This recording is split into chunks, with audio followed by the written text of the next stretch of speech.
horse vectors. We'll see if that reels them in. Usually, like all the browser sources for Streamlabs, like the view count and the event thing, all that usually takes a little bit to show up. Same with chat, so I usually just wait like 2-ish minutes. But Yeah, yeah, that's so whatever you're seeing on the screen share is what's being shown live, basically. Like, there's never a situation where OBS is showing a different view than what's being yeah. broadcast or anything like that. So, Oh, that's fine. while we're waiting for people to roll in, I'm going to reset Shadowmere's thing and do like 8 casts instead of 9 and see if, or instead of 10, and see if that's more effective. And we also already have a few locations discovered on this save file. So I basically, Okay. with routing streams, we routed out everywhere we're gonna be going to set up stuff. Hey Lex, how's it going? So we have a few locations from like Mages Guild quests and a few Dark Brotherhood things, but it's very minor. At worst case, if it's really suspect whether or not we actually discovered that location or would have, we can just load a fresh file in console command in Shadowmere to get that Yeah. going. But yeah, I figured it's probably not good to have to remake the database per run based on what we already have and don't have. It's probably better to just have like one Yeah. catch-all way to get everything on the map. But this will at least, you know, this simulates in case something for whatever reason comes up on this save file. Okay. Hey Tyler, how's it going? Oh, your name's Gray on my Twitch chat, like, so it's just like completely invisible. Rat vectors are probably a bit down the road, to be honest. Okay, so, and we'll explain what's happening in a second. We're just trying to get everything set up. In the meantime, if you need a quick refresher on exactly how horse vectors are gonna work, I explained it on a keynote, I guess, a PowerPoint basically that I did a I while back. I love those slide transitions, by the way. They were very impressive. Oh, thanks. But yeah, so it's exclamation horse vectors is the chat command to get a link to the time code of that video if you just want to get a quick refresher on everything. So I'm trying to think if there's anything else I need to set up other than casting the spell. I guess I can explain how that works. Okay, so, alright, view count updated, so people are in here, let's see. Okay, so, hello everybody. Today is finally the horse vector stream. It's happening. It's been a long time in the works. A lot of work has gone into getting this going. A quick summary of it. First of all, the thing in the bottom right corner is a program made by Just a Fat Yeti, longtime viewer. Hello. He's in Discord right now. You can hear him, hopefully. Actually, can you guys hear him? Let's do a quick Yeah. test. Hello, hello. Okay, I think people can hear you because Zane said featuring the voice of. Okay, so yeah. Yeah. All right, so this is Yeti. If you want to introduce yourself, go for it. We didn't plan much Hi. of this, but Yeah. Hello. I'm Richard, or I go by Yeti online. Yeah, I'm a university student, and I like MATLAB, and so I was like, let me try and help you using my really poor programming skills in MATLAB with vectors and routing and stuff. So yeah, that's fun. Not much else really. I actually watched you guys on your very first run on like V1. Oh, My brother yeah. was like, "You have to come watch these guys play Oblivion, Richard. It's amazing." I didn't even know what Twitch was, and then since then I've managed to catch every other run and I've gotten progressively more involved Nice. into this. So yeah. Yeah, so this we have two views we're going to be showing you guys back and forth. Do you have the code screen able to be pivoted between, or are we just showing the map? Yeah. I can swap between them. All right, so let me test the scene transition really quick. So like, Yeah, there we go. Okay, so uh, oh, I gotta crop the screen a little bit. 1 second. that's fair. Like if it's these bits on the side, I can get rid of those and drag them out. Oh, it's just I gotta crop the top of the thing because I didn't realize that chat was covering part of it. Fair. Okay, so this should be like 100. Sorry, this will. We have a bit to set up really quick before we get going. Oh, it's so close. Okay, I'm actually gonna. Yeah, there's a lot of technical stuff that's going on behind the scenes uh, and it'll get pretty wild today. The first thing we need to figure out is last time we tested horse vector stuff, we figured out like the fastest the horse can possibly go without the game crashing. Now that we actually have vectors to test it against, we need to figure out what's the fastest the horse can go without missing locations the vectors are saying we should be finding, essentially. So, probably gonna get into that first. Oh, my Yeah. camera. Hold up. I gotta move this. There we go. Okay, I think it's all set up now. Wonderful. Yeah, so we have a view where you guys can see some of the coding stuff. Actually, do you want to show off the code a little bit? Yeah, can do. So I've got a bunch of various scripts and functions, but the gist of it is that, and all of this is thanks to Ben because he actually went through and got the coordinate data for each of the points, without which this would not be possible. I just stole it all from the UESP. It's fine. They already. And so I have this first script called PRC vectors, which when it actually loads, basically all it does is go to each point, of which there are 418, because I added in the ones that you know by default. And because there are 32 pips on the compass in game. Oh, I know why this isn't liking it. It's because this script's technically still running. There we are. That's better.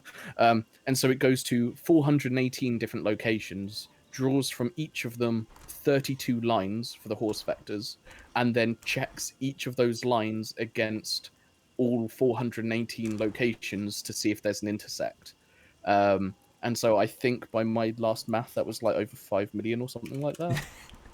32 by 418. Yeah, over 5 million, like 5.6 million basically data points, each of which then like tracks whether it intersects, and if it does, gives the x and y coordinate of where it intersects also. Yeah, a lot of data. Like a lot of it's actually quite simple. It's just it's doing the same thing over and over and over again and kind of brute forcing its way through. And so that was to get the data and everything. And then we've got this wonderful script that I spent a lot of time on called, and do not judge my scripting skills. Like, it's terrible. I know I don't comment enough and stuff like that. But basically, what it does is I've defined which locations you know by default from the start of the game. So if I go onto here, you can see they're marked in purple. So like it's basically stables. You can fast travel to Kvatch, Wayne and Priory. I've included the waterfront district because it's technically outside. It's not like within a city or something. And then there's obviously like the sewer exit as well. And so what it does is it starts off with those kind of magenta locations, and then sees what is the best vector from those, which in this case the first one is from Breville Stables going slightly northeasterly, to discover those locations, and then it considers all of the magenta locations plus all of the locations it's just discovered, and considers all of the vectors from those locations, and it basically keeps building like that. So as you discover more locations, you have more vectors you can choose from, and eventually it uses vectors to discover all of the points. It's our guess that we aren't going to use horse vectors for everything, because eventually, like, you're going on a horse vector to discover one point or something like that, at which point it'll just be faster to fast travel near it and walk to it, or do traveling salesman to mop up. But the hope is that if this works, and big if, it could stand to hopefully save us, like you guys, a lot of time. So yeah. Yeah, so a quick refresher on the split durations of the run. In the keynote thing, we showed like a visual graph that I don't have on hand, but basically the map exploration phase, not counting the Nern route, just the map, is like 5.5 hours still, and the second longest split in the entire run is like a little over 2 hours. So the map is easily like the largest chunk of the run remaining, whereas before it used to blend in because everything was really slow and bad. So this is like the next level way to update this split that largely hasn't changed since V1. It's mostly just been like, here's everything on the map, just go find it in whatever order. So this, if this all works out the way we think it will be it'll be a very big time save. Also, I think it's, I mean that oh sorry, go ahead. that's also quite relieving because it means that even if I only get a small improvement on your split time with this, it's still an improvement. Like Yeah, so it'd be quite difficult to make it worse, I think, because of like the almost semi-random nature of it, if that makes sense.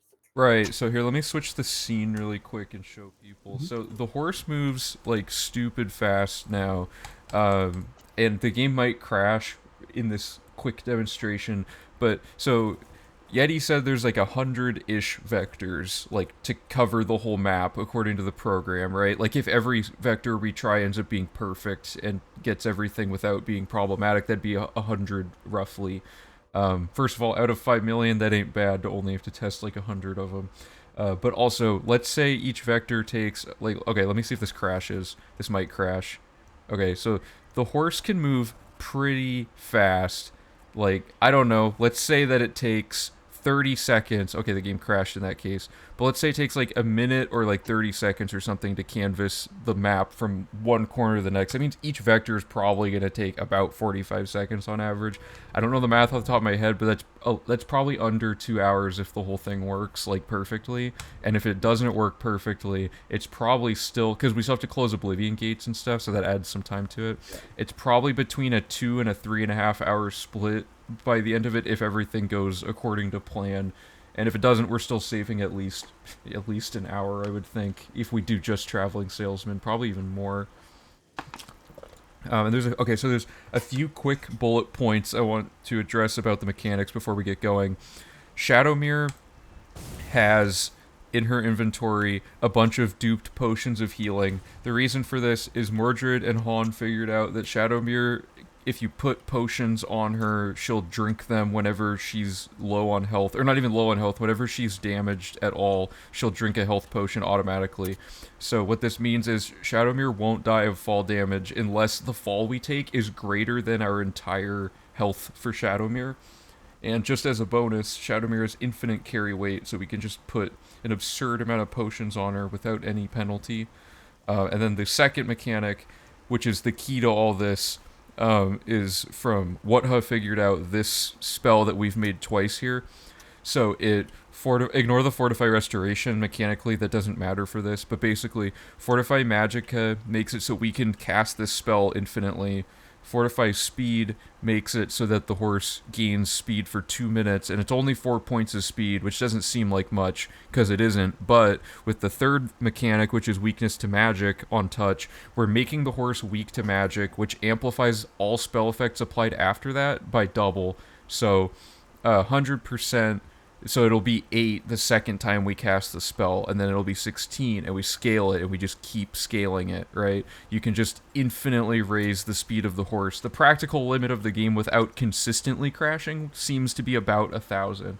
So we're probably going to cast it 9 times instead of 10 times. But yeah, so to illustrate with console, let me just show this really quick, and then we'll get going. So Shadowmere's speed is 33. And then we have... So that's after 2 times. It goes up to 45. And keep in mind, okay, Shadowmere won't stop moving. I gotta fix that. Let me load this save. Or wait, this quick save. I need Shadowmere to not move because she picks up speed so quick. Okay, so that's 1, 2... So after 3, you're looking at 57 speed, and then... I guess the math isn't adding up exactly how I thought, but it's like 10 total cast or something. So now it's at 381 speed, and like basically the spell replaces itself each time. You can't have the same effect active. Okay, I did it too many times, but you get the idea. You can see it in console, it's stacking up. So we need to decide how many of these to stack for each vector. So in this case, I'm going to try 8. Optimistic. Okay, so this should be less than 1,000 speed. That's only 300. Did I miss a cast? I don't know. Let's see what 300's like. So the first vector... actually, let me just make sure this doesn't crash. Oh yeah, that's still ridiculously fast. It gets so horses are notoriously slow in water is the only real weird part of this, but like you can see this is still fast in the water. Yeah, 300 seems like a very very That's manageable. stable Like, amount. yeah, Yeah, because you guys got to realize, see how we hit a rock and just flew up the hill? That's bad. We need to follow the vectors really. I'm also stuck in a rock, so there's a lot of jank that's gonna yeah. happen here. But like, eventually, you're going to have to literally test every vector you want to include in the run, like this, to see is there a rock in the way or whatever. Yeah. But that's kind of the reason why we do this, is to test. Like, not all of these vectors are going to be viable, but if half of them are, for instance, you still stand, hopefully, to save a lot of time. So Right. yeah. Okay, so the way we set these vectors up, so the first one's on the screen down there. I'll zoom in it first so you guys can get a better idea of Yeah. what's going on the So map. I've zoomed in on the vector. So Oh, okay, cool. the start point is marked in cyan. You can see it down here. It's Bay Rowan Stables, just outside of Braville, and you're going slightly to the right of north. It's like the first pip right of north on the compass. And the locations you discover are marked in green, and I've even like labeled them, even though I don't think that's particularly clear on stream. But you should be on this vector, hopefully, discovering Flooded Mine and Viond Cave before you cross the Nibbon, and then Kalot and the Oblivion Gate, Fort Sejanus. There's another Oblivion Gate. I don't know if those are random or not. That's something I need to add into the script. Is to make it tell me if they're random ones or not. Okay. And then there's Barren Cave and Desolate Mine. I think Um, those ones are random just off the top of my head, but I could be wrong. Fair.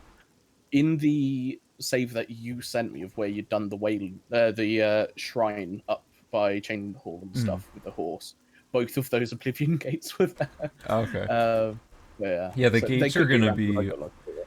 Yeah, the gates are a little weird. There's a few set ones that will. I mean, so your map is accounting for all of the random gates, right? So Yeah. um, So we should be good then, because we'll inadvertently pick up all the fixed ones, and then we can just either through yeah, traveling salesmen or through like nearby locations we can force spawn the rest of the yeah. gates in. So that should be good. But yeah, so that's what we're looking at, guys. And then here's the setup of how to execute this. So Yeti figured out a good system for this. Basically, we knew we wanted a fast travel point because that's a hard snap to a specific coordinate, which is the map marker for that location, in this case the stables. And you'll notice, because of tank controls, our horse does not move like X and Y coordinates. It just rotates without anything. So the snapping point we're going to go with, since you can accidentally move your mouse and it throws stuff off, is Yeti figured out you just look straight to the right. You can only look so far right. So we're now snapped to an exact rotation that we need.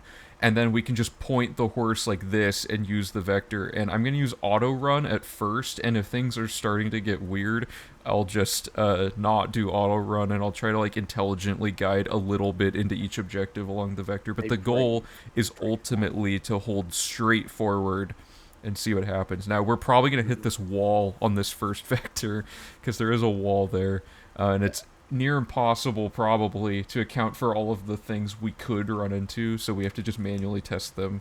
So it would genuinely take less time to just test every single vector like we are than to code it in.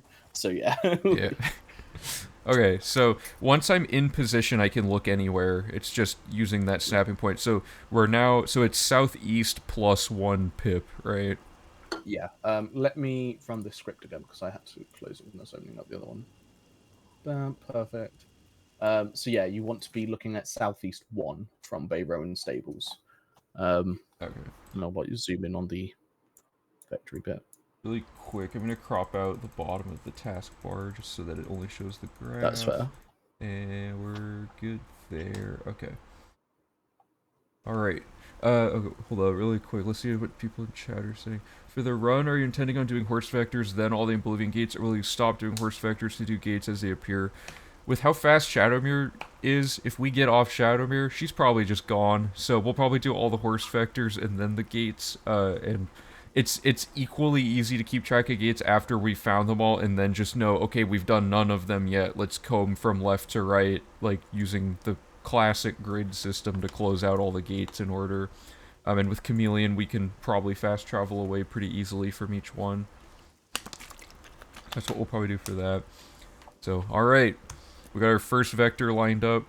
Now, the odds of each vector working are probably pretty low, but we have 5.5 million of them, so it's bound to work eventually if we're persistent. The other thing The other thing is that the code reads from an array of vectors to ignore. So I can, if we test a vector and we know it's no good, I can put that vector into the code again, and it will never consider that vector in the future. Mhm. So if we test it and we decide it's no good, there's no chance of it coming up again in testing and stuff like that, which is quite cool. In fact, actually, I'm going to open up a notepad doc. That way I can just write those down as we go along. Okay. Yeah, I have a spreadsheet I can also be typing stuff into. Actually, do you want me to share the spreadsheet with you? Sure. I mean, it just has the number for which vector we're doing the fast travel. Actually, well, that's more for ones that we've confirmed. I'll write down confirmed ones, and you can write down vetoed ones, I guess, is probably the best way to do it. Is 100% chameleon part of the run? Yes, it is now part of the run. We have a ring to toggle and everything. How's it going, Clockwork? So we can turn on and off our 80 to 100% chameleon in case, because already we ran into a situation where it was problematic, which was that Shadowmere runs away if you enchant her with the horse spell with 100% chameleon, but with 80% she doesn't. So there's already been some slight jank with having always 100%. Okay. Just let me know when you're ready and we'll run the first vector. Yeah, go for it. So you're lined up at southeast 1, yeah? Yeah, I think Yeah. so. The pip should probably be like halfway clipped into the edge of the compass, Yeah. right? I was doing it so that way, like, if you look far right, Mhm. and then if you look at the left-hand edge of the compass, you can kind of try and get it equidistant, is what I was doing. But with Oh, a bit of right. experimentation, we can see what works best, really. Okay. Like, that's pretty much bang on, I think. All right, here we go. Oh, the guard's Alright, in so the way. All right.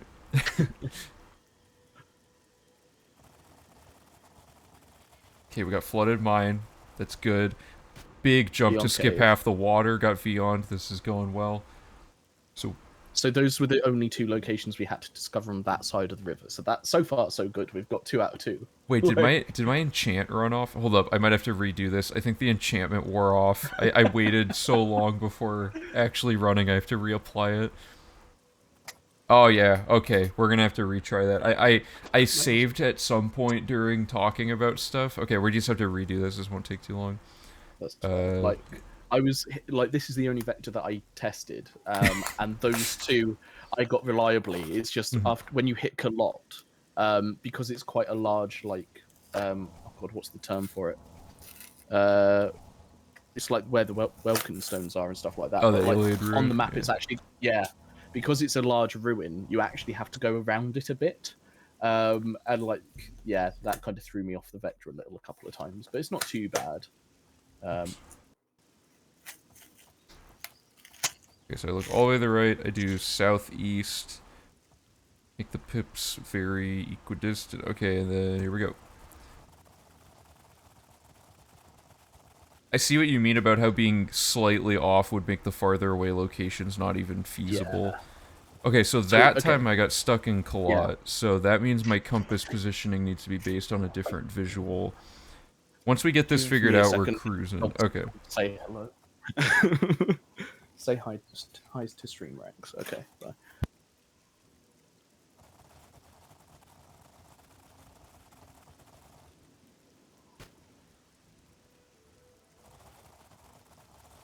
Okay, so I'm hitting the middle of this. Maybe my position got messed up somehow. Did I move the horse? I swear I didn't. Let me try resetting the fast travel. Will it also ignore vectors that are the same but a different start? So starting at this stable going, we'll hit flooded mine and more, while starting at flooded mine and going that way would be the same. By ignoring similar vectors, it would greatly reduce the options. Oh, that's probably true. I mean, it's probably good to consider those because those vectors need to be utilized for other things, though, right? Like, if we used a vector that picked up flooded mine but none of the other ones, we might need the from flooded mine up one if that happened to be relevant, like, depending on which ones we have to veto. Like, after checking this one and confirming it, sure. So, in response to that, no, because technically, flooded mine and like Bayroan stables are 2 separate vectors, even though they're going in the same location. They're parallel, but not directly in line, if that makes sense. And there are a couple of times where, even though they're fairly close to each other and in parallel, they still discover new locations. But what the script does do is eliminate previously discovered locations from consideration when it's finding the next best vector. And so, if by going from flooded mine in the same direction only took you through the same locations as you would discover from Bayroan stables, it would ignore it because it's not discovering any more locations, basically. These rocks are really rough. Yeah. Okay, so something got off here. So this one might not work. That's fine.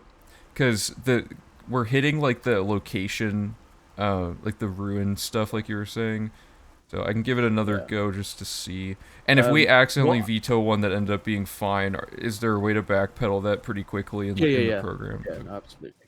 Because this at least picks up Um, those first two locations, but then yeah, like you consistently end up stuck right here because it like yeah. funnels you in off of the side. Ideally, if you're able to go around the right-hand side of that ruin, I think it lines you up better, because if you go left, it puts you off from discovering the fort further up, I think. It puts you too far left. Oh, okay. I mean, we could just zip this three of them up to Yeah. Kalat and then. Exactly. Like, it's still worth recording like which vectors realistically discover which locations, because even though this one should theoretically again get 8 locations, 3 still isn't bad. Like, it may be one that we do like those 3 are in quite a nice line, you're reliably hitting them, and I can't Mm. see another vector that would get those 3 easily. And so it may still be that this vector is worth having in the run. Um, it's just all data collection and validation at the moment, really. So I wrote down in the spreadsheet that tentatively this one's decent because it picks up 3 locations and it takes roughly no time at all other than applying the spells to the horse. So if we find a vector later that's really good that starts at Kalat, then we can just daisy chain these together because like setting that up and going forward seems to work really well. Because we can just, as soon as we discover Kalat, we could just like, you know, pop a fast Um, travel on it, right, and then go from there. Oh, unless I have yeah. auto run on and get clicked into Kalat. Okay, That's the so point. Can you? Sorry, did you just fast travel to Kalot? while in it, yeah. Because, like, yeah, I'd fast travel to it and then line up the same vector and see if that picks up the rest that we should be, perhaps. Oh, right, So right. by basically like splitting the vector into 2, does it pick up the rest? Immediately into a giant rock. That could be good. Oh, okay. Big ramp up there. I think this will throw it off because it depends on where we hit the circle, Yeah, right? no, 100%. We Yeah, got no, pretty fair enough. far before hitting a rock on that one. Oh, that clipped over it actually, eventually. Okay, so, wow, I'm all the way up Yeah, here. no. Yeah. That was from a quest. Okay, so Do we want to let's. try the next one then? Yeah. How rough is turning when going that fast? I know the intent was to keep things simple and just head in one direction. Are you purposely running into stuff continuously, or is it just that hard to control? I'm just hitting auto run and letting it do its thing. So when I get stuck on something and run over it, it's because the horse just clipped through it eventually. Um, but yeah, right now we're just getting our bearings. We may have to introduce some controlling of the horse, especially when we get to the hilly regions up at the top where you have to pivot left and right to like snake up the geometry. So we'll see. Okay, so what's the second vector? Second one is Horse Whisperer Stables and Anvil, and you want to go south with 1 pip.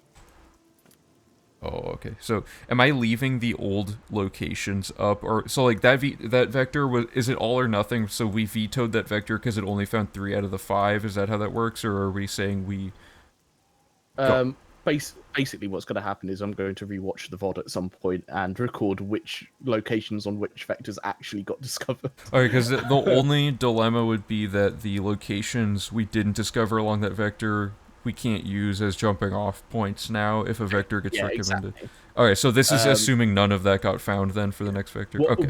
what, what I can basically do is manually set the length of the vector, and so I can terminate the length of that vector so it only discovers those first 3 Oh, locations. okay, And gotcha. yeah, just runs the routing script as normal then, and kind of picks up for the fact that the others weren't discovered, if that makes sense.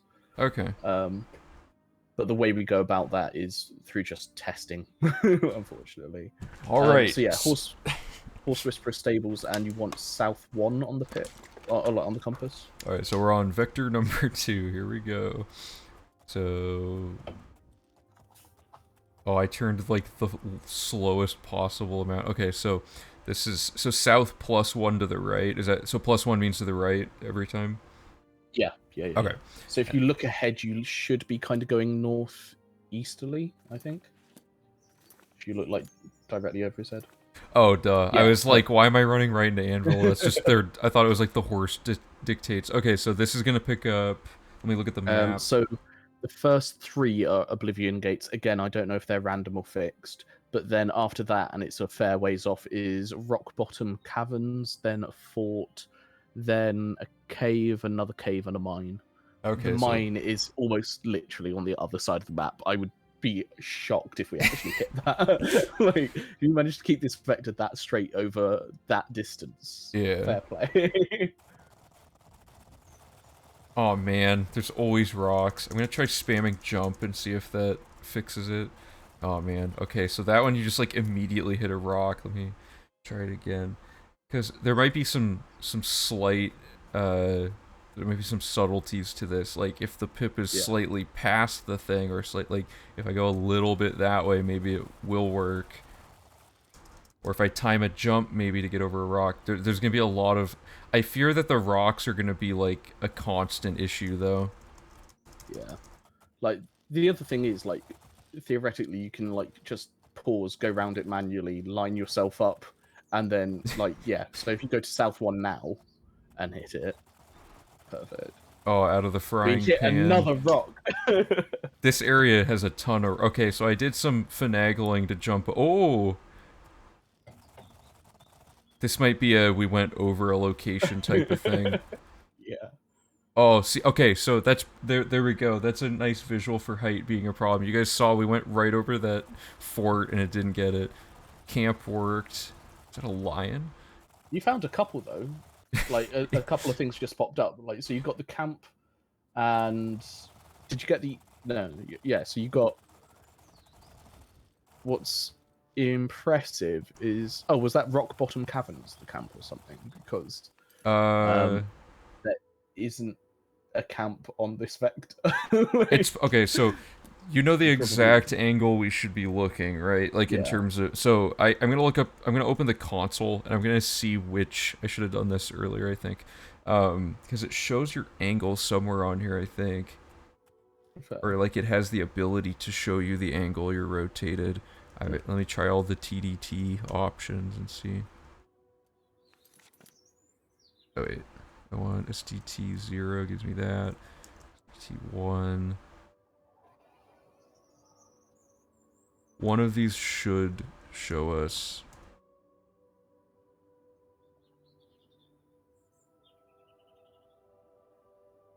Oh god, what has happened? Okay, there a lot. Like, that's all I think combat. that looks like melee, yeah. Magic.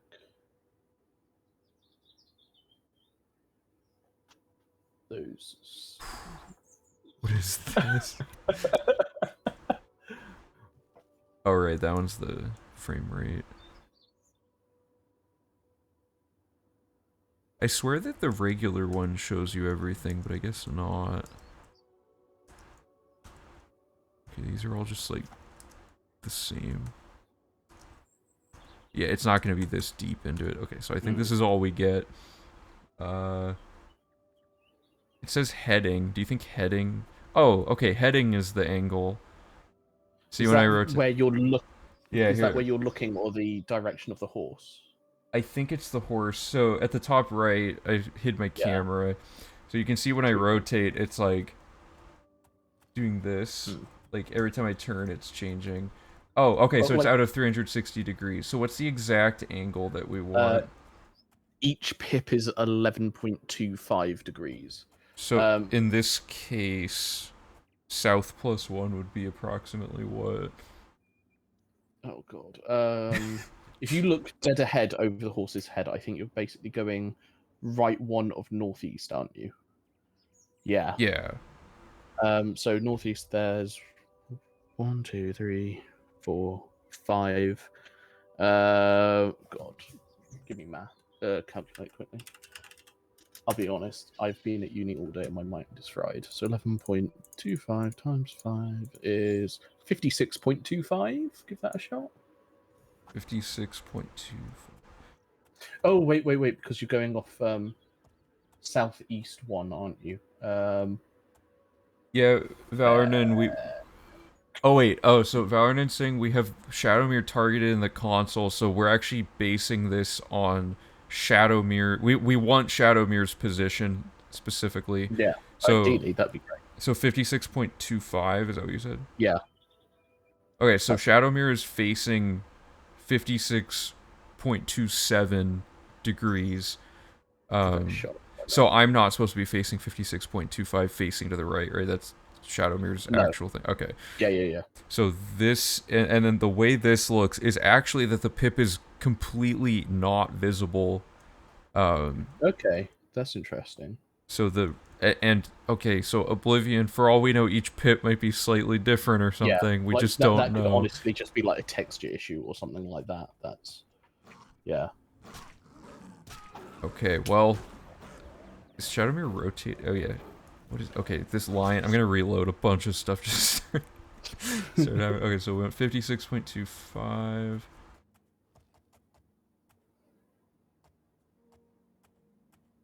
Oh man, it's hard to get very precise. Mm. Okay, so when the pip is off screen, that's good. Yeah, And then like this yeah, vector just doesn't work because of the rock, but yeah. so we have our system now, unless something changed. Okay, so this vector just doesn't work. So what would the That's fine. next one be? The next one would be plundered. Oh wait, this would be from one of the locations you would have discovered. So if you go up to Bruma and go to plundered mine, it's just Bruma. Oh, sorry. Whoops. um, it's like the caves closest to the stables going east, I believe. Oh, so So I would have picked this yeah, up. Okay. yeah. And Yeah. the best thing is if you then fast travel to that location, because it will put you hopefully in the center of where the map marker is, and you want to go northwest to. Um, Oh oh man. god, Okay, I gotta kill the goblins. I'm just looking at how many rocks and things there are. Yeah.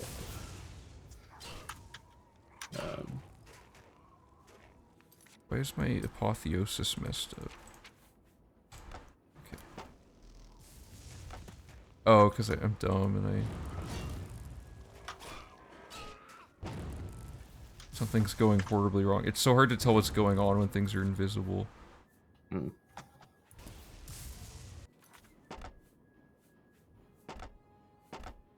Something broke with apotheosis. I can't use kill all. Whatever. Let's just see how this goes. This is a chaotic start to this vector. I think I just have to redupe. Here, give me 1 second. I messed up the stacking on this somehow. Yeah, give me a sec because rather than having to do like a load of mental gymnastics and stuff, I can make it actually spit out the value we need, which would be quite good. So I'm just doing a small change.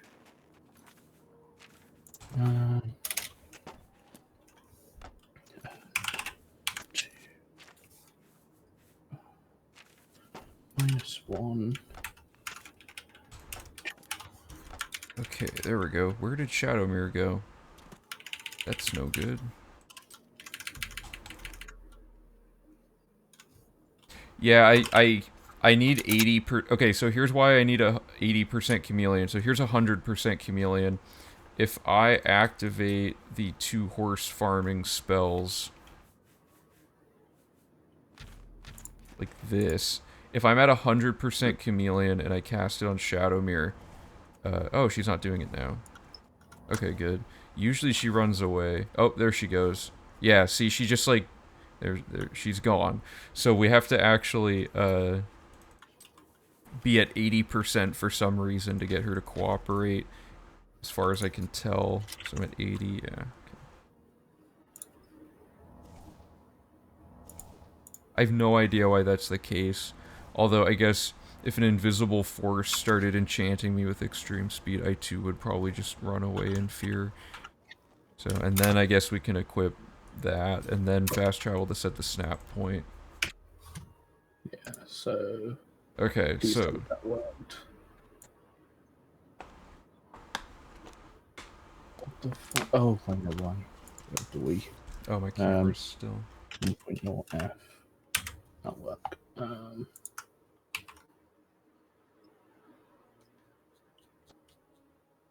Sorry, I'm like just changing some code on the fly. That way I can tell you the exact rotation angle you need, rather than yeah.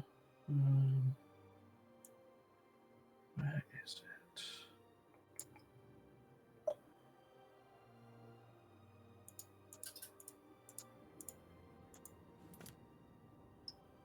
All right.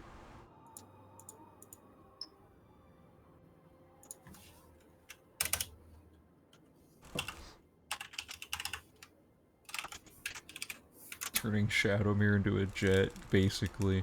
Shadowmere becomes the Flash in the not weirdest crossover ever. Oh, it didn't like that. Why did it not like that? What? So what are you trying to do right now? Oh, it's just a spelling mistake. That'd be it. I'm just implementing it so that way. You know of how before I was calculating the angle for the heading.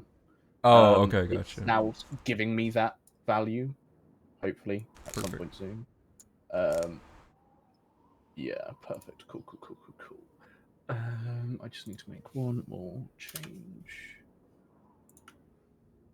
Depending on how inconsistent the compass ends up being, we might have to take a unique... Because I was originally planning on having just a screenshot to represent each compass position, but I might need to take like a manual screenshot of every single vector compass, depending on how... Because it was probably naive of me to assume Oblivion's compass was accurate, so given that the map itself is largely not super true to how it works as well. Okay, cool. Yeah, this is working my... Oh, Lord, no, it's not. I'm a fucking idiot. I just looked over to the graph and I realized that something I'd commented out was needed for, like, plotting the names on it and stuff. It's fine. Cool. Hit that, close that, and it'll do it again. Plot itself. Wonderful, cool, yeah. So we were on what, the third or the fourth one? Because we tried the first one, got 3, tried the second one, just hit rocks, tried the third one over at Anvil, and that was also just rocks, wasn't it? Yeah. So let's go on to the fourth. Which is there. So Toadstool Hollow, which is just south of Bruma. Yeah, if you head to the stables and head south, it will be the first location you come across. Oh, I gotta zoom in on the map. Wait, so what about the one that we were just doing at the mine? Oh, yeah, we can do that one. So at the mine, you want an angle on your heading of 202.5. Okay. Let me just double check this. So I'm fast traveling to set a snap point. And I want sorry, what was it? 202.5.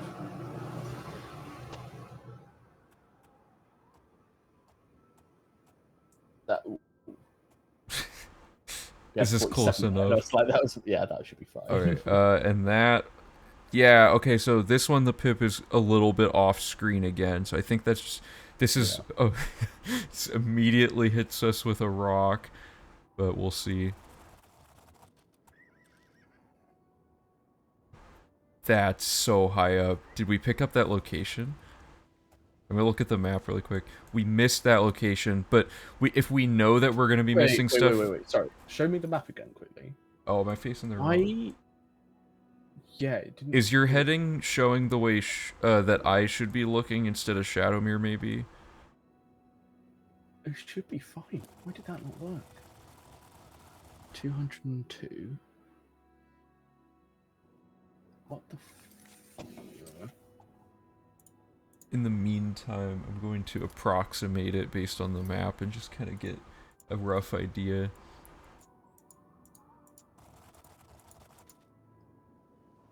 It's a huge hill at the start. Shadowmere can sure tank like a huge fall. Clockwork says, I suppose it would be 158 then for the heading. Yeah, I'm just wondering what math I'm doing. Is it off by... Yeah, it's off by a bit. Which is what's weird. Because it should be direction 2 minus 1. Yeah. Multiplied by 11.25. I don't understand why that isn't working. Valorant says, can't wait for it to turn out that everything in Oblivion's offset by 30 degrees for some reason. Wouldn't surprise me. Like,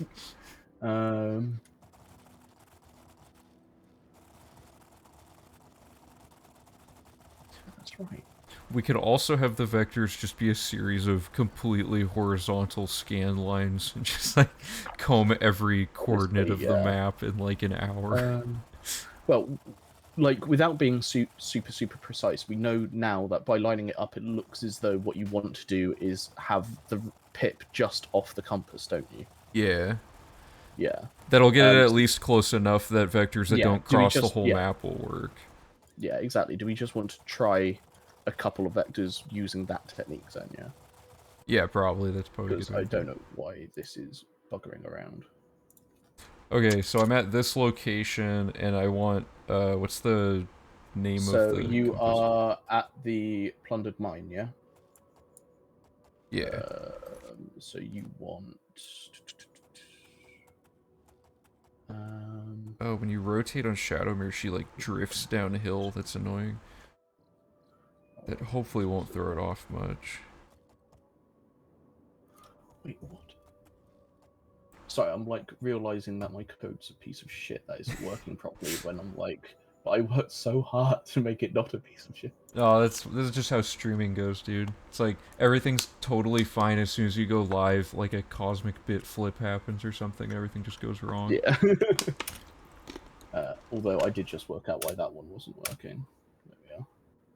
Oh wait, no, you were on the right one. I'm an idiot. Yeah. Oh, was it displaying a different one? Okay, so what's the vector? Okay, cool. So 202.5.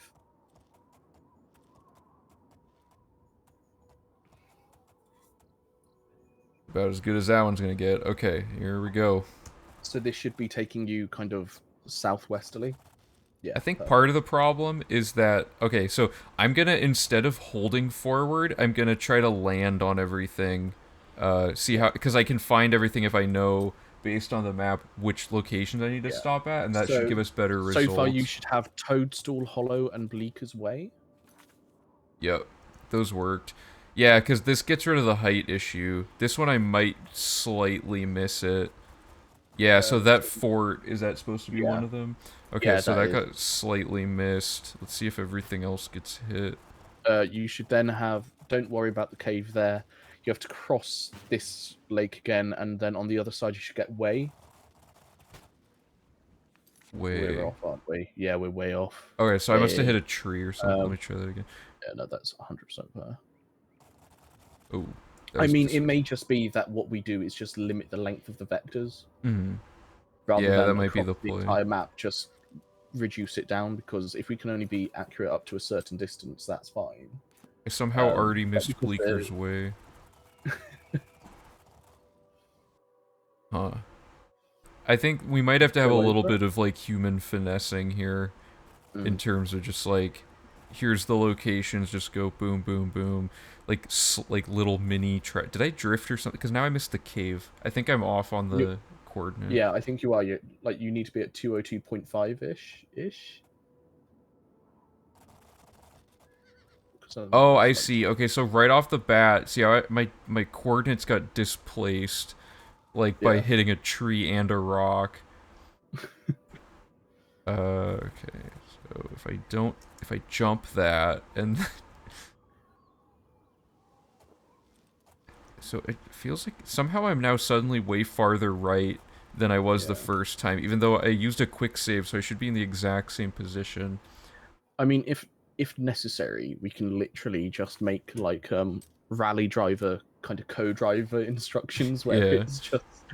I mean, you have a co-pilot for the run anyway, so it'd just be, like, fast travel to this location, horse vector this way, bear right to get this, then bear left to get that kind of thing. True. Okay, It'd be a so bit more convoluted, but I feel as though it might be a bit more foolproof as well. so it'll be like generally head this direction, and then that'll be Yeah, close enough to get them on the radar, and then it'll be yeah, pad yeah. movement left and So right. if yeah, like we can test it if you want. So you've got Yeah. those two. So just keep going straight until you get towards Way, which is at the end of the bridge. I Going missed over this the, fort, actually. I gotta pick up the fort.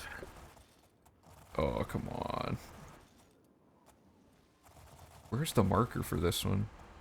Oh, there we go. Good question. Close enough. Alright, and then Way. Yeah, so if you go to Way, which is, you know where that one is. Then kind of continue in a south by southwest direction to get to Vanakasakel or something. Yep, Yep, that that one. looked like it. I Keep also going in that accidentally direction. picked up a completely different Yeah. location. Keep going and you'll get Clavicus Vile Shrine. Yeah. And then keep going. This is going to take you a bit of a weird way, but yeah, it's a ways off. But then you've got Howling Cave and Oblivion Gate, and there's another cave right next to the Howling Cave that you probably pick up easily enough when you're there. Howling Cave, and then the gate might just not show up. Fair. Is this location on the list? It's not on this vector, but it's next to it, basically. So, Okay. but I mean, like, there are things like that that we can add into the routing, basically. Which is Yeah. like at the end of that vector, just turn a bit right and get that last location rather than You know what might be cool? Oh, man. So, the straight vectors are so far problematic. However, this system's really good, but then there's actually more locations this system, or like with this way, right? That you could get per vector, because it could be like everything within a certain degree of turning radius, like a cone coming out from the starting location. I mean, if you wanted, I've got the traveling salesman routing information as well, which is less of a straight line, but on the horse would basically be what we've been describing, just with more turning. Right. I mean, I want to keep trying vectors. Yeah. Especially if there's like a golden one that gets like 12 locations somehow or something. Next one, you want to go to Toadstool Hollow, which you should have discovered. Yeah. And then you want to go with a heading of 157.5, which should be kind of southeasterly. There's a line right there. 157.5. Yep, that's right. Dude, what is this? Oh, I have Chameleon, so the lion won't attack me. This one's just bad RNG. This is probably close enough. Yeah, that's right. Straight, directly into the back. Oh no. Okay, a lot to unpack here. I gotta take off Chameleon, which means I have to... Oh, kill man. that line super quick. And then reapply this to Shadow Mirror. Oops. Oh, I don't need Shadow Mirror moving right now.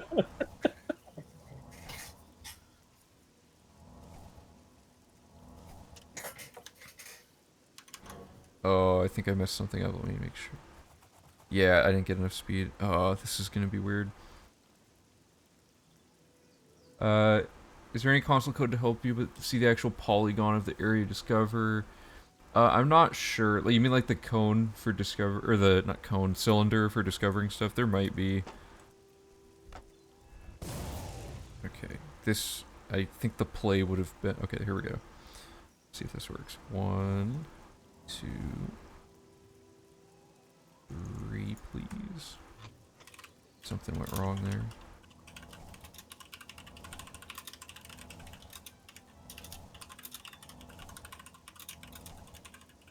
Okay, so that's 8.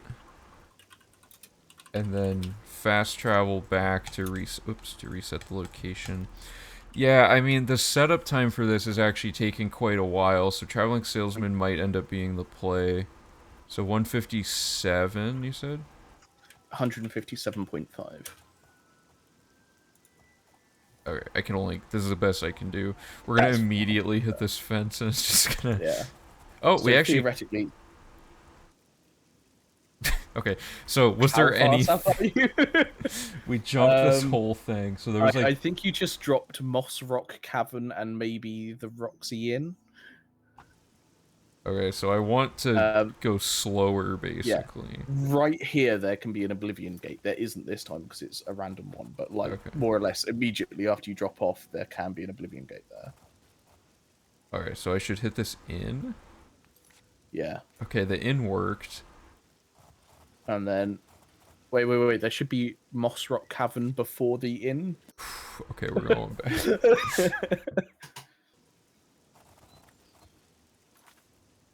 Let me double check. Okay, so Yeah, 157.1. So you still got a good heading there. okay, so that cave. Oh, but I hit a tree which threw it off. So I have to like very slightly correct this here. Oh no, it was just because it was so high. Maybe. Okay, and then that. Yeah, this might. The straight vectors aren't quite as convenient as I was hoping. But okay, so then there's this location. Uh, Oh, I I mean, straight up missed it.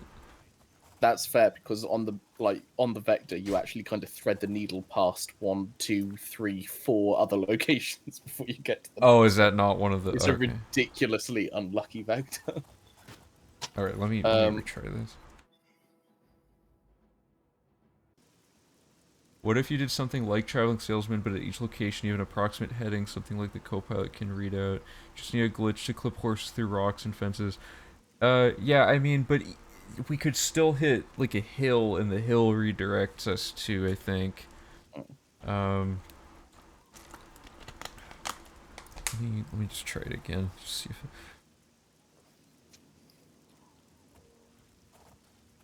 there's something deeply hilarious but also upsetting that something I've literally sunk hundreds of hours into coding that did its job fine just has no practical implementation so far because it's just failing. I mean, it's showing us like good outlines for like we could take the vectors it's showing and like Mm. add in the ones that are around it that it's not quite recommending because the way I'm trying to think of how we would take this data and adapt it would we could just what if we just increased if we change the radii we'd have to rerun the It, data collection, yeah. right? Because I'm Yeah, like rerunning the data collection takes like 12 hours, but it's not difficult to do. Like I okay. can just change the property and run it again, and like what I usually do is just watch TV as it runs or something like that. Or go for a walk and watch it. It's Because fine. what I'm thinking is, if we made the radii of the discovery for each location way larger, then we Yeah. could have the program give us these more generous vectors that pick up, like Mm, for example, the location on the map right here that gets missed by this vector. exactly. Yeah. It would be able to My include that. I I agree, but the thing is, like, if you take that literal example, like if you go to that little island in the top right of the lake, Hmm. um, like there's a location there, and there's also a location just to your northeast, like on the mainland, like over here The somewhere. fort. Possibly, I don't know what it is off the top of my head. Yeah, more or less there. Both of those would get clipped in by the vector that we were originally doing, but because they're on opposite sides, you'd have to turn left, then turn like 90 degrees right, and then Okay. another 90 back left, if that makes sense. At which point, you're no real better off than traveling salesman almost. Is there a way Um, to hybrid these two things together? Like, this is probably asking way too much, so feel free to just be like, no. But like, um, what if you had the vector have a certain threshold of heading, like difference, but like delta or whatever that it's willing to do per location? So it's what like the traveling salesman mixed with a vector, so you're still largely going straight, but it minimizes how much turning you're doing constantly, that kind of what thing. what we could easily do actually, and would actually be pretty nice, is find vectors that on a relative scale work. So like this one, we're discovering plenty of locations. We just can't auto run it and You're discover right. them all reliably. But there are, frankly speaking, a shit ton of locations to discover if you go vaguely in this direction. Yeah. And so with user input, if we had those directions on lock where you're reliably hitting them, and we could treat this as like a vector, we could and like find similarly convenient vectors, we could use traveling salesman to basically go around and find the locations we would need to bridge the gap between the end of the vectors, if that makes sense. So, Oh, yeah, like, yeah, okay. in this case, this vector terminates just on the other side of the Nibbin Bay from Bravel, yeah? Hmm. Um, so you can see here, like, by Moraim or whatever. And if we had another vector starting from, like, here, whichever this location is, actually, that's a poor example, but, like, another location going from a bit further north here, going left past Skingrad and Kvatch and stuff, because you can see there's quite a tight band of lots of locations to discover going east-west across here, yeah? Yeah. We could do, like, a traveling salesman to pick up these points here, get us to the start of the next vector, and then do a similar one heading from east to west, if that makes sense. Okay. Yeah, that makes So we sense. can, like, basically test this route and, like, go from here to there to there to there, pick up loads of these on the way down, do traveling salesman around this bit until we get to the start point of quite another fairly nice vector, as it were. Right, right. Most that would be real bitched code. But what we can do with the traveling salesman, we can just exclude all of the other points and just go, these are the points we need this function to discover. And so Oh, it won't okay. bother. And so that bit's easy. It's just the actual finding of the vectors is something we'd have to do manually. Okay, so we take the data from the vector program and we vet everything and Yeah. figure out the strongest vectors that have the most potential. Like, I'm just, That's what I think, yeah. yeah, Is like because find the parallel. best vectors and then yeah.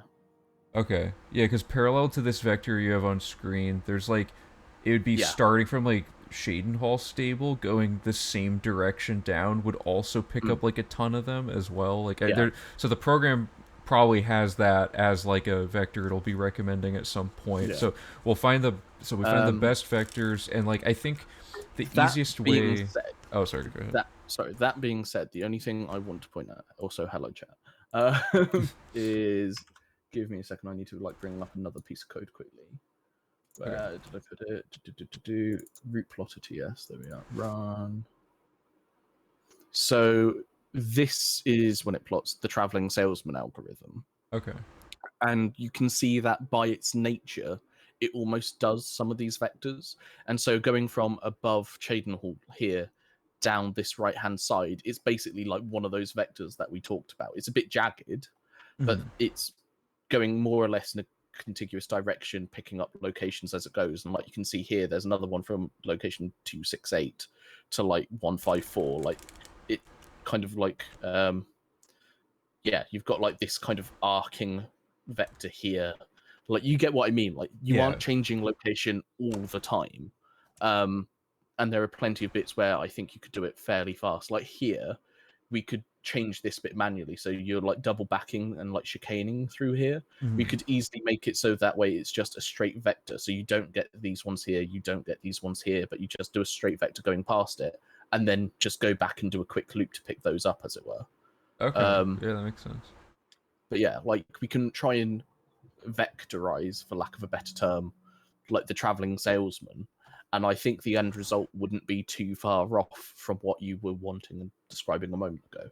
Okay. Yeah, that works.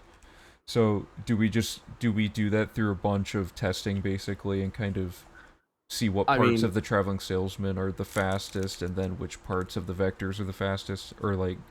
yeah, like basically with the traveling salesman, I tell it which points to consider. So Mm, I could literally like go through the array, reduce it down to just the location south of Braville, for instance. mm, And so if we had a vector coming into like point 150 and another one at 168, pardon me, we can make it just do a traveling salesman. So vector going in, traveling salesman around like it has done to there, then vector straight out kind of thing. So we can kind of bridge the gaps between rougher vectors like that. Or we can just try and like straighten out some of the lines and vectors of the traveling salesman, like where we've got like the chicaney bit here that I was on about, where we could just straighten that and add in a subroute, stuff like that. Um, I think a lot of it would be manual testing, but honestly, this is super easy to automate. So when this spits it out, where's it gone? Do we have it here?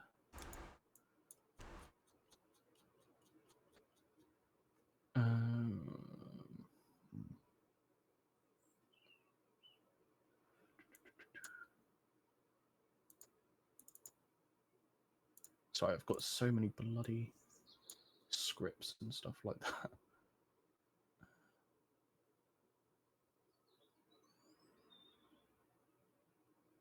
Anyway, somewhere I have a Excel spreadsheet where it's literally the routed directions for that traveling salesman that we had. Where was it?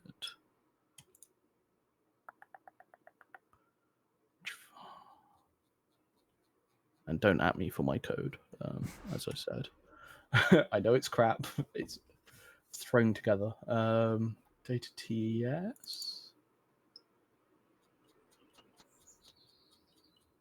I think I sent you a link for it in Discord, so I'm just gonna check that quickly. Okay. Did I? Yes. Cool. Open with BAM. So I can't remember where exactly it is, but this is the result of that traveling salesman code, basically. So all it does is start from the Imperial Sewer Southeast exit, which is 0.78 here.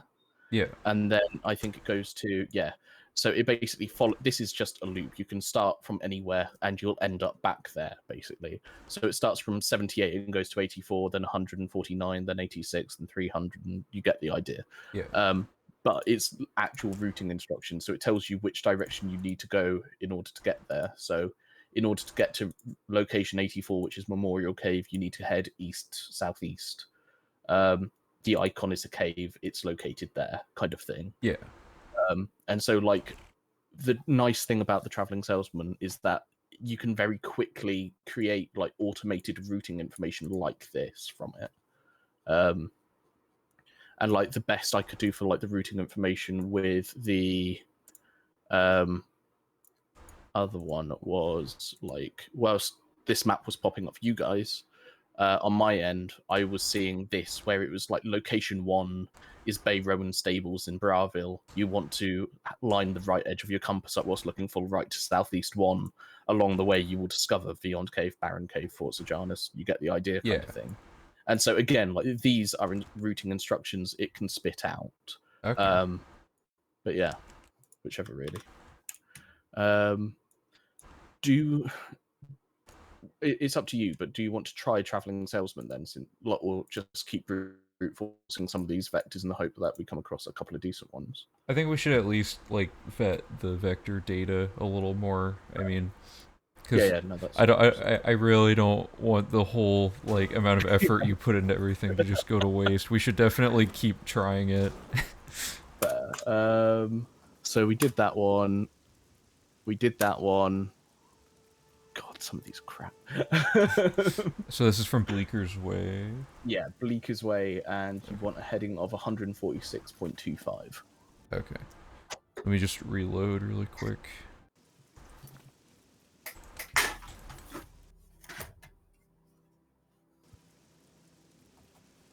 Sorry, what was it again? Bleeker's Way, and you want a angle of a heading of 146.25. Oh no. This one's right into a house. I think you're still sharing map, by the way. Huh? Oh, I hit the game capture while you were explaining stuff. Here, let me pull it back up. I just want to make sure people could see the map while you were explaining that part. Okay, let me get the game back up. There we go. Alright, so this is the angle. Let's just see how this goes.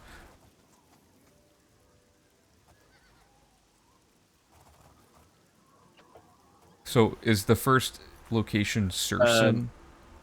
No, but we'll take it. The first one is Vilverin, which is just on the mainland of the from the Lake Rumer.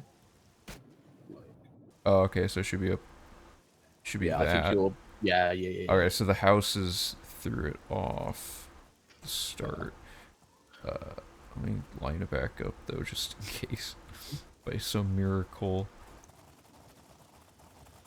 So we have this fort. Oh. Yeah, this one's hitting too many buildings. Man. Yeah. Oh, are they all? I hope they aren't all like this. That would be. I have a suspicion they are. Yeah. One that okay, give me a second. So this data set, as I said, starts with only the known locations and builds up from there. I have the other data set where it's just this is the best vector out of all of them, kind of thing. Do we want to try and use those because it will be Sure. picking up more locations, and if we're going to be stringing them together anyway, then it doesn't really matter if we've discovered the location yet or Right. not. Yeah. Let's do that. Cool. The only thing is with that code, I don't have pretty graphs for it. I don't think. So give me a second. Okay. Uh, Oh, so it's like a whole different code file and everything. yeah. Do you want me to hide the screen for a second in case you're? Oh, it's fine Call because you. like I've got MATLAB open up on another screen and stuff, so it's like, Oh, okay. away from view. I hope. There we go. Varnon says, what if you limit the vector distance to 10,000 units and reduce the discovery radius to 1,200 instead for reliability? I agree that would be probably the responsible way to go about it. It's just at that point, you're unlikely to discover more than like 2 locations at a time in all likelihood, which isn't a problem. It's just at that point you might as well just do traveling salesman because it would be more efficient. The entire hope behind this was that you'd be able to just gun it in a direction and tick off 15 at a time, kind of thing. If we can find a way to somehow eliminate... I was trying to figure out how to, like, load warp a horse to be outdoors, but like, have you ever done the thing where you jump outside of a city? It, like, basically doesn't load the rest of the game. That would make this, like, perfect. But we couldn't figure out how to do it when we were messing around with it on stream the other day. I just did a bad, but okay. I was like, oh yeah, PRC vectors, that's probably it. Oh wait, no, that's the brute force data collection script that I just tried to run. Root plotter, this one. Let's go with this one. Ooh, we have a different map. That's a good sign. Yes, so these are the best vectors, as it were. So we'll see what this spits out and use those. Wonderful. It just hit an error, which is amazing. Weirdly, it did it mid kind of like iteration, which is weird because it was in the middle of a loop as it hit it.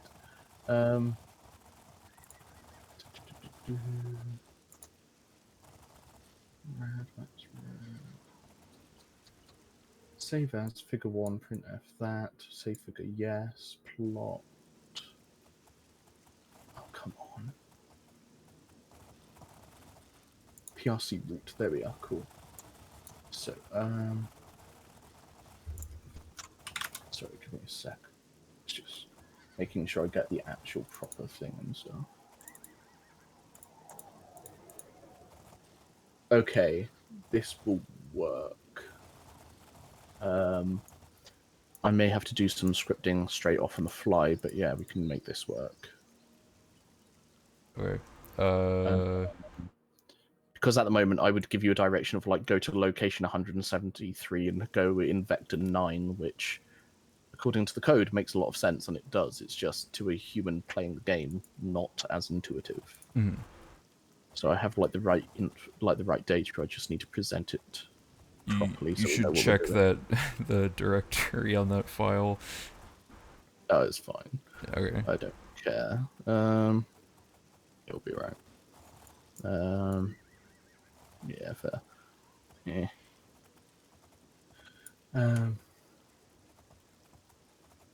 Root.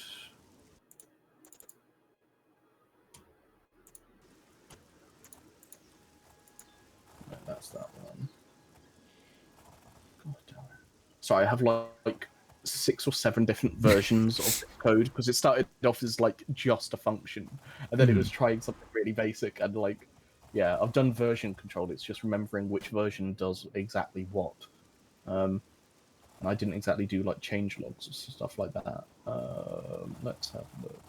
Purple dots, so they are the locations that we already have at the start of the game, right? So it's like Yeah, your city points yeah, like and your then like city stables.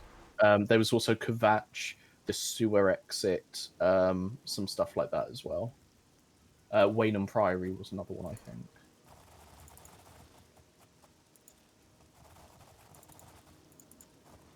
Okay.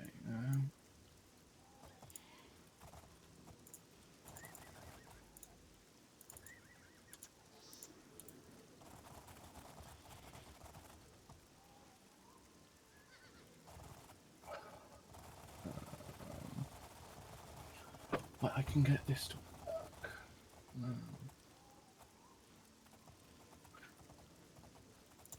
Tell you what I'm going to cheat my way around this a bit. Snipping tool, yes, new. I'm basically just going to like take a screenshot of like the top 50 vectors. Okay. In fact, actually, I could just copy paste them into like Notepad. New, bam, wonderful. So like here, we've just got the list of the best vectors going from the very best to the next best to the next best to the next best kind of thing. And Okay. what I can do is go on to the root plotter one that I have. Oh wait, no, not root plotter. The data plotter one I have here. Fantastic.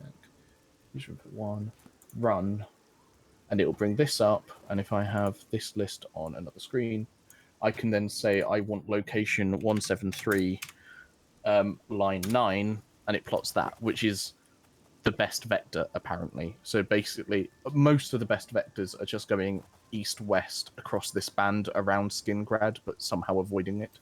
Okay. So yeah. So what's the name of that starting location again?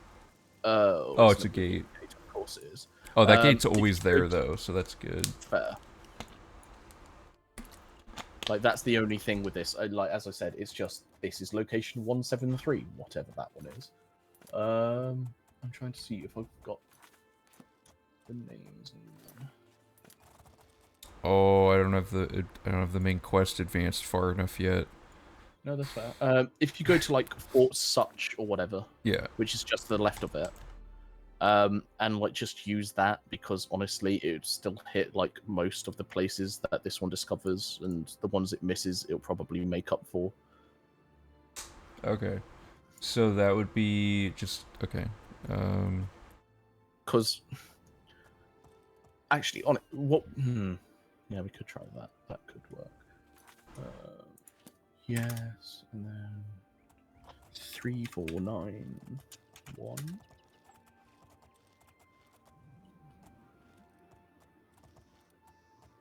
I see a big rock on the horizon. Wonder if they put these in the game because they knew this was possible.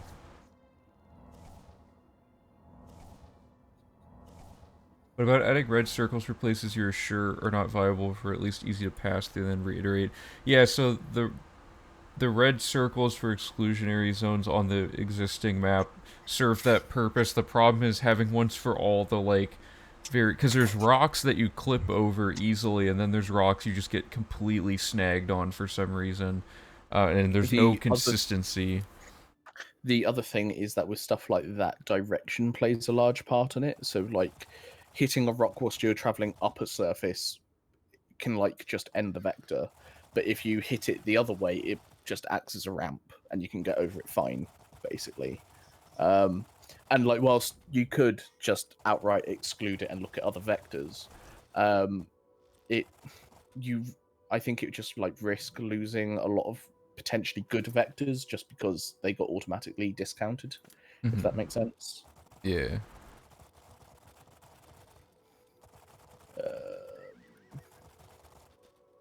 Let's have a think. As I say, like most of the good vectors kind of go in 3 different locations. Well, 4 different locations really. Like if I user input naught on that and hit that, is this going to work again? No, we can do. Oh shit. There. Here we are. So this is going to keep going and then crash, but it will kind of show you where most of the good pathways are, if that makes sense. Yeah, yeah. So we can build like a human verified like Yeah. snake through these like objectives from Fort Um, Such over or something like that. yeah. And so you can see that most of the really good vectors are starting from just above Anvil and going in a kind of east-northeast fashion, just because it goes above the Imperial City, allows you to cross the entire map Hmm. without coming across an obstacle, and there are just loads of like locations to find along the way. The issue is it's quite a wide pathway, so if you were to like get all of them, you'd be like snaking your way back and forth all the way up, or just running loads of vectors in parallel to each other. Okay. Another one is from going kind of just east of Chadenhall, and a bit further north, and just kind of scanning up and down here, if you see what I mean. Yeah. That discovers quite a few. And then the other ones are kind of going across the top of Skingrad, or from Skingrad east side across and stuff. You discover a lot that way also. Um, so we can experiment with a couple of those if you want to. Yeah, sure. So I'm at Fort Such. Should we try to run one from like there going northeast approximately and just see what we pick up? Let's have a look. So, why is this? Sorry, because it's plotted so many lines. All of a sudden, it's really fucking slow to move around. Oh. So from Fort Such, I would say, I don't know, you're kind of well located to try one of the east northeast ones. Um, yeah, like just shoot it off in that direction, see what you come across. Really, like why not?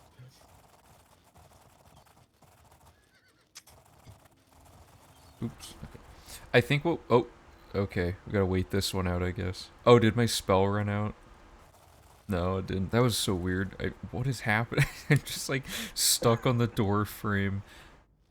Come on. I gotta get around it now. Uh. People are saying I'm wrong about thinking that the rocks are in the game to prevent this technology from existing. That is the exact reason why the developers put it there. They were like, you know, some clever guys are going to come along and try and like find the optimal combination of what I think we can call horse vectors and traveling salesmen, and we need to stop them on their quest to best this game in like a work day. Like,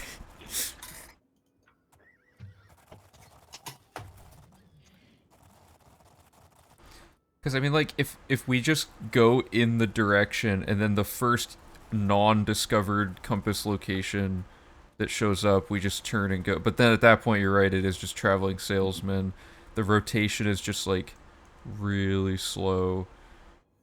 do we want But to try traveling salesman? Because whilst like the rotation is slow, a lot of the time you aren't turning too much, and yeah, like I can call out the places you need to discover next, so I can go like it's the cave up ahead on your right kind of thing. Whereas with this, like, you know what I mean, like I can kind of co-pilot a bit or something mm. like that. Yeah, that might be the play. I just hate for this to not work after all that. But I don't. I just feel bad now. No, it's fine. Like it is honestly it's great because I'm doing my postgrad at uni, Mhm. but it's just research, and so most of the day I just spend sat around twiddling my thumbs waiting for things on a server to finish solving, and like this has actually made my like programming skills kind of like get some practice and effort and stuff like that, and Oh, like I've actually learned some new functions and how they work. I've like considered things I've never had to consider in coding before and stuff like that, so it's been good fun. so you're Like saying playing Oblivion's more effective than University?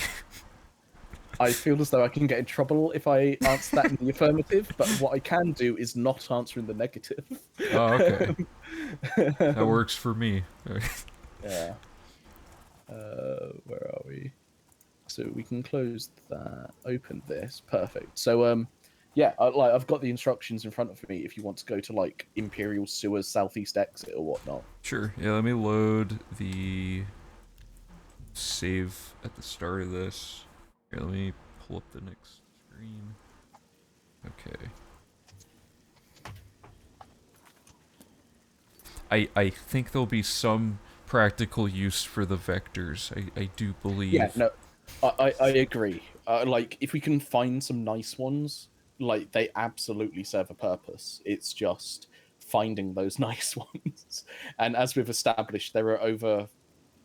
Oh wait, no, it wouldn't be 5 million. But it's still like probably several tens of thousands, Mm. like potentially to like look through. The traveling salesman's just a big loop, right? Yeah, it is. So theoretically, you can start from anywhere. Okay. It's So just what's the like location at the start of this one though? Imperial Sewer southeast exit. So if you go from there, it's south and slightly west. Oh, okay, I see. So we'll just You know run the to one? that one and then go from there. Yeah, yeah.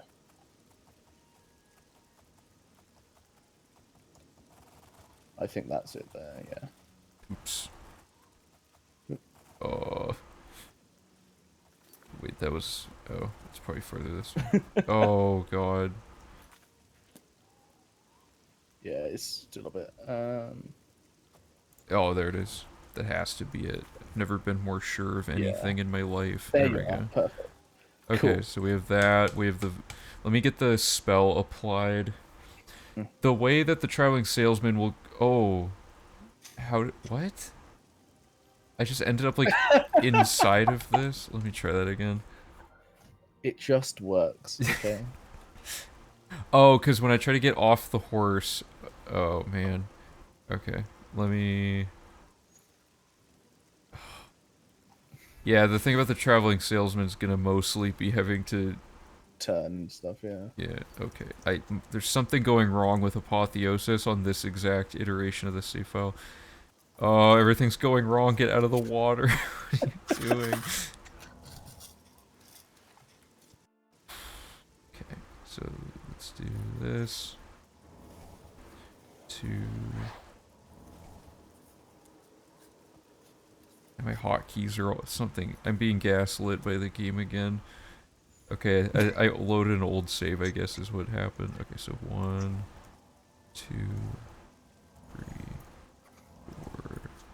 No. Again, it's just like the programmers at Bethesda preemptively trying to disrupt our efforts in like, whittling down that time on exploration.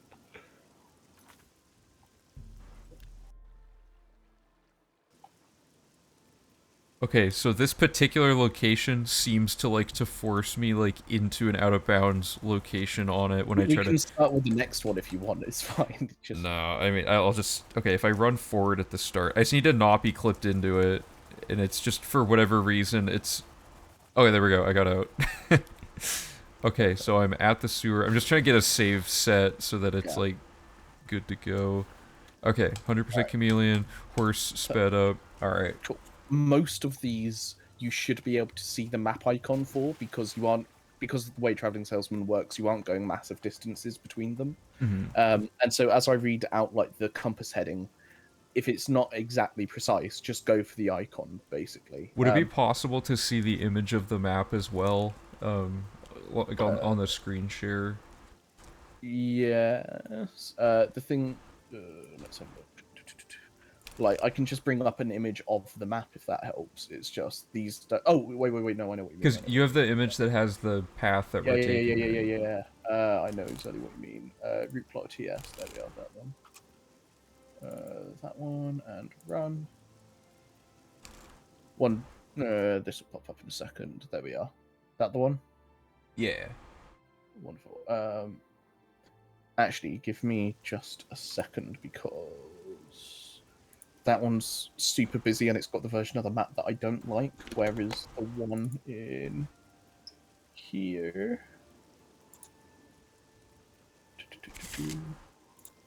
Wonderful.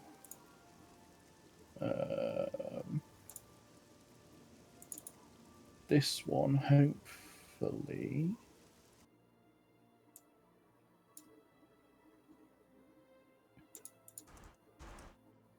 Well, that just doesn't work at all. What the fuck? Anyway, we'll leave this one open. It's fine. Okay, so yeah, I'm good to go when you are. Okay, cool. I just console commanded the main quest to be farther along so that we can have all the gates spawn. Perfect. That's a thing I guess I overlooked it in routing, because I was so eager to get Shadowmere, I forgot we actually need to have the gate spawning happen, but that'll be easy to go route back in. That's Uh, fair. so we're simulating that now. So what's the first? Okay, so you want to go east southeast to Memorial Cave.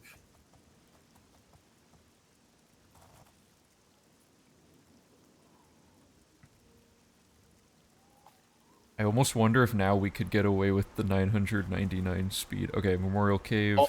honestly, yes. If you want to like try and apply them, like Because it's just like point and then tap W and you just yeah, teleport to exactly. the next location. You want to go northeast, slightly to the left of Fort Magidia. Um, from here, you want to go directly north to Wellspring Cave. I think you might have already discovered that one. Oh, okay, yeah. That's all that threw me off a little bit, but okay. Um, yep. You want to go east southeast to the empty mine. I thought the game was gonna crash. Okay, got that Wonderful. one. You want to go northeast, Oh wait, no. You want to go north, slightly to the right, and there might be an Oblivion gate there. It's random. Yeah, that one showed up. Cool. You want to go northeast, slightly to the right, and there's a ruin, Nagastani or something. My spell wore off. Oh god, I really gotta figure out why Apotheosis is just not working the way it's supposed to. But like, even though that was a sample size of like 6, was that okay? Like from Yeah, it's just gonna be a matter of how often are we reapplying the spell. There's no way it's gonna be yeah, slower than what we do currently for the run. So that's the good thing. I have succeeded. Amazing. Okay, and then I just have to make sure I'm not 100% chameleon. Oh, there's something horrible going on with the graphics. I don't get it. Okay, well, Do you want to apply it more times to like test a slightly faster speed? sure. I say increment up, not like just jump it. Okay. Well, okay, so I went up to 10, which is the old limit that we found. So let me see. Yeah, okay, so we're at 957 speed, so this is going to be really fast, but we should be able to just instantly, at will, go wherever we want. So is the next Wonderful. one northeast? Northeast, slightly to the right. Nagastani, it's a ruin. Yep. If you just say like yeah or whatever when you get them. East, slightly to the right, you've got Muck Valley Cavern, a cave. Yep. East, slightly left, you've got Vermeer's Shrine. Vermina's Shrine. Yep. Northeast, slightly to the right, you've got an Oblivion Gate. That's random. Okay, so that is not there. So I guess the only issue is that the random Yeah. gates are going to be like, we don't know how far to run until we... Yeah, like what I can do is basically go through it manually at a later date, find wherever there's a random gate, and give alternate directions if it's not there. Oh, okay. We Yeah. also could just, because you said you can veto certain data, we could just veto, or I mean omit all of the random gates from the initial traveling salesman and just like, but I don't know, that's tricky then, because Yeah. ooh, I think. if we, Sorry, go on. so it actually might be a good thing that the main quest isn't advanced yet, because the gates can't spawn, so what we could do is before we've even done the main quest, we could traveling salesman everything but the gates, and then pick the gates up by force spawning them in, like, because we'll have the whole map discovered except for gates at that point, and we can just say like fast travel to, so for example, this is a random gate right here on the Yeah. map, right? That location is so close that you can rotate, and like enter and exit this ruin and wait until that gate appears through chance. So we could take like, because there's 40 random gates, so we could take 40 locations that are close to an Oblivion gate and just force spawn all of them without having to like randomly discover them around the map, and that might add more Can you do consistency it to that way? both phases of it. If you can do it that way, then yeah, I can absolutely code that in. That's fine. Because I think Yeah, I mean, if we just so obviously we should keep running this to test this more. Yeah. But I think it might be good to have an alternative that has none of the Oblivion gates on the list of locations to discover and see how that goes. Except Yeah, for no, maybe Kvatch, because that's always available. yeah, like I can put together that list with minimal effort. Like if we weren't streaming, I could get that done in like an hour or two Okay. easily. Like with like the routing information that I'm looking at and reading from as well. All right. Yeah. Okay. Cool. So the next one is Harlan's Watch, northeast from where the Oblivion Gate would be, but still relatively northeast from where you are. It's a settlement. Oh, I'm stuck on a rock. Oh no. There you are. I think it's just popped up on the map icon. There we go. Perfect. Oblivion Gate random again, southeast, slightly left. Head. Okay. Oh, it is there. Okay. Fair. Got it. You've then got Vatican. It's a cave south. Got it. Wonderful. Swampy Cave east. Got it. Carbo's Cave. Carbo's Camp south left. Oh. Yeah. Got it. Squandered Mine southeast right. If I say right, just go right a single pip. It should take you more or less there. I don't see it. Oh, I went past it somehow. Oh no, don't die, don't die. Okay. Why is this one so hard to find?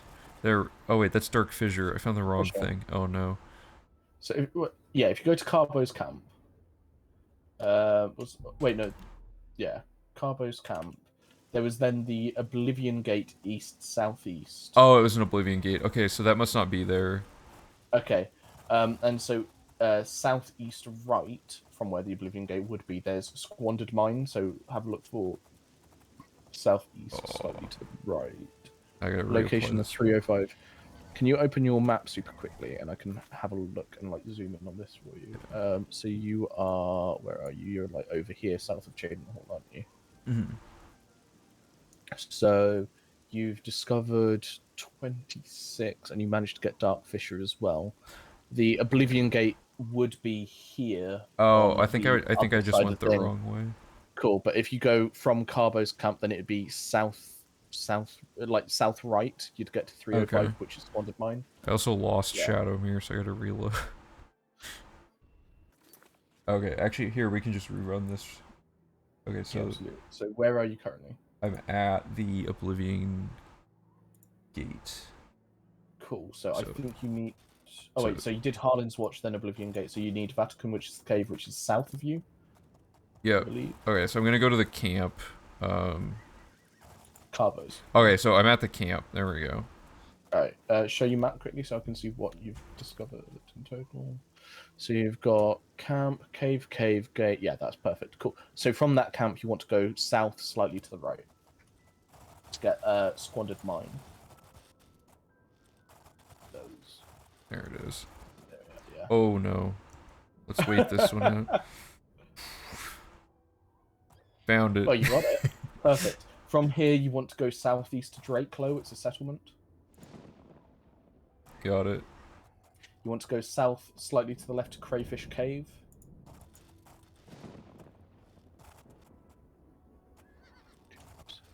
Oh wait, whoops. The problem is I get baited by the other cave icon, so I'm like, oh, that's totally it, and then it isn't. Okay, there we go. Perfect. Look to your south. Head south a bit. If you see a Oblivion Gate to the right-hand side, take it. Otherwise, head left to Trosson Camp. Oh, the spell. Still go south. It's just like one pit to the left or something. Oh, I don't think it's here. I mean, the sky is red. I also have to reapply. Fair. Okay, I ended up off again. Oh, I see. It's away. It's by the road. It's the one by the road. That's Crestbridge Camp. Why has that one not been marked on the thing? No, that's so those mountain icons are way shrines, I believe.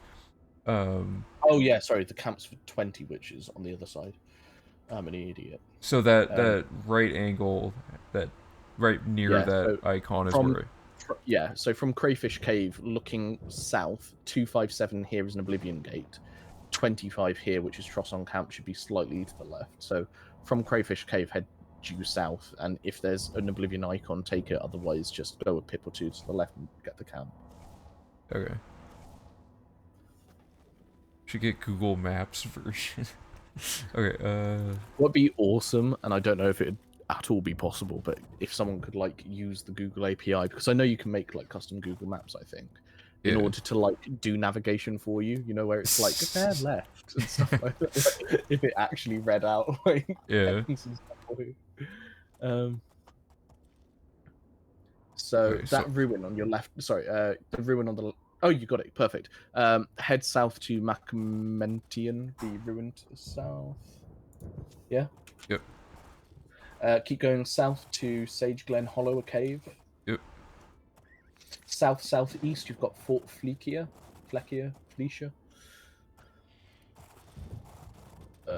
Oh man, the biggest time loss is just gonna be this happening randomly.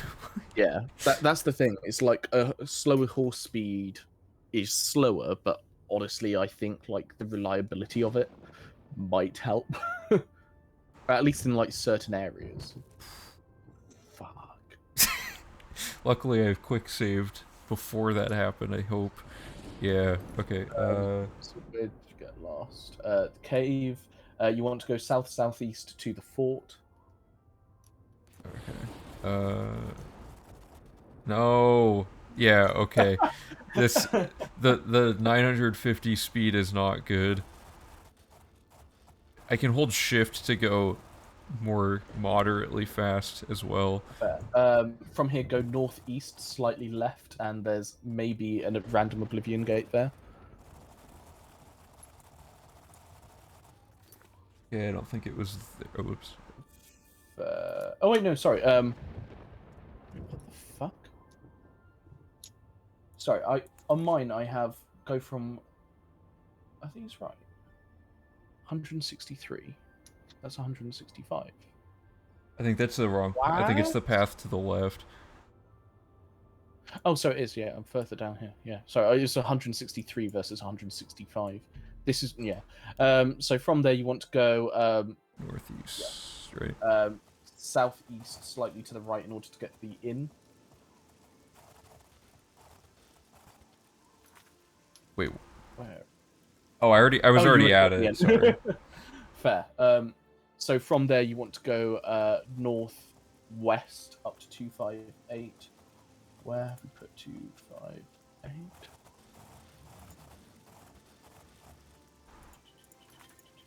Okay, so that gate was not there. Perfect. Oh okay, no! Cool. So you want to go to Bramble?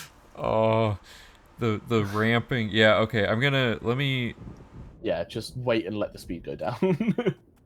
But now there's somehow enemies nearby. Oh, I gotta find that fort again. I'm just gonna hold shift for this entire cycle, I think. Just ride it out.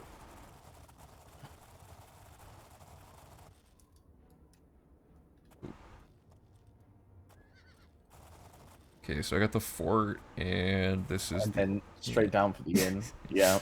Okay, cool. Okay, so from here you want to go northeast, slightly left, and there might be an Oblivion Gate location. Northeast? Northeast. Yeah, northeast, slightly left. Wait, what? Isn't that northwest? Yeah, sorry, on the routing material it says southeast, slightly left. But looking at the map, it's blatantly southwest, slightly left. Oh, interesting. That's a fucking shambles. And that's the southeast, slightly left for Bramble Point Cave, but that's west. Oh, the gate is here this time. Okay, it wasn't here last time, but then it spawned this time. Fair. Head southwest in order to get Bramble Point Cave. And then head a little further left, and there's a settlement icon for Cadlu Chapel. Yep. Head south to get the ruins. This is pretty sweet now. Like, certain areas are kind of annoying to navigate, but like...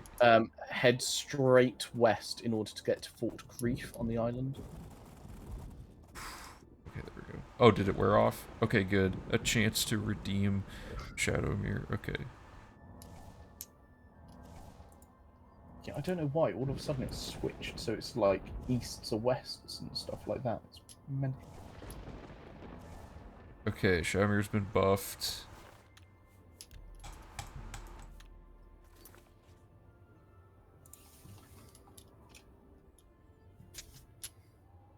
Yeah, so the thing that'll make this, like, so traveling salesman, the only part that's gonna be kind of clunky for a while is the communication part, right? But eventually, Yeah. once we've like vetted a potential route, or Mm. the potential route, and we like see, okay, these icons are on like are visible right away. These ones aren't. It'll be easier Exactly. to be Yeah. like, always just blindly go towards this compass icon, and then now you have no Exactly. icons until you go a little bit this That's direction. kind of what traveling salesman has working in its favor a lot, because with the horse vectors, the idea was just you point it in a direction of prey. Yeah. Man, I really thought that the rocks wouldn't be near. I didn't realize how many rocks Todd Howard put in this game. You know, like, Just to foil us, yeah. So once you get this fort, you want to go slightly to your north east to get to Newt Cave. It's on the other side of the river. Yep. Northeast almost directly to get to Crestbridge Camp. oh, this rock. Okay, got it. And then Go more or less east northeast in order to get to the fort, and then you want to go northwest to get up to, I think it's a random Oblivion Gate location. I'm just going straight off the map now, I'll be honest. 246 is an yeah, Oblivion Gate random, yeah. doesn't appear You to be. then Cool. So you want to head further north to Wenderbeck Cave. There Yep. should be an icon slightly to the east. Yeah. Did you Mhm. get that? Sorry. Yeah. Cool. West northwest, you've got the ruins of Norau. Okay. Yep. Go due north to the tower. Got it. Wonderful. Head directly west. There might be another Oblivion Gate. No, fair enough. Head south towards Fort Sejanus. Should see an icon for it. Yep. Oh no. The problem is if you let go of up, it stops Mm. working until you Uh, land again. Fair. Okay. South, slightly left, there's Cracked Wood Cave. Then Oh make an. no. Ooh. This is at the slower speed too. I didn't even do the full 1,000. Well, Cool. Head west southwest. There might be another Bolivian Gate. yeah, so this one did appear. Cool. Head southeast, slightly to the left, to get to Cropsford. Yep. Southeast, you've got a cave. Mm-hmm. Southwest, there may be another Oblivion Gate. 240. Yep. There we are. Perfect. You want to head northwest to the ruins. Slightly right. Alright, I gotta refuel. Oh, and kill. What am I on? 342. I'm not used to having to fight actual enemies. Now that we're a higher level, though, enemies actually are more difficult. Depending on the save, you may already have the one coming up because it's Colot, which was on the Bravo vector, if you remember. Mm-hmm.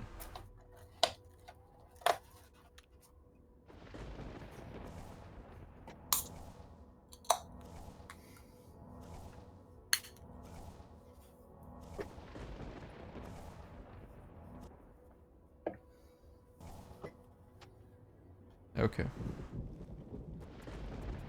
So So yeah, you want to go Kalot. up to Colot, which is northeast, slightly. Sorry, northwest, slightly left. All right. There you are. Yeah. Northwest, you've got Shinbone Cave.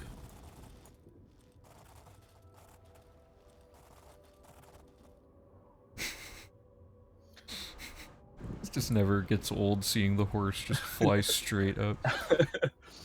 Southwest, you've got a Oblivion Gate. I believe this one's permanent. Wait, oops. Oh wait, no, it says random actually on my list. It's just the icon is on the map for it, so maybe not. Okay, keep going south towards Fort Virilia, which I think is that map icon you can see. So just hit that. Yep. Yep, cool. You want to head south east towards Beyond Cave. There may be an Oblivion Gate along the way. Fair enough. From there, you want to go directly west once you hit it, until you get another cave, Pothole Caverns. It may not be on the map icon immediately, Lee. Oh, okay, this is a farther one. Whoops. Oh god, I was looking at where I was facing, not the horse. There we go. Oh, that's not the right one. That's Robbers Flen. Oh, is that not? 2. Oh wait, no, that is right. You got Robbers Glen, right? Oh, okay, okay.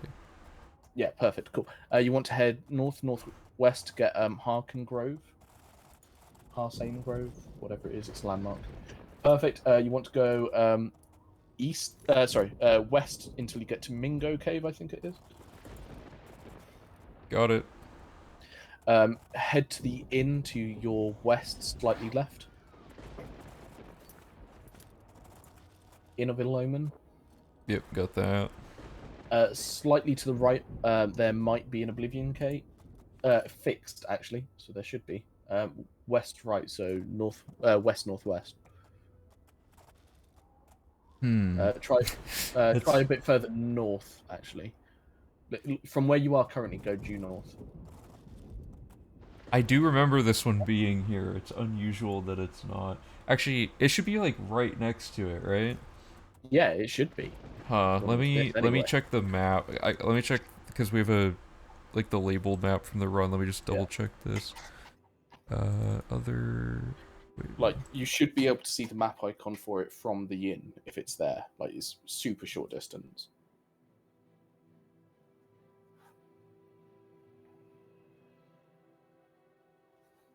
yeah, that should be fixed. Okay, here's my guess: is that me console commanding the main quest to be half done didn't properly trigger some of the fixed gates. Fair. That is probably all that happened. That's So fair enough. let's assume I got that So, one. a little bit of good news is that we're already, like, almost 60 locations deep. Wait, really? Yeah, like, we're on Oh entry wow, 56 currently. Like, that filled out quick. Yeah. yeah, like, it works pretty well, like, from my limited testing and stuff like that. So, yeah, okay, so from here, Inn of Ill Omen, you want to head west northwest slightly until you get to Fairgill Inn. All right, I gotta refuel. What? Why there are 2 inns right next to each other, I don't know. Still, Competition stirs up like, you good would think, business. like, with all of the roads and how barren they are in the Yeah. game, they would be like, this is a poor business decision. Right. All right, we got that one. Okay. You then want to go directly south to get to Pothole Caverns. Got it. You want to go south, slightly to your left. There may be an Oblivion Gate. Just go a little bit if it's not popping up already. That's fine. Okay, cool. You want to go east southeast in order to get to a ruins icon. It's a little bit away, so there you are. Perfect. Continue this way, but slightly left. There may be an Oblivion Gate. Continue southeast. Yeah, keep going a little bit. No, okay, cool. Don't go towards that. Yeah, go towards Bloody Main Cave directly south. Go for that. Okay. Wonderful. You now want to go north. East northeast to a ruins. Okay, so we already had this one discovered from earlier, I guess. That's fair. So that one's good. Basically, keep going straight and get that mine icon you can see ahead of you. Wonderful. And the that gate. Oblivion Gate. Yeah. All right. Okay, so this is the bit where it gets interesting because the traveling salesman doesn't take into account the red circles that we have on the other one. Yeah. You act like So we can't just fly over the city. Yeah. Basically, you need to go through Braville. It's the tower on the south side. But because I can't implement like the exclusion zones into the traveling salesman, I'm sure there is a way, but I'm just too fucking. Oh, there we go. Okay, I jumped it. Where about? Okay, it's like right there. Yeah, so it's basically south of the castle bit. Just jumped straight over it. That line totally works. East northeast, there's a camp in the lake. I've made a huge mistake. There you are. And then from that, head directly south to get the ruins. Okay. Fantastic. Head east southeast to get Fort Irony.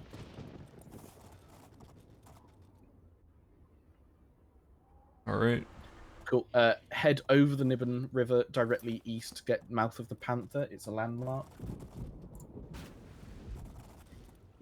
There we go.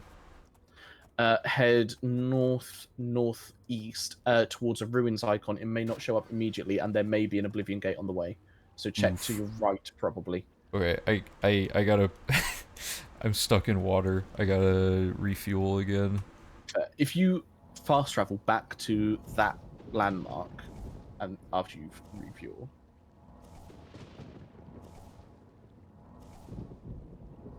and like this is the kind of thing that we can like make like note down for later. But if you fast travel back,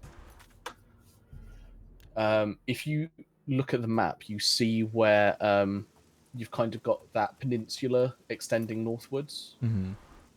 Follow the west hand bank of that until it goes straight, and then just follow it to the other side of the river. And if there is an Oblivion gate, it will be on that peninsula, and you'll come across it basically. Oh, okay, I see.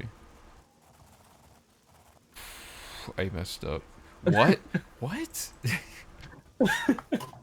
How did he stop me? Like, I'm mid-horse, like, right, pathing. so... Oh my god. Okay, that's a reload. So the gate would theoretically be up here. Yeah, it'd be like okay. Yeah, it'd be like right here. It'd be within like icon distance of Mouth of the Panther. I think that's the thing, is like when it comes to routing this, it'll just be the point before you get to a gate. It's just, can you see an icon for it in this direction? If not, head here. Yeah.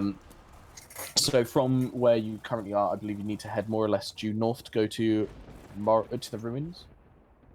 Oh, yeah. Oh, yeah. Okay, sorry, cool. I already got it. I don't think there's a gate here, although that's I can't get just, up. It's not showing up on the map, and I'd expect it to at that kind of distance, wouldn't you? Yeah. Yeah, it's just head east, southeast, to Welk, which is another ruins icon. Oh, you need to aim a little bit further to the right. Oh no, there's a camp in the middle too. Oh shit, so there is. Ooh, I'm an idiot. Alright, and then Welk. Yep. You want to go southwest in order to pick up a mine. Got it. Mine. Keep going on that thing until you get to the Drunken Dragon Inn, so continue straight. Got it. Go 90 right until you get to Atata. Yep. Kink left until you get to Barren Mine. I'm now using full-on like rally driver. Driver. All right. I mean, if it's working, it's working. Northwest, there's another random Oblivion gate location potentially. Oh, that one actually was there. Perfect. This would be a bad spot for the thing to wear off. Ton of enemies. West, slightly south. You want to go to the other side of the river in order to get to Reed Stand Cave. There we are. You can see it on the map. Wonderful. And then from that, continue west to the fort. Wait, did I miss? No, there it is. Okay, then the fort. Yeah, oh god. I just ran straight into the cave. That bandit was like pro tier to just like stop me like at 100,000 miles an hour. Southwest, there's Sheergraph's Shrine. Mm-hmm. And then if you head pretty much due south, check on the left-hand side. Oh, there's an Oblivion Gate. There we are. Pick that up. Keep going south, and then get Rock Milk Cave. Okay, I'm gonna get away from this enemy before refueling. Wow, this is so painfully slow to do this. Like, head to your right-hand side. There's Border Watch. Okay, I'm gonna get to this cave and then refuel. I gotta be careful because Shadowmere can get carried away in combat. Which location did you? So I just got to the Reed or Rock Milk Cave. Okay, cool. Okay, so that should be the right amount of speed. 381. Okay, good. So I'm going to Border Watch. Border Watch, kind of southwestish from your current location. And then after you get this, go due east to get Water's Edge. Another settlement. Oh man, that was a jump. Okay. Okay, cool.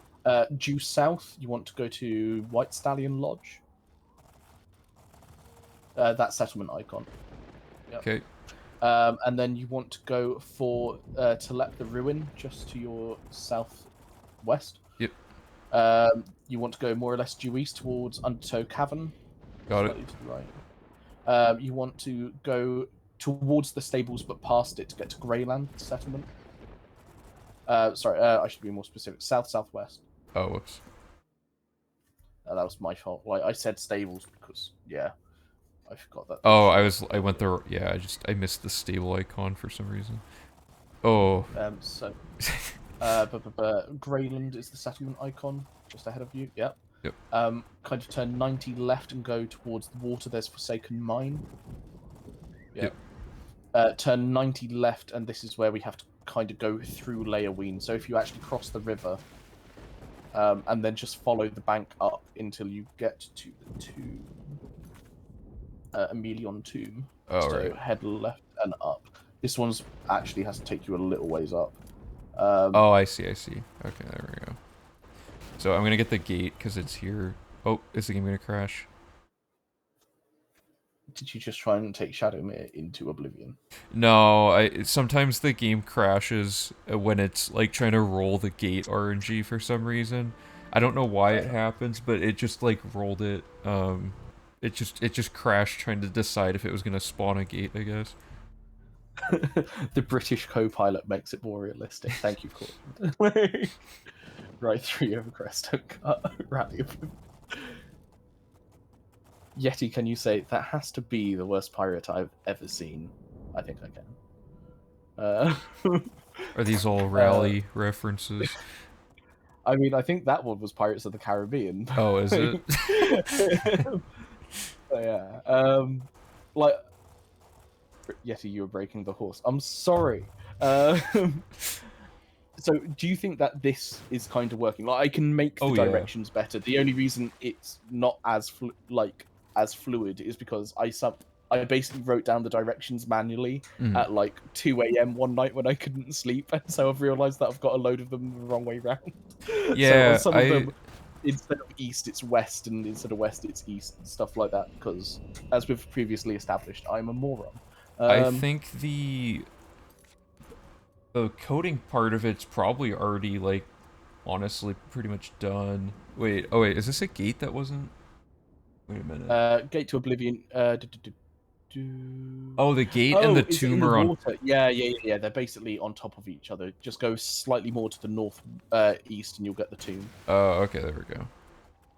Cool. And then southeast, you've got another Oblivion gate. It says it's fixed. This one. Okay. It's weird that one fixed gate didn't show up. Yeah. Basically, continue straight towards Dark Fathom Cave. Oh. See, what we can do is just, like, take this whole thing and just convert it into, like, a script that the co-pilot just reads in order, Yeah, basically. No, exactly. That, like, if people want, like, this is what I originally had on my end, which is, like, the location number, the direction you need to go in, and then the location and icon. So it's, like, from Rock Milk Cave, I would say, go southeast, slightly left to Border Watch, which is a settlement icon. Right. And I can go east to Water's Edge, which is like that kind of thing. It's just I got a bunch of these wrong because, again, I'm an idiot. But I've since like developed something that basically does this automatically in script anyway. So if I do this again, I can just use that script with this, and it will just generate it on the fly, basically. Okay. So yeah. Oop, that disappeared. So where are you currently? So I'm heading down to Tidewater, so there might be a gate, but there wasn't, it looks like. So. Okay, cool. So from Tidewater, you need to go east-south slightly to potentially another Oblivion gate. Just kind of following the coast. Okay, yeah, so that one was there. Cool. From there, go north to the camp, although I think you just got Bogwater, didn't you? Yeah. Yeah. Continue east, there may be another Oblivion gate. Oops. Slightly, yeah, east, slightly north. Actually, with Chameleon, I wonder if we could fast travel in place until the gate spawns. You know what I mean? Yeah, go northwest. Oh, you've already got Fort Bloodblue. Oh, Pretty that good. was for a Mages Guild quest, so we would Yeah, already have fair. that one, I guess. Okay. From there, go north. There's potentially another Oblivion Gate. I think that one might be fixed because its icon is on the map. Oh, okay, so that's just broken. Okay, I think I know what happened. There's probably certain quest Okay. stages throughout the main quest that trigger certain batches of gates to spawn. According to the USP, they're in batches, so me skipping the first 2 batches probably is what happened. So let's just assume that Yeah. that So was there. okay. So like, irrespective of this, then like after this stream and stuff, do you want me to basically do traveling salesman again, but ignoring all of the gate locations, and Um, then basically the fixed ones you know where they are anyway, and then with the random ones you can just pick, is it 40 or 30 like 40. locations to Yeah. go to and like force spawn them basically? Yeah, so Or there's a little bit to consider routing logic-wise, because, like, the question is, do we want to have the main quest completed more before doing this phase? And I guess maybe we do, because the fixed gates would be annoying to have to all uniformly go back and pick up. So I have to route that in, but then it's also like, we should do a little bit of testing after the, so we should finish up this circuit just to see approximately how long it took to do traveling yeah, salesman, and then the first 40 random locations on the thing, I bet you can just fast travel in place repeatedly to reload the yeah, zone to until they spawn. So I want to try that. Not all 40, fair. obviously, but just conceptually, can we respawn a gate by Because like fast traveling in place? from my end, as long as I have a data set, I can run the traveling salesman script. So Right. I can make that data set exclude fixed gates, the random ones, or whatever, really. So if you want me to just do it in like the top right corner of the map or something, I can do that. But like theoretically, I think it's just, do you want me to exclude gates or not? But I Yeah. think that comes down to, as you say, like whereabouts in the story you would be when you would be needing to do the map exploration stuff. Okay. Um, Yeah. so if you go from your current position more or less north, there might be an Oblivion Gate to your right, and if not, take the cave. Yeah, no, take the cave to your left. Oh, hello, NASA. I'm surprised we haven't ran out of Uh, potion. Oh, so hold up. I got a so quick this request in chat. Can you toggle TCG? Oh god, I didn't know that this was even. Oh man, what in the ungodly fuck is this? I think it's just the geometry of the hitboxes for everything. Oh, I didn't know this was. This looks like one of those really old like vector graphics games. Looks You know like the like. Havoc for the Atari arcade collection that I used to play. Oh man. Yeah. Okay. So that's what that looks like. Okay. Let me let me turn that off and then go back. You know of how they did like Far Cry 3 and then they did Far Cry 3 Blood Dragon? I Uh, think we've just discovered like the reboot that Oblivion needs, but no one ever considered they wanted. Make it a Like, retro style vector yeah, art. I want the Elder Scrolls 4 Oblivion Blood Dragon edition. We'll That would be we'll do a like, like a Vectrex homebrew port that we commission or something. yeah. Um, Okay, so I'm at you're just following the routing Blankenmark. without me now, aren't you? Oh, I was just kind of, because I want to see Yeah. roughly how long this takes. Because I don't know, we started this less than half an hour ago. Like just this I mean, I part. checked the vault. Like, what was the last location you got? It was you're near Blankenmarch, aren't you? Yeah, so there's a gate. I gotta fuel up again. Blankenmarch is location 109 in the list, so we're over a quarter of the way through already. Okay, that's good And news. granted, you aren't like closing gates on the way and stuff like that you were in the split time, but like I feel as though this is still working fairly well. Yeah, I figure we'll probably add like an hour in our estimate to Yeah. consider gates, because it probably actually takes that long. Okay, there we go. I did it right. All right, so we're going to the shrine, or well, there's maybe a gate. Wait, can you open your map again quickly? Sorry. So you got Blankenmarch. You need to. Yeah, so this gate wasn't here. Yeah, so you need to go to Fisherman's Rock, which would be and then keep going in that direction in order to get to castle, to get to the fort, and then you want to go more or less due east towards the shrine. Yep. And then once you hit that, go north to the ruins of Arpenia. Okay. And then from that, you want to go southeast. There may be a Oblivion Gate, and if not, kink left and go straight to Fieldhouse Cave. It's a ways off, so yeah. Now you found it, you've seen it. Oh, so there was no gate then. Okay. Yeah, fair. Go due east, slightly left, so east northeast, towards the fort. You would get an Oblivion Gate more or less on the way if there was one there. Go north. There may be an Oblivion Gate. Okay. Yep, that was there. Cool. Keep going north, kink right. There's a camp, Marsh Punk camp. Oh, This bit whoops. we need to be a bit careful. Oh, I Yeah. see. Yeah.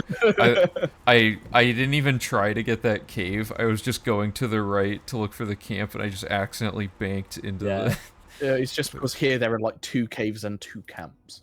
Like, as long as you get them all, it's fine. It's just like mid-route, you wouldn't want to like get 3 or Yeah. 4 and, you know, Wait, where be are shit the out of other? luck towards the end. Aren't these supposed to be like right here? Sorry, open your map again. So you got the Oblivion thing. Oh, wait. So you got Shattered Scales Cave. Yeah, that's perfect. So the cave, Oh. that one you were supposed to get. Keep going northeast. You'll get a camp. So basically, go from where you are through towards the I got that camp confused. in I front of thought you. this area was this area, Yeah, and I was just like, these did the items exact aren't. same. Then you've got a cave going more or less west. Head south slightly after you get that one to get the other camp, and then double back to get the other cave to the north. Going to the moon on this one, I guess. All right. Aim for the water. Yeah. There we are. Other cave, yep. Fort. And then the fort, yep. And then 90 left to get the camp.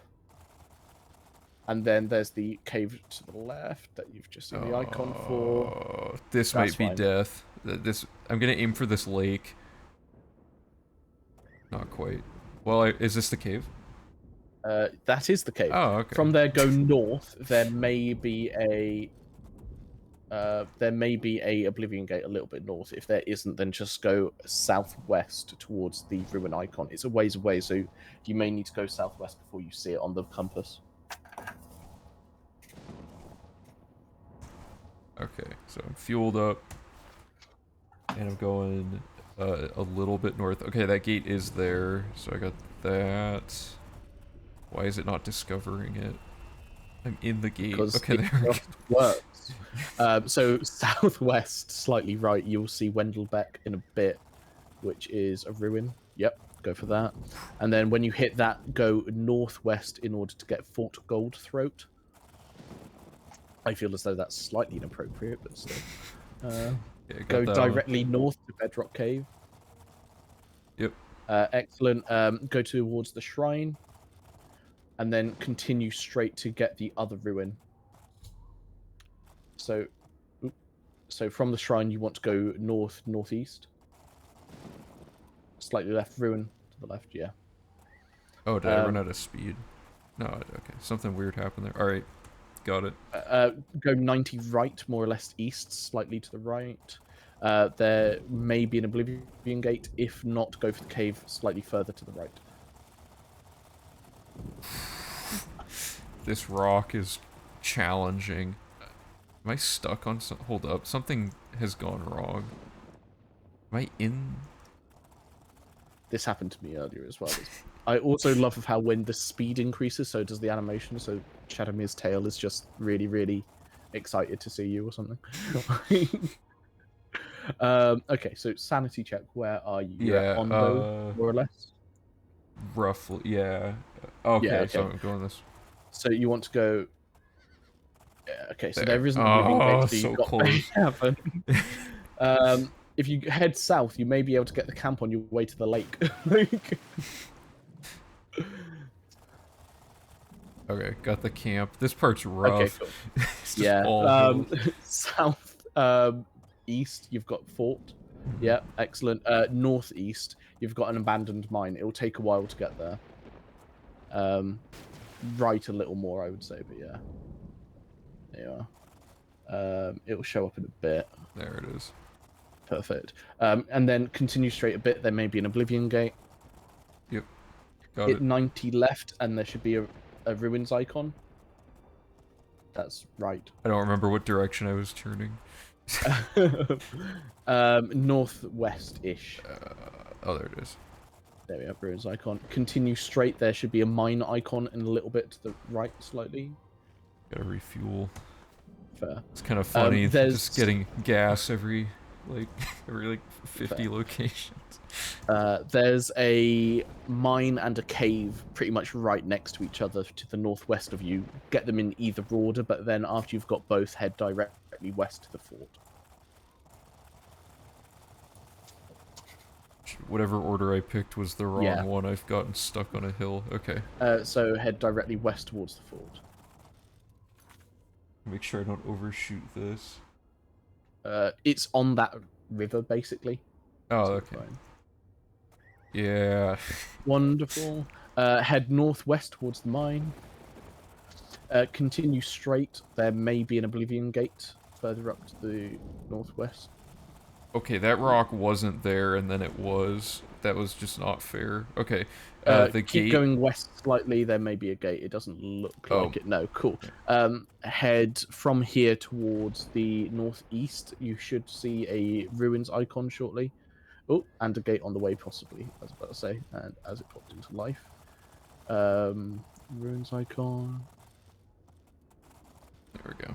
From here northwest towards Boethia's shrine. Boethia. This one's a rough one. This shrine is just always hard to find. Okay, there we go. Hey. Perfect. From here, you want to go southwest towards Fort Fascian.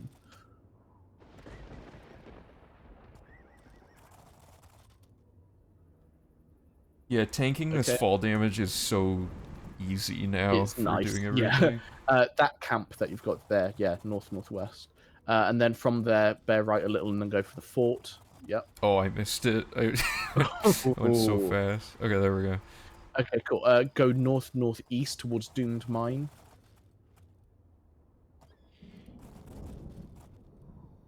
Okay, got it. Go left slightly towards Dark Fissure. I think you might have already discovered that, but I can't remember if you quick loaded or not. Yeah. That's fine. Oh yeah, I loaded like before we did any of this. So. Go due north to Hero Hill.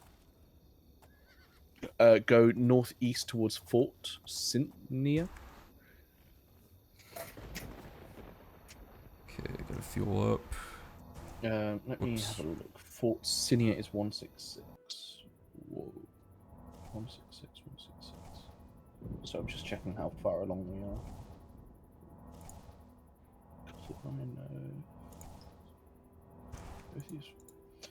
We're on location 150, so we're getting there. We're almost halfway.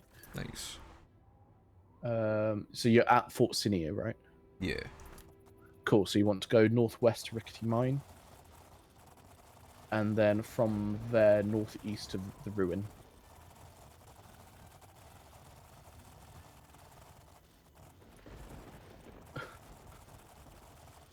Okay, perfect. Head due north. There may be a gate. I think it's fixed outside of Shading Hall, but I don't know if it's already here or not. I think that might be one of the ones that doesn't spawn. Fair. Go towards the fort that you've already discovered, Fort Farragut. Okay. Go there. And then from there, go northwest. And there may be another Oblivion Gate. There may not be. Nope, cool. Go to the ruins. Yep. Okay. And then continue north to the camp. Oh, there's so many rocks in this area. Okay. Head 90 left towards the settlement, Lord Rugdump's estate.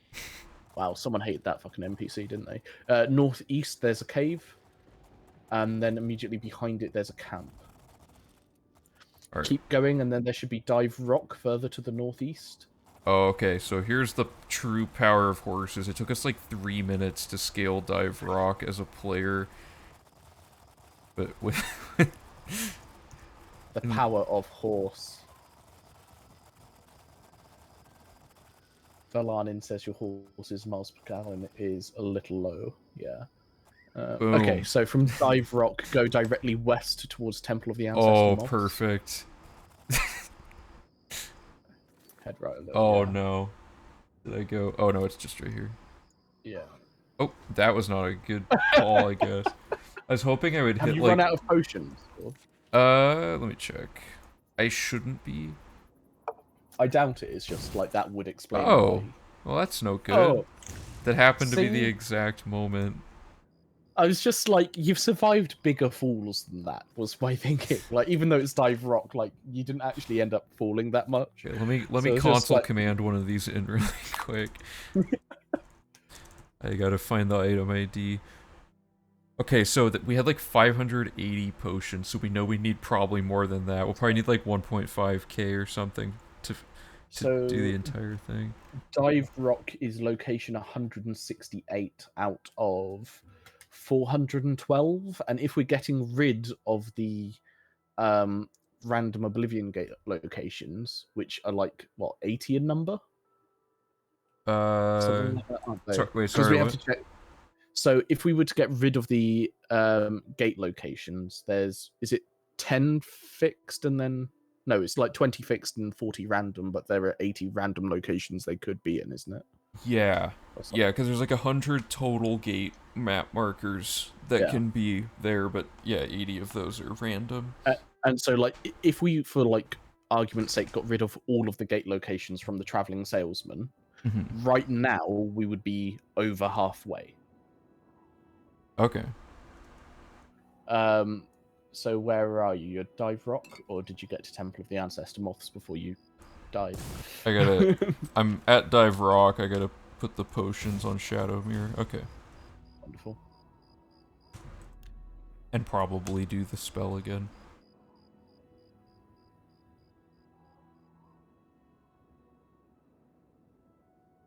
Aim for 2k potions, 1300 more than I. Okay.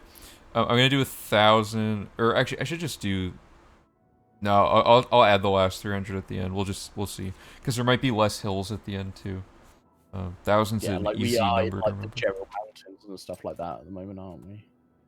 Alright, so let's. So yeah, you want to go more or less due west, slightly right towards Temple of the Ancestor Moths. Okay. I messed up the refueling. I gotta. Don't walk off that edge, Shadowmere. You really won't be in for a good time. Yeah, I gotta figure out. Oh, I forgot. Okay, so I have to quick save and quick load to make sure Shadowmere is drinking. Thank you, Valorant, for that. For some reason, Shadowmere doesn't remember to be drinking potions until you quick save and quick load. So why is she wandering? Amazing. Are you at 100% There we chameleon? go. No, I'm at 80. Okay, okay, as long as she doesn't move. I swear, 100% chameleon should have been in Skyrim. I felt robbed when they took it out. They took so many spell effects out of Skyrim. I mean, like, they got rid of spell making in Skyrim, and I'm Yeah. like, yeah, Oh, Oblivion could okay. be a buggy, broken mess, but, like, that was a step too far, Todd Howard. How dare you? Yeah. Oh, I massively You overshot need to this go... again. Yeah, you did. You need to go, like, southeast from that location. Okay. So, I would say go one pip right of west. Yeah, like, your heading's good. Your heading's good. Oh, I was so high up it wasn't recognizing it. There we go. Okay. So, Temple of the Ancestor Moths. Yup. Then get that Oblivion Gate, because that's more or less due east of your location, should be. Yeah. Sorry, west of your location. Then south to the Shrine. Then southwest to Gutted Mine.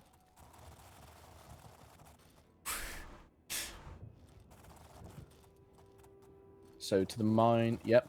Then there may be a fixed gate immediately to the west of your current location, but there doesn't seem to be. That one should be random, actually. I've got the icon for it on the map, so that's why I said fixed. Oh. That one might just be broken. Let me check my map. Fair. Like you said, it does it in batches and stuff. Like it may just be that that batch didn't get spawned in or something. Like that one, interestingly enough, is not a fixed gate, according to my map. 243. Dive wrong. I remember because like you have to go in and out of Gutted Mine to re-roll it, basically. But I'm gonna try the fast traveling thing.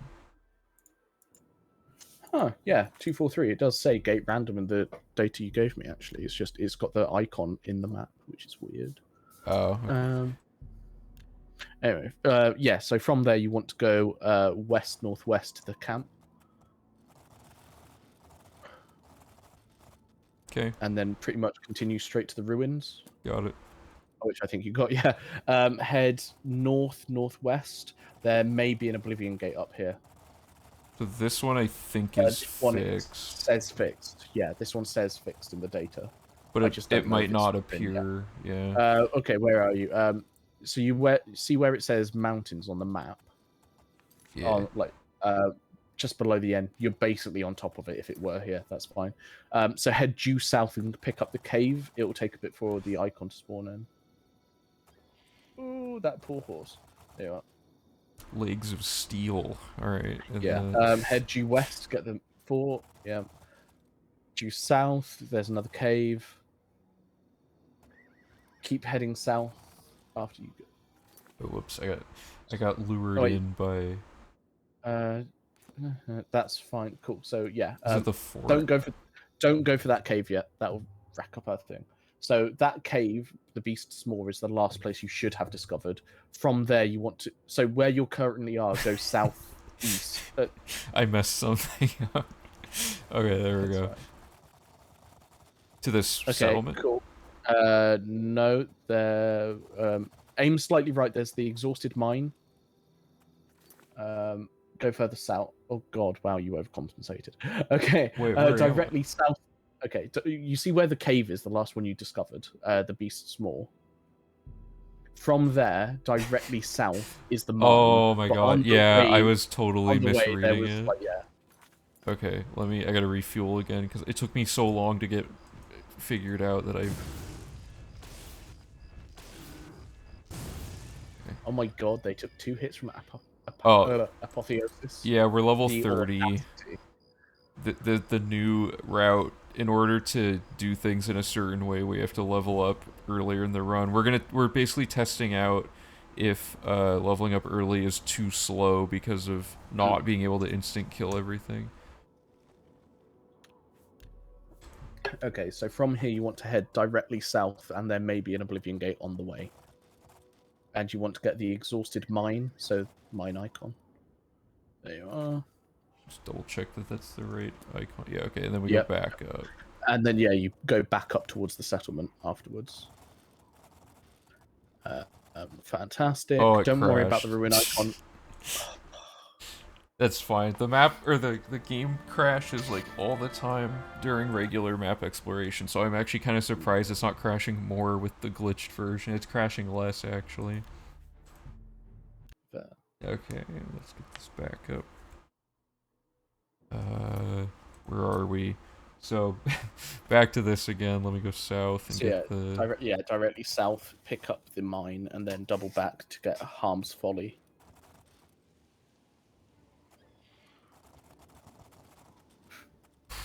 Okay, got it. And so, yeah, you want to double back to northeast in order to get Harm's Folly. Sorry. Okay, I got that. Wonderful. Head directly east. There may be an Oblivion gate on the way. Yeah, so this is here. Yep. Then there's Desolate Mine, further to the east from here. They really don't like getting discovered, those gates. You have to be in them most of the time. Desolate Mine, go northeast towards Lake Arius Caverns. It's on the lake, if the name didn't otherwise imply. And then... Oh, no. I swear I'm going the right way, but I saw cave icon and I just went for it. No, it's fair. Okay, left. Did I do it again? Oh my god, why is that one so alluring? You hit the rock and it, like, turned you, I think. Alright, there, this has to be it. There we go. Yeah, perfect. Double back, get the camp icon, then the cave icon. Did I actually hit those? Nice. Okay. Excellent. Keep going south, there's a settlement icon. Yep. And there may be an Oblivion gate, which I think is fixed, so grab that. Excellent.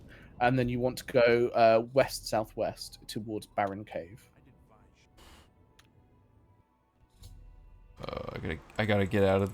I gotta get out of here. Okay, sorry. West. You got the... Yeah, west. Cave icon, perfect. You want to go west-northwest in order to get the ruins. Wow, that got scaled like instantly. Southwest, you've got a cabin. It has the settlement icon. Yep. Fantastic. There may be an Oblivion Gate nearby to your northwest, but you should be able to see it from here.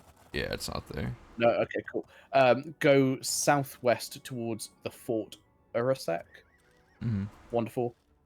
Keep going west until you get to Sideways Cave. It's on the island. Oh, I You went already had too. that Oh, you discovered. already discovered it. Okay. Okay, cool. From there, go directly north to Vilverin. It's the ruins Yep. that everyone goes to immediately after getting out the sewer. And then go northeast towards the fort. If there is an Oblivion Gate, you'll pick it up on the way, more or less. Northeast.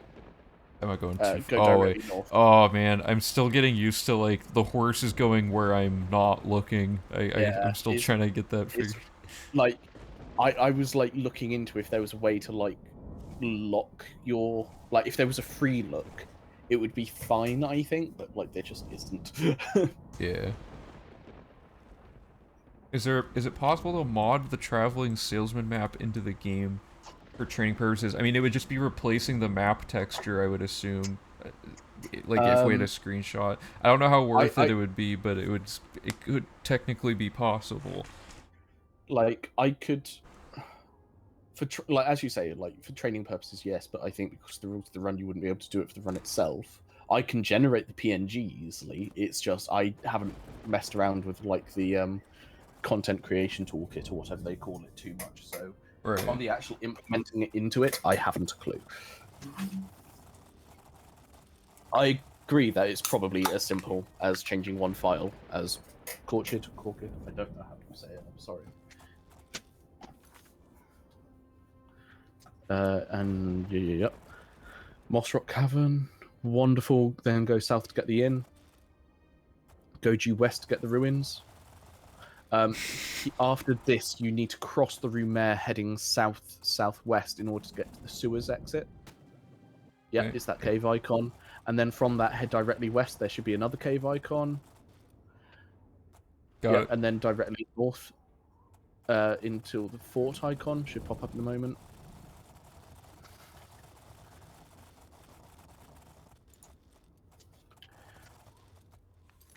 Northwest, there's a settlement icon. That was weird. I like landed on nothing. And then after you get the settlement, go right slightly. There's a cave icon. It's to the northeast of the settlement. Yep. Okay. Wonderful. Go directly east. There's a fixed Oblivion Gate, apparently. Yep. And then from there, go northwest to Unmarked Cave. I'm not even like looking at the game. I'm just looking at the compass, and it's still working. Fair. That settlement icon to your right that you just saw. That's the one east. Sorry. And then from there, you want to go northeast. There is Toadstool Hollow. It's a cave. It takes a bit until you see the vector, but it shouldn't be until you see the icon, but it shouldn't be too far off. This town sucks. Oh no. I can't. Oh. Okay, let's just retry that. That town's cursed. Where am I? Unmarked cave. Oh, so I'm just going back to the village. Yeah. Okay. Bleaker's Wonderful. Way. You got it. That's fine. Just go directly north from where you are, and you should be able to see the icon for the cave, Unmarked Cave. No, sorry, Toadstool Hollow. Okay, got that. Wonderful. Get that Oblivion Gate. That's the next one on the list. Oh no. Okay. And then, wonderful. Southeast, there should be a ruin. Perfect. Directly east, there should be another cave. Okay, let me find a safe spot to refuel.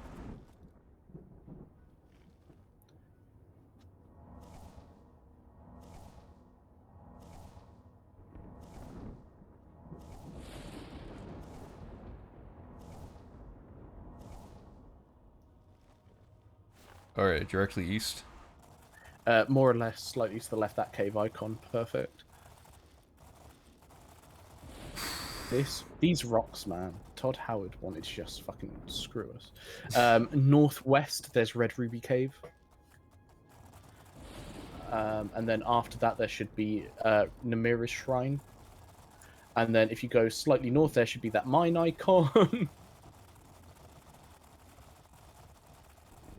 Horse vectors, yo. 90 right, there should be Knoll Mountain. So east. Yeah, there you are. Northwest, there's Dragonclaw Rock, a landmark. It's slightly to the right. You went too far left. Oh, it's the thing at the top of the... Yeah. Yeah, it's the thing at the top of the road. See if I can hit this jump. Oh man, I thought I did the mouse thing again. I just want to see if I can jump like all the way there. Alright, here we go. Yeah, okay. Holy shit. Northwest Serpent's Trail, it's a cave. Alright, okay, so this won't show up because I haven't routed in the quest that unlocks that location, but that'll be discoverable. Okay, fair enough. Cloud Ruler Temple, directly west, slightly left. Yeah, that heading's good. Settlement icon. You've got a way. There you are, perfect. I almost went careening off the edge. Okay. Probably this ruin, right? Yeah, that ruin, yeah. Then you want to go, this bit's a bit complex. You want to go southeast, get the cave. Then keep going southeast, there's another cave. There you are. And then you want to double back around, going more or less west. There may be an Oblivion gate here. If not, go to the settlement icon. Okay. Then go left, get the cave, and keep going straight. There should be another cave. Wow, okay. That's a good good run right there. You want to go west-southwest towards a ruin. There may be a gate on the way. Because we're now kind of getting into like this area of the map, they're a lot more spaced out. Okay. You can yeah, that gate was icon. there. Okay, so that, and then... Do you need to recharge? Yeah, I'm just getting to flat ground so Shadowmere doesn't like try to run away. Whilst you do that, I'm going to be really quick, but I need to nip to the loo, so I'll be back in a sec. Okay. Oh, this didn't work. What happened?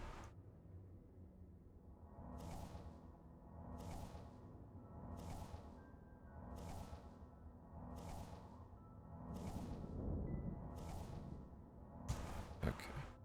I think this is going pretty good so far. Okay, let me catch up on chat. It's not changing a file, but putting a file in the data directory at the same path to map the TTS file you referenced in Discord. Okay, cool. By the way, the closest gate marker combo is the Anvil gate. 834 units away from the gate. The furthest is random 11. Wow, okay, yeah, so those can be pretty spaced out then.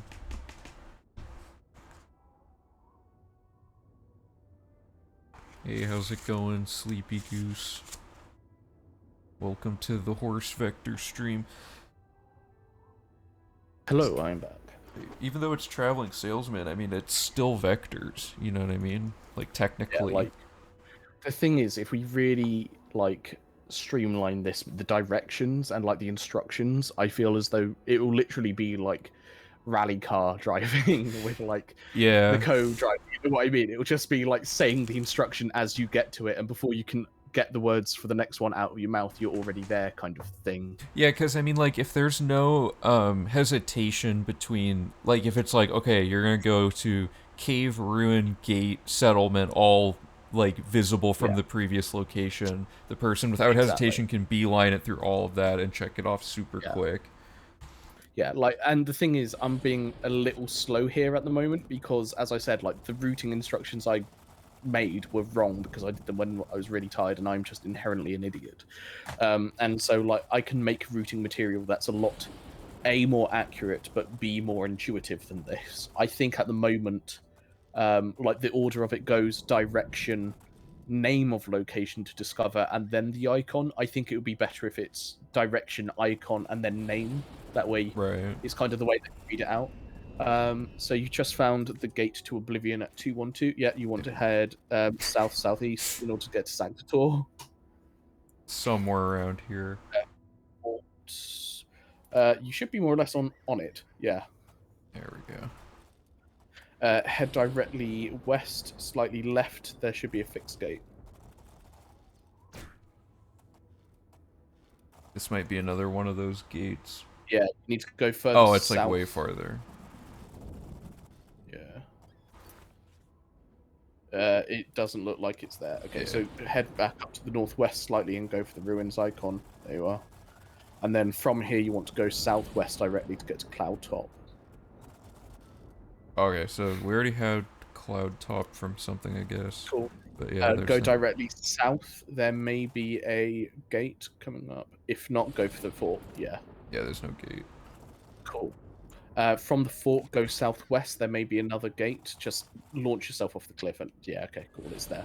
Otherwise, it was like, get to that point. If you don't see the map icon, I'll give you the other direction. So from here, go east, slightly left, slightly right. Maybe another Oblivion gate. No, cool. Go northeast. There should be a cave icon. Got it. Yep, cool. Go northeast. There should be another cave icon. Cool. Head east. There should be ruins. Northeast. Slightly Sorry. south. Yeah. No, east, southeast. Sorry. Oh, So okay. yeah. And then you want to go east, northeast, and there's another cave. Keep going east. There's another ruins. Oh god. Like, it's not even the instructions that are the issue at the moment. It's just Todd Howard screwing us. I lost my speed. I bet I can get out of here. What am I? What? Okay, if I can get in the door, maybe this will fix it.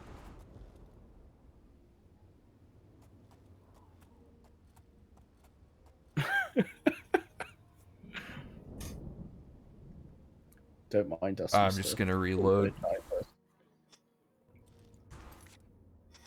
Right, so you are at which ruins?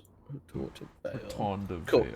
Oh, so that's if a you ways go- back. Whoops. Yeah, if you go east northeast, there should be Shadow Rest Cavern Cave. Keep going. So once you get this cave, head east directly, and then go to the next ruins. Okay, I gotta East. refuel. Yeah, do you need to kill that dude before? Yeah.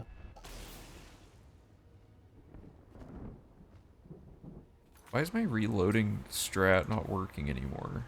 Or wait, oh, I changed the hotkeys. There we go. Oh, and then you start moving. Why? Why would you do this? Oh, I know what you have to do. Okay, so you have to. There we go. Whilst we're here, I'll have a look. 329 Miranda. Dragonclaw Rock, Cloud Top we got. Miranda. We're at location 345, more or less. And if we get rid of the gates, there's like 50 left. Okay. As it stands, like we've still got 150-ish left to go. It's just because a lot of the gates are more or less on the way to something anyway. Mm-hmm. But yeah, like we're getting there. So you're at Shadow Rest Cavern. Yeah, I currently. refueled and everything. Cool. Go east. There's a ruin. Wonderful. Go northeast. There's a cave.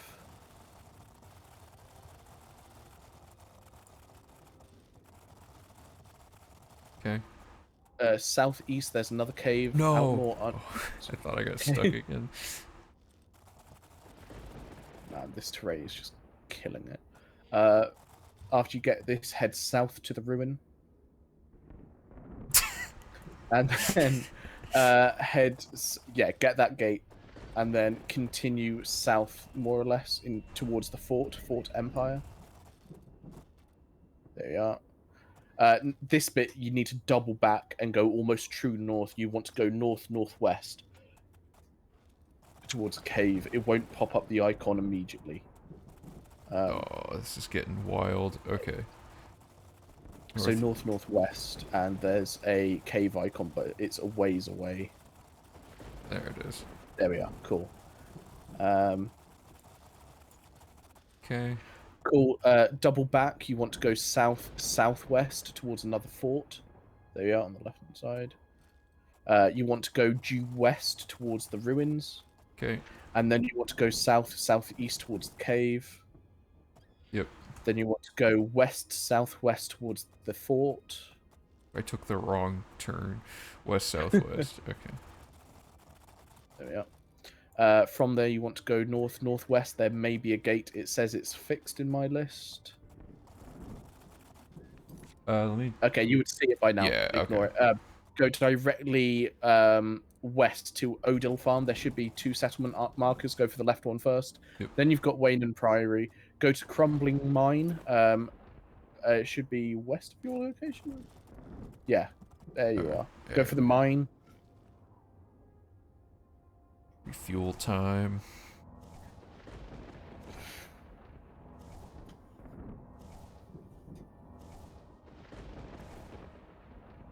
Okay. Go into the mine and then the gate? Yeah, mine, then the gate. And then after you get the gate, go directly west, and there should be another mine icon, possibly slightly north. Yeah. From there, go directly south, pick up the ruin. Goodbye, Mr. Minotaur. Go southeast. There's a settlement icon.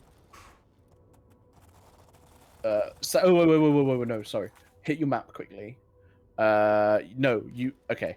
So if you look This at one. mine, yeah, it's that marker. Then you want to go back north to pick up the fort. Yeah, and then you want to head southeast because there might be a gate there, and if not, there isn't. Cool. So get the cave to your left, and then cave to your right. Okay. And then you want to get the settlement icon for Brinda's house. Yep. From here, go directly west to the ruin. There we go.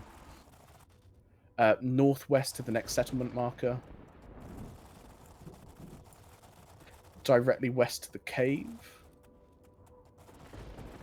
There may be 2. Go for the left-hand side one. Oh, I accidentally found that one. That was the right one. You want to go to your northwest to get Wind Cave. Yep. Go directly north from here.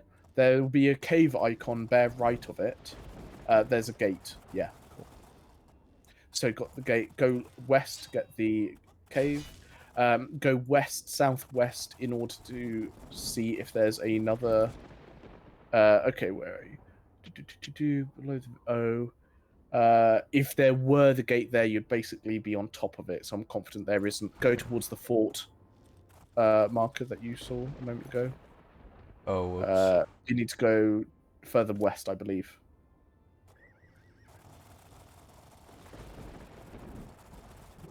There we go. That one there. Uh-oh. Stuck. There we go. Why am I green? I must have gotten hit by a spell. Okay, I gotta get to flat ground. Cool. This is not flat ground. Do you need to refuel or something? Yeah. Okay, here we go. That was Fort Ontus, wasn't it? Fort House. Fort Ontus 275. Hey, Deo man, what's up? Welcome to the Horse Vectors. So, long story short, if you weren't here for it, Deo man, Horse Vectors didn't really work. And so we're doing Traveling Salesman instead, but on a horse. And because we're going from one place to another in a straight line, it's technically a vector. So I say Horse Vector still won. Yeah, you want to go east, southeast towards the ruins. It won't show up immediately. Oh, there we go. Yeah, there you go. It's funny that from above you can always see it, but you can't discover it. And continue straight, there's the gate. And then continue straight, there's a fort. And then continue straight, there's a mine. Sorry, there's a shrine. Okay. Cool. At this point, you want to go directly west. There may be another gate fixed. Yep, got it. Cool. Then go for the camp. Then go directly west to the mine. Northwest to the camp. Okay. Go west northwest. there may be a gate. Indeed there is. Excellent. Okay, got it. Go directly west. There's a mine.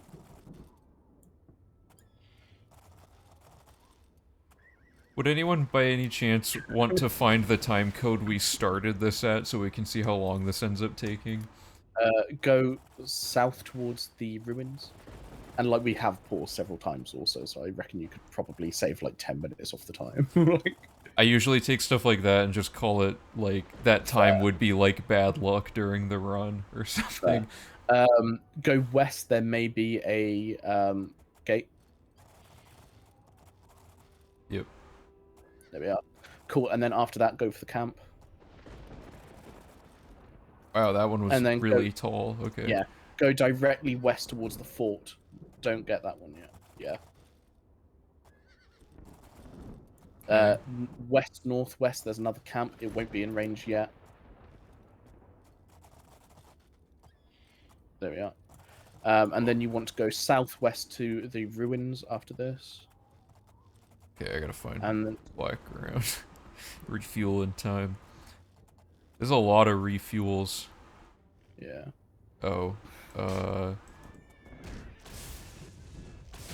How did I miss? How am I missing? There we go. It just works. Alright, let's do this. The landmark locations, what was it? The Nick Rat, nice username, aren't always discoverable locations, is my understanding. Like on the map with the icons. Yeah, so the map that we're using, like, as a backdrop for the program with the vectors on it, that is just a map from the internet, right? Or, wait, did you draw these icons on this map, or is this... No. These are on the map. Like these aren't drawn on.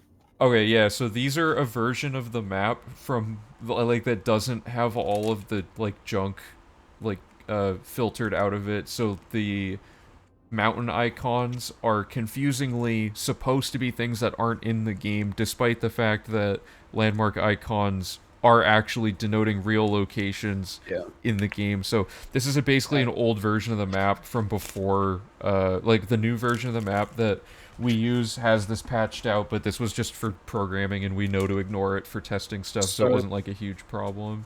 Something that I can do in like a later version of this is that you see of how here it's like node 4 because it's location 4 is last chance camp, apparently. Yeah. Instead of 4, I can make it so that way it has a text label there saying last chance camp. And so theoretically, I'm not entirely sure how to get it from like a MATLAB format to like HTML or something like that, but you could make an interactive version of this map where you can like scroll in and follow around as I've been doing, but it shows the actual location names, and we can like have it so that way it says gate fixed or gate random and stuff like that as well. Okay, yeah, because I've been actually working on something similar for the webpage prototype, where I basically have it to a point now where you give it the location, like, coordinates and the icon type, and it can just draw all of them, and when you hover them, the name shows up.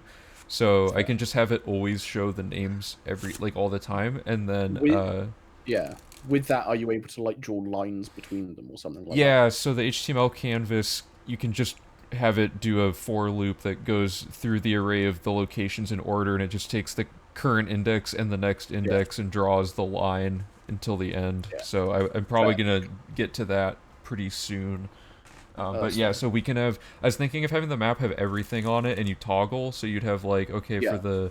You'd have the map with just the locations, and then it would show like the vectors for like horse vectors or traveling salesman, and then it would have a toggle for showing only the Nern route, and then the Nern route traveling salesman. So like all of those things would be one interactive map at this point. So yeah. Which location are you at currently? Sorry. Last chance camp. Yeah, so I'm heading southwest towards this ruin that I picked up, and then the camp that I just got. Yeah. So Varus camp is location 292, so about 300.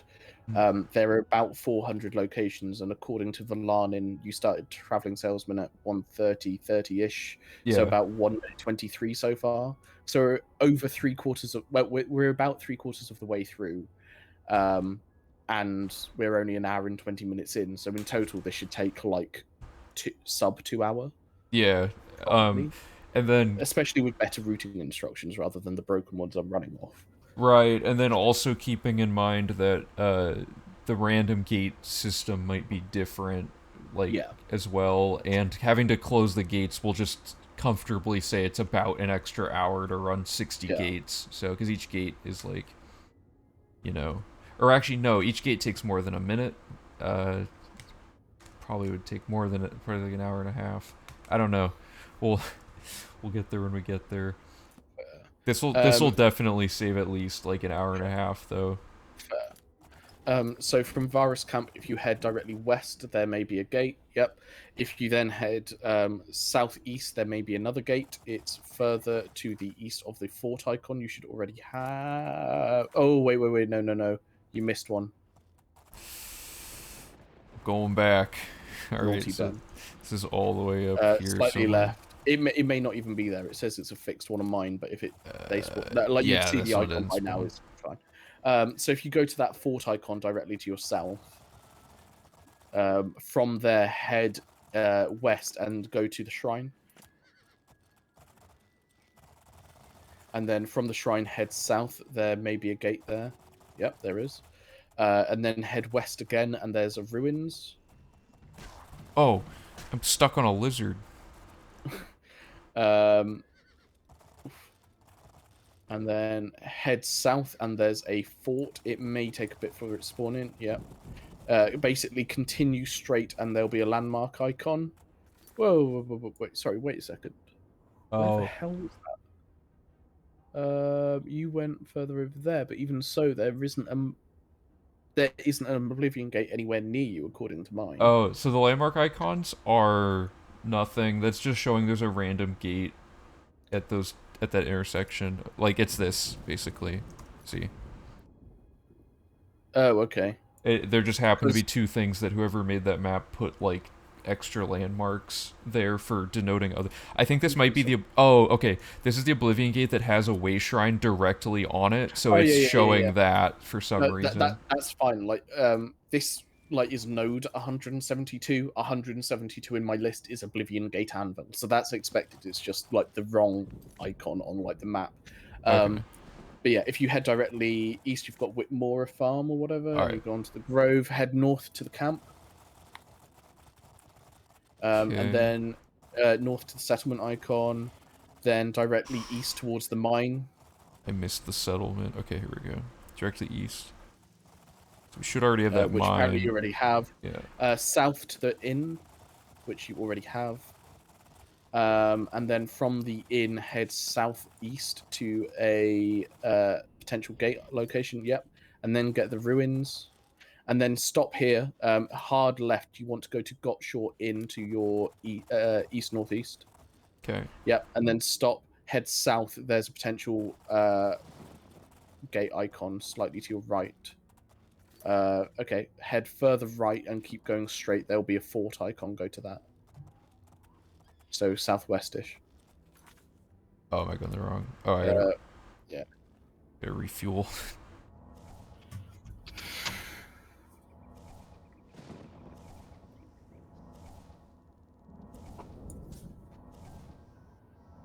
Okay. Lizard skip. It was actually a lizard setback in that case. Wasn't much of a skip, but okay. So that gate didn't So, appear. fair. So southwest until you get the fort. Should Oh, be there it further is. to the right. Yeah. And then south from here, there may be another gate. Oh Jesus. Okay, that gate's usually like right at the top of this hill, so that Yeah, wasn't fair. there. If it's not there, go to the settlement icon of Gwedden Farm. All right. Fantastic. Go northeast to the cave. Go Okay. directly east towards the camp. Yep. Head south from here. There may be another Oblivion gate. I don't think we saw. Oh, there is one. Perfect. Okay. From here, go northeast. There may be another Oblivion gate. Keep going. Oh, this one's a ways away. Okay. Map. Okay, no, it's not there. Go for that mine icon that you just saw. Okay, and then there's another mine icon. Yeah.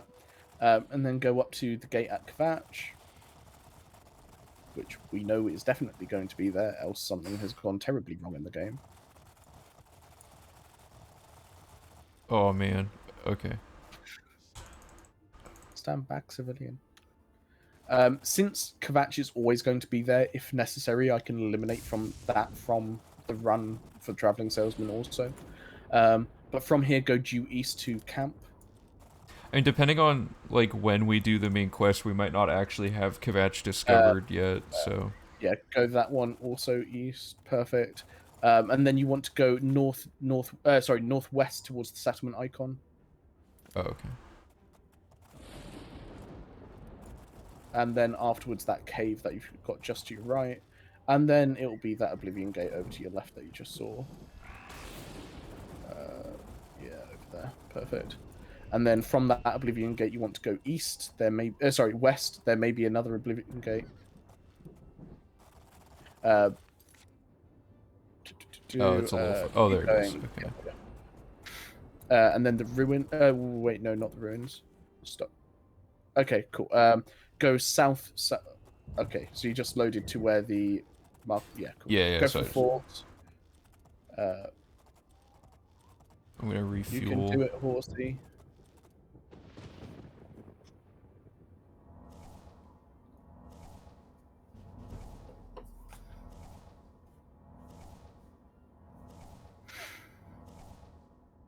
Okay.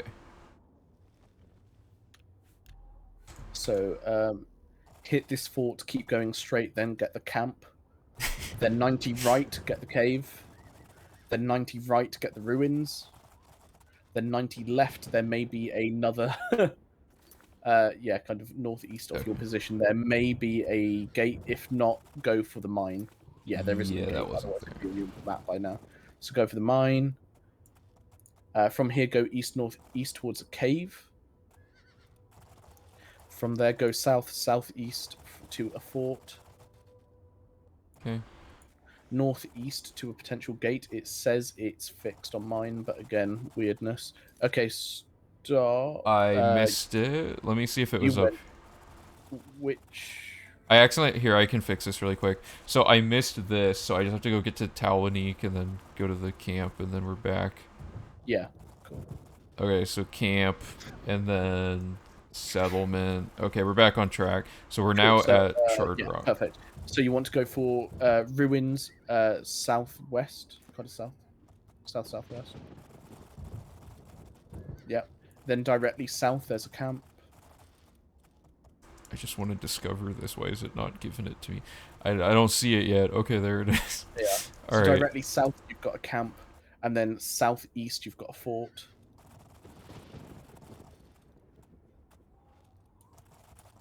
Oh my god. That's a bad one. That's so bad. I might actually die from... To the moon.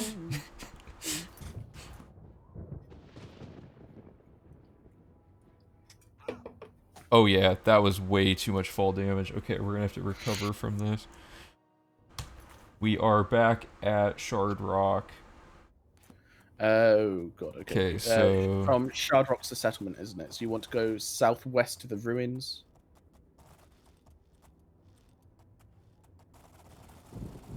Oh man, I'm so go stuck. Go directly south towards the camp. Yeah. Southeast towards the fort. Okay. Northeast towards the cave.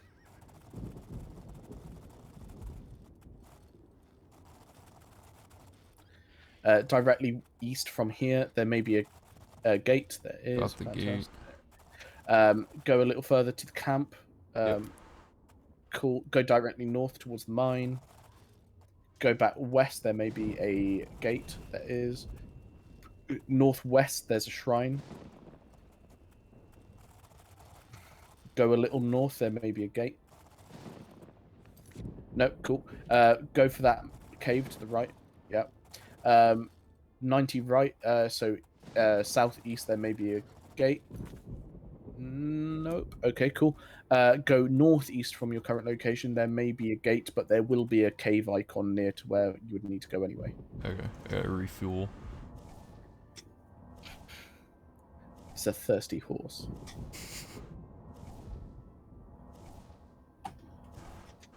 Fuel economy is terrible. We should consider an electric. So you got the cave of Bleak Flats. There we are. Keep going northeast. There may be a gate. If not, there's a cave. Cool. Go directly east towards Shadeleaf Corpse. It's a landmark. Yep. Cool. Go directly south. There may be a gate. If not, there's a mine. There was not a gate. Cool. Oh wait. Oh, never mind. It was. There's another one afterwards as well. Oh, okay. So there may be a gate. If not, there's a cave. Okay, so the gate was there. Cave. Yep, you're good. Go southeast. This one's a little ways away. It's a ruin. Ooh. Perfect. Northeast from here, there may be a cave. Just give it a little blip in that direction. Nope.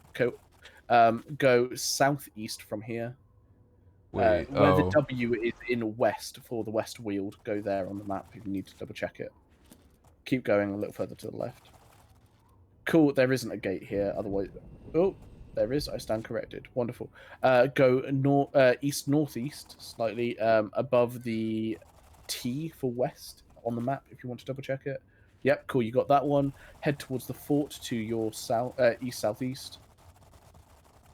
It's just like instant discovery of each location. Oh, whoops. Oh, no, I auto ran. Oh, no, you went in the right direction. It's fine. Go left slightly. No. Oh, okay. Yeah, get that gate. That's fine. And then go get that ruin. That's fine. And then head left a little. There should be a fort. Get the fort. Oh, what have you done? Oh, okay, there we go. We're good. Okay, from the fort, you want to head west-northwest. There may be a gate. It says it's fixed, I think. It's not showing up. Ignore it. Yeah. Go south towards the cave icon. There you are on the right. Keep going in that direction afterwards. There may be another gate, in which case there is. Keep going. Okay. Yeah. Oh. And then get the ruins to the right after you get the gate. You should then see a camp. Get the camp. Then cave. Then another camp. Alright, it's refueling time. Uh-oh. This is... Uh-oh. I'm shocked at how well we've been doing this, considering I thought that because of the tank controls, turning would take so much longer than it has been. Right. Okay. Did I over speed up Shadow Mirror? No, under. Oh, So, I've messed this up. I gotta wait an hour. What was the one you just discovered? Was it the camp or the cave? I think it was the cave. Fair. I gotta make sure I don't mess this up. Okay, there we go. I discovered the cave, Howling Cave. Cool. Go directly west. There's another cave. There's another camp, and then there's also a potentially a gate, which there is. So grab that. Then get the fort after the gate. From the fort, go northwest. There's another cave. This fort really didn't want me to discover it. There we go. Cave, you northwest. Said? Yeah, northwest to the cave. And then from there, go due east to get the next cave. Yeah. From there, go directly north. You should see icon for a ruin slightly on to the right. Yep. Yeah. Continue straight. There's a cave. Stop. Double back. You want to go directly west, more or less. There may be a gate, but keep going, and I'll let you know. Cool. If not, cool. Stop. Actually, can you just check your position super quickly? Yeah, no, that's fine. Cool. Go for the settlement icon and then the fort icon as you see them. And then the shrine icon. And then from there, go directly north to the ruins. This one's gonna hurt. Okay, there we go. Directly east to Breakneck Cave. Northeast, there may be a gate, so just blip it in that direction a bit. Yeah. Okay. Oh.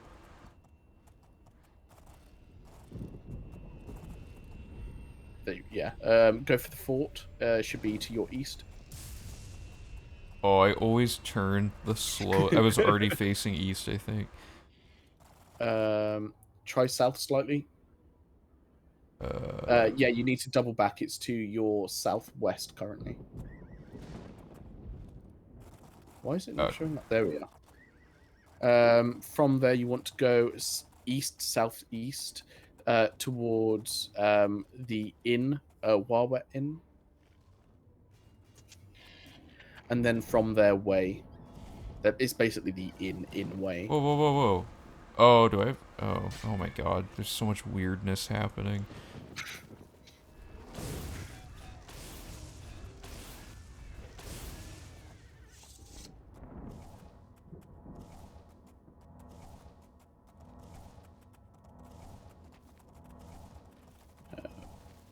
Court I just can't asking believe if that there's a worked. way to extend the duration of the spell. I thought the magnitude being changed by the I thought the what was I gonna say? The weakness to magicka apparently doesn't change the duration, just the magnitude. So I don't think there's a way to do it. Having feather added to it, yeah, that might be interesting. Although that does add more like cost to the spell, and we can barely cast it as is. We don't really need a timer, I don't think. Okay, so Good news is we have 20 locations left, and that's it. So go east southeast towards the inn icon. wait, where are we at? Fort Nickel? Yeah. Okay. Go east southeast. It's just out of view. Go. Yeah. Get the inn, then the settlement. I think I got. Yeah, I got them both. Cool. Go for the cave directly in front of you. And then you want to double back round to southwest. Sorry, west southwest, and go for the ruins. Yep. And then from there, head directly south. There'll be a fort. Okay.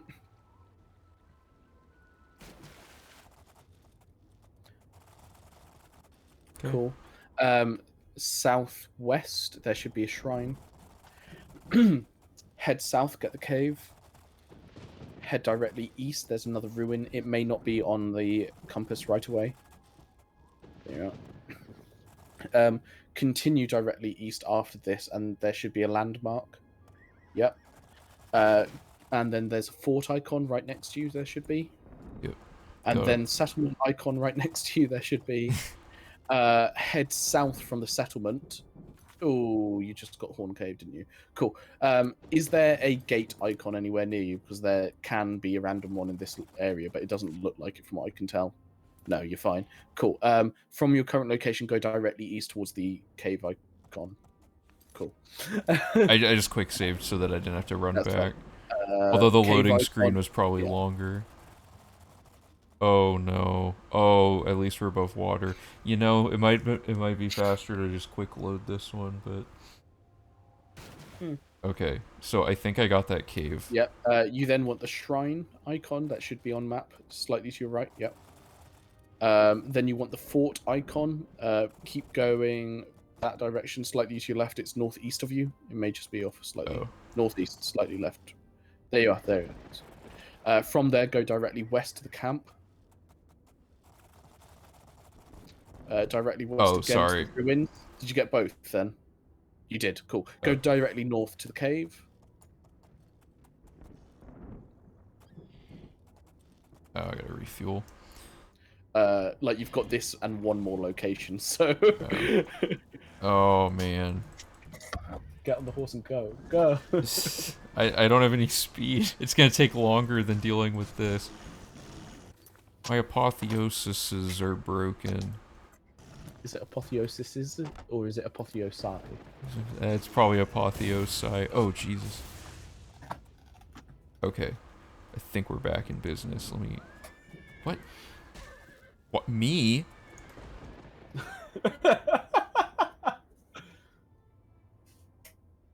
I don't know what that was all about. I've never had Shadowmere attack me. I didn't know that was possible.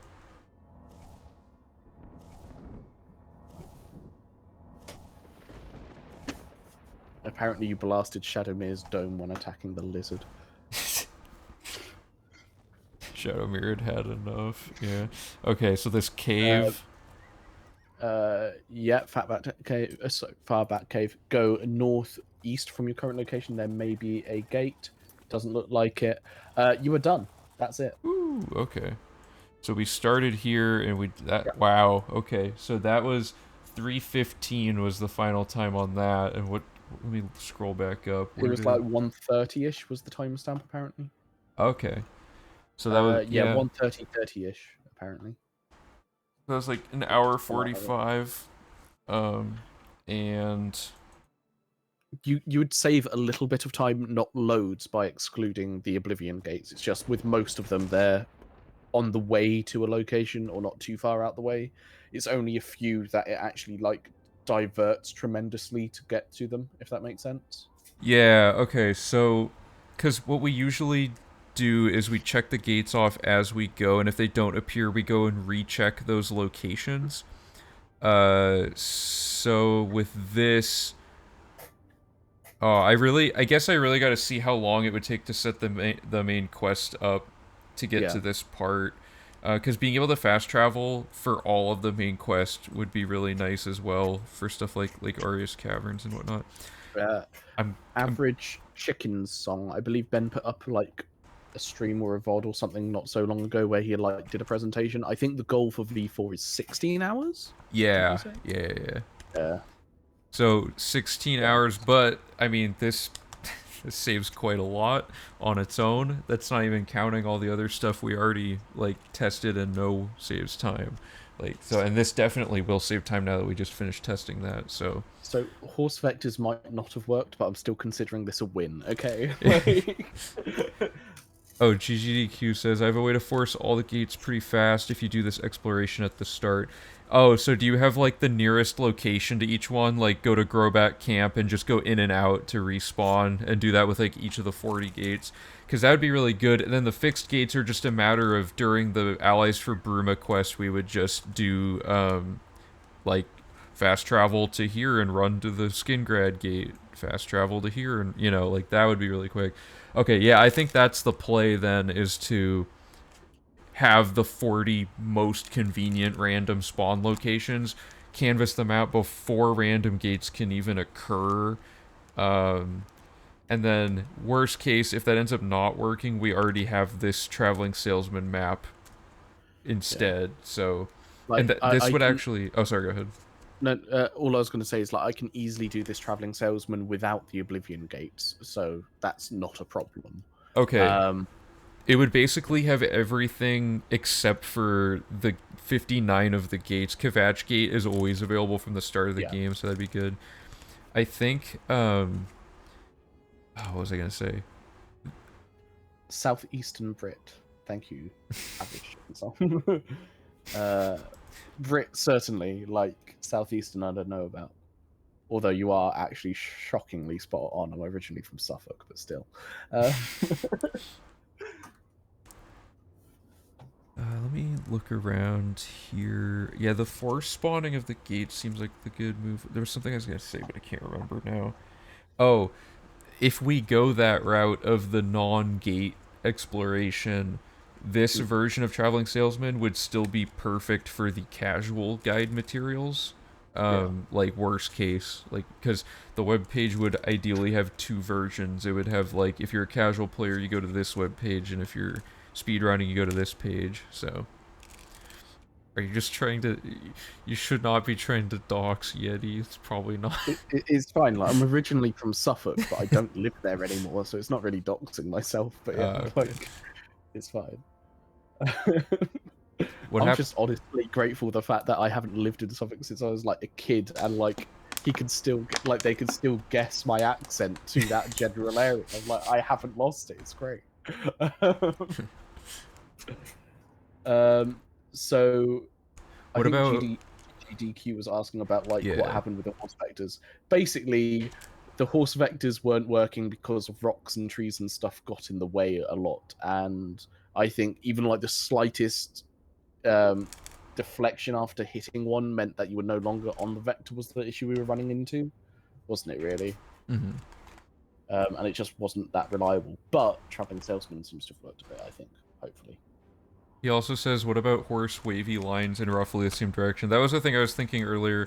Yeah. We were thinking of using the horse vector data to see what generally the best directions are and build like smaller traveling salesmans out of that have less sharp corners. But Yeah, this like seems to be pretty quick, especially like that'd be like almost a V5 thing to go back and like figure out horse wavy line vectors because like this is a huge time save just like as is, and like just implementing this straight up would save like 2 hours, I would think. yeah. The thing is like the traveling salesman doesn't account into it at all fast travel. It's just you're on the map, you need to go to every location twice and no more. What's the shortest distance? Hey Mordred, thanks for the $5 donation, appreciate it. Noon. So theoretically, like up here by where Morrowind is on the right hand side, like it may actually be faster to do a traveling sales because like there are almost two lines parallel to each other. It may be faster to like bounce between them and then get them all, and then fast travel back to the point where you need to go to then pick it up, if that makes sense. Because it'd be a lot more turning around, but you'd be in an area where locations are fairly dense and you'd be picking them up a lot faster. Like, you know, when we were down after Anvil and we were just basically reading out the icon and you were just hammering them out super Yeah. quickly. It would be like that, and then it'd just be fast travel back to a location and then do that again, as it were, without like worrying too much about having to go too far and stuff like that. Okay. But yeah. I'm glad that traveling salesman seemed to work. Yeah, that was a good call for you to have like a just completely separate backup plan that ended up being perfect. Horse wavy line vectors for V5. I might have to get that as a tattoo to confuse people. That'd be a regrettable tattoo, I think. Especially if it ends up not being a thing in V5, it'd be really confusing. Hell of an in joke, though. Yeah. If you wanted the most niche reference for a tattoo ever, I guess you could go that route. Let's see. Average chicken song, looked it up. Apotheoses is the plural. The correct plural. Alright, I'm trying to think what else there would be to test about this. Because this worked great. I can just get the, like, I can go back later and manually test, like, could you see this location from the previous point, you know? Just for the sake of like tightening up the route instruction part, and then you said you were going to programmatically display like the right directions in like a specific order or something, or do we know the distance at which the icon becomes visible to the player from the location, if that makes sense? Oh, that's a good point. Because if so, I can program it in and it will do it automatically.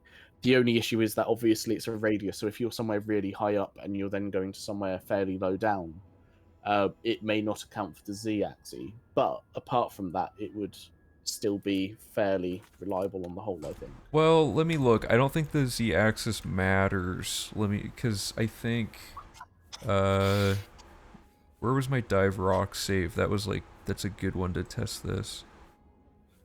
Here we go. So, Dive Rock, I mean, there's locations, and I don't think they're... Well, okay, maybe they aren't on the map until a certain height. We can actually test this. We've found locations. Let's fall from above one. Yeah, I seem to remember that you literally landed on one earlier. Yeah, okay, so like halfway down it. Okay, so yeah, there is an actual top to the cylinder in terms Yeah, of seeing it from a distance as much as discovering it. Yeah, it's either a cylinder or just a flat radius from a source point, but even so, like height does affect it. Yeah. Um, Oh, thanks, but Dale, man. Appreciate it. hey, think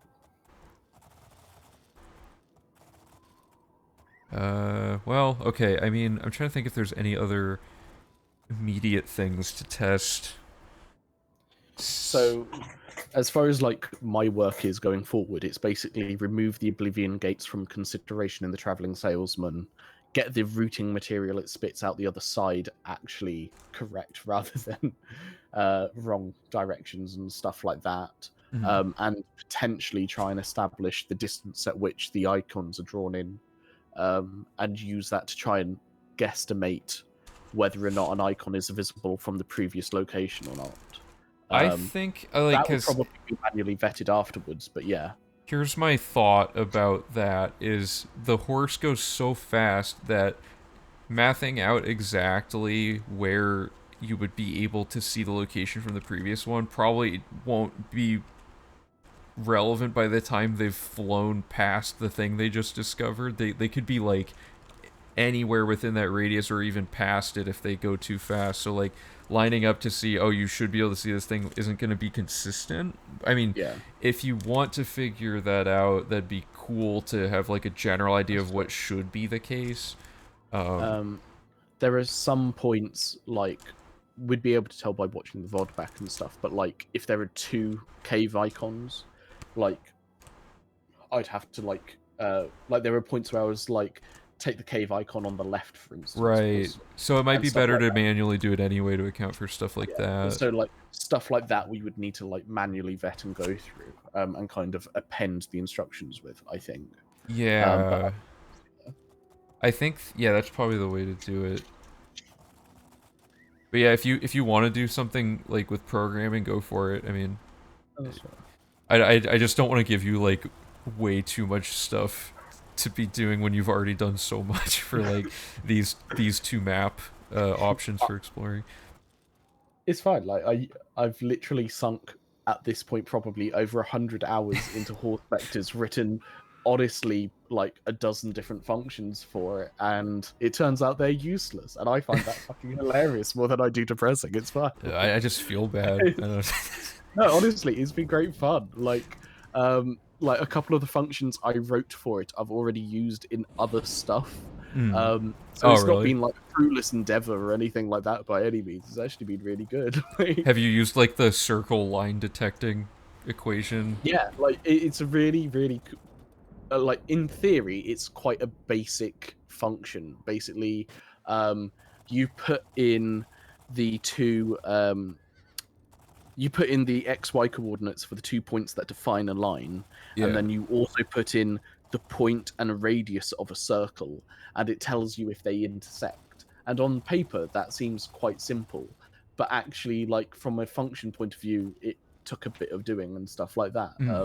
But it's just a really nice, fairly useful function that I'm sure I can use for other things. Like, yeah. I kind of want to make it three-dimensional, so I can add a z-axis to it, and so that way, instead of just drawing a circle, it draws a sphere. If that makes sense. Oh Um, yeah, yeah, yeah. the main reason being is that my course is aerospace engineering, and so it'd be great to be like, does this vector line up these planets or something like that, where you've got like the different spheres and radii for like different orbital bodies or something. Because that'd be really cool. Not quite my wheelhouse in what I'm actually doing, but it'd be interesting nonetheless. For sure, yeah. Someone in chat is recommending to mess with these two console commands really quick, so I'm gonna do that for a second since they've been asking about it. Looks like so we've done something where the game is now only wireframes, I guess, which is That is. hilarious. The ceiling has wireframes? That can't be right. We would have hit the ceiling. I was gonna say, like, launch yourself off a mountain, like with a ramp or something, to see if you can reach them and get a better view. Um, Is Well, it the best the way to ceiling go... or is it oh, a skybox or something? yeah, the best way to go up in this game, I found, was to hit the world border, where it, like, says you can't go forward, turn back. If you hit that... So, like, let me find an example.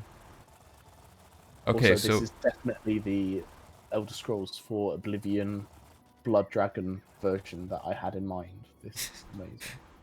Oh, after this, I would need to check how many potions that took, because it was probably like 1.5k. Okay, so... Let me find a good... Man, this looks wild. This is what video Also, games like, look like. the potion duping doesn't take super long either, does it? So, Right. like, possibly best to like err on the side of caution with that. But yeah. Okay, so once I find an edge here, because what we did was... Every time when we were going like 1,000... Because we're going... Okay, so for reference, guys, we're going like 380 speed. But the speed we were doing before was 1,000. Or like 950-ish. So like, see how I went up a little bit when I hit that? Yeah. Let me find a spot to reapply. Oh, get me out of here. Okay. I need to turn these console commands off for a second because I cannot tell what's going on. And then I'm going to reapply. Oh, that's stuck, I guess. I guess the console commands don't really work. Okay, so I'm going to wait to clear Shadowmere's... Oh, boy. Shadowmere's buffs should wear off. Okay, so let me... This should be fine. We'll wait for Shadowmere. So is this just permanently like this now? It's just not going away. Well, okay, so... Now what we want... Is it because like, did you have like Shadowmere selected when you disabled it or something like that because you were on? Oh. Oops. I didn't want to do kill all.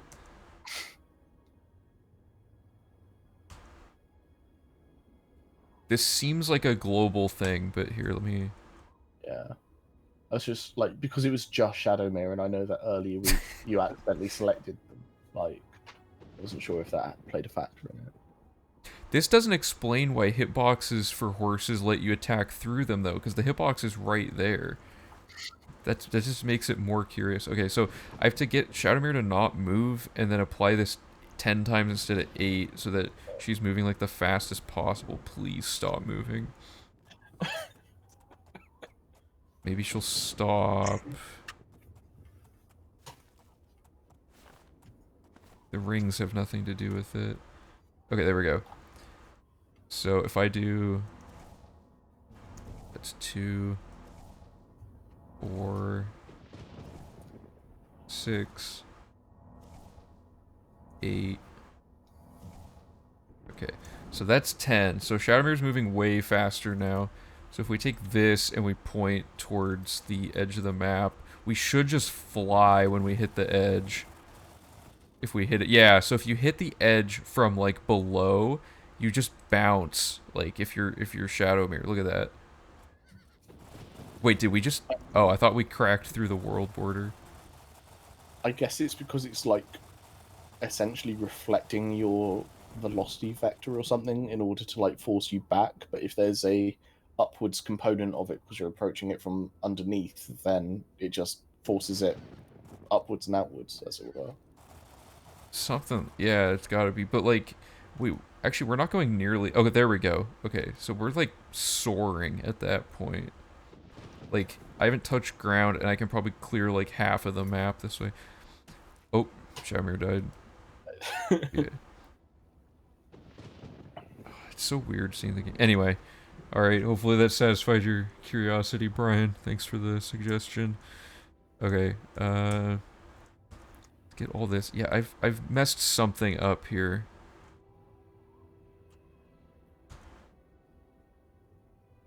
Whatever, Shadowmere's just gonna be like that.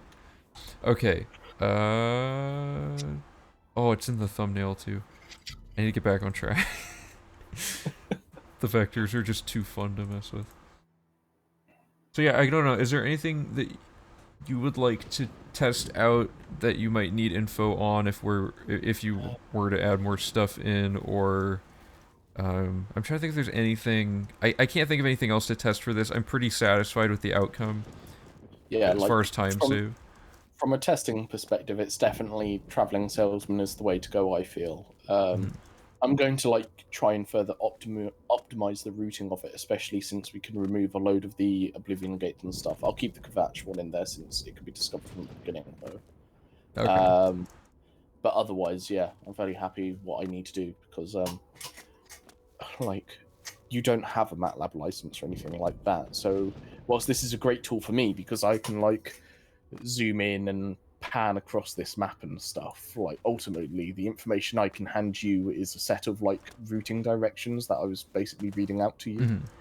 Um, and so I'm trying to think of like if there's actually any material like data that I can produce in something like a CSV or Excel format that might be of use to you. Oh, okay. So Which honestly, I probably could if you wanted, because like the MATLAB can export to CSV and Excel fairly easily if it's just a standard array or something. let me open up VS Code really quick and show you how I have my. So Yeah. this is pending. I don't have it organized super great yet, but let me find my place object. So my the let me I'll just snipping tool this to you really quick. Because if you needed it in a like, if you told me the format in which you needed the data, I can export it as that because there are several hacky ways I can make MATLAB do basically what I want, which is nice. It's terrible from from a security perspective, but Mhm. it's fine because I'm not doing anything that warrants heightened security. It's fine. So currently, I guess I haven't fleshed out the places a ton yet, but this is what's stored in them currently. So it's their type is okay. Anyway, so the icon is like whether or not it's a camp or like a shrine Yeah, icon, but that's just a string. And then I have yeah, some booleans for drawing like if the location had extra objectives you need to do, and that might end up not being useful now because you know fair. we're not gonna stop to do anything during the actual map exploration phase. And then I have like the actual map X and Y on the like Yeah. the the the image of the map. So I guess all I would really be able to link to, I haven't put name in here. That's embarrassing. Um, so I need to put the name of the place, or no, they're mapped to enums. So I guess the best output would be an array of just like each location with its name, and its in-game coordinates, so that I can match them to the map coordinates easier. Yeah. And then the direction to get to it from the previous. I don't know. What do you think? Would it be better to store the instructions as an array and they just point to the places? I don't know if storing the instructions inherently in the places is the way to go. So, are you able to show me like the map that this is used on? Like, I don't know if that's able to be done on stream or at a later date or what. I'd have to build it, so it'll take a minute. Also, I broke everything last night trying to change the way the database reads stuff in, so let me. Because like I can give you the string for the icon, I can give you the map X and Y easily, and I can even pass in like the location name as a string as well for you.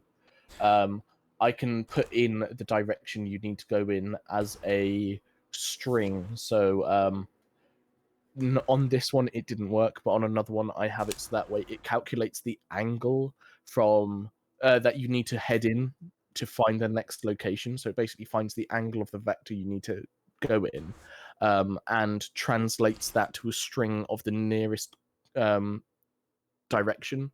So like if it's Okay. 11.2 11.25, it returns a string saying north right, for instance, and stuff like that. Yeah, I think the nearest location would be good. Well, like, cause what I eventually actually let me just see if I can get this built really quick while we're talking about stuff. This might take a hot minute. It takes forever to build sometimes. Also, it might just be straight up broken because so I have like this. Right now I'm trying to get player progress built into the prototype. Yeah. Also, I might have to change scenes here. Let's go to dock mode for this, I guess. after I build this. I love a bit of dock mode.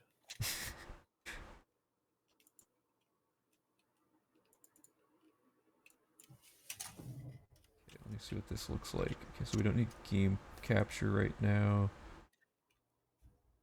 So Chrome needs to be loading. Okay, so this is, it's building the thing right now. And I can switch it over to VS Code. And I don't know, you might also want to ask Ultra Potassium what he might, if he might need anything for this as well. But basically we're trying to make like a big database that has everything. So that all the programming people can use all the data for whatever they would feel like using it for. So like I have it in here. So like for example, Valornan needed stuff for quests. So like we took the readout from his save file thing and then manually went and defined which stages are the completion stages. So we have like a whole database of quests to work with. But like places, all I have right now are the in-game coordinates, the name, and the form ID. I need to get their type put in, which I guess could be pulled from that same thing, based so like the name and the type. So that'd be a good thing to have. And then for my uses, oh sorry, what? When you say type, do you mean like the icon type? Yeah. So like camp, Yeah. shrine. Like I have a script that can literally fill that in automatically for you. So Okay, if you send me a link perfect. to that spreadsheet, I can do that. That's Yeah. fine. Let me hide this while I click share, because every time I click share, it really likes to almost show my email or like someone else's email. So, do you want editing privileges on it? No, just copy paste is fine. Like just view privileges will be fine, and I Okay. can send you a link to my version. That way, I don't butcher yours inadvertently or something. Okay. Let me pull this up again. So I think this should be good to go. So this might just be totally not compiling or something. So yeah, so here's the page that I've been working on for the second, like the other prototype basically. So the map, ignoring the red because I have a bunch of canvas stuff I'm working on. This is every icon that can possibly be drawn being shoved over it. But basically, oh, there's supposed to be, okay. Where was I going with this? So each place right now, they're temporarily stored in like a, not in the way that I sent you. They're like, I hard coded some test cases in for stuff. Yeah.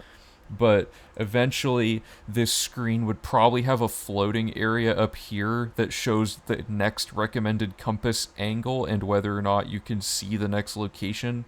Yeah. Just like hovering no matter where you go on the map. And then the vectors can just be drawn programmatically. So like having, I guess, the order of the path would be good. And a good safe starting point. Yeah. I don't know. I went with the sewer exit simply because it was right next to the Imperial City and fairly easy to get to. But theoretically, it can be anywhere because the beauty of a traveling salesman is the fact that it goes to every location twice, theoretically, wants to get there and wants to leave. And so it's just one massive loop. So you can Right. start from anywhere, continue round, and you'll end up back where you started from, but you'll have discovered every point along the way. Yeah. So your starting location doesn't really matter. But that being said, what we could fairly easily do is if you, by the sounds of it, what you're describing is you want to be able to like highlight a location or like hover over it, and it gives you which direction to head in to find the next location, what that location icon is, and what that location name is, or something like that. Yeah. Yeah, so like I'm basically gonna have it. So I guess what we could do is just have all the places in like an array, and have that. Be, well, I guess the database would just have it all, and the order would be like a thing that we could denote. So like we could just arbitrarily assign one the first position in the loop, and then have numerically, okay, that'd be the thing I need, I guess, is numerically like the index order. I would take this whole database and restore them to be in the loop order, if that makes sense. Yeah, so I have, oh God, if I can share my screen super quickly, if you're happy with that. Yeah. Where are we? Give me a second. Because if it's a loop, I can just like have a script that takes in the database the order of everything in the loop order, and then it just starting at the index of the one that I designate as the new starting point for like future route revisions and stuff. It would just draw the whole loop sequence out by just iterating through the array. Yeah. So in here, and I don't know if you want to like shove this on stream or whatnot. Yeah, but, here, let me. I do QW on that. So the idea is that if I load up this, so MATLAB has what is called like .mat files, and they're basically like folders, if that makes sense. So Yeah. instead of just loading in a single variable, you can load in a bunch of variables that are stored together. And so I have like prc locations.mat here, which when I load it into the workspace has got a README that I put together. Come on. Which if I drag out has got like the actual text lines. These are like each of these rows is a line from a text file basically that I read in. But you can see that I've got PRC location coords where it's the X and then the Y coordinates for each point. I've got the same for the icons where it's like each icon going down the list. And I've got each name going down the list. Okay. And the way that this is formatted at the moment is it's more or less in the order that you sent it to me in that original like Google Sheets form. Right. But if I do where was it? Root? No, that's not it. Data on that. Okay.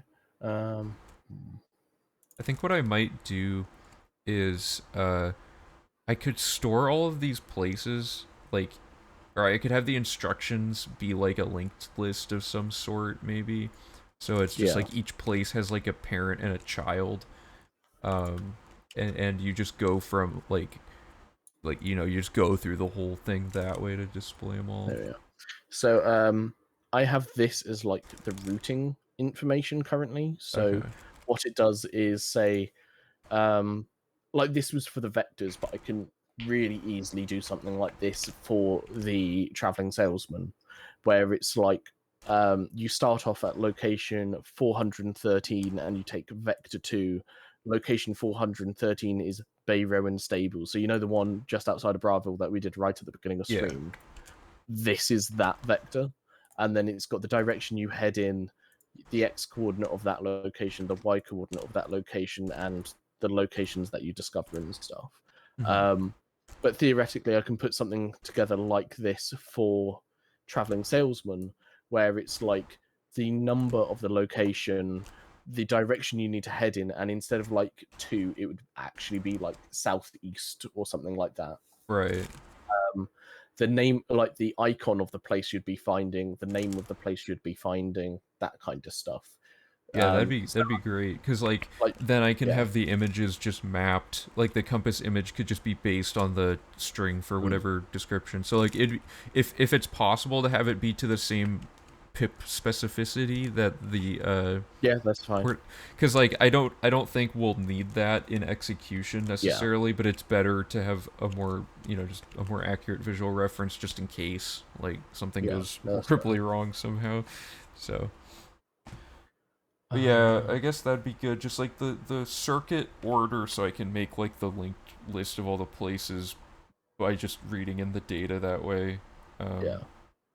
And so the way I have it is that on rows 1 through 32, you've got all the camps, then you've got all the caves, then you've got all the forts and inns and landmarks, mines and ruins, settlements, shrines.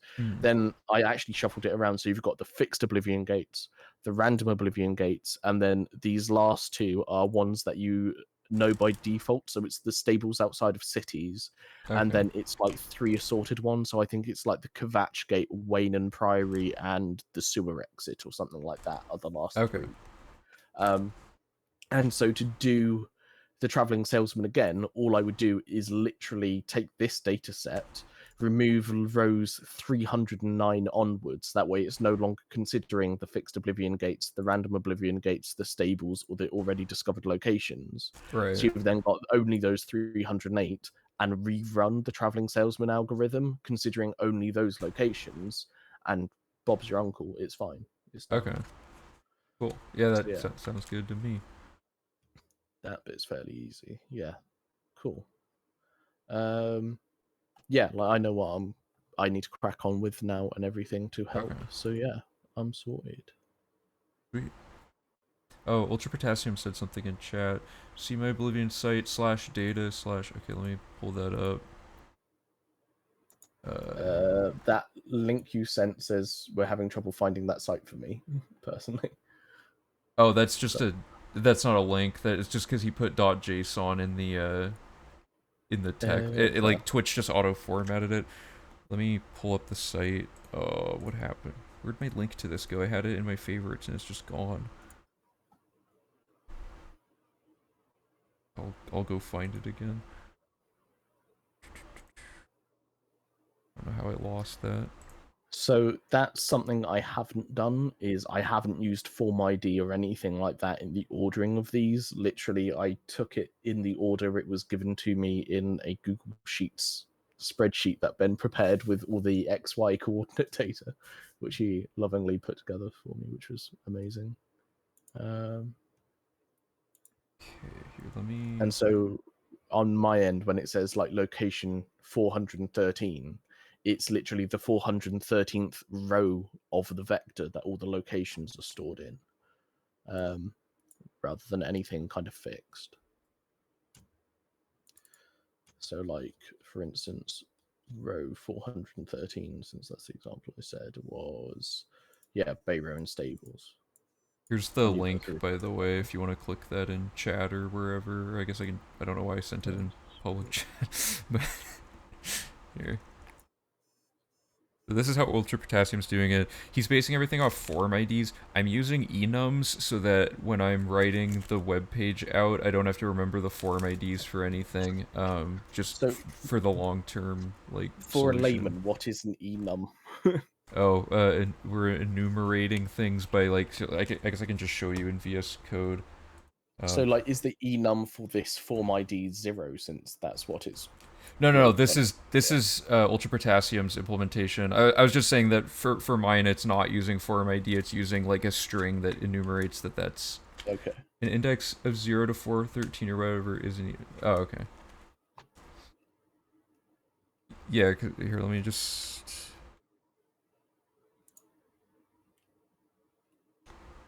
How do I pull this up? I'm gonna switch the Discord window really quick. Okay, so here's the Visual Studio code for what I'm using enums for, just in case it becomes relevant. So I have enums that say, like, so for NPCs, I can just, when I'm coding, I can type Raminus Polus and it'll automatically call it that. So like I don't have to, like, if I had a typo in Raminus Polus's name, I can just go change this here and this will still always link back to it. And then when I have like an NPC like this, they're specifically an enum NPC, because an enum NPC is like a specific data type in TypeScript. All this just turns into JavaScript at the end, so it's kind of like, I don't know, I'm just testing stuff out this way. So, and then when I go and make a specific NPC, their variable name in the array, like their key value in the key map for the NPC, is specifically that enum value, so it's just always going to be Raminus Polus in this case. I don't know if that's like the best way to do it, but that's just the way I'm doing it for this. So my places basically are dictated entirely by the name of the place as a string, so it's a key to the value in that map. Ultra Potassium. It's also worth noting that this was Korchid's idea. He basically showed me how to do that. Ultra Potassium, do you have a version of this where, along with the form ID, you actually have like either the X and Y coordinates or the names of the locations? By any chance? Oh, wait, no, we do have this. Let me find this, because Valorant's save file reader can just spit out any info. So you want specifically form ID, the name of the location, and the in-game XYZ? Like, ideally, I just want a database where like the form ID is tied to either the in-game name or the XY location. Yeah, so we have that on the master database link. It's not in a JSON file specifically, but I mean that could be parsed fairly easily. Because I don't think I've seen that before, and I don't have the form IDs in like the data arrays that I'm using.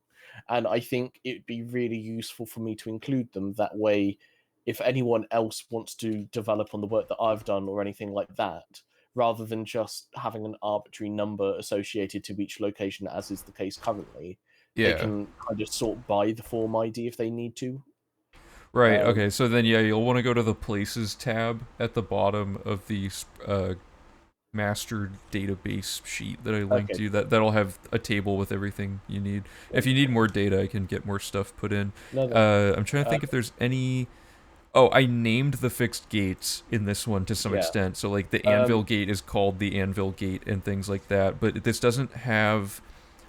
Oh, no. Okay, the names are... I gotta fix the names. That's what I'll do then offline. I have to go back and figure out which ones are random and fixed from these form IDs and match them. Can I make one request, which is basically that looks really similar to the original spreadsheet you sent me. Yeah.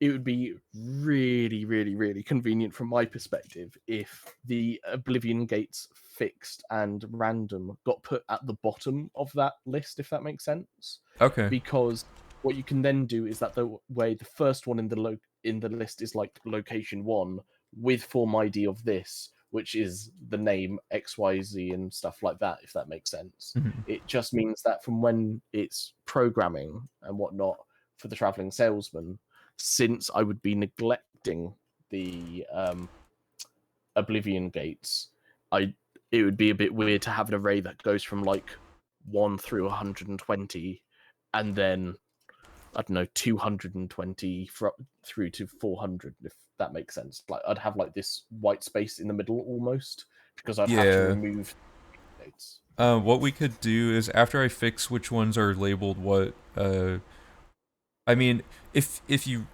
want, you could save this table into a separate thing and sort it alphabetically using the, like, I don't know how much Google Sheets you use, but like, I mean, you could just go to data and do create a filter, do it alphabetically, find all the O's and take out every O except for Oblivion Gate Kvatch and call it good. Because I think the way you did it in the original one was that you basically sorted it by icon type and then name or something like that. Yeah, I mean, I can just get the icon types put in and do it that way as well if you want. That's fair. It's just like ideally it's like Ultra Potassium has got this thing where he's got like the form IDs and then he's also got an ID number associated with them. Right. In like my own mind, I'm just thinking that ID number should really ideally nicely coincide with the order position. Yeah, the order it is in that array that you just showed me on Google Sheets, if that makes sense. Oh, okay, yeah, I get you. So like, let's add a parameter then. Yeah, so like Moss Rock Cavern there being number 1 in the list could have the ID number of 1 or like 0 actually, since we're indexing from 0. That's the one weird thing with MATLAB. It indexes from 1, not 0. So I apologize. Because MATLAB is great and better than any other programming language, and I will die on this hill because I'm a filthy engineer, not a computer scientist. No. It's I know in what is it called, VBA, like Visual Basic for like Excel and all that, when you make a macro and stuff, you have to, every time you initialize an array, you have to manually like define the start and end indexes. So an array can start on 2 and go to 7, and that's like your indexes. For some reason they let you like hard program in the exact like start value so that it doesn't have to be 0. But you can do like illogical things with it. It's just stupid. But yeah, starting on 1's not bad, I guess. Yeah. The best way I've ever like thought to explain it is that MATLAB isn't a programming language. It's not for programmers. It's like a calculator for engineers. It's a tool. Yeah. Like you aren't making like applications and like programs with MATLAB. What you're doing is like big data and like mathematical calculations and stuff like that. Like I did a lot of my, like most of my university coursework and stuff like that using MATLAB, as a big calculator, basically. Yeah. I would never ever try and write a program in it or something like that, because that'd just be horrific. Not that I think you might even be able to, but yeah. Fucat says, did you know you don't actually own MATLAB programs that you program? MathWorks owns patent on any programmatic work using MATLAB. Is that true? Well, they can fight me over it. I don't know why.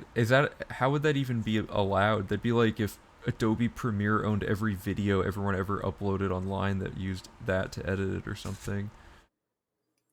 I mean, so there's this thing in MATLAB that's really cool where it can, I think you have to have like the add-on for it, but it can take a script you have written and then automatically convert it to, I think it's C or like C++ or C# or one of them. Oh, and at that point you could just close your eyes and be like, I don't even know what MATLAB is. I just coded this in C. Exactly. And I think they may have it so that way, because that was generated by the program, they could have rights to that. Mm-hmm. And so if you try and export your MATLAB code as, this is pure speculation, by the way, I haven't a clue, but like I could see a situation where if it was generated by MATLAB itself, even if it's based on your code, but because it was generated by them, maybe that lends itself to that argument, but I haven't a clue.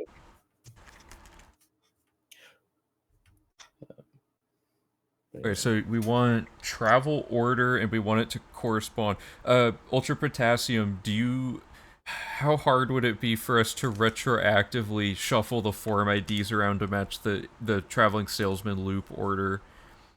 Well, no. What I mean is, don't, how to put it.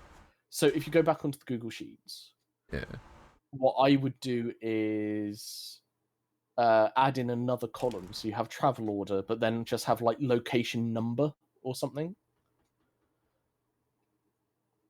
So that way, if we ever, like location ID or something, that way, like if we ever say like location 1, we know it's abandoned mine. So at the moment, my locations are stored using location IDs like that in a very specific order. I can change those fairly easily, but it'd be a lot easier for me if the Oblivion gates, both fixed and random, and the locations that are known at the start of the game, like I think it's Kvatch, the prison sewer, and Wayne and Priory, were all at the bottom. That way I can exclude them easily. But like on the thing that Ultra Potassium sent through, he's got like 0, where like ID 0 has a form ID of whatever, then ID 1 has a form ID of whatever. So it's basically just making sure that they correspond throughout, and it would then make it super easy from a collaboration point of view, I think. Yeah, it would be good if we're all like using the same data set. Like, yeah. My situation's a little weird because of the like enums for stuff, but no, it's probably fine. I can just have those.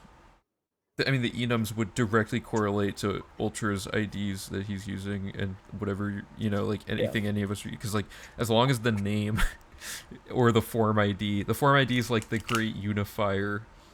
Yeah, exactly. Like if we know that something with that form ID is for certain abandoned mine, icon type, yada yada yada, you can always just search the array one at a time for the right form ID and then return the row or something like that. It'd be fine. Right. Okay. Alright. Yeah, that's my thinking. Ultra Potassium is that the form IDs, because they're from the game, they don't change dependent on like the situation we're using them in. They're just the form ID. So yeah.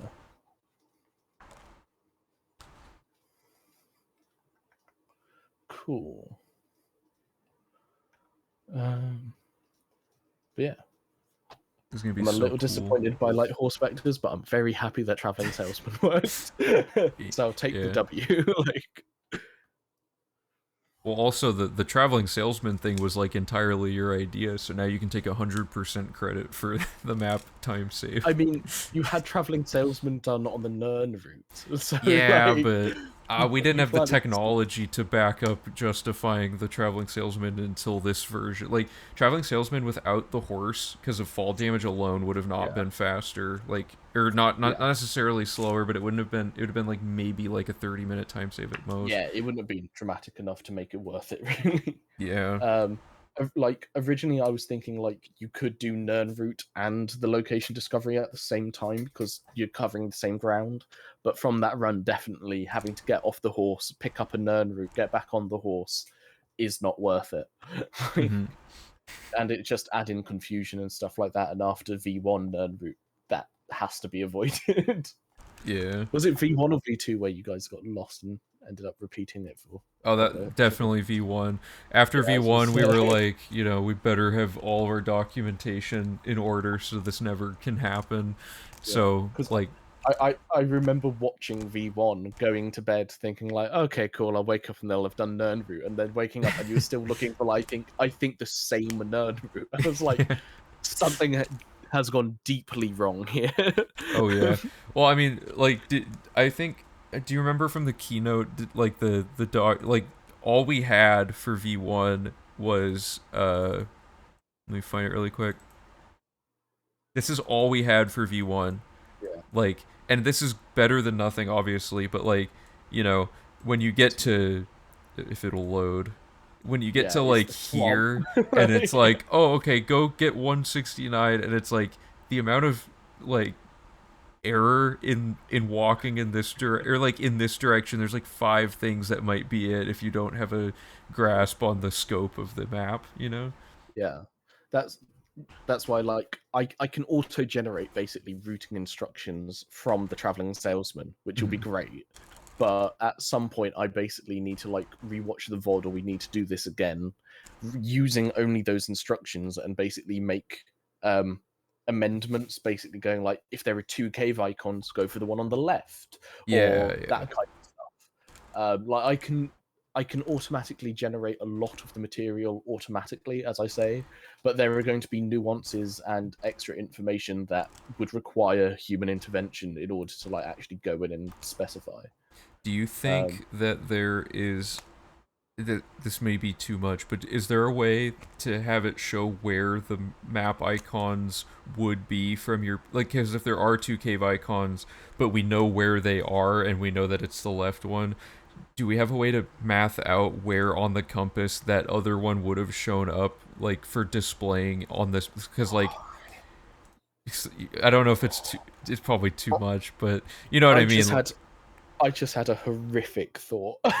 What? So, the in-game compass is basically the frame, the pips, the text, and the icons, isn't it? Yeah. So you've got 4 components.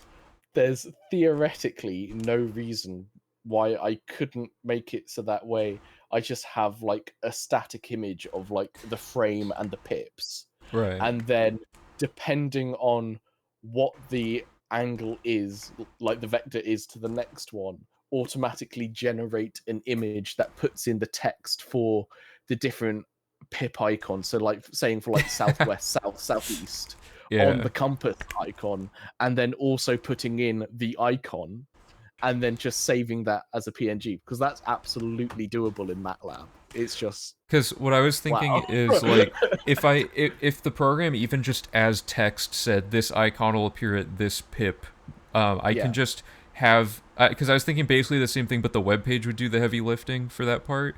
Because like the web page could just have a floating compass, and then the pips could get drawn in situationally, and then the icons that you should be seeing from where you're standing would also be able to be drawn by this as well. Yeah, like originally, like before I buggered up the code, apparently, like the output from the traveling salesman does have that functionality built into it, where it's got like, you know, how I gave each of the 32 vectors like a alphabetized name, so it's like north, left, north, northeast, that kind of stuff.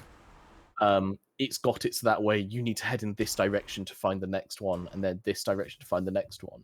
And so it wouldn't be too difficult to just make that, instead of a string with that series of letters, being like an angle or a number on the compass pip or something like that. And yeah. There's a good point from Valanin, which is a lot of locations wouldn't have the next location range of compass. Right, I'm just But saying, like, we if could you know which store... direction to head in, you would then see the icon anyway. My main goal would just be that, so when you have a location, so like you find this camp on the webpage version, right, and then it draws a line to the next thing, because that would be easy, it's just a canvas line from the coordinates of this to the coordinates of that, and it would just say, like, a compass would be floating up here, and it would show you if there was something immediately visible, it would display it rather than verbally, like, or not verbally, but like having text saying you will see this location. It would be easier if it's like, okay, this is already exactly what the compass will look like, so just point till your compass looks like this and go forward, right? That way there's almost no... I'm trying to avoid the route communication being text-based for this part. I think it's better if we generate an image of what they should do so that the person doing the shot calling can immediately visually see, yeah, okay, so there's gonna be this location and this one, it's gonna be the one on the left, okay, now it's gonna be this and that, you know, like, I think that would be the best way to do it. So, like, when there is nothing visible, they should know that by seeing that there's no visible images on the compass, like, for that instance, right? I think, honestly, the way we should do it is probably construct something like you have for the Nern route, where you've just got this booklet where you've got picture, like you've got the close-up and the far-off picture and like the direction kind of thing. Something a bit like that, where like you've got you know, the overview of the map that we had up whilst we were doing the traveling salesman, where we had like locations with the blue line, literally something like that, where but instead of like all of the locations, it's just the 2 locations in question. Oh, exactly. Yeah, I mean, I was probably, because so, for the sake of efficiency, because we ran into situations where, like, I was already, like, accidentally 3 locations ahead because they were all logically, like, super close to each other and stuff. Instead of having the co-pilot have to manually increment the view on the webpage to, like, display the next vector, like, 3 times, it should just show them all but, like, highlight the one that you're currently on, and the other ones are, like, opaque or transparent, I mean. No, that's fine. That way they have a better idea of what's up ahead, and they can kind of skip around if they want and stuff like that. And then, so the webpage version of the map is a ways out, but I'm trying to make it in a way that it wouldn't be too hard to retrofit it also into Ultra Potassium's version of the page. Because, like, this whole thing's like a standalone component currently, but it's just using, like, it's not using any view-specific things. It's using, like, just basic HTML maps and canvases and stuff. Like, the thing is, from my perspective, I can do all of this in MATLAB fairly easily because I'm competent in MATLAB. It's just I have barely any programming experience in anything else. So it's just making sure that, like, what I do is still, if not directly usable, then in a format that can be used and adapted by you guys. That way it hasn't all gone to waste, if that makes sense. So by including form IDs and things like that, should be all right. If you wanted to try to figure out the thing with the compass, I know you're joking, but if you want to at least get, like, a text version that says this is which pip it should be on, then I could, like, make it draw all that on the web page, essentially, or Ultra Potassium if he wants to do his own version of the map, like, however this goes. But if you don't want to do any of that, I can just manually run this thing, look at all the locations on the compass, and try to programmatically, like, recreate them and stuff based on, like, I would just have, like, an array, probably, like, each instruction would be, like an object. You say I was joking, but, like, I know exactly how I would go about implementing it already. Like, Have the pip number degrees clockwise from north. Yeah, so we would just come up with a system like that, basically, where it's, like, the header is actually, like, or in this case, like, whatever Yeti's vector internally is stored as. I guess it's a string, right? So it's like southeast +1 or something like that. Well, like, on, like, the base level, it's just vector 1 through 32. So due north is vector 1, then the first pip to the right of north is vector 2, so on, going clockwise round. But in plenty of places in my code, I have it so that way those values are then basically put through a switch and case system, where it goes, if it's vector 1, then return the string north. If it's vector 2, Oh, return the gotcha. string north right or whatever. That type Oh, of okay. stuff. So if we just have, So if we're happy with the nomenclature of 1 is north and then it's clockwise for every pip going right, we can just, round, yeah, that's fine. good. Like, Just yeah, storing I all can that spit that data out. as 1 through 32 is probably fine then, and then each of Yeah. us can just build off of that in our own use cases for it. For each fast travel location, or sorry, each fast travel location also provides a direction you're facing. One optimization could be to fast travel that location to normalize your direction. Wait, sorry, I'm a bit lost. Each fast travel location provides a direction. Oh, right, like your default when you fast travel, it Yeah. points you that way. B, to fast travel from a location to normalize. Oh, I see. You're saying, like, if you get stuck, like, it would be faster to fast travel than to just rotate because of how bad the horse is at turning. Possibly. There's maybe a few situations. I'll probably add, like, into the object for this instruction object, I'll add, like, a miscellaneous note thing that can say something below the compass like that. Like, where are we here? If I run this quickly. Can you share my screen super quickly if possible? Yeah, let me... Oh, wait. I feel as though I'm on like a Zoom call at uni all of a sudden. Can you turn on screen share, please?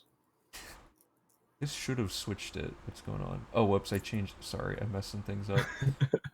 Confusingly, because Discord is just made in a Chrome browser secretly, I loaded the wrong thing. What is going on? Okay, this shows that. Okay, Discord needs to be there. Okay. Got it. Wonderful. Cool. So there are certain instance where it might be worth fast traveling. So one of them's like up here.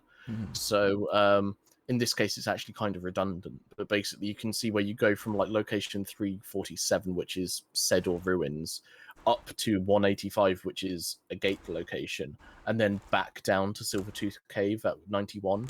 Yeah. And so theoretically, it might be worth going from here to there, fast traveling back to here, and then just walking to there, because the overall distance you would cover is shorter. But obviously, the time saved may not be greater than the time taken to fast travel back, if that makes Yeah, sense. because depending on, like, even though we have Chameleon, you still can't fast travel when enemies are nearby. So, like, the enemy just being at the Oblivion Gate would probably prevent that specific instance from being faster. Yeah, plus this specific instant is redundant because we're going to get rid of like the Oblivion gates from consideration. So in this case, you will just literally go from 347 to 91 there. But there are like other instances, like where here, for instance, you could go from 258 to 27, or like, sorry, if you were doing it the other way around, you go from 111 to 163 to 277, fast travel back to 111, and then straight to 258. Because again, the ground covered would be less, but the time in fast traveling may, and again, because you're facing a specific direction when you fast travel, you may have to spend time turning anyway. It may not be substantial enough to actually save you time. You'd be covering less distance, but the time taken, because you're already heading in the right direction most of the time, may not be worth it. And like, I feel as though there weren't really that many times where we were plodding along in a direction waiting to discover a location when we were doing the traveling salesman. It was all kind of like one location after the next, wasn't it? It's pretty much instant, other than not knowing if we had hit a gate, which is going to be easily solved. One good example actually is probably down here in like Leoween, because you have to go through the town basically. So it's either go round it or just fast travel back to like Undertow Tower and then just cross straight over, which genuinely may be faster. But yeah, this is all stuff that would probably test, I imagine. Traveling salesman in 3D space. That would have been useful, but now that the horse basically can't die of fall damage unless it's an extremely out of line maneuver that won't be part of the path, the traveling salesman makes it that we don't have to think about 3D space because the horse can now effortlessly go up and down terrain without dying. The topography was just to avoid fall damage, which we no longer are worrying about. So, like, the other thing is, like, how to put it? So, you've got essentially like 3 different layers if you were to include the topography map, where you've got without like the actual Z dimension. So you've got like the X by Y for the topography map, and then you've got the X and Y locations for the coordinates for the actual locations, and then you have the X and Y dimensions of the map as it appears here. And because nothing in life is ever fucking consistent, they're actually like different aspect ratios. So in the code itself, where is it?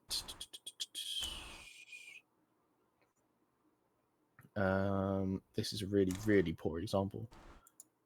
Oh, I know why. Ultra potassium, if we did actually pour through the construction set to find all the rocks and detect if they're in the way of vectors, we would probably find that every vector has at least one rock in the way at some point. Yeah. The other thing is, as I said earlier, with that, you have to theoretically try and take into account direction, because depending on the direction, a rock can either be something that stops the vector entirely, or it's just a ramp you can go over a little slower. You want me to hide the screen while you're going through this? It's fine, don't worry.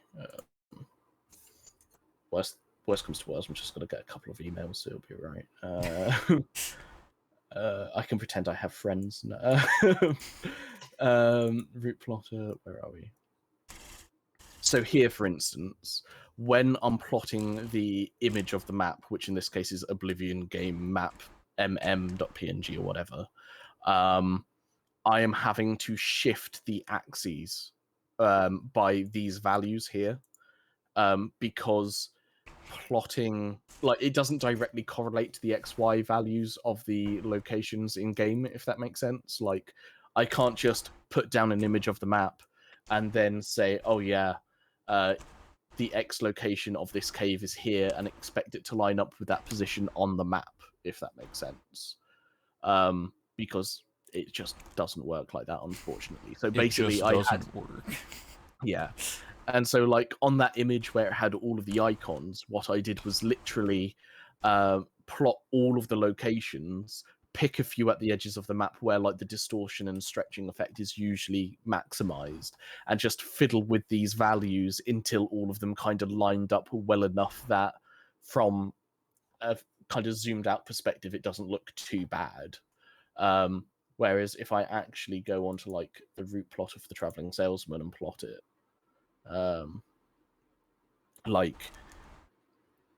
you can see that like this point here isn't actually directly in the center of that icon. Scandalous, I know. But without those adjustments, like, it would say 0.100 was actually like over here somewhere or something like that. I had to like manually adjust where the axes were and stuff like that to kind of do a bodge factor. And so when you have 2 layers, it's not too bad because you can kind of line them up. But if we were to include the topography, that's again a whole nother kind of like axis layer almost, and it's weirder then, because essentially the resolution of the image changes. So what was it? On one layer, essentially, I've got literally the resolution of the image where every X coordinate is a pixel.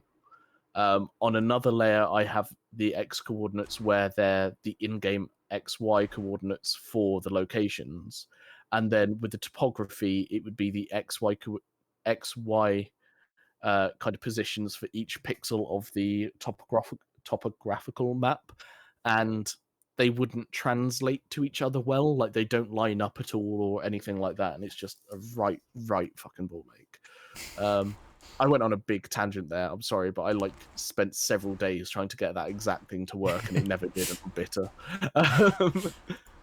So yeah. One thing. I have a version of the map. I don't. This probably doesn't matter on your end, because basically, for people who are a little out of the loop, basically the stuff Yeti is calculating to get the maps, like the vectors and stuff created, is using the in-game coordinates because it has to match what you're Yeah. playing. But then visually representing it to the player is using the map of the actual game, which is, I Yeah. mean, obviously not congruent at all. So like the player is looking at this to for routing, but they're playing on a real like the in-game coordinates.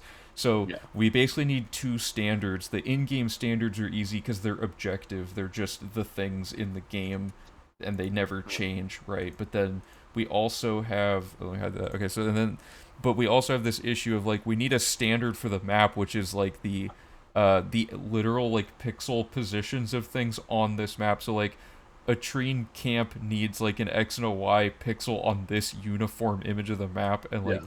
if we were to do several different mapping projects, they would all need to use this blank template map or the exact Yeah. same map with icons added in or whatever.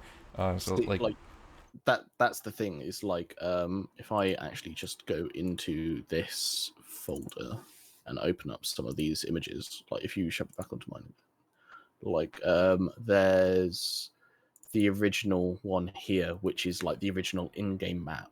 right, and that's the one Yeah. I scaled up because And then you have like a colored version and stuff like that. But one that I was using was this one with the map markers. Um, so but the issue being is that if I go onto this one and properties and details, you can see that it's 2160 by 1750. Which actually, if we bring up calculator, we can do, what was it? 2160 divided by 1750, yeah? Oh. Which gives us like an aspect ratio of that, yeah? Hmm. And in fact, if I do snipping tool super quickly for that, and then if we look at the other one, which is the original one, properties, details. Oh my god, it actually is the same. What the fuck? I bet everyone's just I been swear. everyone's probably been leeching off the same original map from Yeah. like the UESP that like because that's been around forever. That's like straight out of the game But like files. that's really annoying because it should have lined up, but it didn't because I had to go onto like Canva, Oh. which is like this. Do you know what Canva is? It's basically used for Uh, like making newsletters and stuff, but it's a bit like poor man's Adobe Photoshop. okay, gotcha. And like I had to like lock one of them in place and then turn the other one 50% transparent and like stretch it and move it around until it perfectly fit over the other one, and then get rid of the original one and crop the other one back to size and then export it and stuff like that. Actually, that's probably why it's the same size, is because I did that. Because that's, yeah, thinking about it. But the idea is like the original one wasn't actually that length, which I'm actually going to stubbornly try and prove super quickly. Academic engineering scripts, MATLAB. You have your own code folder. You should feel privileged. Details. Yeah, so here we are. The original in-game map is 2048 by 1673.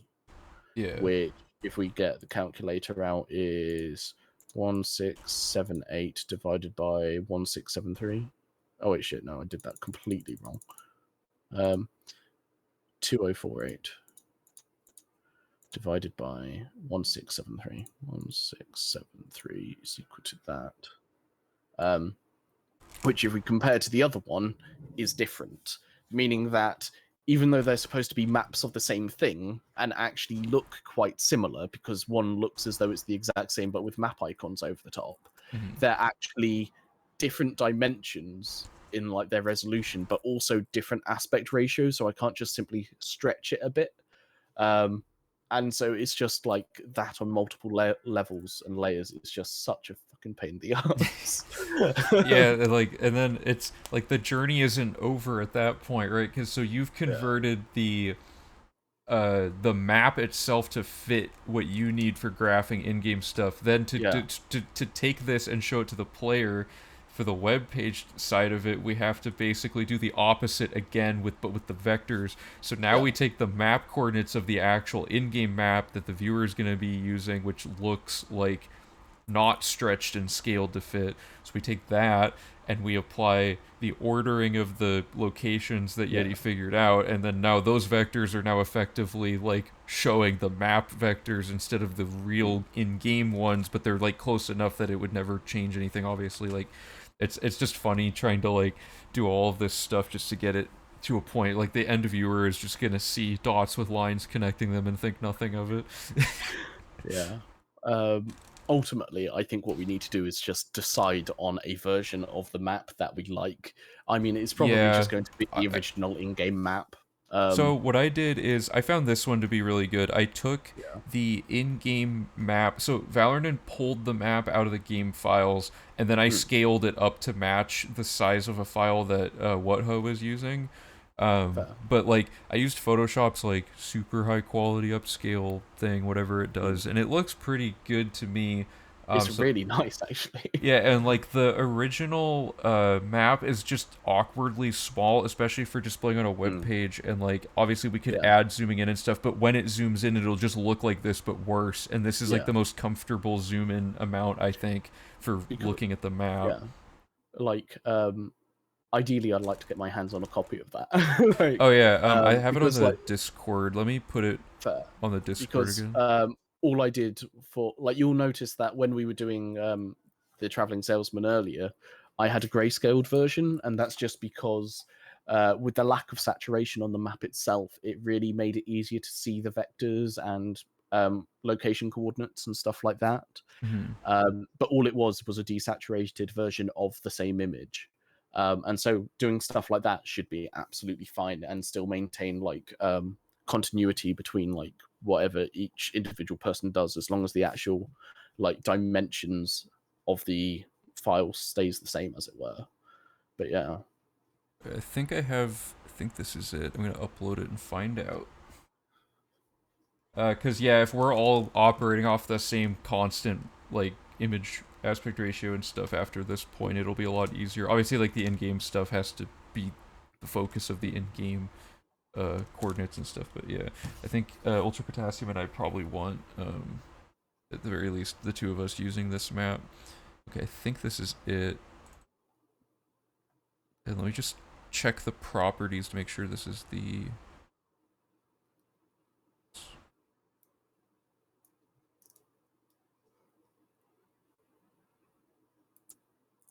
Does it really not show me the dimensions of an image when I?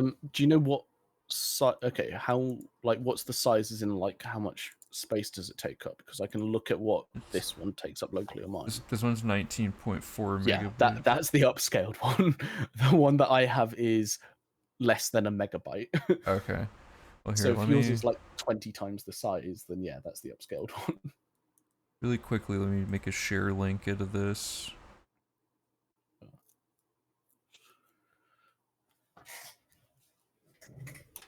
Okay, so I'm gonna chuck this on the Discord for all of you guys to use, and I'll pin it. So this will be our standard map, unless anyone sees anything wrong with it.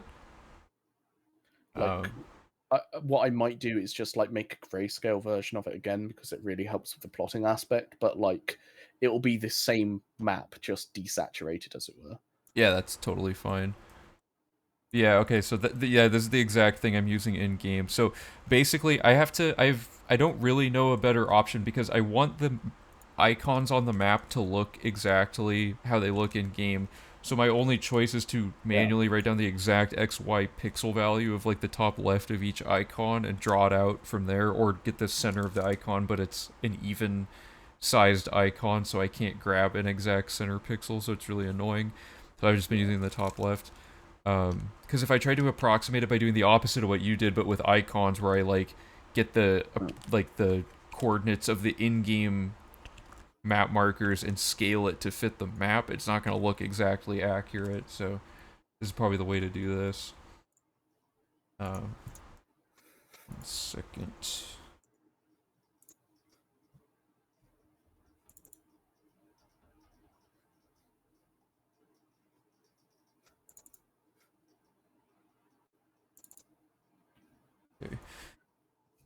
Because like, where are we? Yeah, I'm very slowly making progress on the map. This is going to be like this red slash. I'll make everything look better later with better icons, but the goal is that all of the icons will be displayed and the user can click with left click to toggle whether or not they've found that location with like a check mark or a slash or whatever it ends up being. And then they can right click on gates to denote that they haven't found those gates yet, but we might not need that feature now because we might just be hard spawning a few gates in, you know.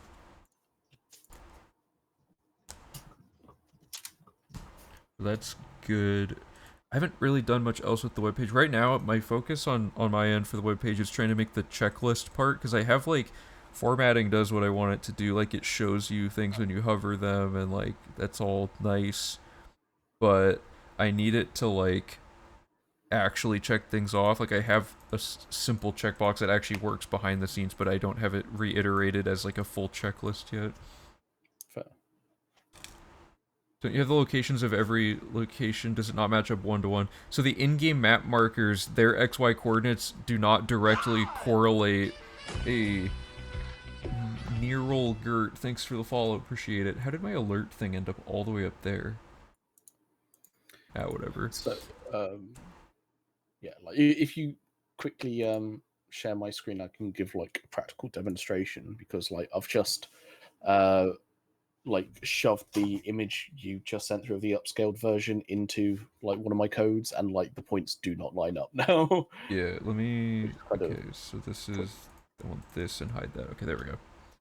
So in this instance here, like come on. So what I'm about to do is plot it with the map that I originally had with the grayscale version. And you can see that these line up okay, but not perfectly, because like again, I did it by eye. Like the circle for the Imperial City, for instance, is a little off to the left and stuff like that. But more importantly, if you look at this very top location, you can see it's certainly still within bounds of Cyrodiil, right? Like, Right. it's not on the over the border or anything like that. Whereas if I like exit out of this and instead use the image that you just sent through, because they're similar like aspect ratios, they aren't actually that far out. But you can see that like the circle on the Imperial City, instead of being a little too far left, is suddenly too far top and right. And like that location is right on the border of Skyrim all of a sudden and stuff like that. And like actually we're quite fortunate in that the version of the map you sent through is actually really close to the version that I was using already in aspect ratio. Oh yeah, But it'd be if way they- worse if it wasn't even close. Exactly. Like if this wasn't close at all, like all of these would just be on half of the map or something like that. Like it just wouldn't line up. And so yeah, it just kind of goes to prove the point of how like changing the aspect ratio slightly with the way the code works, it just completely screws with it. Yeah, so I think like obviously on your end it doesn't matter which map you use since the graph will never actually change based on the image, but like well, I mean, like the thing is, I can just use the version you just sent through and then play around with like the shift values that I've got down here and stuff in order to like get it into place properly. But yeah, this map will be good though because it's like straight out of the game's files and it doesn't have any like there's nothing lost about it. Like I didn't crop it to exclude any particular things from the map, so it's like a completely like quote unquote lossless map to work off of for everybody. Like I think the version I was using was from like the UESP or something, like one of the maps they had on there. Yeah, I think it's an old version of a map that they had for showing all the locations or something, because like nowadays they have the Google Maps map of everything, but it's like in-game graphics and it's confusing because there's no congruent way for a player to actually like find use in that information. I guess like for our purposes, of course, like because knowing where every individual tree and stuff is, but you're trying to find like a node on like a realistic map really doesn't line up. And like I can even make pretty vectors and like GIFs and stuff. It's great. But learning how to like make a GIF in MATLAB was actually something really useful because a friend of mine and like a research partner at the university made GIFs showing post-processed results of computational fluid dynamics Mm. in order to try and better visualize the development of the flow field as the number of iterations increased.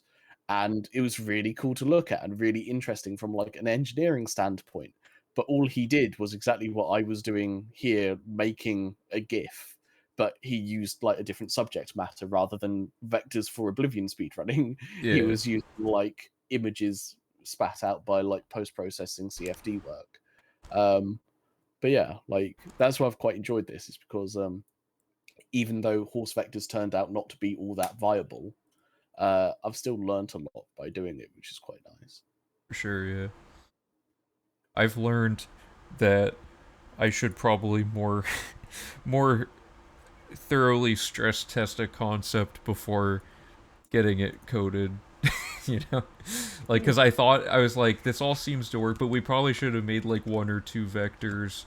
Like, but at that point, if you've already programmatically generated like a good vector, you've already done the part that Yeah, like you've already gotten far enough that you could have had the whole map drawn out anyway. So I don't know. It's kind of a yeah, toss up, really. Like, yeah. if Plus, we could have known. I mean, like, if I hadn't have done horse vectors, I wouldn't be able to like kind of humble brag the fact that I ran a piece of code purely for like Oblivion speed running on a That's supercomputer at true. uni. Yeah, And that's like that's a true. hell of a humble brag. Sure, you're doing like your doctorate or whatever, but I'm doing speed running shit. Like obviously the far more important of the two. Before I forget, I'm gonna write down what we did for like I'm just gonna write down that we did 8 potions instead of 10 because I always forget. Oh, and that we needed like between 1500 and that's what. Okay, I gotta check that really quick. On this save file that has every location, how many potions does Shadowmere have left? 110. So it was like 1,000. So that's like 900 for that part, and then so yeah, it'd be like 15. Let's just say 1,600 to have a little bit of a buffer because things might Yeah. take more or less time. So this is under confirmed ideas. No, I want pseudo routing now. And under pseudo routing, we learned main quest, and then we learned okay,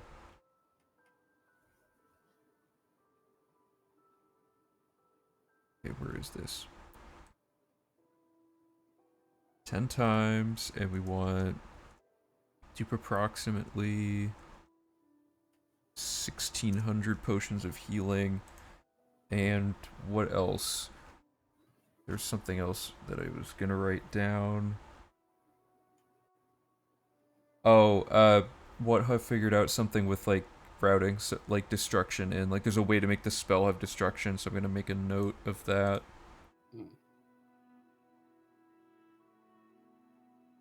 All right. Destruction.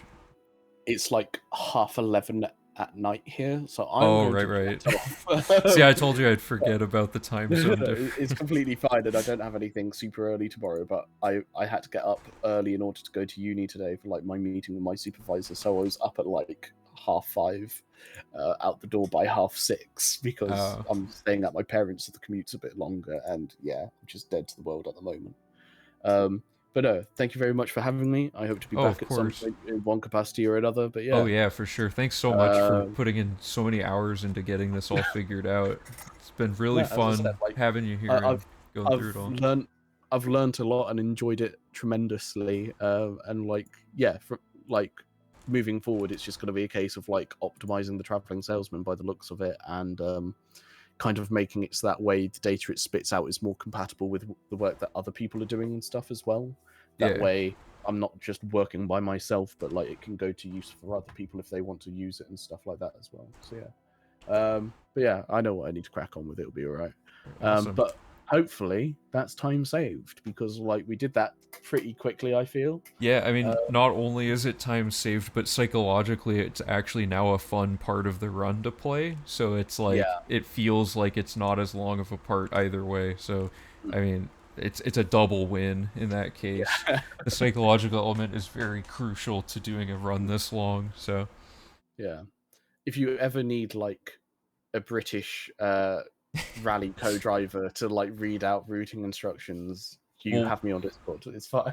we'll text to speech you into the webpage map so that it's like Christ. Anyway, yeah. I'll leave you to it, but have Right. a good. It is afternoon there, I Yeah, think. it's like Evening. 3:30 here for Oh me. my So god, that's dirty. Fair enough. But yeah, have a good afternoon and enjoy. Have a all good right, one. see ya. Thanks again. Bye. All right, this went really well. So we have two options moving forward from here. One, we can continue with pseudo routing and now try to work in the main quest. I think since that's fresh in my mind, I want to go for that. But our other option is to continue playing Redguard, of course. So, oh, the site's looking sick, thanks. We could also do impromptu, like, web dev stuff, and you could watch me fail at Googling things for, like, 20 hours straight to get, like, a single line to appear on the screen. But I don't know how fun that would be. I'm also gonna work on actually making like what I'm gonna do is I'm gonna work on the view router and I'm gonna have all of the routing for the whole web page layout so that we can plug components in without like other stuff. More horse vectors. Well, we kind of already did it all, Donald. Sorry. I mean, we I I can certainly redo the horse vectors after fixing some pseudo routing stuff though. But I don't know. We just spent like 4.5 hours doing horse vectors. I don't know if I want to immediately do more at the moment. For the audience, he didn't know how to use anything besides raw vanilla HTML, CSS. That's, I mean, I already knew JavaScript. I actually knew more JavaScript than I knew HTML and CSS. But yeah, I mean, Korchid has been doing quite a bit to help me figure out how to learn how to do all this stuff, and like obviously the libraries do a lot of heavy lifting for like I don't know how to make this look nice without Vue and Vuetify and stuff. I wasn't here for it. What was the final time for Traveling Salesman? The estimate was it was under 2 hours. It was like an hour 45, and that is accounting for it being our first time, not having the routing materials to explain it in the quickest way, so that will be quicker. We didn't close any Oblivion gates or find all the remaining random ones. This was just one comb through the route. So I think this whole split will probably go from 5.5 hours down to like 3 hours after Oblivion gates. It could be less though. I seem to always underestimate the time save potential and stuff. So to be honest, who knows? Oh, I'm still in this call. Let me disconnect from that. Okay.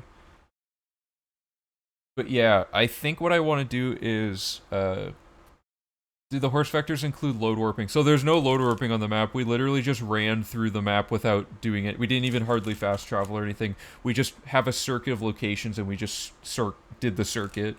If you try it with the map on a screen up close next to you, I think you could solo exploration, probably get an hour 20. I think so, yeah.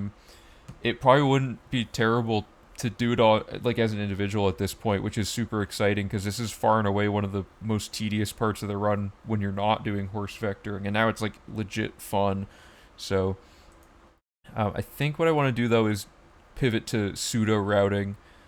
So because there's a few slightly like weird things we have to work out. So let me go back to gameplay. I'm going to close the coding stuff. I don't know if you guys are interested. I'm so painfully bad at coding, like this webpage stuff because I'm trying to learn it all, like as I go. Has chat not been visible this whole time? Man, that's unfortunate. Let me. I want this. Sorry, I gotta switch my scenes around now.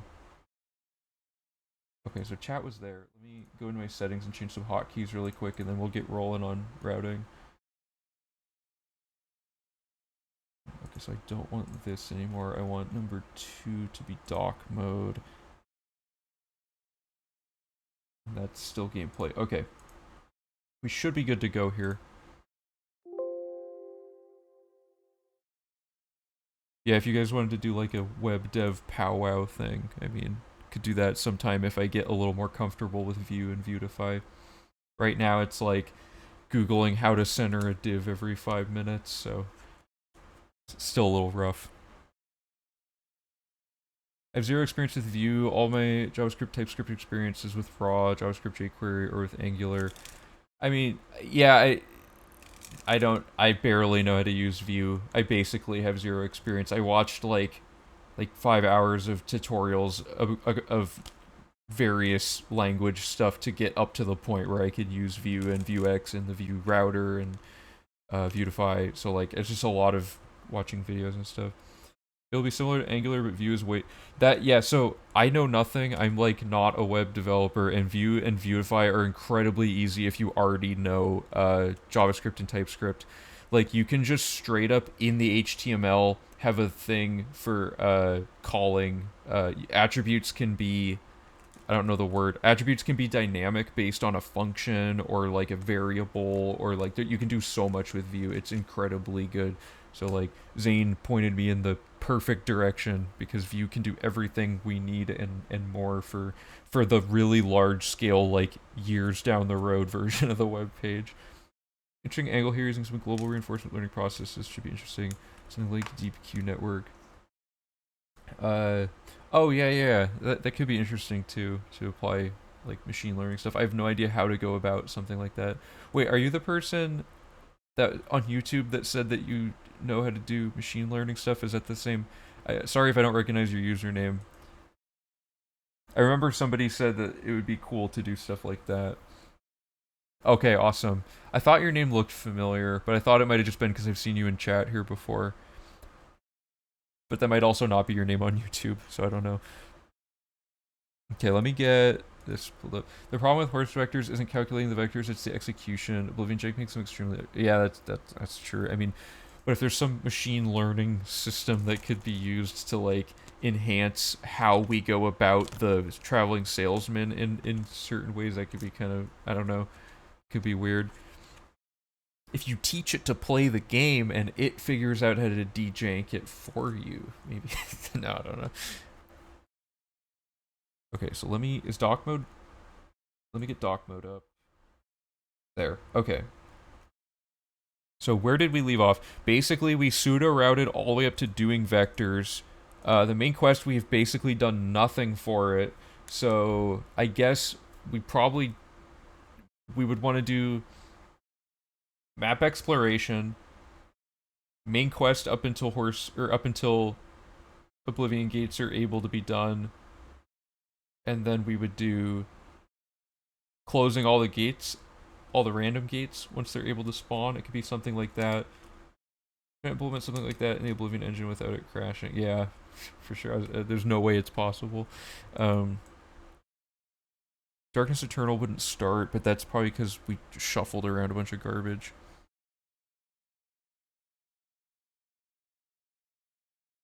Did I already... Is this on the save file that I cheated in the quest? Let me figure that out really quick. Is gameplay not showing up? There we go.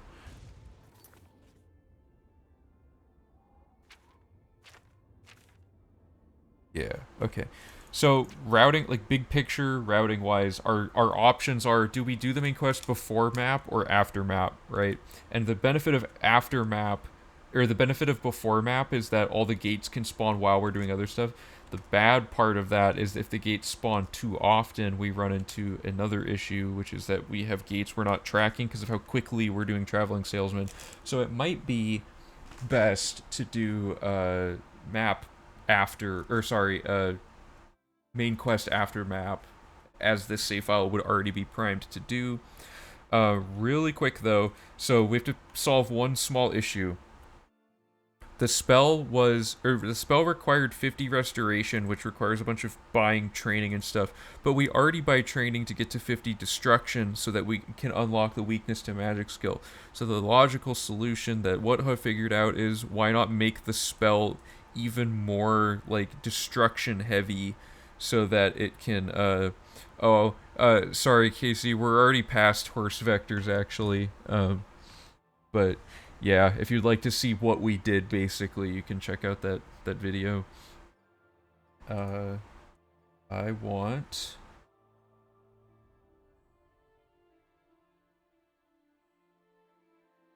Sorry, I gotta figure out what I want to do.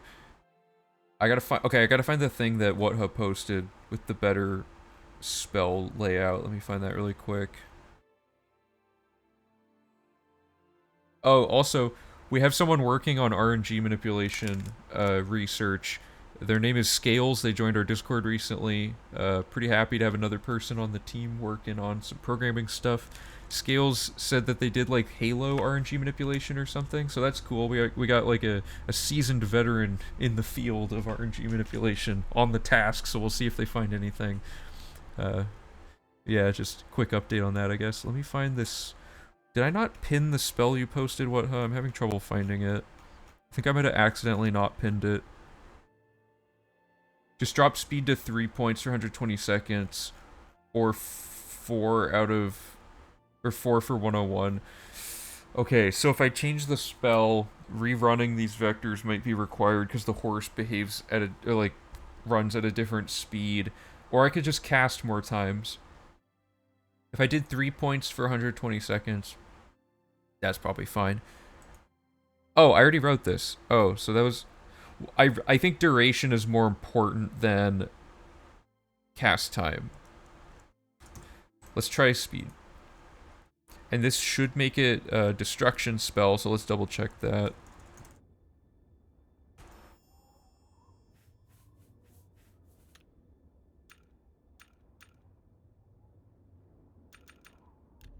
So to quickly show you guys what's going on here.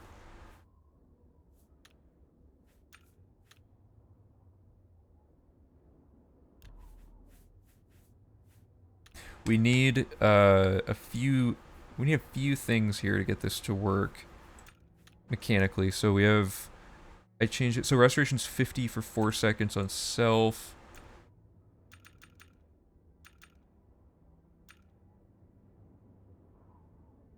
Shouldn't you put the destruction effect first to win ties? Is it tied though? It only wins ties if okay, we can test it, but I believe the effect only wins ties if the combined total of all the restoration effect magic amounts is equal to that one destruction amount, which I don't think is the case. Which is why Wutha is lowering the speed amount, because it goes from 70 to 61. But we can see really quick.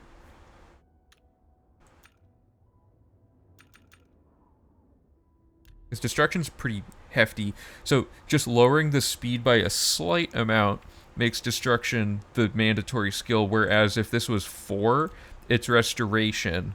So... And this actually makes it cost less to cast. So this actually is a double win. So good job, Wutha. Good idea.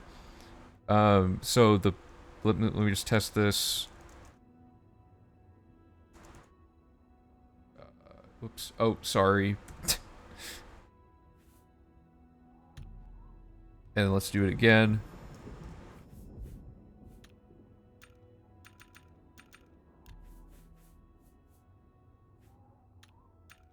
Oh wait, no. It is the order of these two doesn't matter, but just for consistency, this is on touch, like that, and...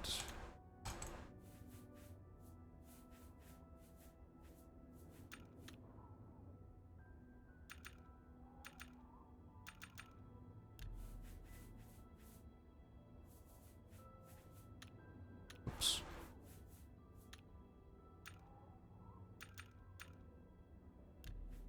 Magic on touch, speed on touch, okay. So new horse spell 2.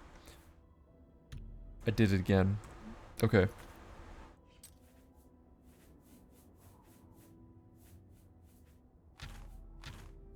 The question, oh my god, it keeps happening. How is... Oh no, hold up, I messed up my hotkeys. That's what's going on. I was like, I swear I'm not pressing those.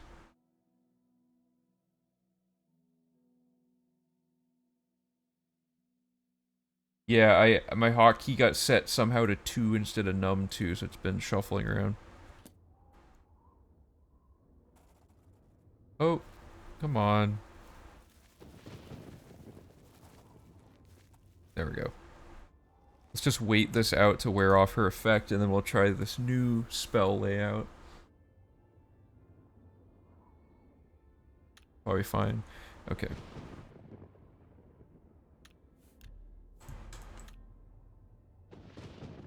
And then we have, okay, will Shadowmere get mad because this is now destruction? Let's unequip that, okay.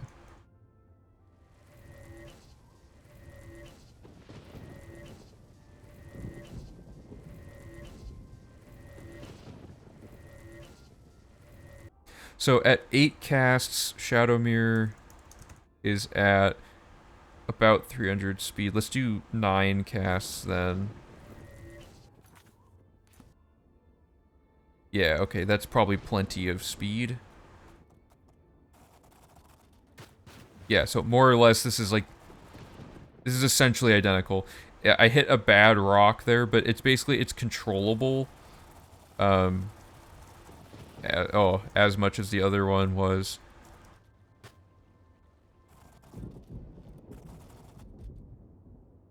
But see, okay, so basically, we did all of the location traveling for the whole run. So this now means that we don't have to buy that restoration training, which means everything will be lower level, which is... I have to backpedal the restoration leveling that we did. Or no, wait. Wait, doesn't this mean I don't need that restoration effect built in anymore? Wouldn't that mean that? Did I crash it? It broke. Okay, so that's a little too fast. You do for the cost. But if it's a destruction spell, isn't the cost... I don't know. I gotta I gotta stress test this. Like, did it crash because the horse is too fast now, or did it crash because of just bad luck?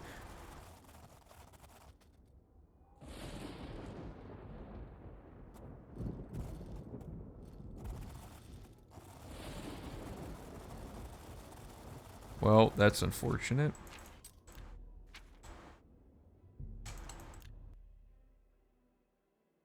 Random crash, probably, yeah.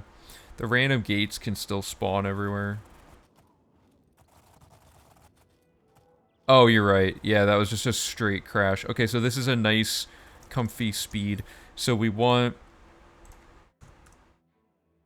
this... like this, and this becomes destruction instead of restoration. Good. So we can remove the logic to farm restoration. So we no longer need a load warp at the Breville Chapel. Each spell effect uses its own skill for cost. Oh, I didn't actually know that. Okay, cool. So what are we left with here? I think this is good to go. We can just play off of this save file, but like... our character levels should be lower. One thing that's annoying me is that Apotheosis is just like... aggressively broken for some reason. Like the hotkeying business just isn't working. I don't know why.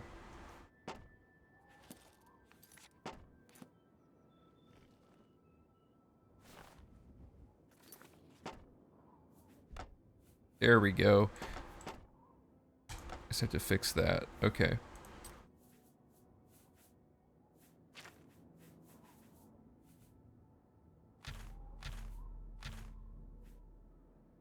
Okay. All is right in the world. So, the next step, I guess, is to... this is where routing gets crazy. Because... now we can go anywhere at any point. And we can do, like, any quest in any order now. Because, like... I guess the goal should be to be working towards the Dagon Shrine main quest stuff. And, like... pick up other logic points where they're relevant. We could invest at the start. Oh, this is... we have, like, an infinite number of possibilities now. Because everything worked out so well. Can I fast travel? Okay. Wait, can I literally fast travel, like... Oh, okay. Yeah, I gotta start, like, daisy chaining all these quests together. I gotta look at the old quest logic and see what's up here. Because now there's, like, we're gonna have, like, decision paralysis from how many options there are. And I'm gonna keep a running checklist of what's been going on, just for my own sake. So I should uncheck a bunch of stuff.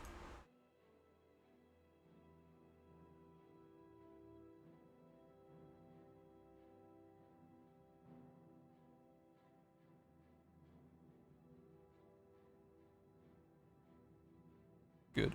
Okay, so we did the tutorial.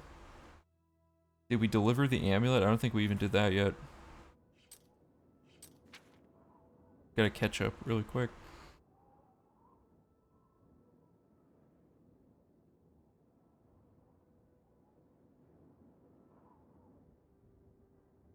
Mage's Staff. So we did up through Mage's Staff. We joined the Fighters Guild. Okay, let me get this checked off.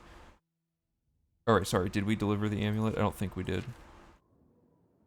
No, we haven't even done that yet. Okay. We did Knife in the Dark. We didn't do these correctly on this iteration of the save file, but for the sake of pseudo routing, we did this much of the Dark Brotherhood, essentially. We joined the Fighters Guild, and we did Mage's Guild up through Mage's Staff.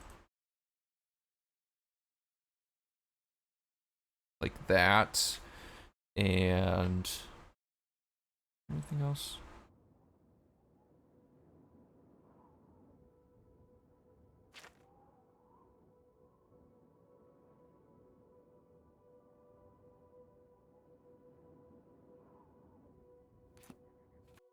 Don't think so. None of our skills are maxed out or anything.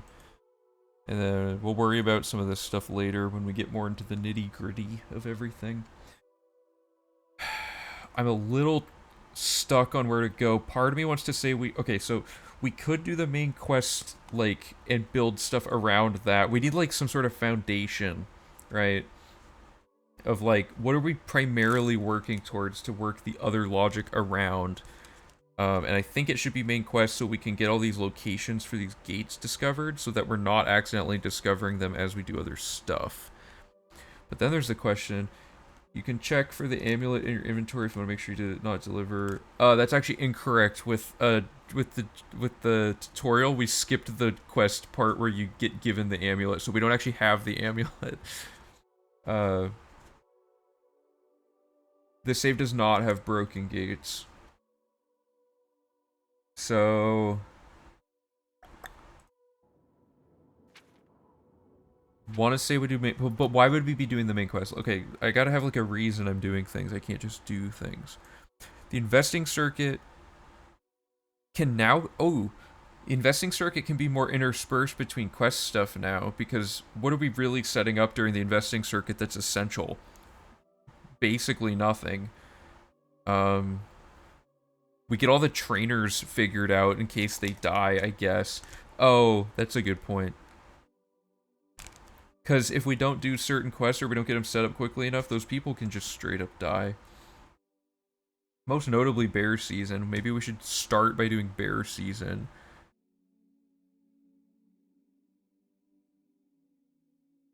Yeah, we need a few, like, post-map exploration tasks.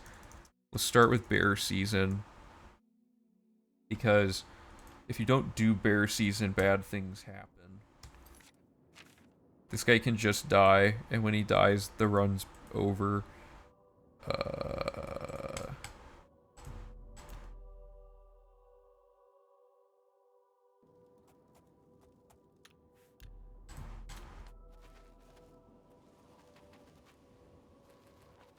Oh man, I hope he's not already dead.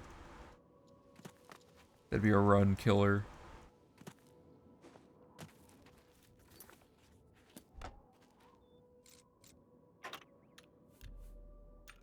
I'm gonna activate permakey really quick. What level are we? We're 30? Yeah, I don't know how to prevent the sound ducking thing. I think that's just an OBS feature, but I am aware of it. Oh, I don't know why I tried to check my level mid-perma-key. The primary function of the investing circuit is that all of the investors, if they die, you can't start their quest and their run is over, right? That's like the primary function is like, so for example, there's this lady at this camp, and if she dies, you can't start marksman training and the run's over. And now that we're high level, and oh no, now that we're high level and running around, okay, first thing should be to get stuff like this figured out so that she doesn't die. Because she's on a schedule where she goes hunting, so this could kill the run if we don't do this. Try reinforcement on the actual game will be difficult to train just in terms of GPU cost and time. Traditional machine learning would try every action at every point in the map to gain a perfect understanding of the game, which would be difficult with the game this size. But you could build a pseudo Oblivion game like, for instance, a character as pixel on the map and can perform a number of actions. This would be doable and give the optimized actions for the speedrun. Oh, okay. That's interesting. So you make like a little pixel version of the game that it like approximates the pathing through. That's a cool idea. V14 runs over. That's a run killer right there. See, the AI would learn not to, or not the AI, the machine learning would learn not to do that, I guess. Where did he go? I don't like this glitch where they phase in and out of, okay.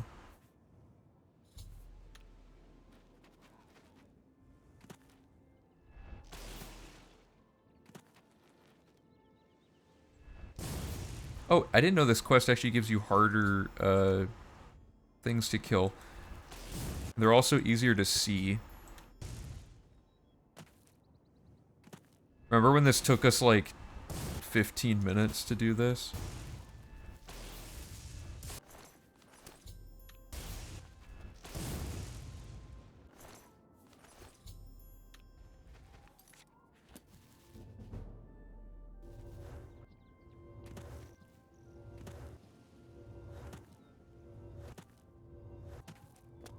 Okay, and then you save before talking to him to get a specific skill book.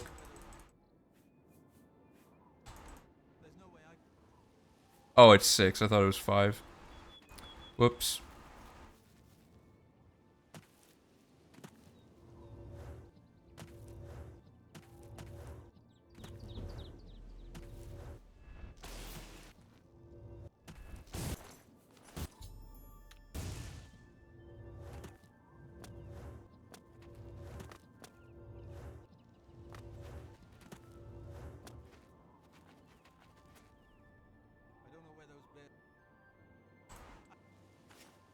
Okay, so what did we get? That's one of the bad ones.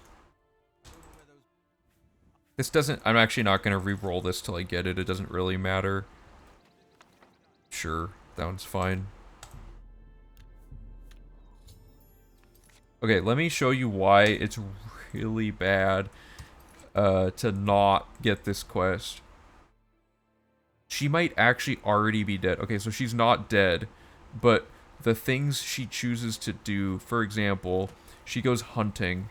We're level 30. Everything around us is super strong. So, like, if I drag this over here just to simulate her going hunting, let's see if she even survives.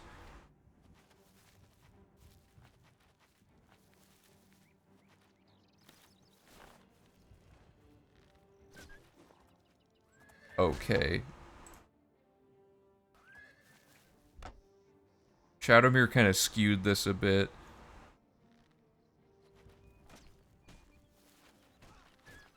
Like, she has leather armor. Like, she might actually lose this fight.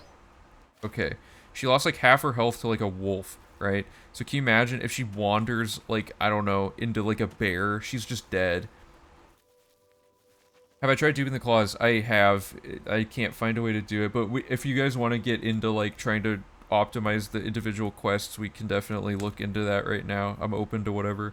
Today's not a super, like outside of the vectors, there's not a whole lot I had in mind, so yeah, we can see what this is all about. There seems to be no way to dupe them, though.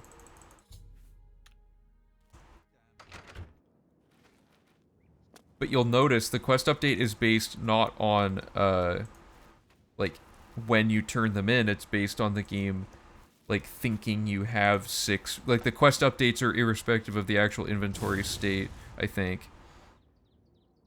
Like, I don't know if there's a way to dupe these, necessarily. Or, like, make the game think you have it multiple times. Or if any of that would even be faster than just, like... Because, like, if I leave that one in there and kill this guy, do I get... Come on.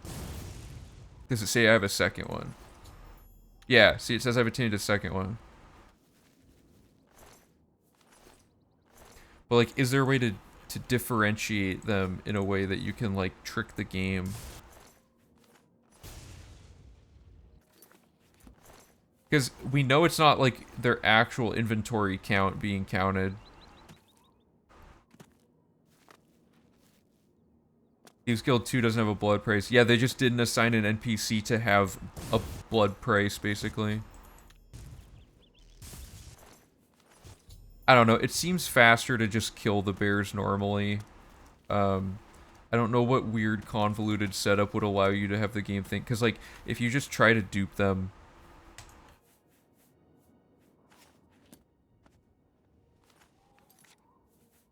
You know, like...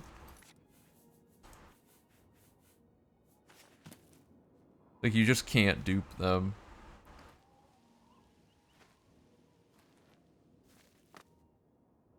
They're wrong on the first blood price? What do they say?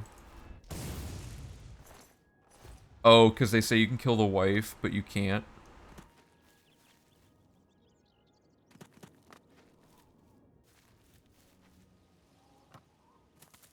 That is interesting.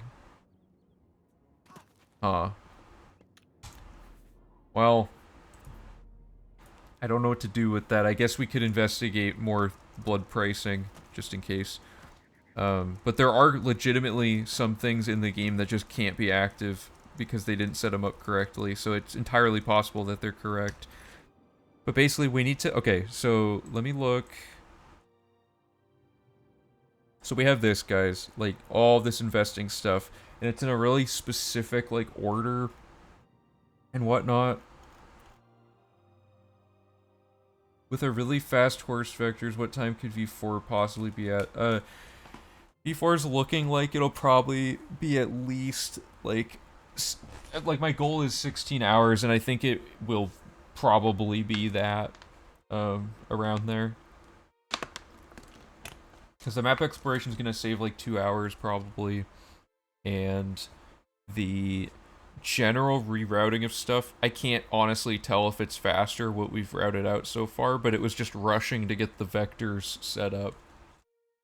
So all the other, if a lot of the other quest logic suffers as a result of prioritizing Shadowmere at the front of the run, it might actually not save as much time as we think, but we really don't know. Skillbook re-rolling is a huge time sink, but we brought that down to be as fast as it literally possibly ever could be without RNG manipulation, because we found like the shortest location to find each book, so that's gonna be a lot faster in theory. It's obviously luck-based to an extent.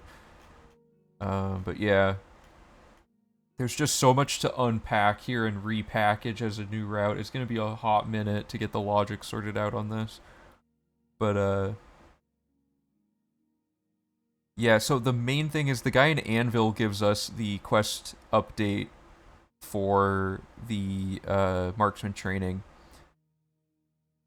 But there's a certain order we do a lot of this in.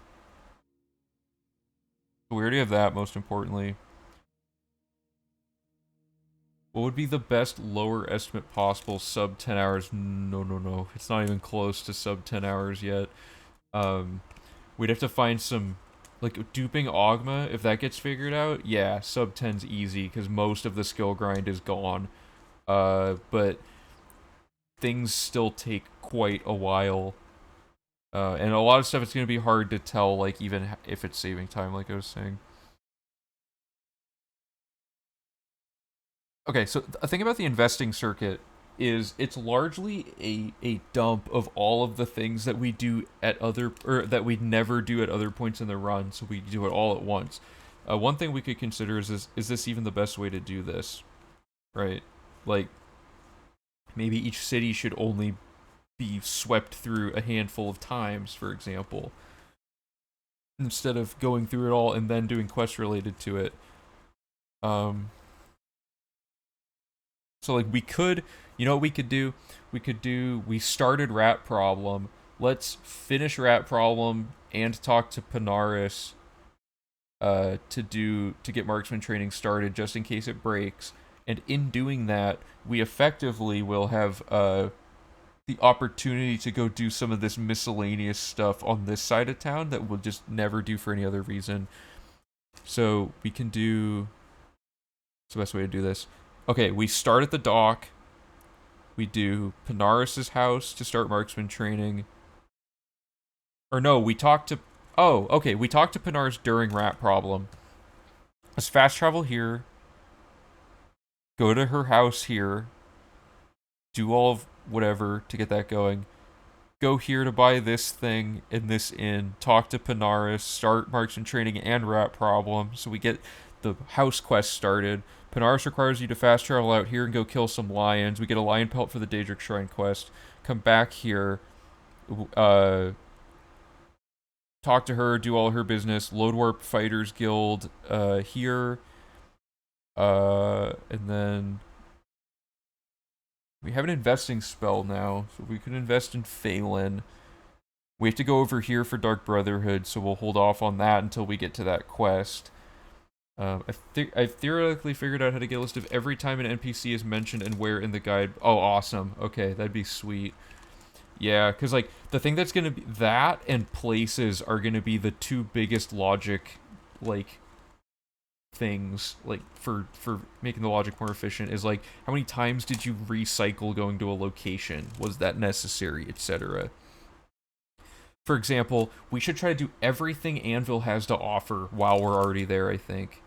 And just kind of go around town doing all that stuff. Oh, 1 second. We have to start with Anvil because of the other thing. Oh, I don't know if other people's phones do this. I'm getting this thing where, like, in group chats, it just spits out a ton of, like, of just random data messages that are, like, a read report. It's kind of annoying. Yeah, okay, so...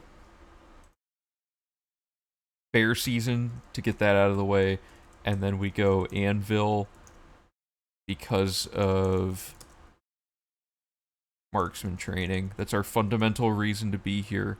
And because we're already going to be here, might as well make the most of it.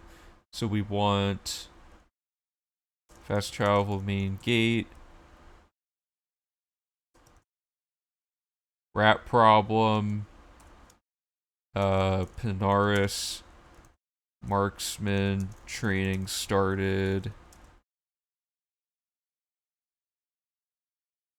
We want... Could go around investing while we're here as well. Because the only investments we do in Anvil are Phelan Rayless. Now, do we already have an investing spell to invest in him earlier? When do we get the investing spell?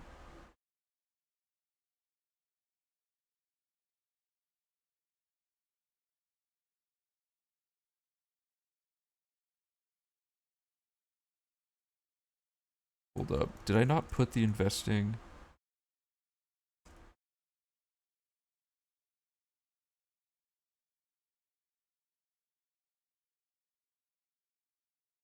No, we should make the investing spell here.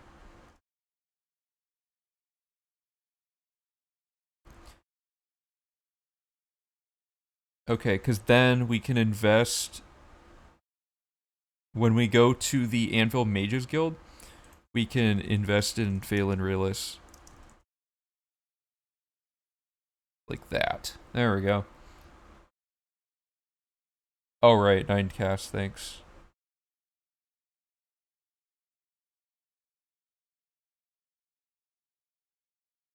Oh, and we need to find a stronger potion of healing, because we were using strong potions of healing.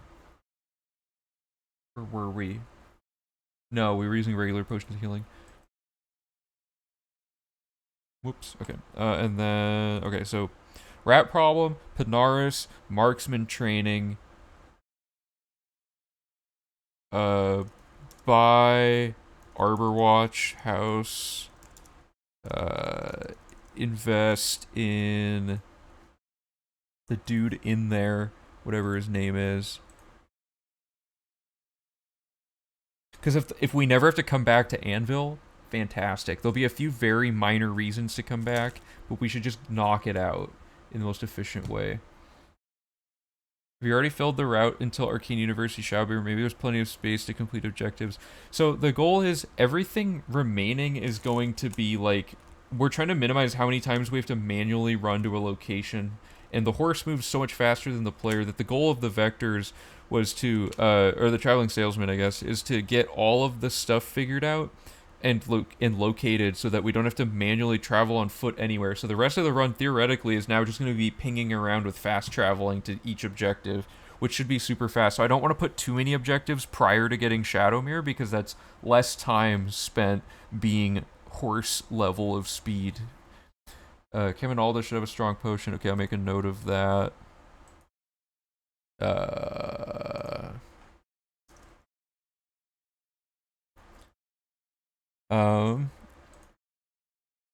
So yeah, we're basically gonna repurpose the investing maps and logic into like actual things to do other than just raw investment stuff.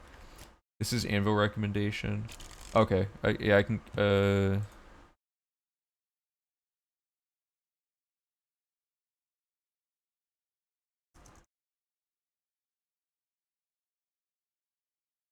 there could also be one laying around somewhere as well. It would help if the cities were organized by location instead of alphabetically, less scrolling around the map and remembering city names. Wait. Wait, for the investing circuit?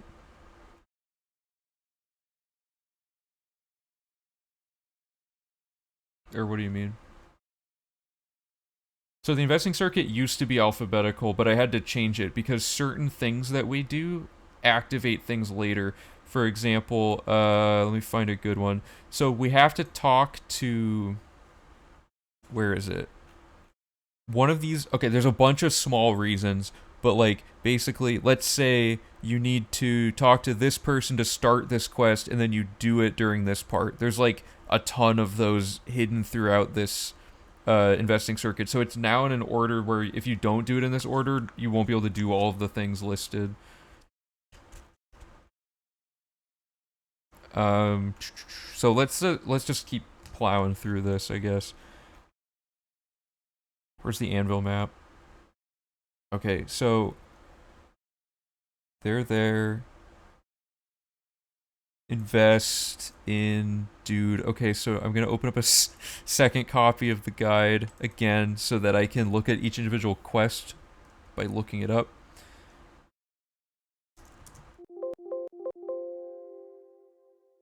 This is definitely in the guide. For each person you need to talk to, put their schedule. That'll be like, yeah, that'll be like hover info for the web page, I think. Unless it's like super important, like they're just not even like in the game until a certain time or something. Why is it not showing?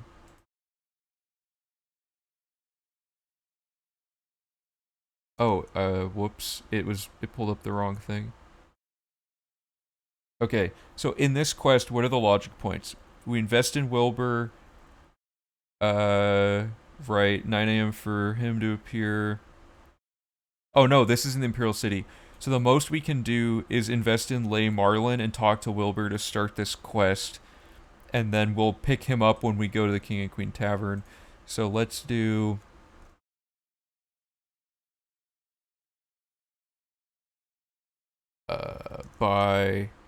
Wait. Yeah, okay. So that's as much as we can do there. So that quest is like half advanced. There's gonna be so much to keep track of on this one compared to last time. Gamriddle's awful and goes everywhere, but she's in her house from 4 a.m. to 10 a.m. I think I have that written down in the guide. Let me look. Wait until 1 p.m. to 2 p.m. to enter the house. So yeah, it's like... Apparently she's supposedly in her house at that time as well, but maybe that needs an update. We'll see. What else is an anvil that we can pick up? We have to come back here for Dark Brotherhood later, but anvil's gonna have to be the one that is not as efficient for the sake of getting marksman training started. And we have to come back repeatedly for Fighters Guild. So we do Phelan. We can invest in more veins when we're on our way over here.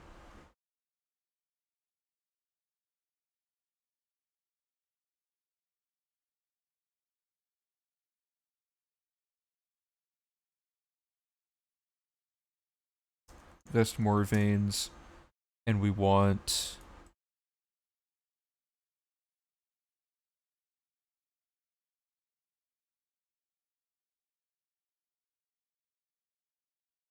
Wait, what? Oh, sorry, not Lay. We want to invest in Wilbur.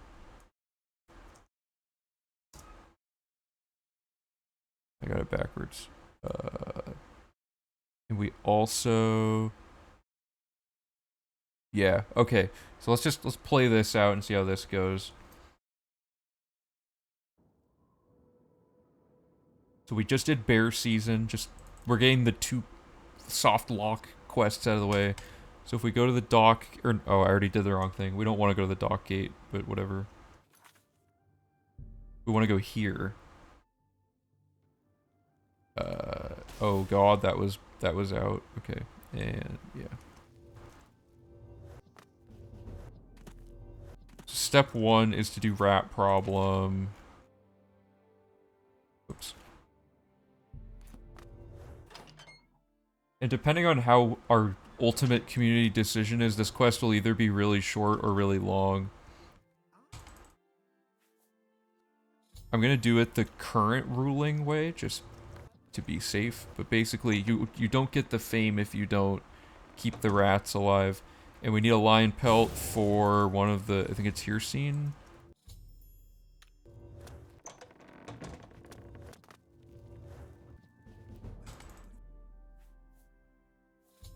Okay, so then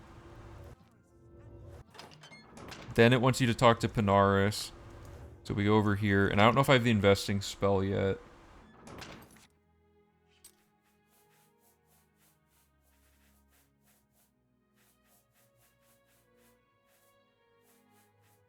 Where are my boosting spells? I don't have any of them. Whatever.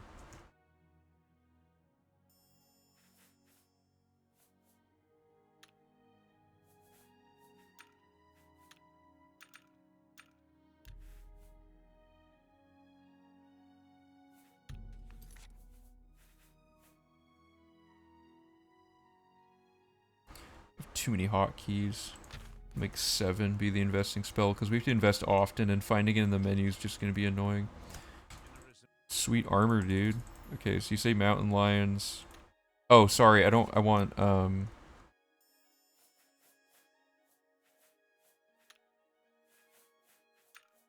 marksman for him.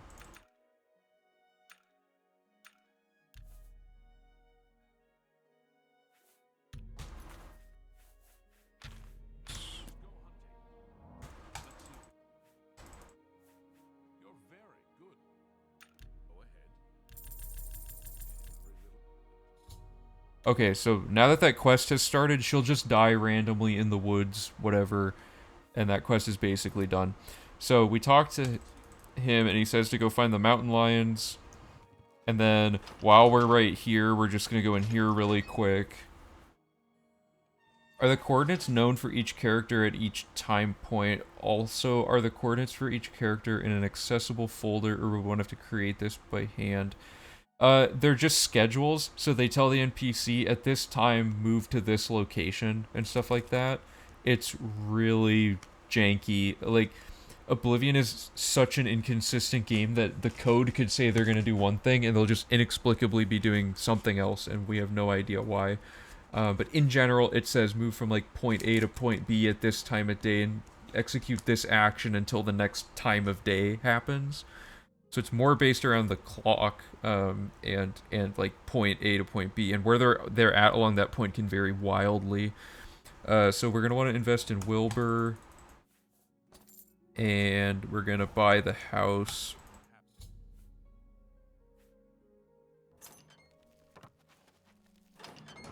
And then Panaris is still doing his thing. So now we want to fast travel out here to do the Panaris thing. So these mountain lines are somewhere up here.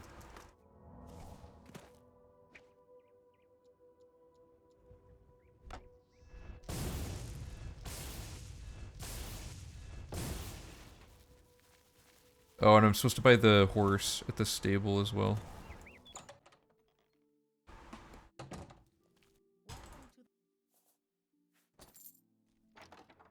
Oops.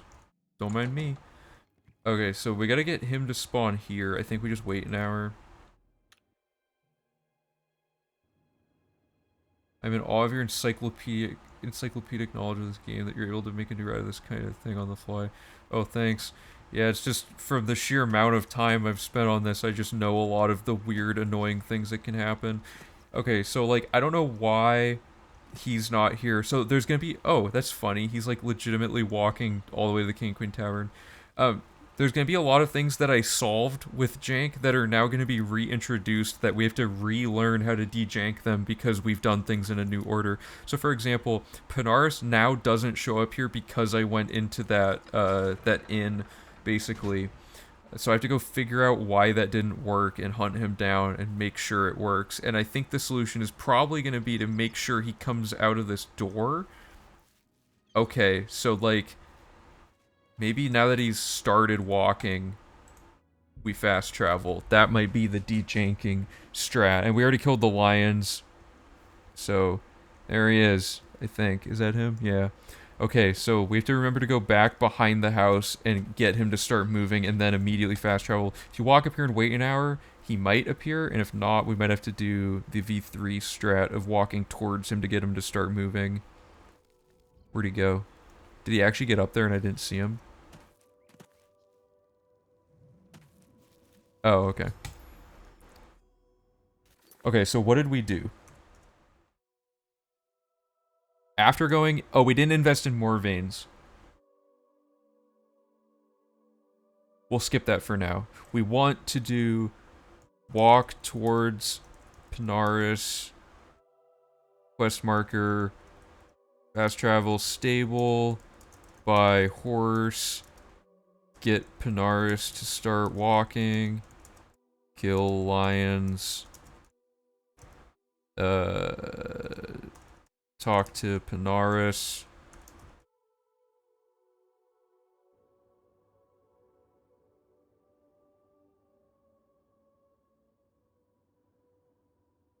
Who only made it what far in an hour? Oh, are you studying Hondatar?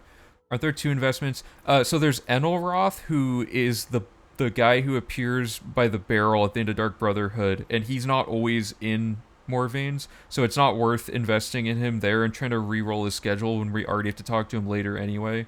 Morvain is just like, we never go in that store for anything, so it's better to just invest in that there. Is there a good time? I guess what we could do is, now we fast travel to this gate, and on the way to go back to Arvina's house, we go in Morvain's. Invest in him. Doesn't matter if Enelroth's here or not, because it used to be annoying to find him. He is here, so I could technically invest in him if I'm, like, willing to go off script, but yeah, okay, and then her house is right here. So we talk to her, and then she's like, there's another lion. I tried it. You can't go down there in advance and kill the lion for some reason. It only spawns after talking to her, which is annoying. But you go down here, kill a second lion. And the rest of this quest will just play out like normal. Gonna blame Quill Weave. So at no point have we wasted any movement here. I guess we could set a load warp here and load warp back, but load warping, we want to kind of keep it to a minimum to only save like major obnoxious backtracking out of dungeons. This is all free form traveling around pretty easily. So we did main gate, invest in Morvain, finish rat problem normally. Okay, so that should clear up the first little chunk of anvil. And the way to get Quill Weave to show up is it's like, what time is it? I don't have the guide open. Basically, you wait until a certain amount of time. It's probably like 3, I don't know. Let's see what this is. Oh, good. It just happened to be the right time.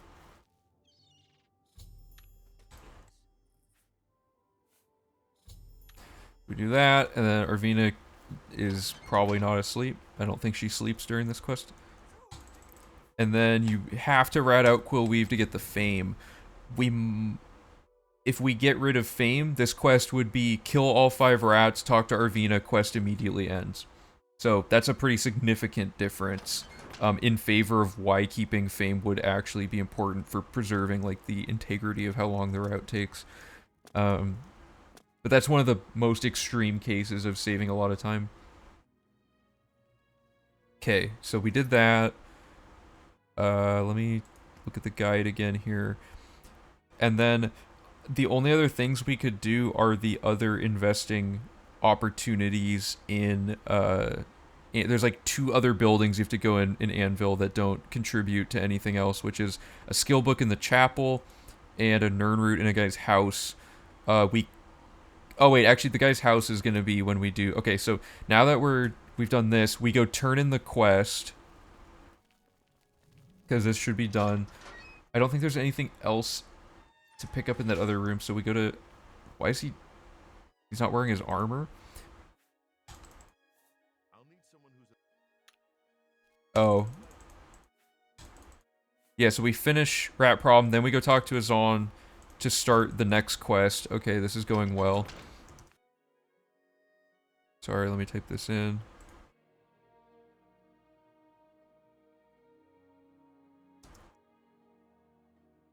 Other than character position, what are the other stochastic elements of the game?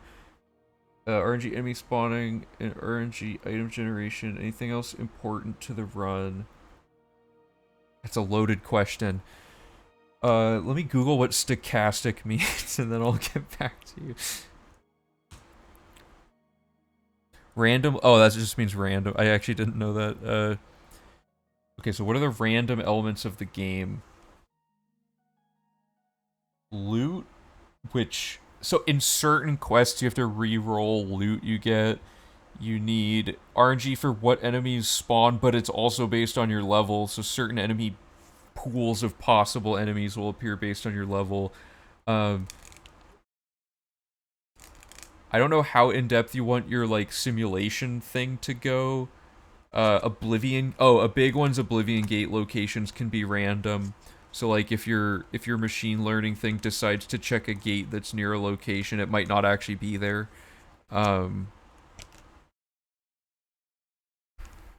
There is...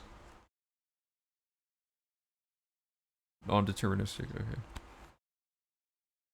I think it's mostly just enemy spawns and, like, loot are like, the main truly random kind of benign things that can happen. I don't know, sorry, I would have to think about it more. There's a lot of things in this game. You get a random sigil stone every time you grab an Oblivion Gate, but I don't know if that really affects the game. Because we don't really use those currently. Okay, so we started that quest, and that quest is to go out here to do some stuff. Do we have to go back to Anvil for anything other than Fighters Guild? Besides that Dark Brotherhood. So we're coming back for Dark Brotherhood. Nothing for main quest. We have to go back for Thieves Guild. Because I'm trying to decide, should we do Unfortunate Shopkeeper or should we wait till a natural second time we're in town? The side quests are for this... Newheim's Flagon's done during Fighters Guild, so that one's benign. And while we're in that stage of Fighters Guild, we'll pick up the Ghost Ship of Anvil quest and the Siren's Deception. We could set up Siren's Deception now so that we go into the inn and Siren's Deception's already set up. That's a cool idea. Let's do that. Gogan quest is a good thing to set up. Where could I have set that up? at this point, because Gogan's house is right here, and we could have left here. Let me test some stuff. Yeah, we could do that before going to the inn. So like, the system here would be we start at this gate. We go over here, invest, and then go to Arvina's house, do a bunch of stuff. Oh, yeah, okay. I should move the Morvain investment to before even doing the rat quest.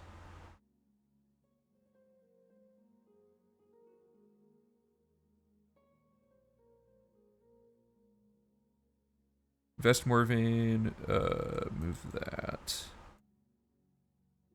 Okay.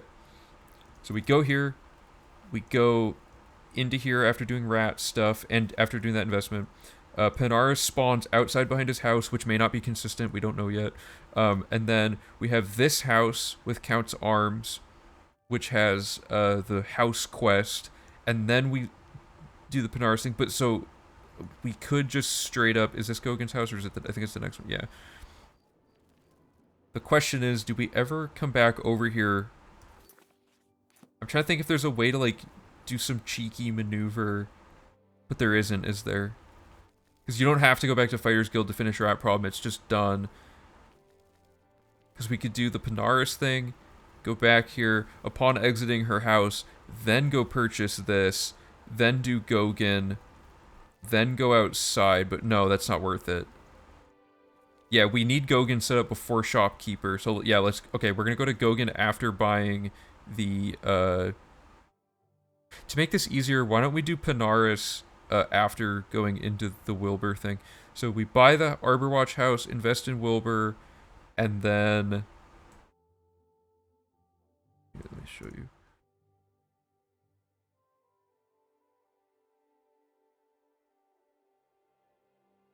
Wilbur, Gogan, Panaris, stable, buy horse, Panaris, lion, stuff, main gate, finish rat problem. Okay, so this lines us all up. This is good. Because I don't know when they're available off the top of my head, but they are probably able to start this quest at any time. I don't remember which one starts it, though. Yeah, okay.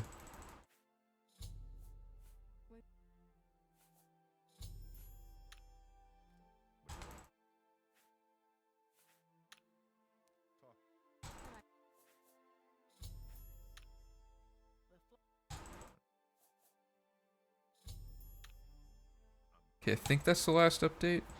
Yeah, okay, so that clears all that up. So pretend we did that before we went to Fighters Guild.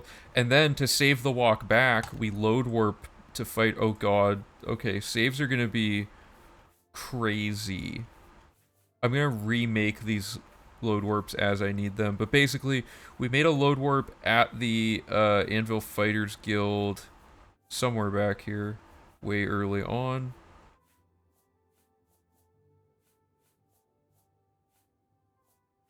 Maybe not.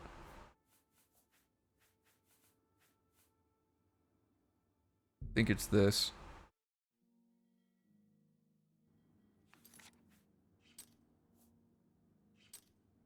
And this is... I just want to make sure this is the correct save file. Yeah. So, and then we would have had a save file here from another thing. So pretend I did all that, like, back in time, and now we're load warping into Fighters Guild. It's locked?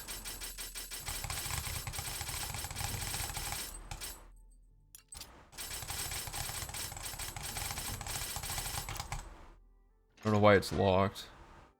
Ilona's outside a lot. Okay, that could be problematic. I might also not want to make the save warp the front door. I might want to load warp here for Fighters Guild because of how problematic that was. And we can do... So we're turning in, we do the advancement, update to the shop, keep here, good.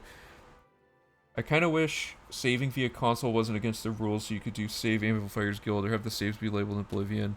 That would be nice, but yeah, I don't know. I don't want to toe the line of what console commands should and shouldn't be allowed, because then it's going to get a lot too, like, it could be very easily out of hand. Okay. We did a Zon already on this save file. So here's what's left in Anvil for the investing circuit as a template. We need, so that's later. There's nothing extra in here other than we can start blunt and blade training while we're here, so let's just do that.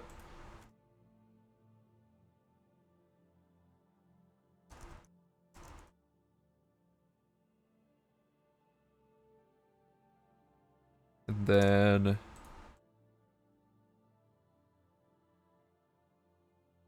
don't need to do any of that. Did all of that.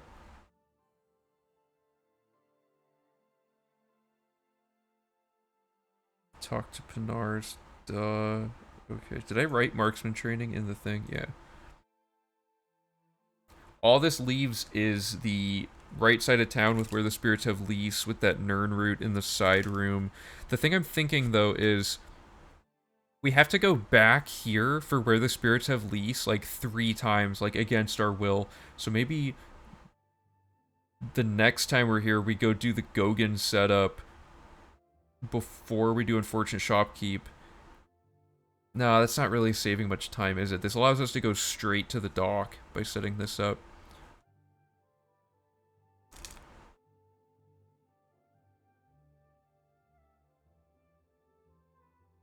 This is the next stop. This Nern route. This is Heinrich Oakenhole Nern route.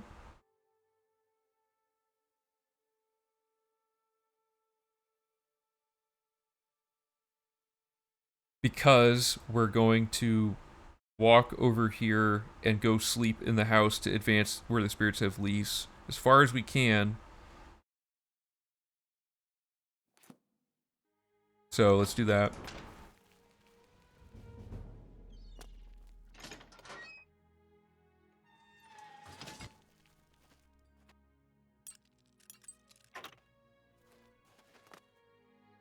Do I not have permakey or something? I know, because I got in without picking the lock.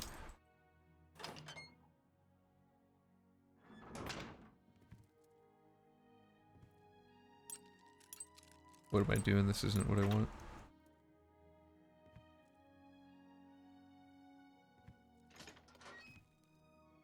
Right, okay. Oops. Okay, and then we sleep in the house, which is right here, and then I guess we can hit up the chapel, because we never go anywhere near this the rest of the run. So let's square this away. Now, we have to come back here twice, and we have to go back to the other place 3 times. We might want to load warp at the inn, because the inn we ping back and forth a lot. Anyway, we'll get there when we get there. Redundancies can be eliminated with load warping fairly easily, or at least minimized. Okay, sounds good, Donlin, or Donald. Sorry, I don't know how to pronounce it. That sounds really exciting. That'll be super cool.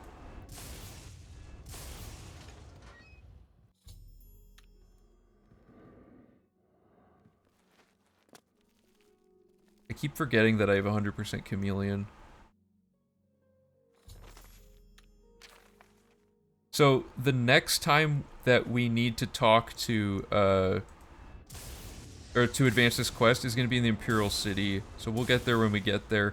We're in no hurry to do any particular quest in any particular order at this point, but basically you want to kill all of these ghosts and stuff in advance, I guess. And let's just go pick up the chapel thing, and then we're left with... We could do the Unfortunate Shopkeeper, I guess, while we're here. Like, yeah, let's go to the dock after this. Since the dock only has... Okay, well, the dock has 2 quests you have to go out there for, annoyingly. One's for the Newheim quest, and one's for this one. Alright, sounds good. Okay, so let's get this conjuration book. It's like a 2 second side route, no big deal. Somewhere in here.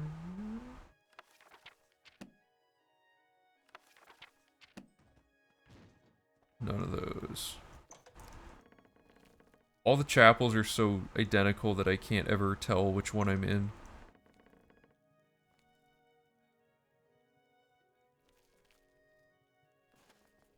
This might be the weird one.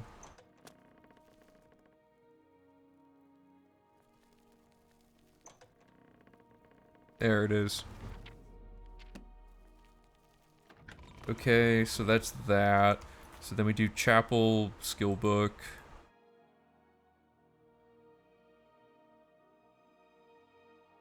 And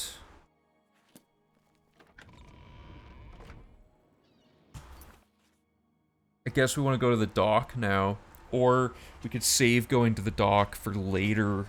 Like, what other quests do we have active? What's like our main other thing? Because now that we've started marksman training, we're not like needing to keep doing stuff. Load over into super early stuff. Yeah, for sure. I think it's worth load warping and doing this entire quest at the start. Remember, there's an unskippable cutscene you need and can use for training. Oh yeah, true. We could get a lot of acrobatics during that part. I mean, we have to come back to Anvil very soon, because Fighters Guild, we're only like a few quests away from being told to come back here. So, like, we will be back before our acrobatics is full. And our acrobatics isn't going to be full most of the run anyway. And any of the other farming, because we didn't do it during the map exploration. We have like 5 hours of skill farming that's no longer being performed. So, it's going to be a weird thing we have to figure out. Currently active quests. Okay, so this one doesn't really count for now. Neither does that. The next step is to pick up this dead drop from this quest. What's the first quest for this? And we also have to go to Wayne Priory, which we can pick up Wayne Priory when we do the Odil Farm quest. That's easy enough. If this adds like a routing option to have this quest start, this is good to do this at this point.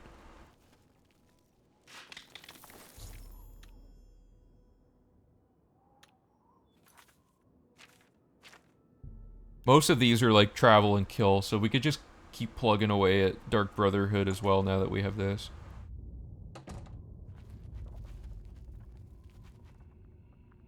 There's also a skill book in here for destruction. Probably good to get that.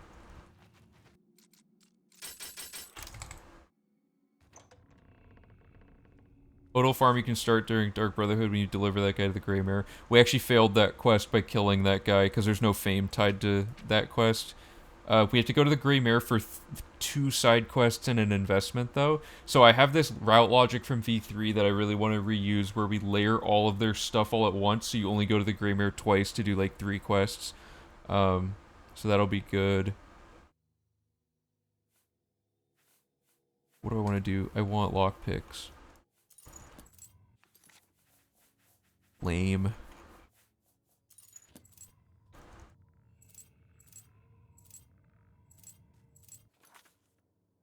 Okay.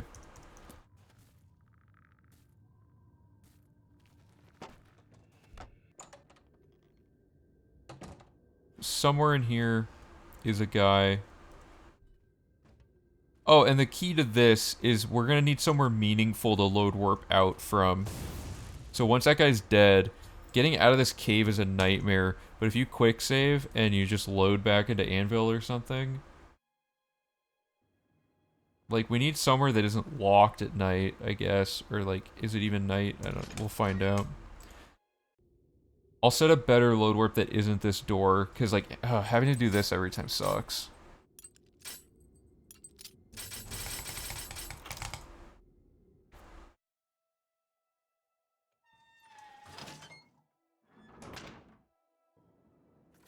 Oh, wait, so we could use No, it's not worth it. I was gonna say we could try to layer this so that we're load warping back to the Fighters Guild after doing this, so that we don't have to go back to the Fighters Guild. I guess. Well, actually, that could be good because Leaf Rock Cave is just like a fast travel.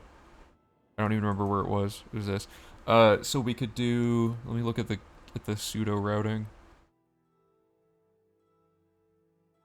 We could use each fast travel as an opportunity for when we load warp back. Is what I'm trying to say, I guess. So that way our load warps actually do 2 things per. So Morvain, Rat Problem, Marksman, Arbor Watch, Wilbur, Gogan, Panaris, Stable, Buy a Horse, Main Gate, Rat Problem. So instead of going to Fighters Guild, we do fast travel to Dead Drop, and then fast travel to Leaf Rot to kill for Dark Brotherhood, and then load warp Fighters Guild straight out of there. That's probably the fastest way to do that. And then we can do Blunt and Blade training, get the Nern Root, get the Chapel skill book, good. So what's next? Okay, so the next dead drop's in Coral. So I guess we could make Coral the next city we go to, since we're already going to, have this like this. So, is there anything in Coral? Oh, and Coral has like the Gray Mare and everything, like we were talking about. So that'd be good. I don't remember what the next dead drop is. Let me look. So we did, to clarify, we did a rat problem, and I'm mostly just gonna be checking quests off. I'm not gonna check off all the other stuff yet, because that can be easily retroactively worked into the quest logic. We did dead drop in that. Oof. The next one's Next of Kin. That's a rough one. A lot of stuff you gotta do for that quest. So that's Apple Watch, that's Bruma. But that's a fast travel, I guess. And we already kill Matthias during the first Dark Brotherhood quest, or the second one, I mean. And we already kill the lady when we're in Leowen earlier for something. And we already kill, well, the lady, okay, so one guy's in an inn that we have to fast travel to and provoke him, and so that one's easy, but we have to invest in him. And then the other lady is the only one out of the way.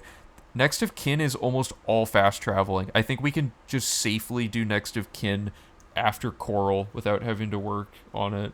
Yeah, still alive, Saturn, welcome back. Key glitch stopped working? No, there's just no key to the Fighters Guild, so it just doesn't open. Okay, so that's what I want to do.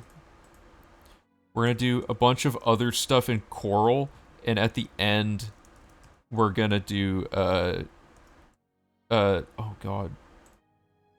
Next of Kin.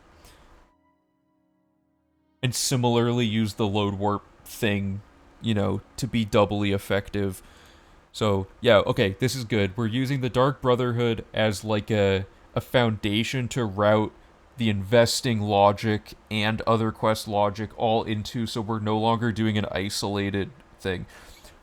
Horse vectors were not functional. Horse traveling salesman was very good, so we're gonna go with that for V4. There's some like super far-fetched big brain V5 thing we could do where we do like a snaking traveling salesman in like a radius, but that's gonna be way too much work, and it's probably not gonna save that much time relative to how much this will save. So we're gonna do V4 with traveling salesman. The vectors were too inconsistent. Like, you hit one rock and the vector's off, and then you just can't finish the area. If we ever get a load warped horse out of bounds into, like, the fake outdoors where nothing spawns, then that'd be sick, because then you could do horse vectors almost entirely, like, flawlessly, because no actual locations spawn. But currently there's no way to do that, so we're keeping the vector logic on the back burner for in case that discovery gets made. Okay, so... And we have to keep in mind we're coming back to do Unfortunate Shopkeeper eventually.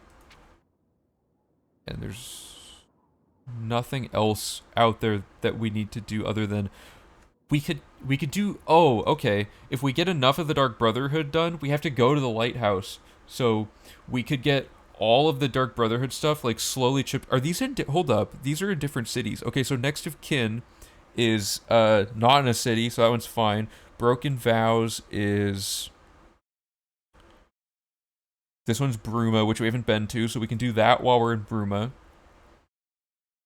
This is a random mine. Good. Matter of Honor. He's already dead from earlier. Fast travel.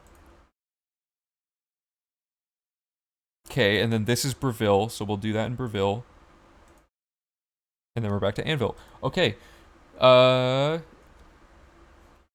Yes, this is going to be excellent. So none of these remaining Dark Brotherhood quests revisit any city that like they never go back to a city we already went to. So what we're going to do is do this similar like multi-layered quest logic routing thing, and we're going to incorporate all of the Dark Brotherhood quests as we go city to city. And anytime a city and we're going to like update all this stuff that way. And when we get back to the following a lead quest where we have to go back to Anvil, then we're going to do Unfortunate Shopkeeper, and while we're already in that fast travel vicinity, pick up the Lighthouse quest, get the Siren's Deception quest picked up at the same time. So that's going to get a lot of things all at once.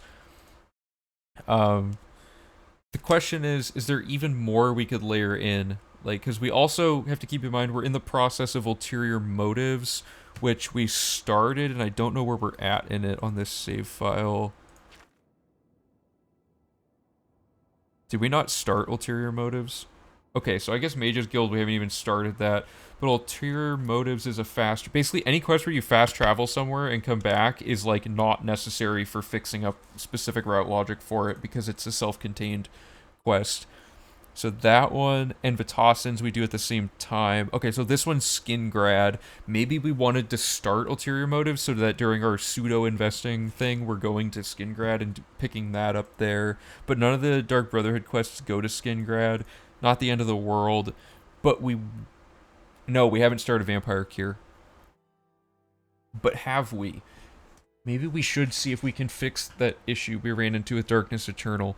Because if Darkness Eternal lets you start the vampire quest without actually... No, you can't ask him about a cure. Okay, never mind, that won't matter.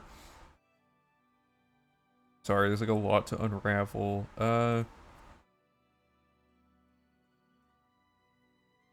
This is like just going back to the Mages Guild and then going to a location. And we should tie Necromancer's Moon in with the main quest so we don't have to go to the Mystic Archives twice. I think that would be like, we would have the illusion training, you need a Welkin Stone, which we don't have yet. Okay, so we're going to Coral. We have two options. We can go to Coral, or we can go to... we can plow through the main quest, or the Dark Brotherhood, and get all the way to the Bruma quest. So we could go to Bruma. Bruma and Coral are our two options. So does Bruma yield any additional benefits to going there before Coral? Because Coral has a lot of things we can get knocked out all at once. We can invest in Fothis. We can do Hack Dirt. We could canvas the cat. There's like a ton of quests there. Oh, and we can pick up the main quest if we go to Coral. Let's do that. Picking up the main quest early is good. Yeah. Okay, Coral it is. Definitely going to Coral. And we want... Let me just get some notes here. Main quest during Odil Farm.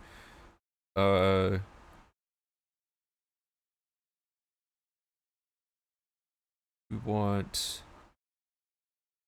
It's just like so much that we could do actually. Okay, step one. Let's look at the investing circuit. So like, I can write on this. It doesn't matter. So we got this checked off. We got this checked off.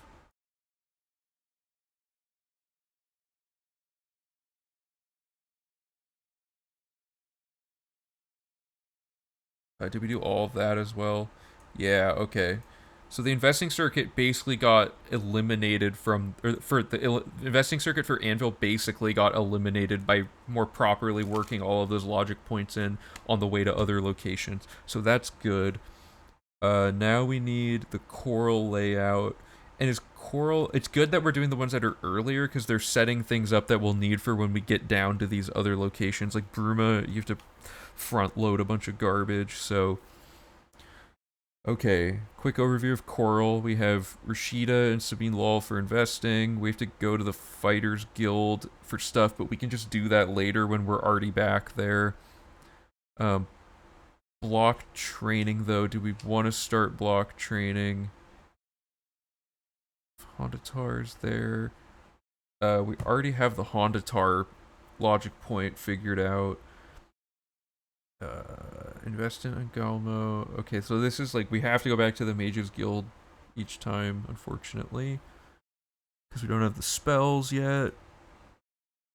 Why is load warping to early slots hard? Because when you have like hundreds of saves by the end of the run, finding the exact one that had what you needed when they're all just a picture of a door is hard to remember. Having the save file numbers mitigates that issue, but yeah, that it's just in shorter runs in particular, it's annoying to try to remember which saves were which, even when there's only like a handful of them.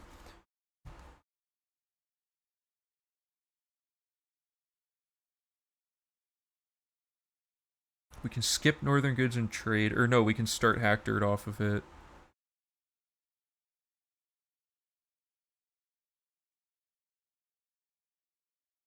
Okay. Sorry, I'm just trying to be very careful before charting a bunch of garbage out here. So, we'll do next of kin when we go to Bruma, I guess. It doesn't matter, it's a fast travel, so that's not like saving any time, is it? We got... Why didn't we start Ulterior Motives? Whatever. Okay. Coral's gonna be dense, like super dense, because like look how much stuff there is. Luckily, most of this was already in V3, so let me find that.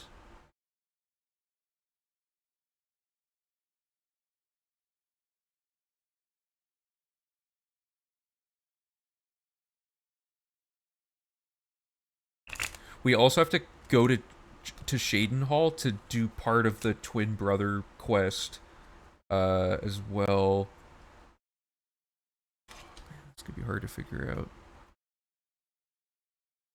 Okay, so that's Bruma, Shaden Hall. Wait, was that it? Yeah, okay. So here's Coral. Hack Dirt is relatively a self-contained quest. It's just fast travel out to a place and come back. The place you come back to is Cednius's house. So we could do a load warp there. Yes. Yeah, let's do that. So that's an easy one. That's self-contained. Killing Field Separated Birth. These both require starting in the Grey Mare. And then we go to the farmhouse, pick up Wayne on Priory on the way. Or Wayne on Priory is technically just a fast travel at that point. So I don't know. We don't necessarily have to do the main quest there, but it's good to get it out of the way. Turn in... Okay, and then... So we can get these up to a certain point, and then we have to fast travel to Shaden Hall. And then all the weather layer stuff we can't really do yet.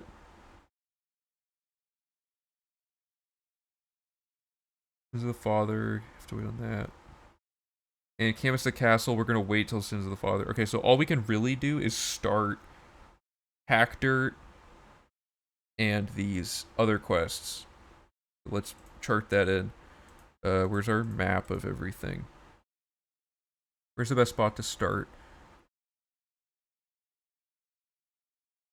Well, we could load warp to the Mages Guild straight up.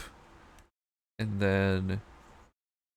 We have to come back to Coral for a dead drop, though, don't we? The dead drop locations, I didn't even consider that. Like, the actual people you go kill, sure, but the dead drop locations... Is this one in Coral? Is that why I picked this? Yeah, okay. So we're gonna load warp Mages Guild, do all of the investing inside of the Mages, or not investing, but you know, like all, I guess there is an investment. We do all this Mages Guild logic in here through the load warp. We come back out, we pick up the dead drop off of the sack that's here, and then we're gonna make our way to Seed Neas, who's right here, and along the way we'll just pick up some stuff. You know, just like boom, boom, boom. Load warp back to her house after Hackter to save a ton of backtrack. And then the rest of this is all linear, so we should do, okay, so the route should be this, like a curve, like that, because, yeah, let's do that. So we're gonna, sorry, I hope I'm explaining it clearly. Is this even followable the way I'm explaining stuff out loud? Load warp, Coral Mages Guild. So I don't know if I have a load warp for this.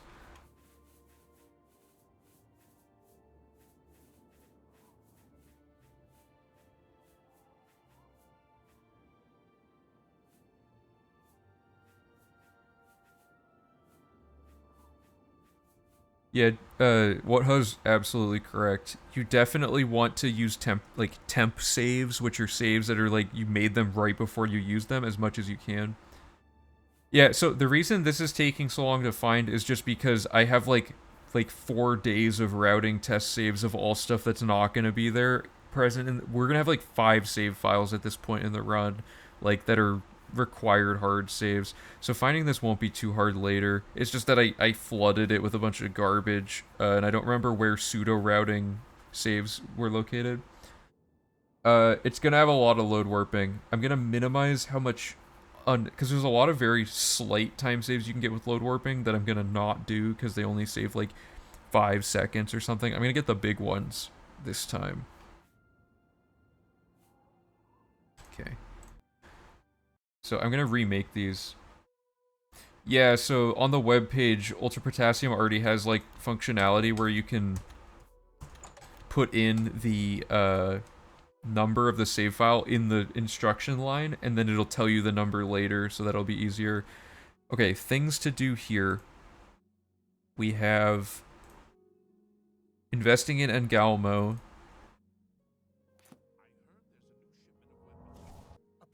Oh man, they all start with an A.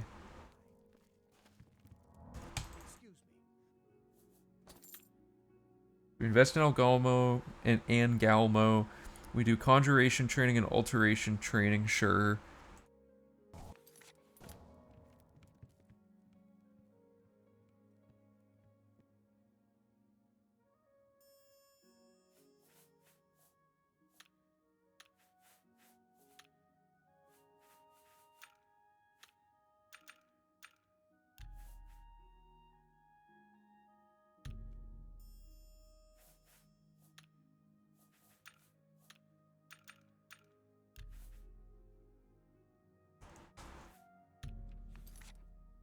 Let me do that really quick.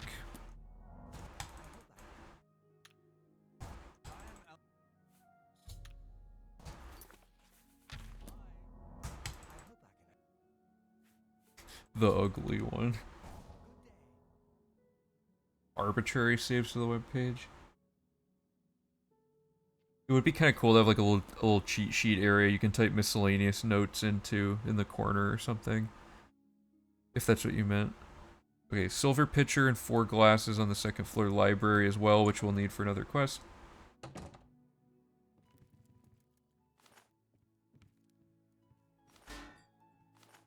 Whatever, close enough. Yeah, so we had to come back to the Mages Guild, because each Mages Guild has stuff to do in it that we couldn't do without custom spells, so we have to basically patch all this up. Let me write that down. Invest in Galmo, whoops. In Galmo, conj training, or conj and alt training, and pitcher, silver pitcher glasses. Okay, and then we want to go pick up the sack, dead drop location here. Why is this like this?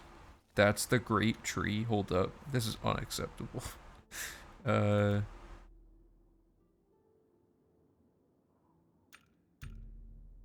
well, whatever.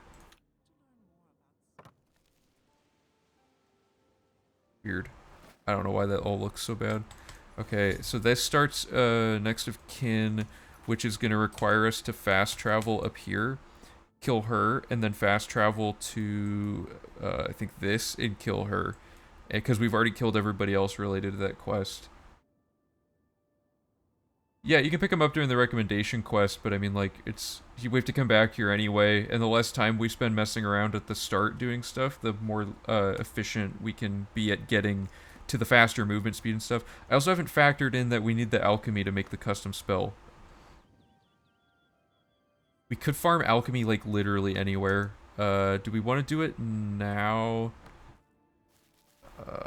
Because we should be able to just be drinking non-skooma at this point. Yeah, we should go back and fix this. Before I forget, though, I need to get the logic of this area charted out better. Mages Guild. Dead drop.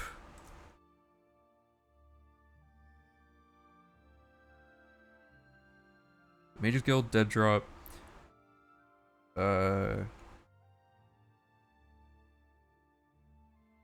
The Northern Goods and Trade, or no, Fire and Steel.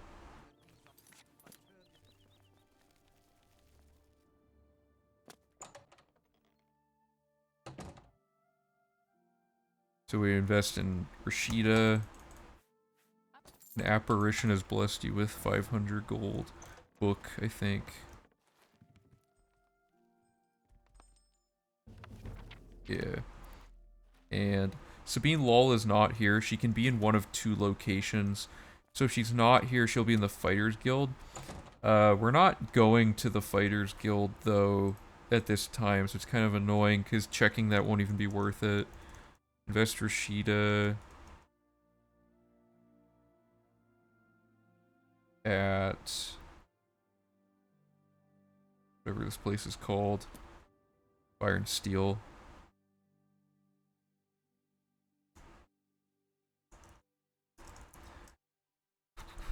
And then we want to curve down here and go start all of these quests.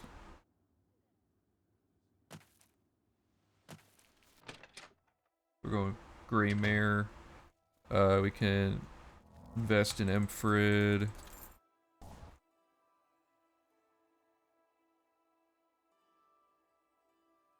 We can talk to Valis Odil. Oops. Oh yeah. There'll be a lot of dog deaths probably still. Okay, so we talked to Reynold and Valis. Sun's Quest. Start.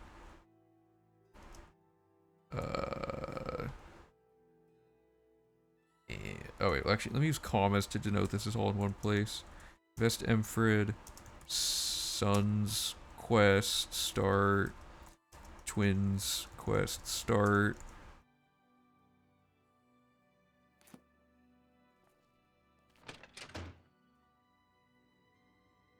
Probably set a load warp here. I had to guess. Then we run over here. Invest.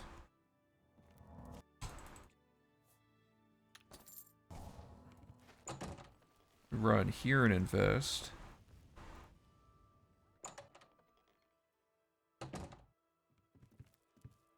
What are you doing here? Okay. Invest in her. Has it not been 2 weeks? Oh.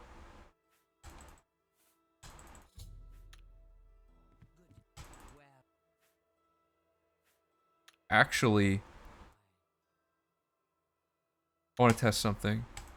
We might be able to do this quest without even talking to her first.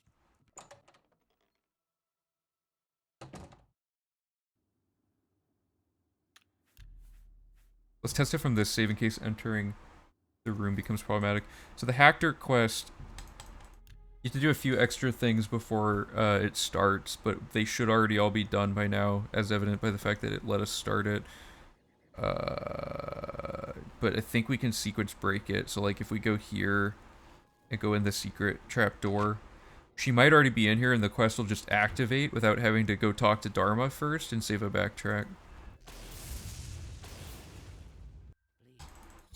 Yes.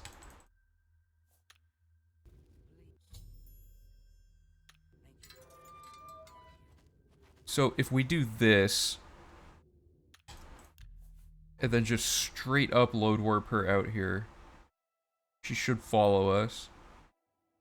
I'm just gonna go load warp through this door. So this should count as saving Dharma. Yep.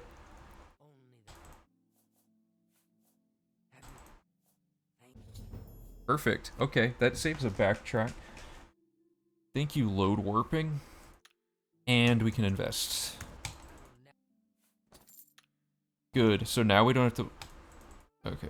So now we don't have to worry about any of that. So let me write that down. Okay. Twins Quest. Set load warp at Seednius. Child Hactor. Invests. Nern. And then basic lift, how's it going? And then do like rescue Dharma, and we want to load warp Seednius, and then invest. Okay, so load warp Seednius, invest, finish quest. Good. And after we've done that, we should be good there. And then it's just, there's nothing else in Coral, I don't think, that uses either of these two locations other than, I guess, the Fighters Guild. You have to go over here for like a second. But these are just like, this corner of town is never utilized. So I'm just gonna probably knock these out now. So you'd want to go to Renoit's books and do her thing. Is there anything else in her place? So then we want to do Renoit's, Chapel, Scribonia.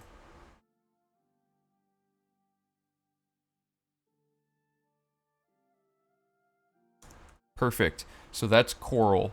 Let me play this out though. There's... Where is it? That.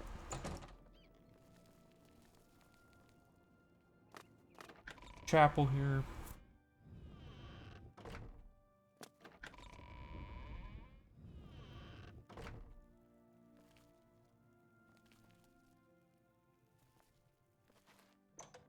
Okay, so somewhere in here is an epic book of some kind. Of course, it's always the last room. Oh, is this the one that's in a chest? One of these is in a chest.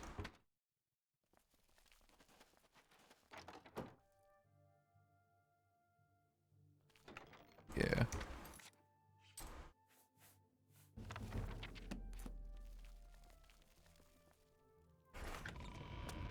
And then Casta Scribonia's house has a Nern root. And I'm gonna have to redo all this once we map out all the logic, but I'm just gonna get like approximate stuff. Because I also am supposed to invest in those two Hack Dirt people while there as well. Okay. So that would be like Coral.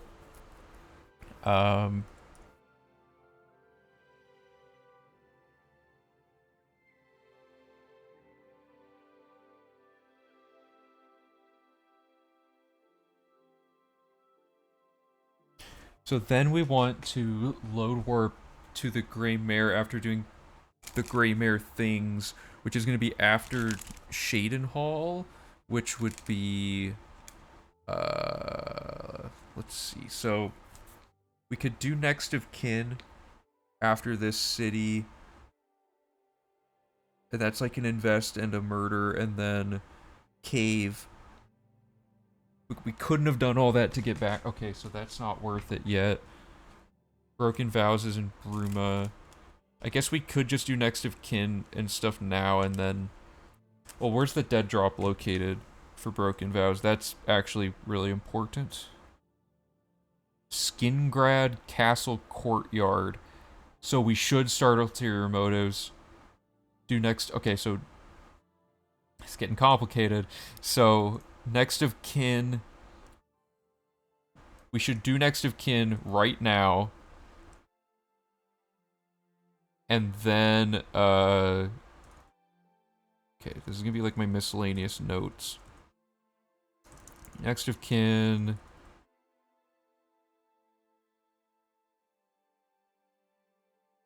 Dead drop at Skingrad with ulterior motives. Maybe that kind of thing.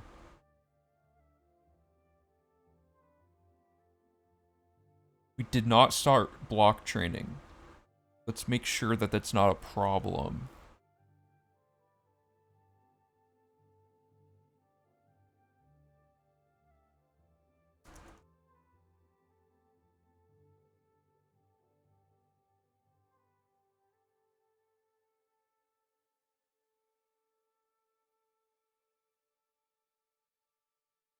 Doesn't seem super problematic, and we'll have to... I'll have to remember how this whole thing's laid out and like fill it in as we find issues and gaps in the route logic here. I feel like we might need to advance the main quest at this point, at least a little bit, although I don't know exactly for what reason other than the... Well, okay, let me look.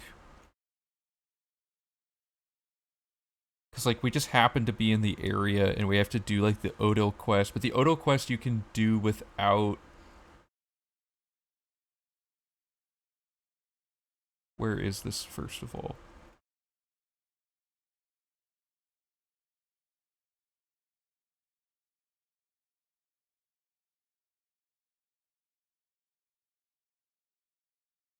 Yeah, so, I mean, like... Oblivion Gate could spawn by this location. Interesting.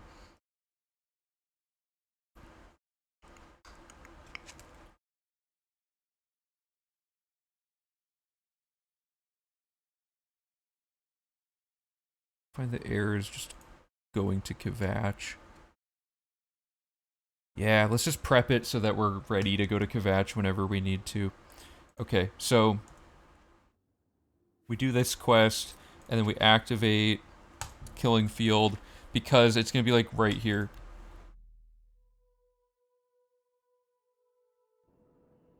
But where are the suns? They're, like, oh, that's perfect. They're just right here, just chilling.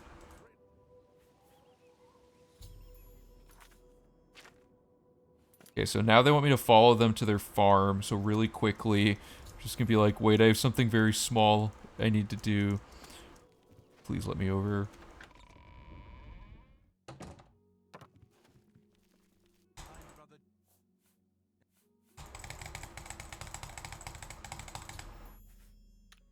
Okay, so that should start finding the air. Good. Yeah, that's perfect. So now we're ready to go.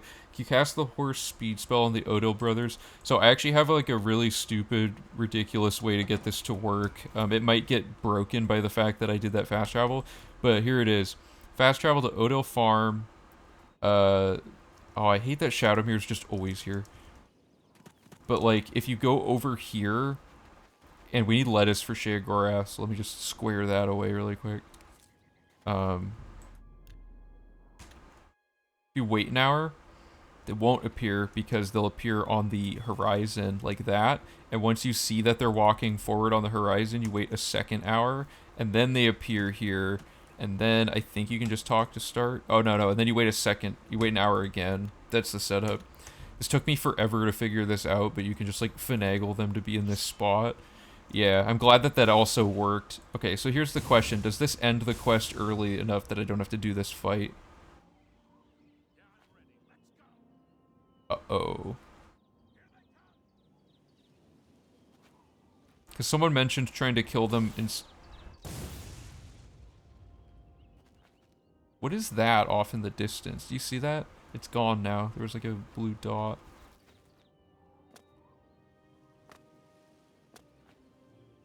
So... You know, I've never seen a goblin do that crouching animation.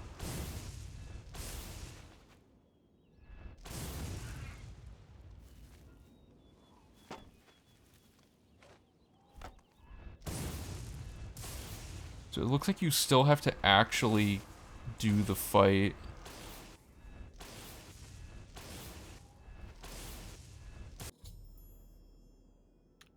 Yeah, there's no way... Okay, let's try seeing if we...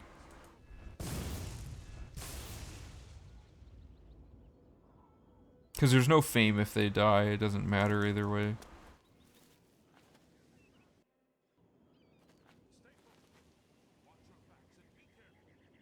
Yeah, there's no fame. Hey, how's it going, Nuka Kappa? Good to see you in chat. They're just, like, so happy that this fight's about to happen.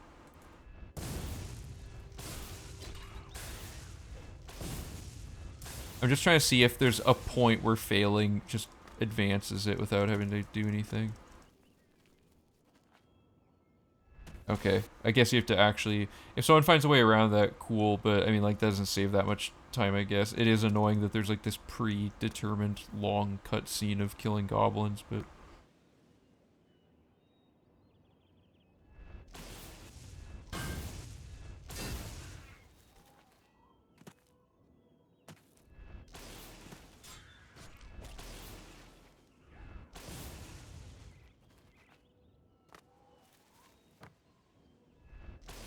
Me being in Chameleon seems to have slightly interrupted the way this is supposed to work.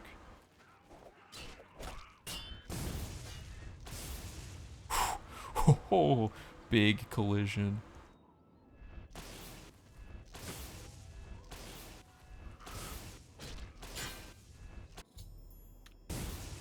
Okay, so we did that. Great. We don't want to go back to the Grey Mare yet because we don't have the twins thing ready. Oh, thanks. Glad you like the videos. Okay, so yeah, we don't want to. We want to get the lettuce, and they have Nirnroot in their house. Not that getting the Nirnroot totally matters right now, but.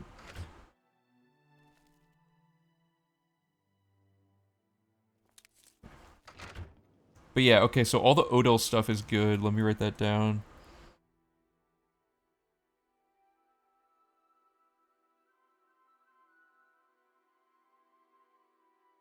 Okay, so we do...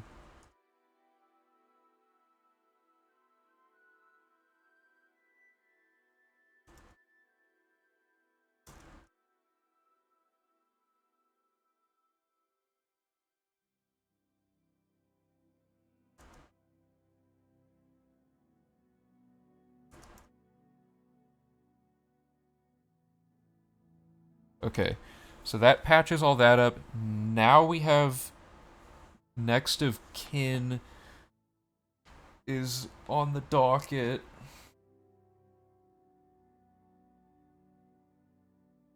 Because we delivered the amulet.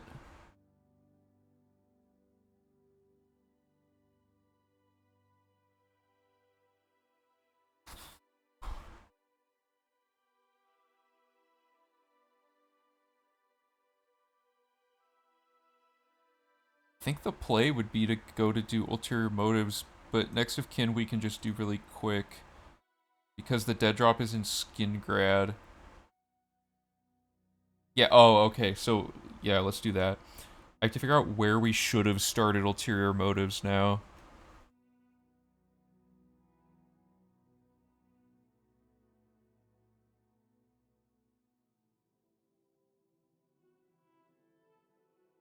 Oh, okay, the problem is doing the mage's staff quest gives you it puts you like in the arcane university, like away from the actual main room that you start stuff in. So we have to do a slight backtrack just to go talk to Raminus, but it's worth it to be able to work this in.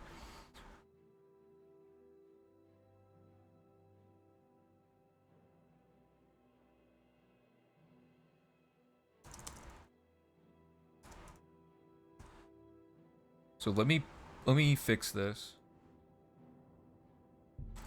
So obviously we would do this a little differently. But essentially, we're gonna start the next quest now that we have the mage's staff.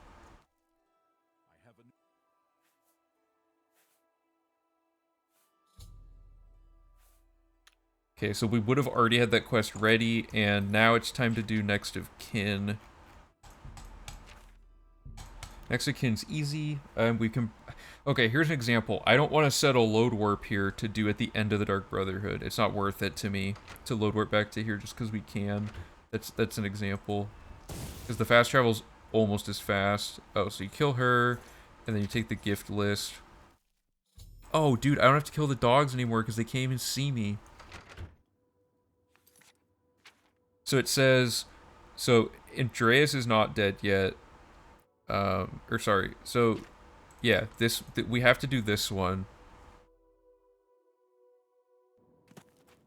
Oh my god, the Shadowmere thing's gonna probably actually be annoying. That was terrifying. Oh, Karsto found something kind of cool. I don't know if this will work without skooma.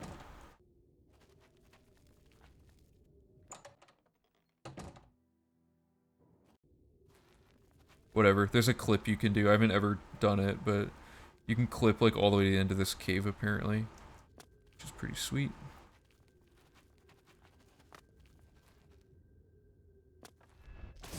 So you do that, and there's no quest update associated with her death, so then you would load warp, I don't know, somewhere. I'll get better load warping locations, but basically we need that load warp to signify going somewhere else. Have we been to Skingrad Castle? No, we haven't.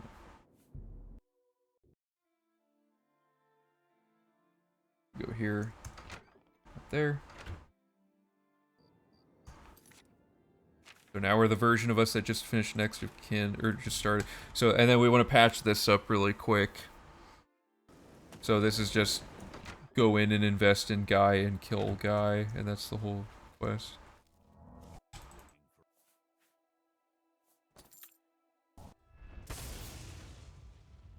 Dude, that's like, that was blessed, dude. Did you see that? He got saved by like a pitcher.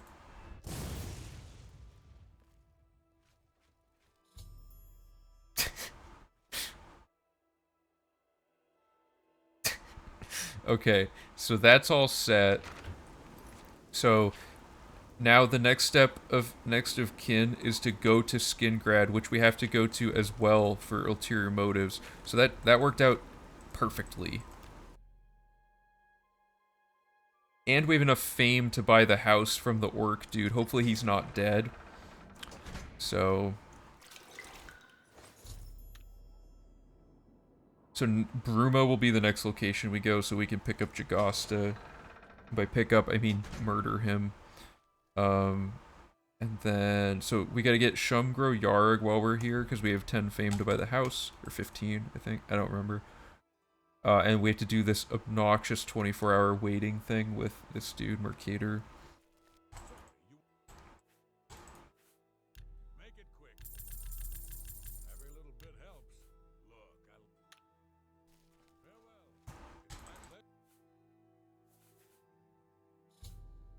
For anyone who doesn't know what I did, I put my weapon away to lower, or to raise his disposition by 10 more. Okay, so now we deal with this.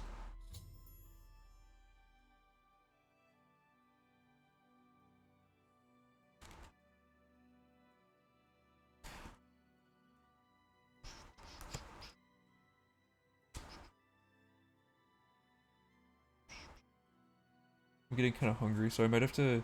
I don't think I'm going to stop streaming. I might just have to do a be right back thing and go make a sandwich or something really quick. Hey, we got good Mercator RNG. Mercator RNG, whatever.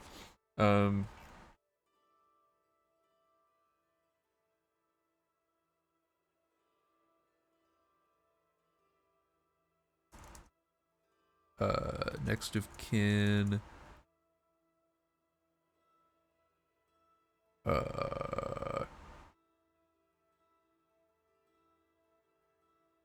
Ingrad Castle. Oh, okay, let's do it this way.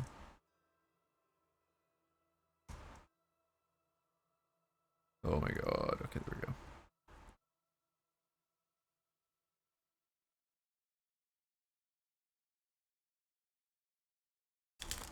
Okay, so we have this and well, dead drop. Shum House. Mercator. Anything else? No. Oh, and presumably we would be getting all the Nern route at some point. We could do the Nern route. I don't know. The best spot to put the alchemy and Nern route are like two big logic points that are like a little hard to pin down exactly the best way to do it. I almost want to say Nern route should be like not right after the map, but like a little like before. I don't know. It's a tough call. I'll have to think about it more actually. Mercator wants us to meet him there, so we can buy the horse at this stable.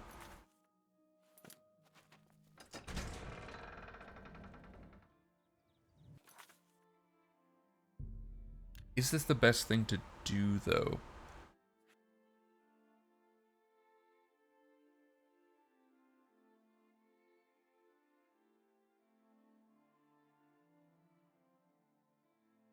Because after Ulterior, we do Vitossin and Necromancer's Moon at the same time.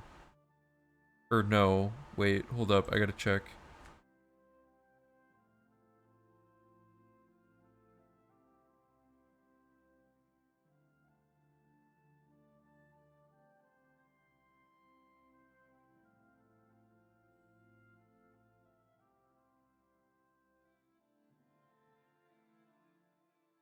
Oh, okay, so if we do all this, we could get Glarthir to talk to us here. I don't know how consistent that is, but you never know.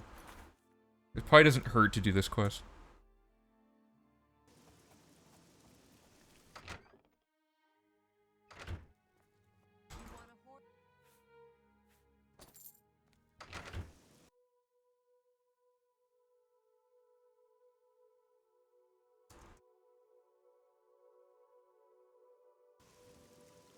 Okay.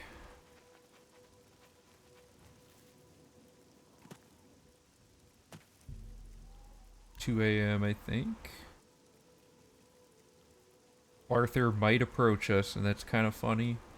But we also have to make sure he doesn't die, or we don't get fame.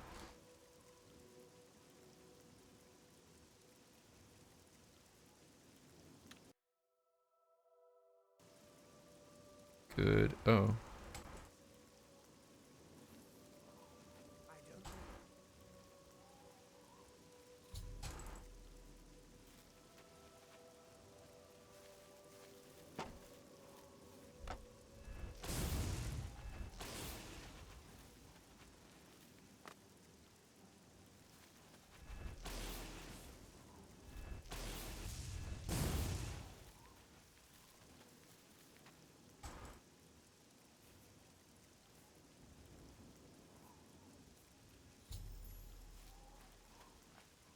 Okay, that works out fine. So we do horse, wait by quest marker, Glarthir, kill Mercator, count.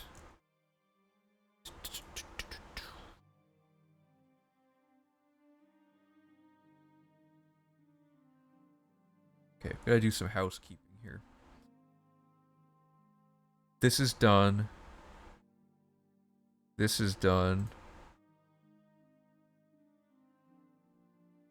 Oh, why would it do that to me? This is already done?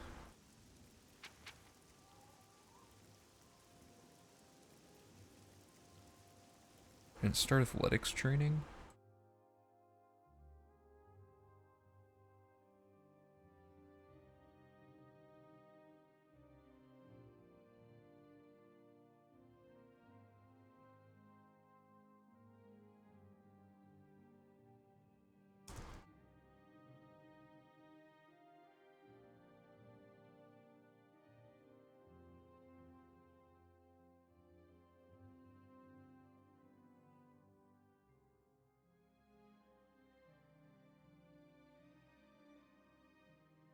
Okay, that should be fine.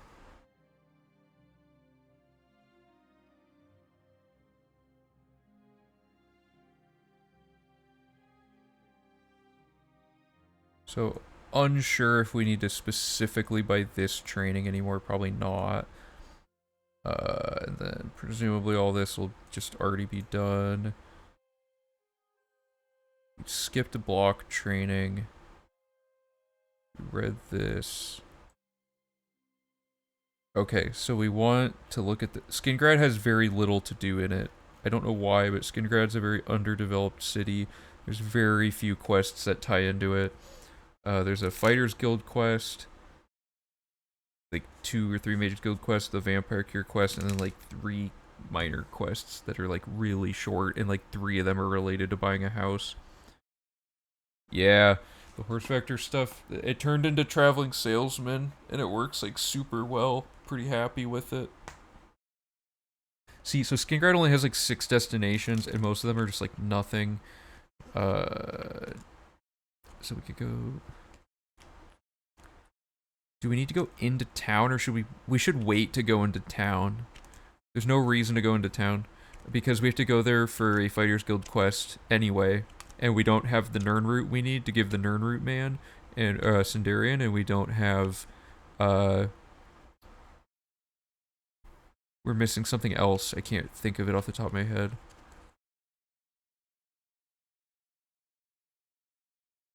We'll come back here. We started the Glarthir quest. That's the key. That's the key to all this. We can get Glarthir working. Okay, so we got that. So then, before going back to Arcane University, you want to do Vatasin, and we already did Exakin.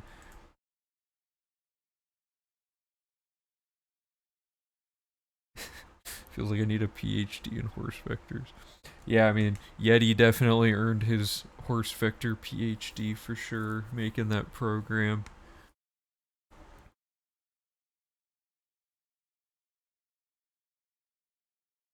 So the next dead drop is just a flat out fast travel, so that's irrelevant to anything. Final Justice is in a random cave, so that doesn't matter.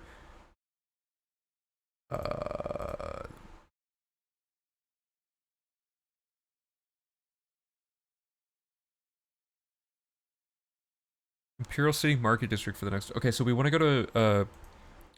we don't want to continue doing stuff in Skingrad. There's nothing left to do. We have to go turn in ulterior motives, sure, but we don't have any reason to really... So what we want to do is do Vatasin's secret and get the ulterior motives quest and that turned in so that we can start Necromancer's Moon. And is this tied to anything? Yeah, so this is the one where we would want the main quest advanced far enough that it's actually worth it. So maybe we don't want to do this quite yet. We want to wait until we've done the main quest up to the point where we have to talk to them anyway. Hey, you got the reference. Nice. So, main quest might be the focus here, because we still don't have to go back to Anvil for anything, so that's good. Can you start Fighters Guild quests at the same time? I'm trying to think if you can. I don't know if you can. You probably are, because that would put Shadenhall very high in priority, and Coral you can't start anything until they refer you to Modron, I guess.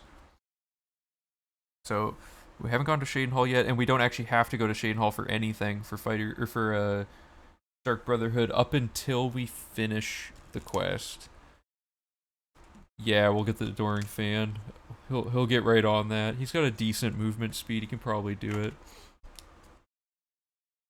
It'd be funny to have a mod where like 2 people do stuff in the game at the same time or something. Like the Mario 64 120 star, but you have like a Luigi and a Mario at the same time. That'd be pretty funny. Okay, so for Find the Air, maybe the goal should maybe be to do Find the Air, because none of these skin grad quests really matter. They're all house-based, or we'll pick this up during Fighters Guild. So skin grad's like basically done. Let's do... Which that thing where he runs into a corner and keeps twisting his body left and right? Yeah.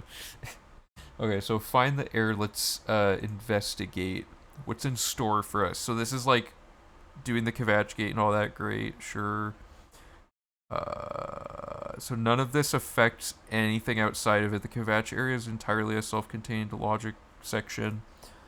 So we can do all of this. And we already did that. I don't know why these are out of order on the checklist. Or no, sorry. We haven't done that yet. Yeah, let's do main quest.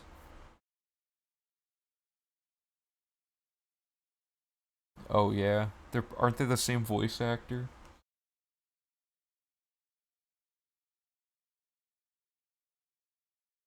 Okay, so now we want to do main quest. So we're gonna do Find the Air through whatever it's called. Battle for Castle Kvatch. So we're just gonna get this entire chunk of main quest done all at once. Let me follow along with the guide just to make sure.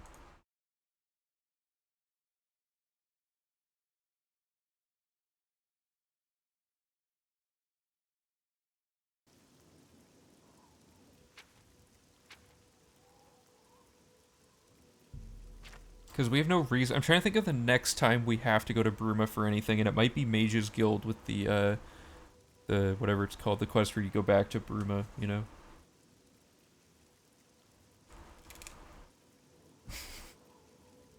Okay, here we go. Oh, sorry. My chat's messed up.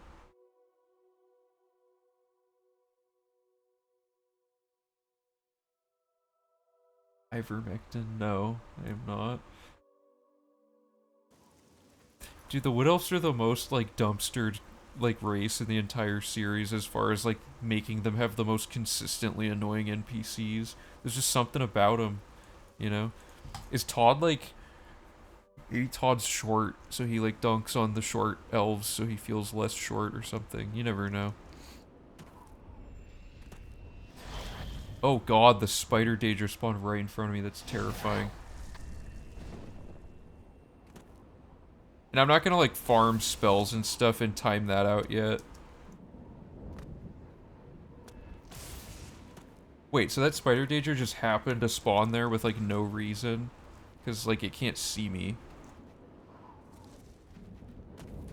We also need to find bloodgrass. There, okay. And now check this crazy strat out. No.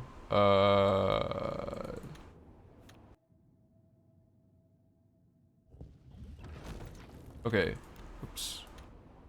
I don't have the save I need for this yet, but I'm gonna make it really quick.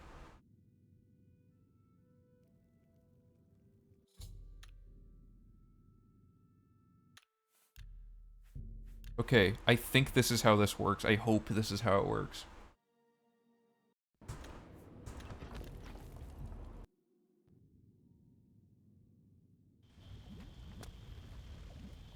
That's the wrong save, I guess.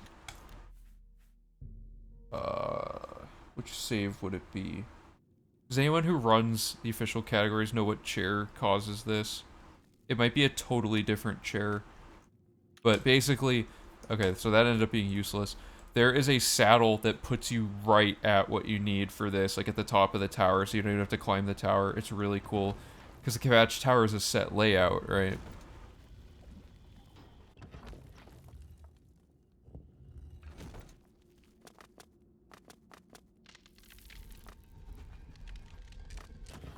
It's so weird not having the fight music at any point.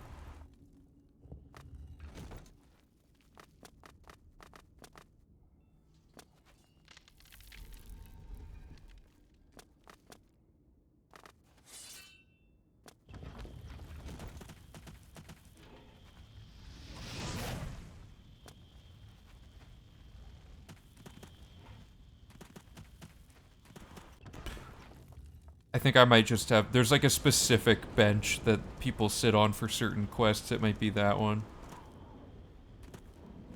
Because sattling's not always super useful in this run, but it can be good, you know.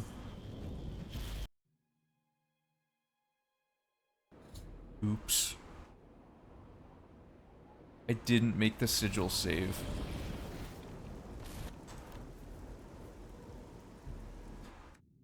My bad. I gotta redo this. I forgot to make a save at the sigil.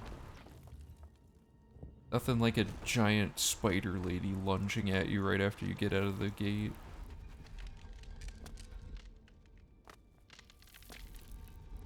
Oh.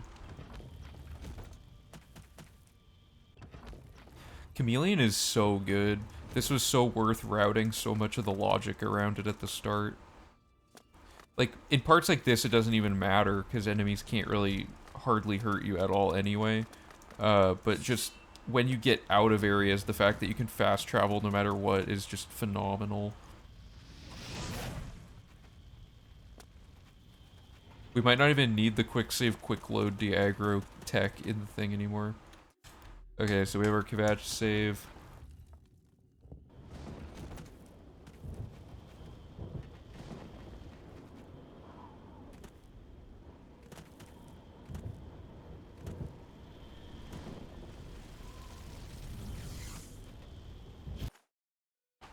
One second. Also, spider warning.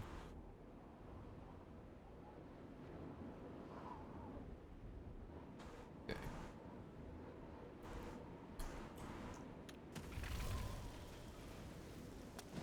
And then we talk to... Oh.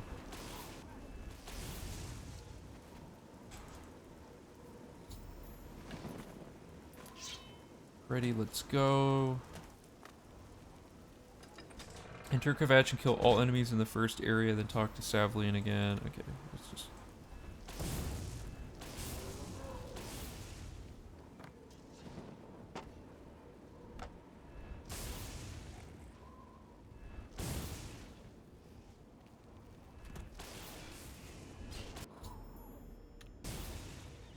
How did that guy... What? Okay. Enter the chapel, talk to Martin. So none of this will change, because this is like an entirely separate thing. Is everyone asleep? Where's Martin? Hold up, isn't he supposed to... Is he not like... Am I just blind? He's not here, right? It's not just me.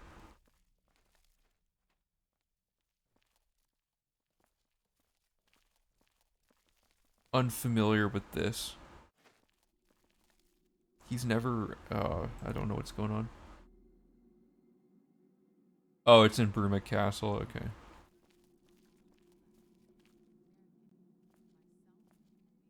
Is this broken? Where's Martin?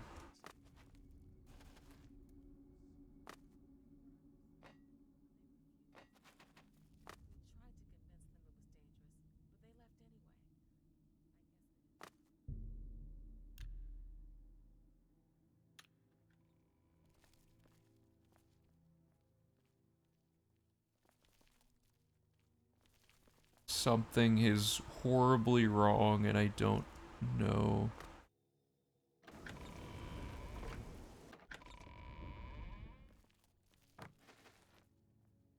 Okay, I'm gonna just teleport to Martin and figure out where he even is.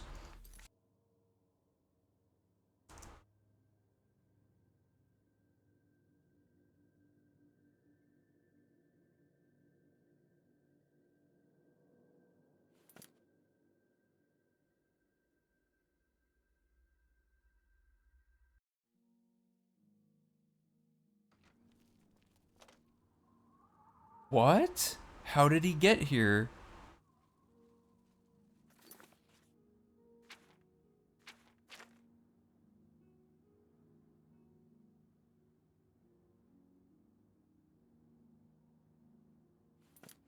That's not good that he did that. What could have... What? That's bad. That's like super bad because like we can't. I mean, we can obviously get in here with like glitches and stuff, but like having to come all the way out here just to talk to him would be. I don't. This sucks. This can't happen during the run. Could it be because we started finding the? No, but you have to start the find the air quest to even deliver the amulet. Yeah.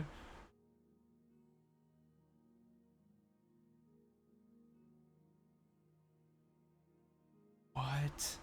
I was not expecting this, as you can imagine. He's optimizing himself.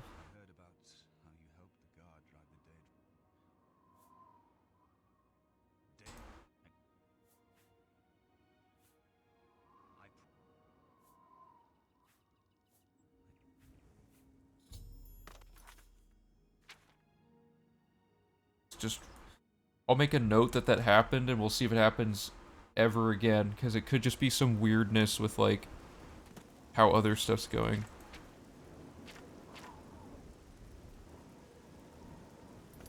Did I maybe console command something by accident and save it when I shouldn't have?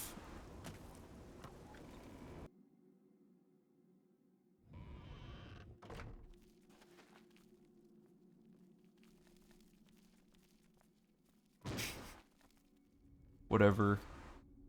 Martin's not needed for this part anyway, actually, so I can just blow through this part anyway. Let me make a note really quick, though.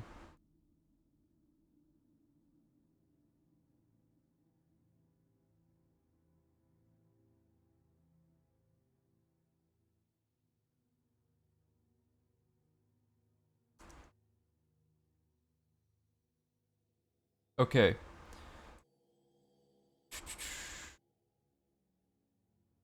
Okay, so we want to just do this quest, so we got the sigil stone, talk to the person, talk to Brother Martin. Okay, talk to Savlian, that's where we're at.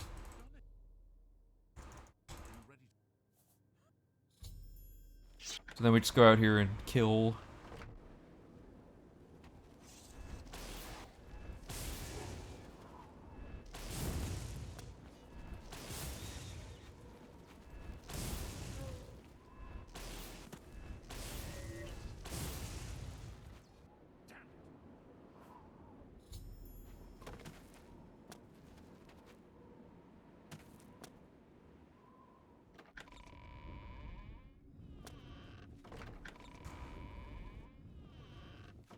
Wait, okay.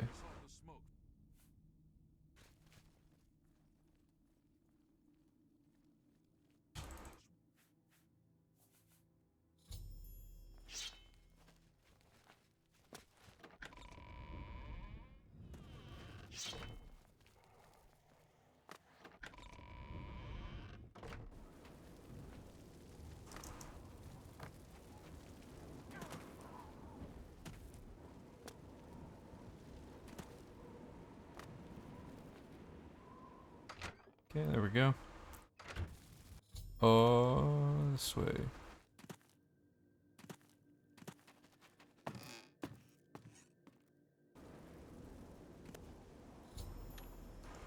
Alright. There. Oh.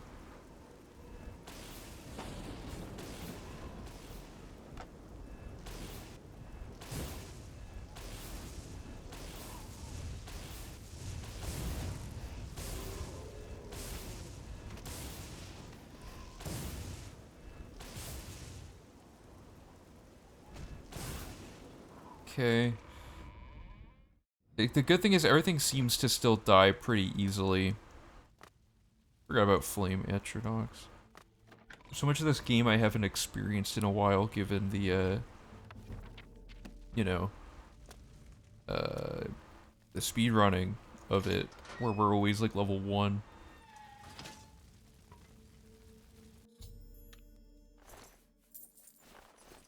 I instinctively took that gold.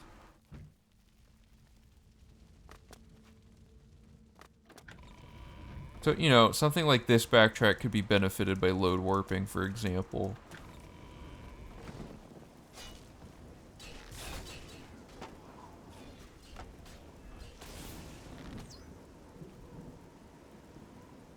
Where did he go?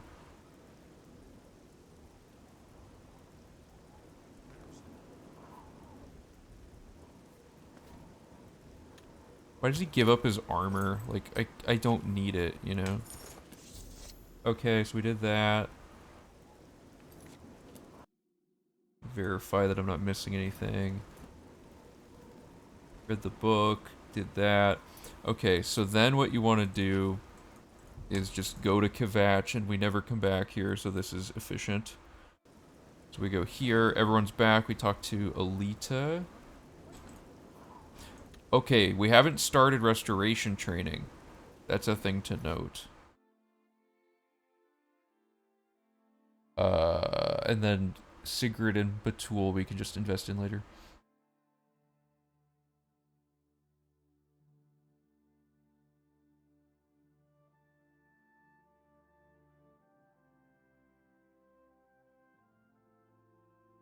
Where do we start? Okay.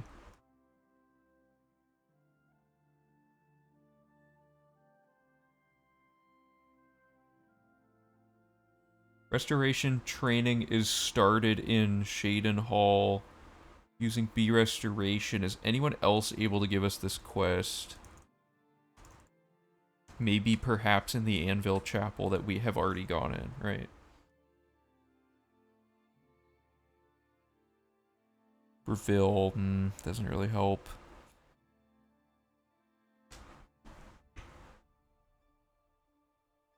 Yeah, we'll just come back after this.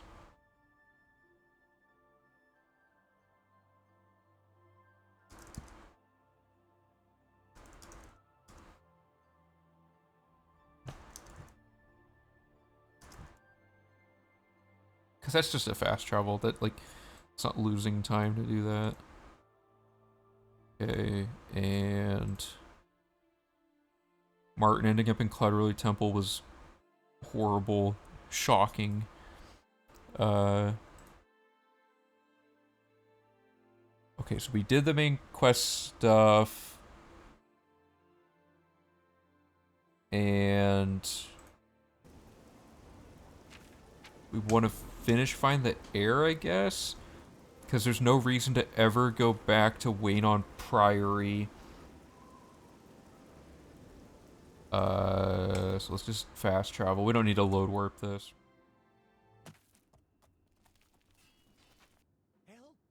Oh, I didn't want to run into that guy. So the best thing to do is you go straight in here and you look in this chest to trigger the dialogue thing. And then you go into this chapel and like you want to make sure everybody's like whatever, everyone's dead after you come out here. So maybe this fight here.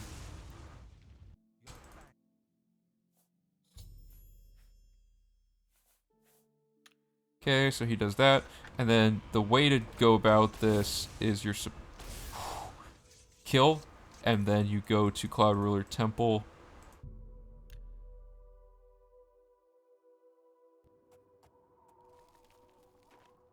No, you can't kill Martin. Man, this didn't work.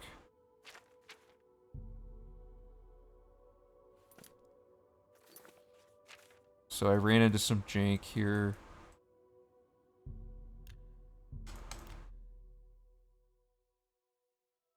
Hey Moonshine guy, how's it going? Okay, so where are these people? Did they both already... Oh no.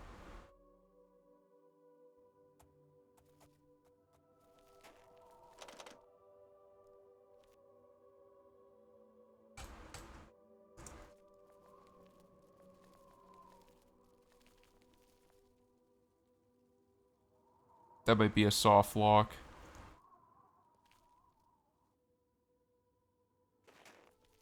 Let's continue on to...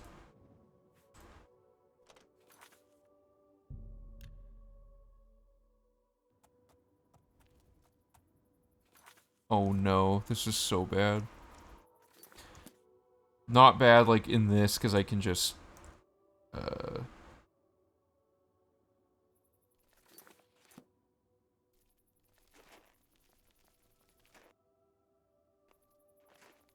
I don't know how this got glitched so badly.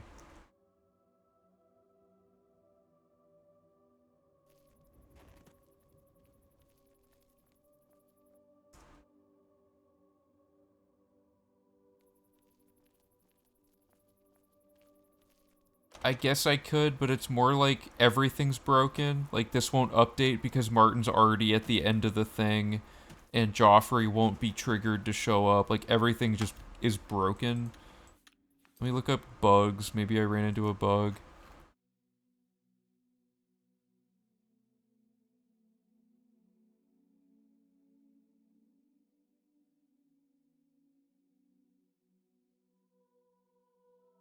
They don't have any bugs listed.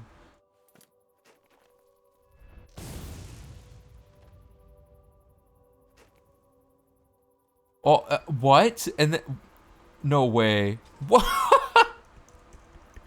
That had to just be good timing. There's no way that killing Martin... Oof.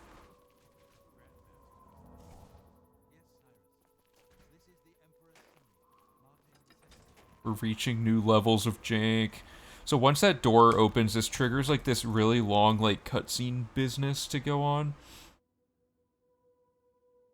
I think it broke just like, I don't know, I have to basically... So many weird things have happened on this test save that any number of console commands could have thrown something off somehow. I'm gonna see if it happens the next time I go through stuff, because I'm gonna get like a rough draft of what the route logic should be and then work out a lot of the bugs and stuff.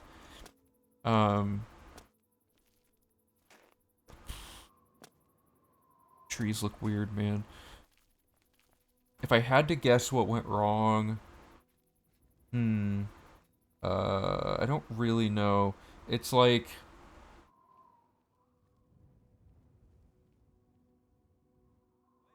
We didn't do... The only thing different is that we talked to Martin at Waynon before we went to close the Kvatch gate. Somehow that may have caused him to move, and we did a bunch of other stuff in the meantime. So somehow he got instructed to move to Cloud Roller Temple before we had even done the thing. Which I don't understand. Okay, so we have to wait for this long cutscene. So usually this is where the main speed run, like the not any percent, the No Out of Bounds run and No Dragonfire skip run, they go to Clavicus Vile's shrine to get that squared away. So I guess we could do that in the meantime, but I don't know if we absolutely need to have that ready anytime soon. Blood of the Daedra is like several quests away. I guess we could do it just because we have to do something before we go to Waynon Priory. Because the next quest is Path of Dawn. Oh, yes, we can do Vitassin's Secret, because Path of Dawn requires, going to the Imperial City, which we need to do anyway to go into the Mages Guild. To talk, so we can line Tarmina up now, basically, which is excellent. And this is also an opportunity to solve the issue where we have to talk to Fintius 5 individual times throughout the run, I suppose. So... yeah, let's do Vitassin. We don't need an artifact yet, we can just get one whenever we want with fast travel. So... we did ulterior motives, but we haven't turned it in, because we're going to turn it in after we do Vitassin. So now, as soon as that door opens, I guess... let me write all this down before I forget. Waynon Priory... Cloud Ruler Temple door open... Vitassin Secret. So Vitassin Secret is like entirely a self-contained quest. And you can't... technically, it's not started yet, but you can just start it whenever you want. Let me not write down, let me get my notes.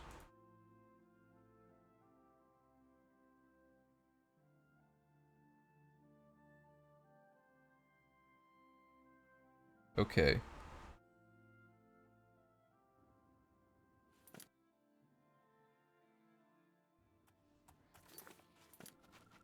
So Vitassin requires a key, but we don't need a key because of permakey.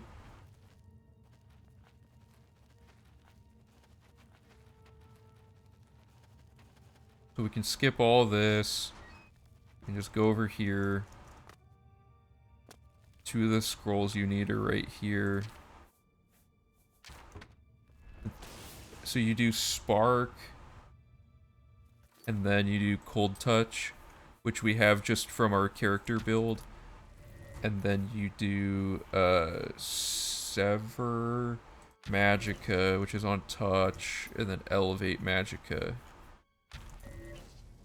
And you can do this without even having started the recommendation quest. The problem is none of this actually triggers the script to let you into the Mages Guild, no matter how far you advance this quest line, which kind of sucks. So this is neat for just skipping having to start this quest, but that's about all it's good for. And the way to get out of here as quick as possible is you make a save here. And I don't remember exactly where the save clip is, but there's some... Oh, well, whatever. There's like a save clip over here. And you boost up here, hit this button, grab this. As soon as the quest updates... Why is it not update? Okay, there we go. You quick save, you load this save, load warp out of here like that. Oh. No, you load warp into this room, I think is what you do. Sometimes it doesn't work if you're like in the same room or an adjacent one. Yeah, that's what you do. Okay. So that's how you warp out of there. And the reason we're not just load warping straight to Arcane University is because for some reason you have to talk to this lady for this quest. So you just talk to her and she just says something. I don't remember. Yep, and then you quick save, and then we'll load warp to the Arcane University. So I have to go find where in our labyrinth of saves before all our testing we would have had this.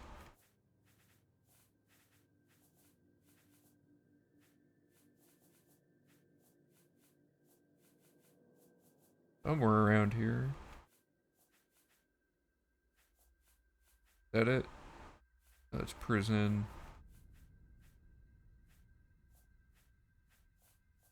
This is... I'll just set up a save with this file. Loader bring doesn't work if you've just come from the cell you're warping to. You need to quick save, quick load to unload the other cell. Right, okay. Yeah, I just forgot about... I forgot about that. I mentioned that in the tutorial video. So. Save here. Oh. High time we've revisited this place. Okay.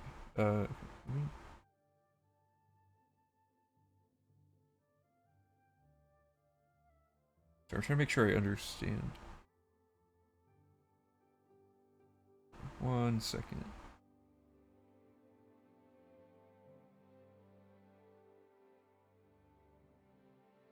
Okay, so let's do... I guess we just talked to... Oh, no, there's a specific... Okay, there we go. Yeah, there's a weird order. Sorry, my brain melted for a second. We talked to Raminus first. Oh, yeah, okay, there we go.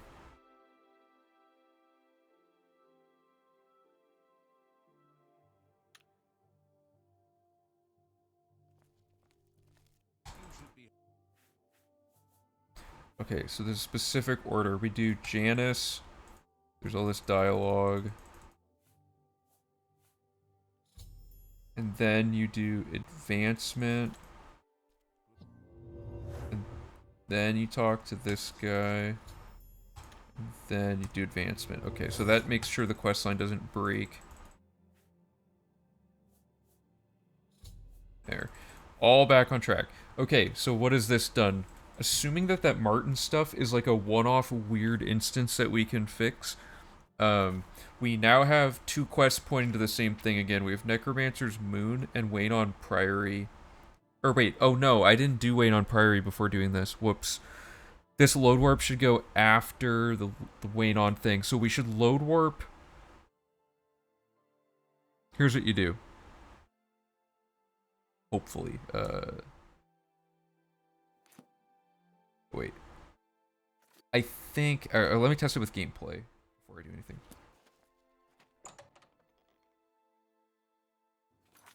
I need to make sure that I can actually... I don't think you can load warp straight up into Cloud Ruler Temple because of the lock on the door.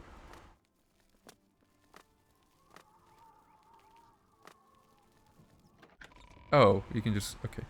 But basically, we would set a save here to load warp into Cloud Ruler Temple. We'd load warp out of Atassan's secret back here. The speech would be over. Where is Martin?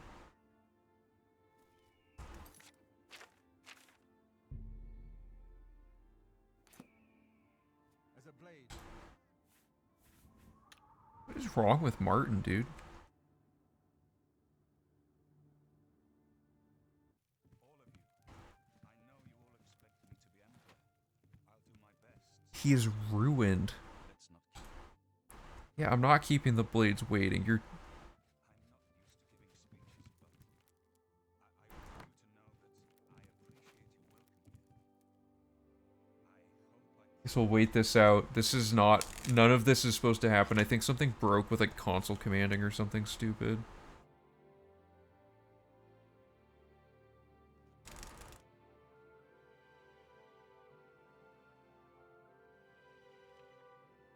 let's not. Dude, what is up with this? Is there a console command where I can see the current...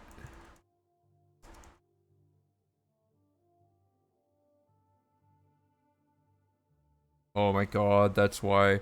The main quest... Okay.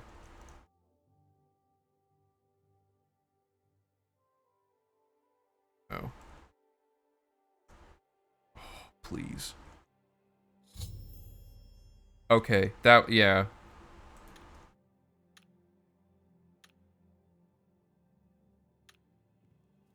No, I... Oh my god. Oh, everything's broken. Okay, I had a console command that I set earlier to get the gates to spawn, but that wasn't supposed to be active yet.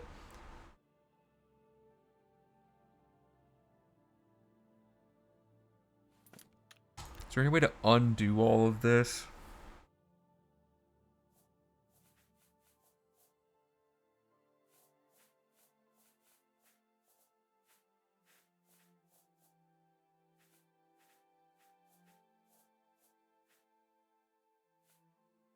You know, we haven't done much yet. I can just rebuild this. This isn't hard. So, blah, blah, blah, whatever. Boom, all the map stuff. Wow, we found it all, guys. Cool. Okay, so then we want... Let me just follow my notes here to rebuild everything. Really won't take that long. Okay, step one, bear... And this will also just let us double check some stuff. Step one, bear season. Yeah, not being able to backpedal the quest stages is unfortunate.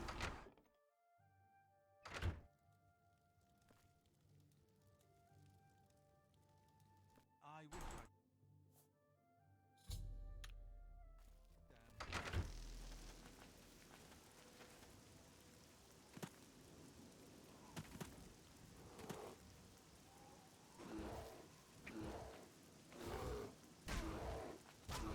But, 100% chameleon. Don't forget.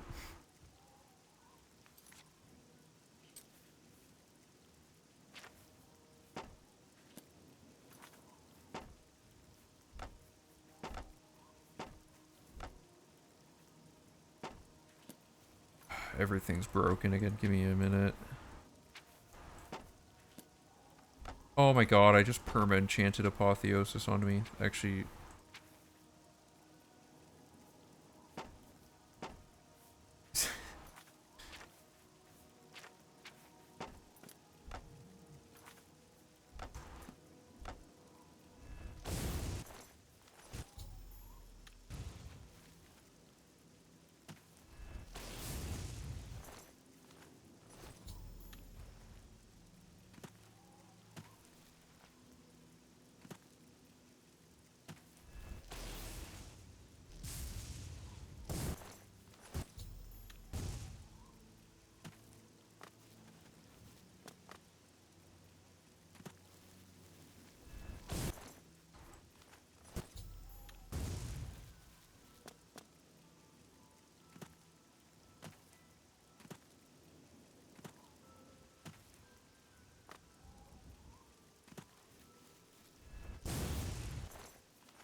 The good news is that Martin thing wasn't actually broken. I was just very bad at remembering console command stuff.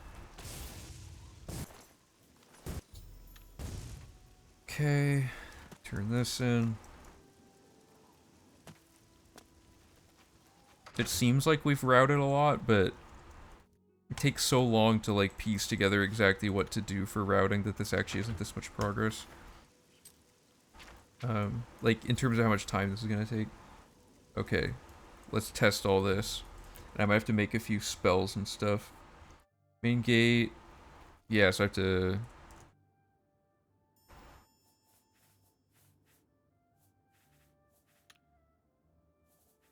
Here, whoops.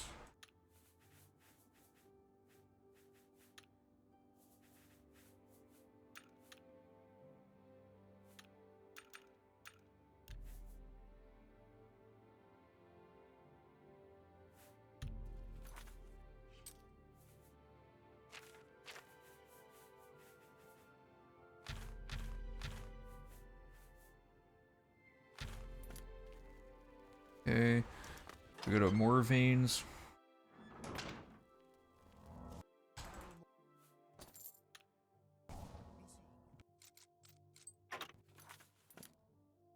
I can skip books and stuff. That's not going to matter a whole lot for this particular run through. Then we do... Oh, rat problem, duh.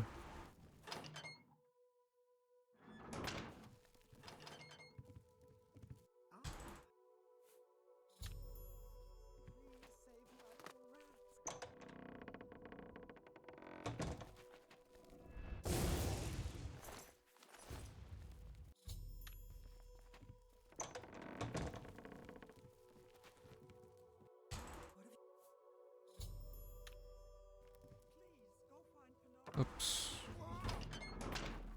And then we don't go straight to Panaris, right? No, wait, we do.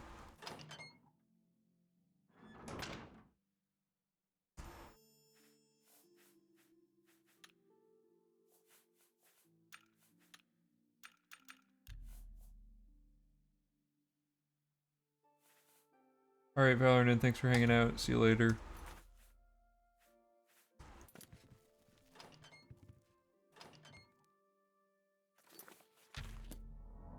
I'm listening. Thank you.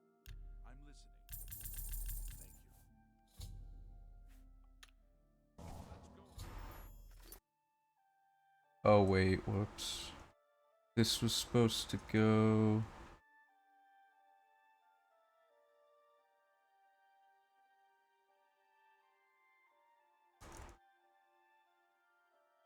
There, okay. I can fix this fairly easily. Whoops, that's the wrong house. There we go.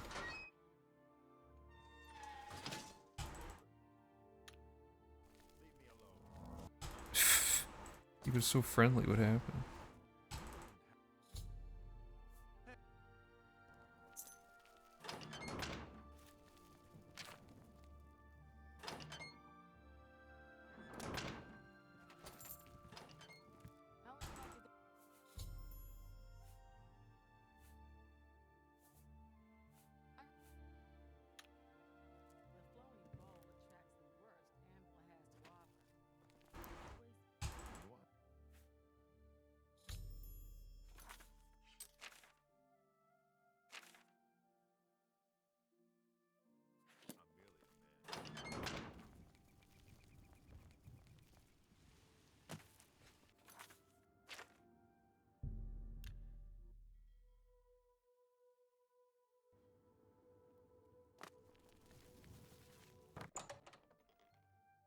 Hey Mikey, how's it going? Doing some pseudo routing, but it's turning more into actual routing at this point. We're getting a lot figured out, which is good. There's a few weird things like why is Panaris not showing up and things like that, but overall it's going pretty well.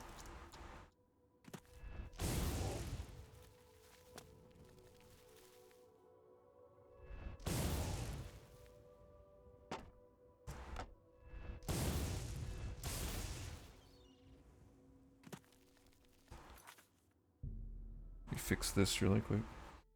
Yeah, the routing's going really well. I'm enjoying it.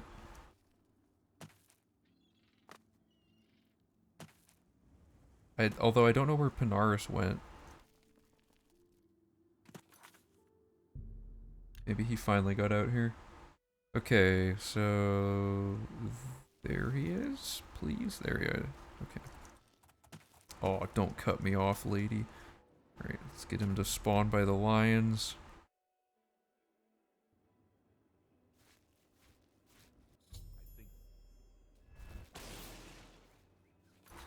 Okay, so that clears that up. So now we go to the main gate. Finish rat problem as is.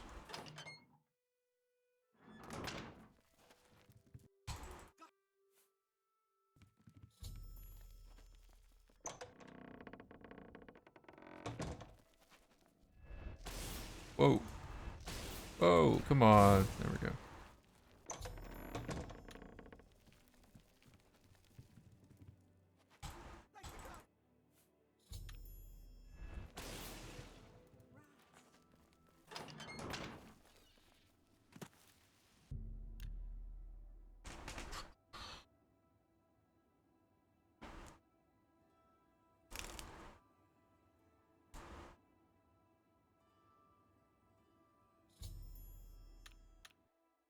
Interesting, I didn't know that quest could pop up like that.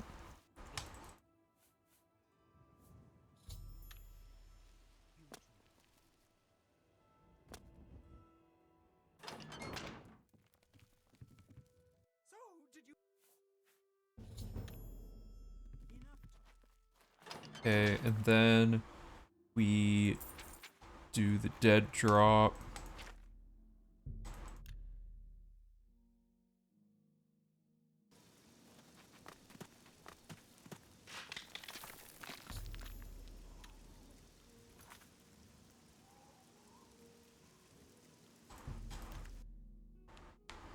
Yeah. A lot of the quests are like pretty straightforward, but there's some really oddball ones. That's part of the charm of the game for me. Quests are even weirder when nothing reacts to you because of 100% chameleon. Oh yeah, having to get the dead drops like all over the map is kind of annoying. It's kind of a cool vibe because it's like in remote locations and stuff, but it does get old doing this like 8 times in a row or whatever.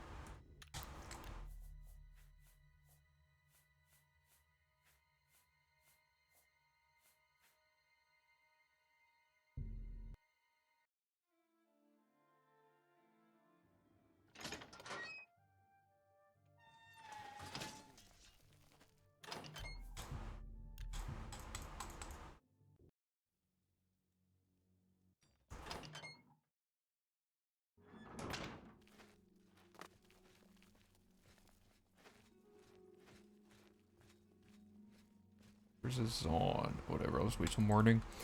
Okay, so we did the dead drop, and then we're going to talk to Azan to start the next quest, and to also get blunt and blade training, so I need to add those spells.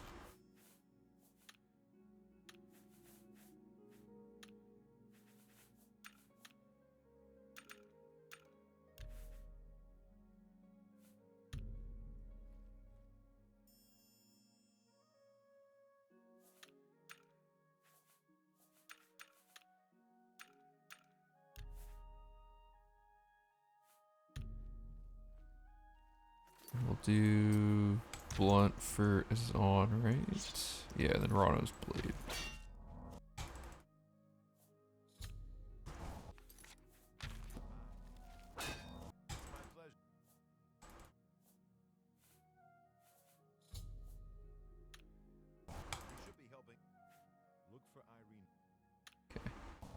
Alright.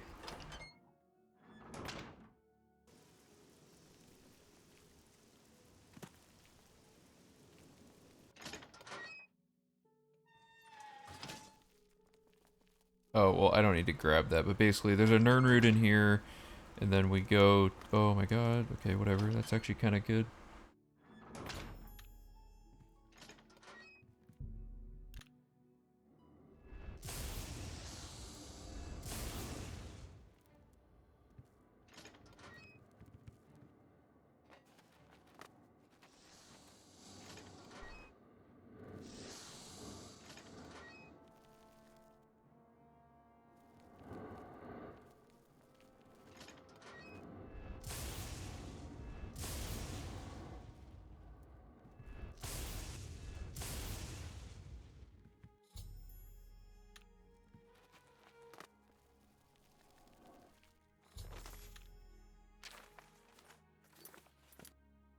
Forgot to add that in.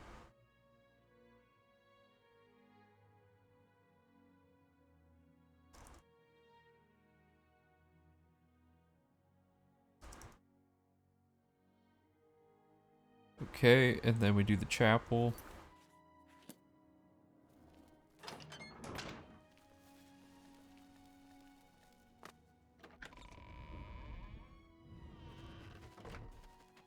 That's just a skill book. What we're basically doing, by the way, Mikey, is we're taking the investing circuit logic and the quest logic from the previous run and just further interlacing it all so that there is no concept of an investing circuit. We pick things up on the way to other things as much as we can. Like, I guess I can narrate what's going on with the coral one to illustrate. So, like, step 1, you load warp the Coral Mages Guild, which is right here. So Coral Mages Guild is like the starting point. And then when you're in the Mages Guild, we never want to have to come back here, so we're gonna do everything we can. Step 1 in Galmo, invest. I have to make 2 spells really quick. I'm making spells like as I need them just so it doesn't take as much time.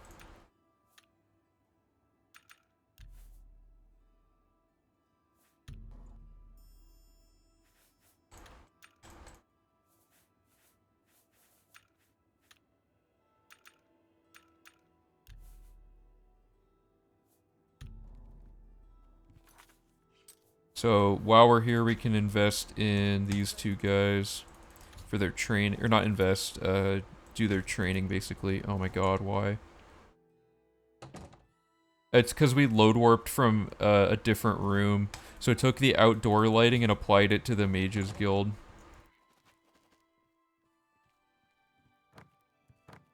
I don't know how I ended up in here. Okay, and then we get up here, and then we take these, that, and those.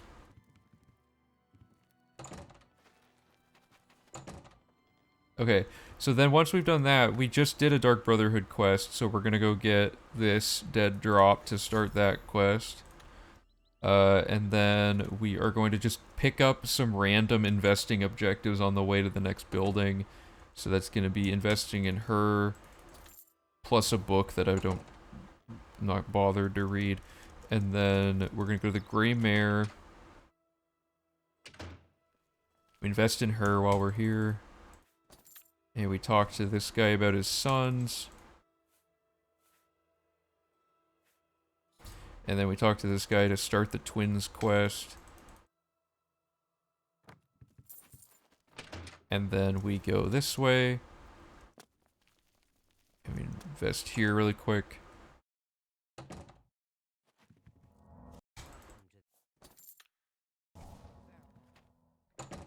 And we go here. So this is the key. You set a save here for later.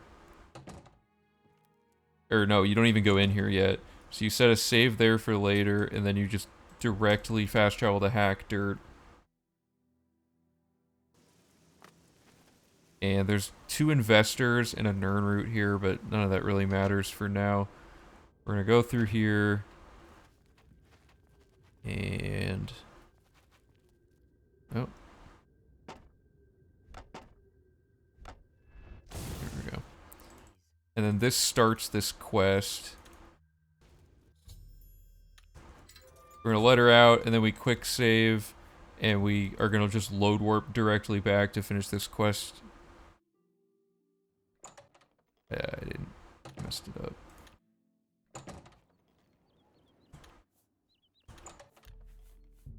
So this should just pop Dharma right back into the building, like... Is she not following me?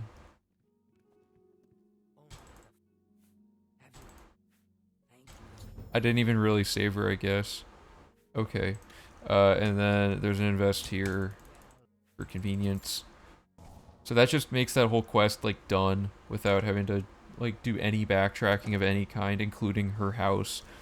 And then there's just, like, a few miscellaneous things to patch up here.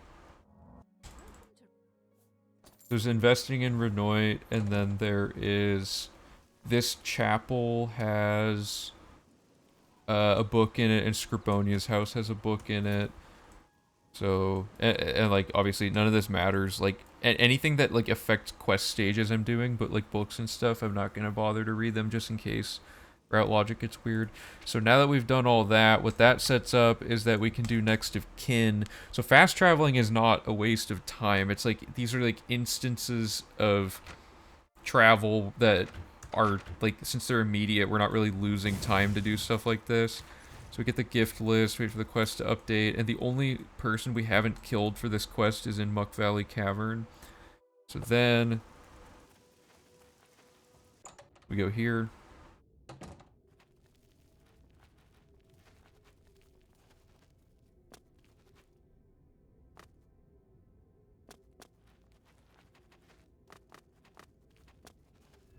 Kill her. Quest should actually update, right? Oh, no, there's one more.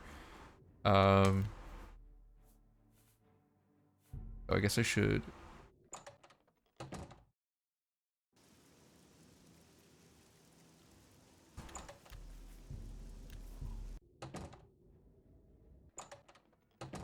Load warp out of here. So last guy to kill is right here. So we're gonna do this, and because we're invisible, none of this matters. There's investing in this guy, which you do say nothing like that to get him to do it, and then you kill him, and that finishes the quest. So the next step of that one is to go pick a thing up that we need to, like a dead drop. But... Oh, I did that out of order. And that technically doesn't waste time. While we were in Coral, I forgot. You gotta go to Wayne on Priory. The Odell brothers are, like, standing right here. You talk to them. So that starts that, and then you go over here and talk to Joffrey.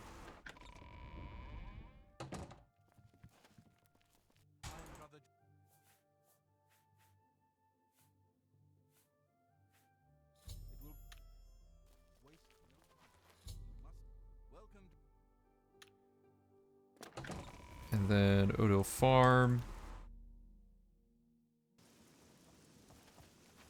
Nernroot in there. Lettuce here. Wait an hour. Jump up onto the roof, get them to appear on the horizon. Like that. Wait another hour. Oops, I didn't wait an hour. Oh my god. Oh my god. Where's the ground? There we go. Wait an hour. That should spawn them in the middle of the field, and then walk up to him. Wait another hour. Start the quest. And then we kill goblins.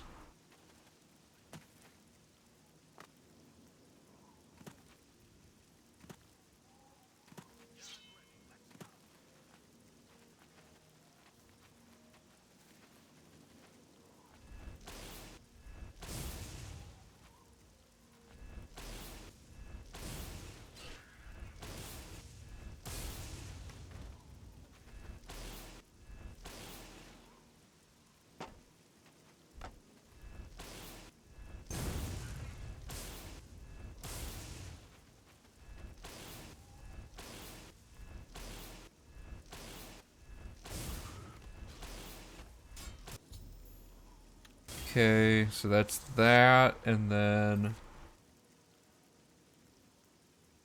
we were supposed to do the next of kin stuff. So now we're in a situation where we need to go to Skingrad Castle for like 2 different things. But I actually just realized that this save file still hasn't started. Ulterior motives, so I have to go start that. I forgot to add that in. So to do this, just gotta talk to Raminus.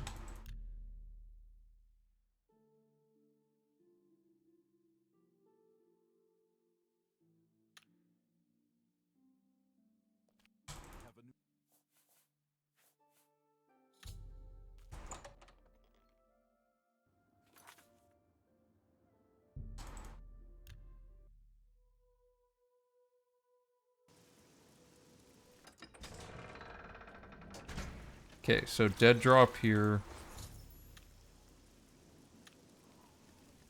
Go in here. Talk to Shumgro Yarg wherever he is, but also do this.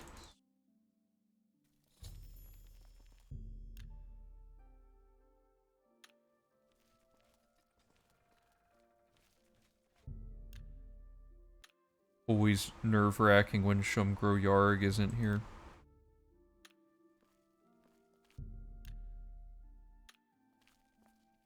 There he is. This better for me. Farewell. My pleasure. Count. Certainly. Count Hasseldor will only consider buyers of distinction.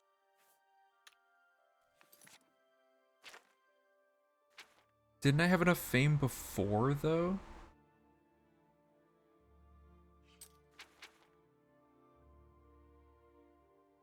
I'm one fame shy somehow. What am I missing?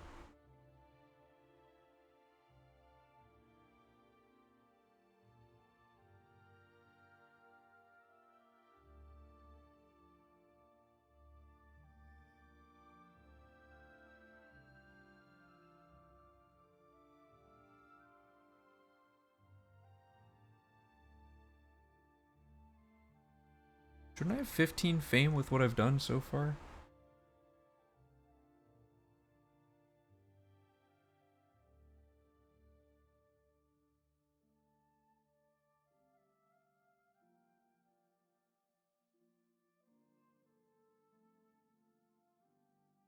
How did I have 15 fame?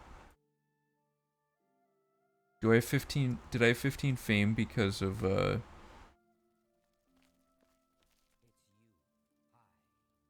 from the main quest console command, perhaps? Okay, so we're one fame shy.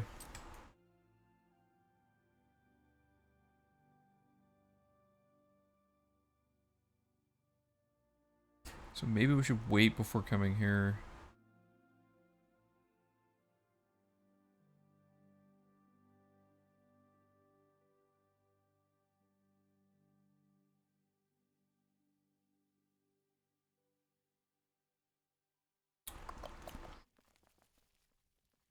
How do I get fame? It's a shame that we're one short. Kinda sucks.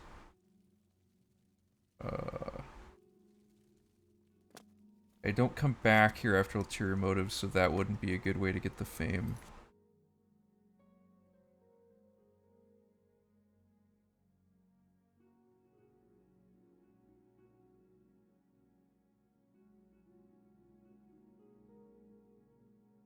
Kvatch, I guess. Like, we could do main quest. Are there any miscellaneous quests we could do really quick?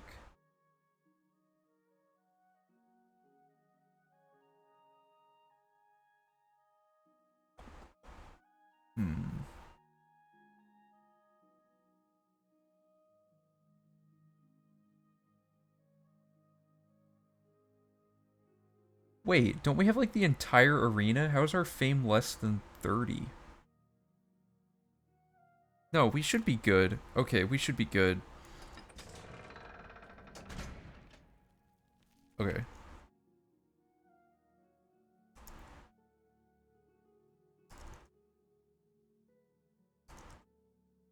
Yeah, okay. So we should have like 30 fame from doing the arena earlier. That should not be a problem. So I'm going to console command through that. That should be fine.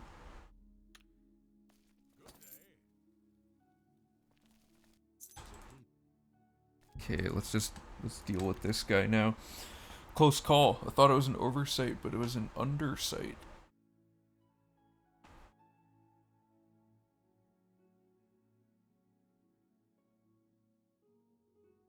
Alright.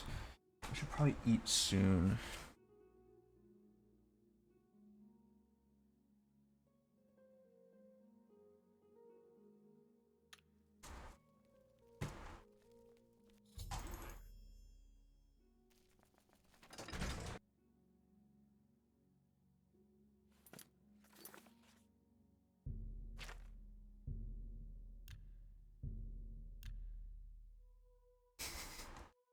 8-hour shift. Yeah, I've played, or routed, I guess, for a lot longer than that, just off stream, usually.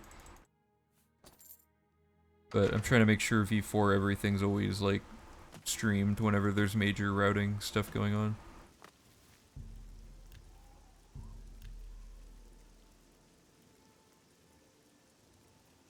So this part's funny, you wait till 2 a.m. Arthur should, like, always be here. Turn around. Arthur?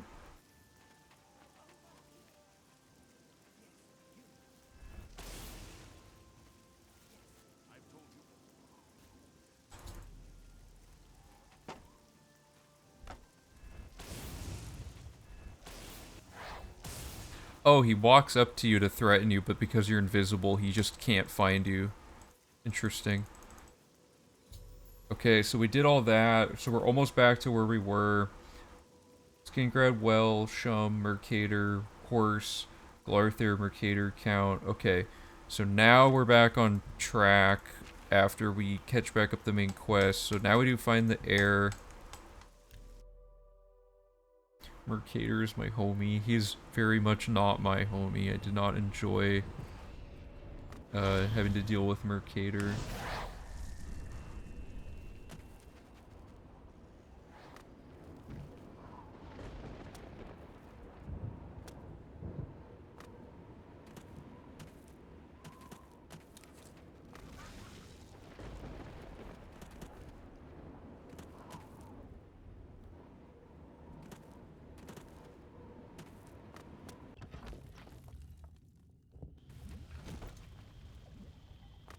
Okay, so this is just a matter of closing this gate and making a save to close the great gate instantly earlier.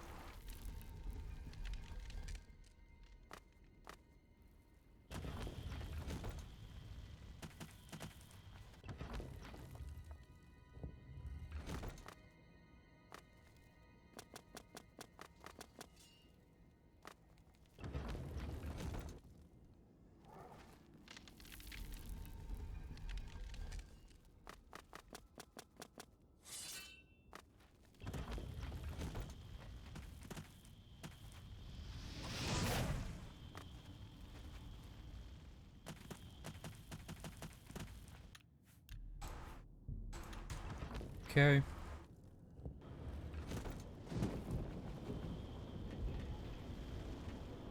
There we go.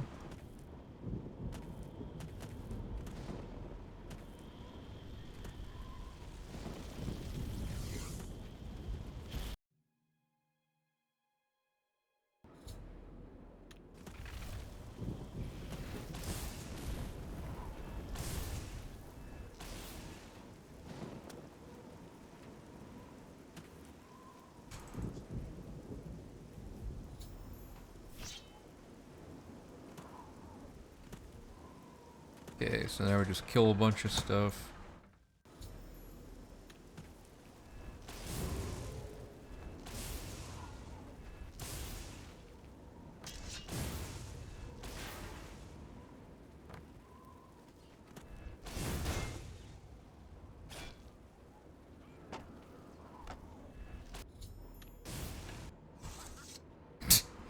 Cackling while green.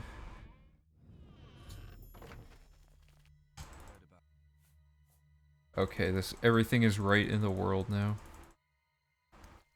So we do that, and then we do this to push these guys through the door, and then we do, yes, let's go. Kill a bunch more stuff.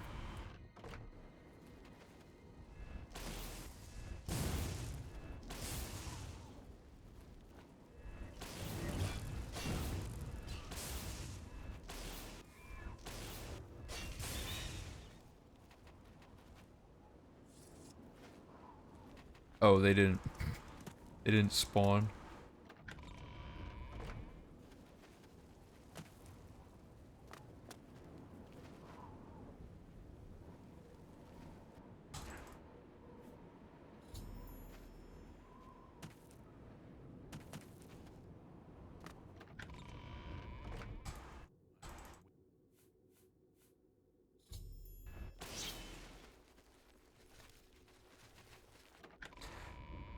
I'm getting used to being invisible. Well, like, I kind of know when my weapon is or isn't out.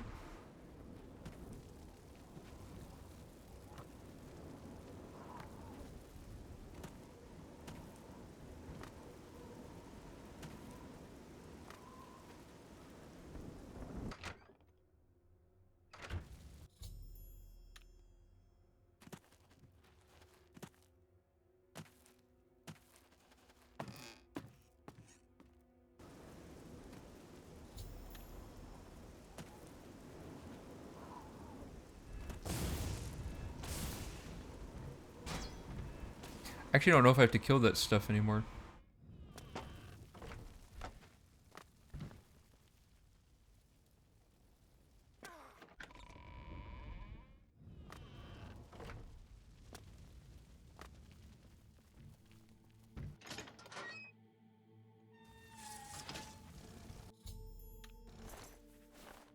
Oops. Look at the enemies aren't hostile towards Martin.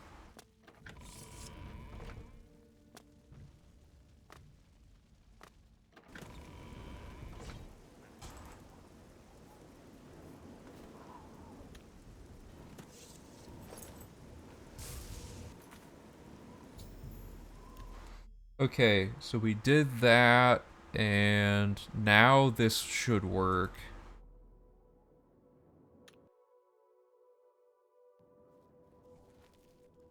Oh, but we didn't start this quest, so that doesn't matter. So now we want to fast travel to Wayne on.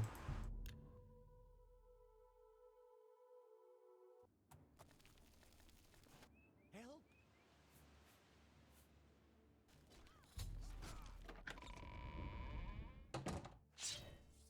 Oops.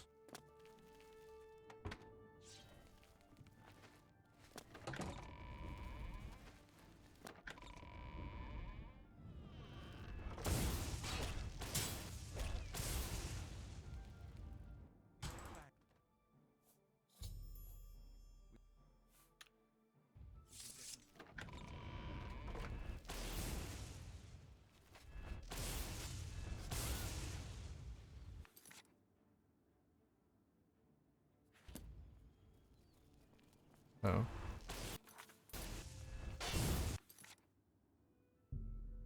Okay, this should work better now. Good, so this door should open. There we go. And then what we want to do... Okay, so here's the new stuff. They have this long, annoying cutscene, so we're going to make a save here and go do Vitassan's secret while we wait. Okay, we're back in the routing. Sorry, it took a little while. Okay.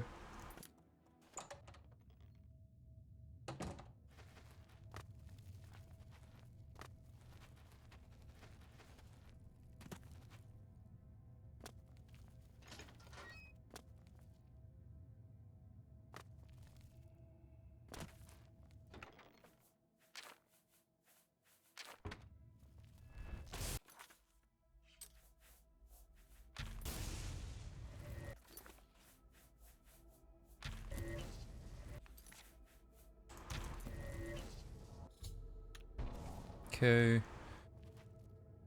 want to save outside the room and load work in.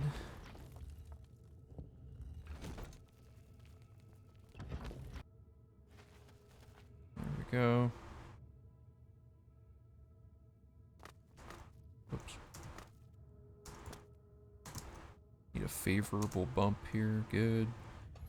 That. Pick up that. Quest update. Boom. Quick save. Load save. Load warp.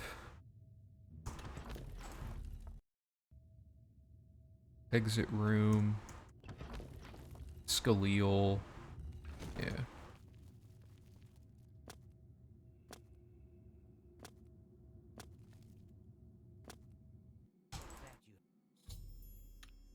Scaleel. Load warp Arcane University, right? Is that the next step? Oh, okay, so we're back to actually having to think. I think. Uh...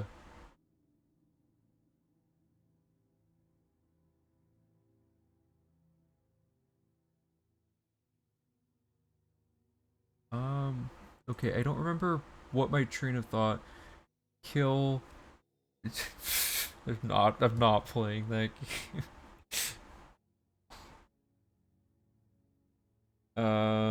This can be resolved. Here, let me throw this up again. What were we doing? Because like the Cloud Roller Temple stuff was like broken, but did we just do Vitassin and then load warp back to Cloud Roller? We didn't turn in um ulterior motives or Vitassin. Right, okay, we want to advance. Okay, that's what we're doing. We're advancing here. We're load warping back to the Arcane University.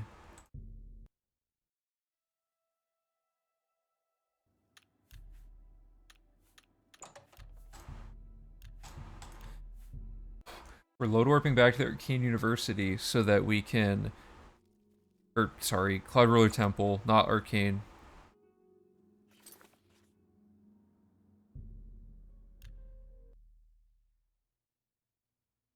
Pretend I load warped, okay?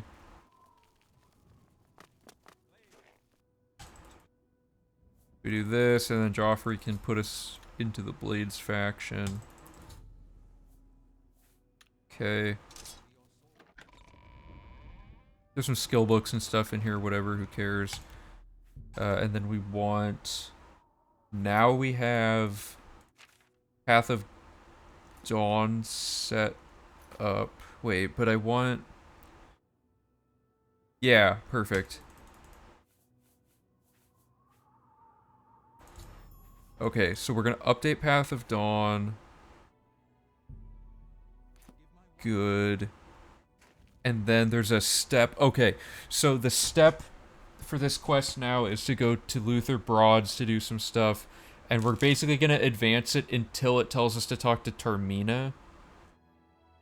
Which... I don't exactly... Let me look up the steps that I have written for V3 just to make sure.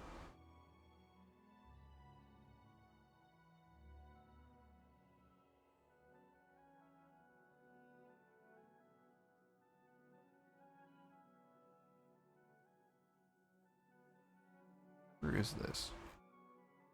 Okay. So it looks like we just do this, and then the next step is to talk to Termina.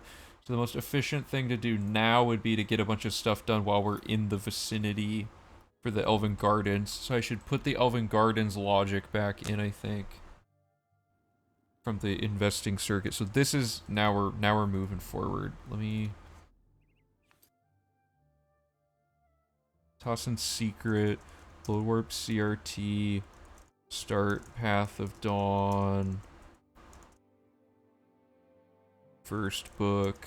Okay.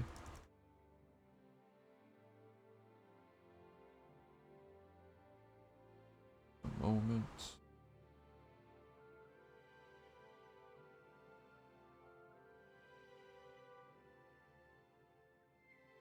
Okay. I think my phone's glitching out or something. I gotta restart it.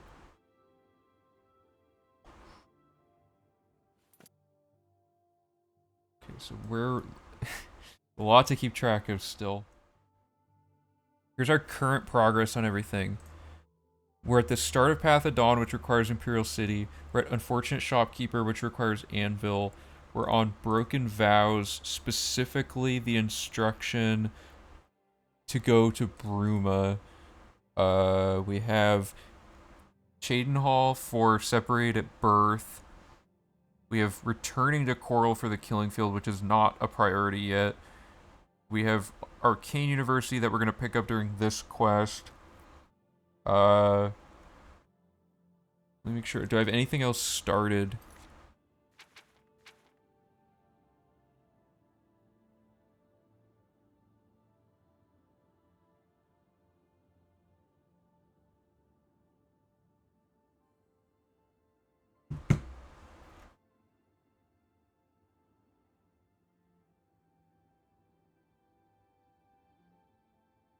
Where the spirits have lease.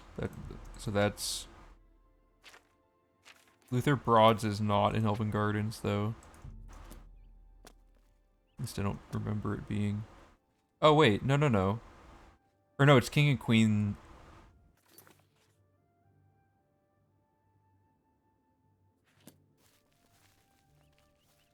Okay, so we have... We can do Luther Broad and then go set up the quest. Perfect. That works out great. We have the house quest that we can do.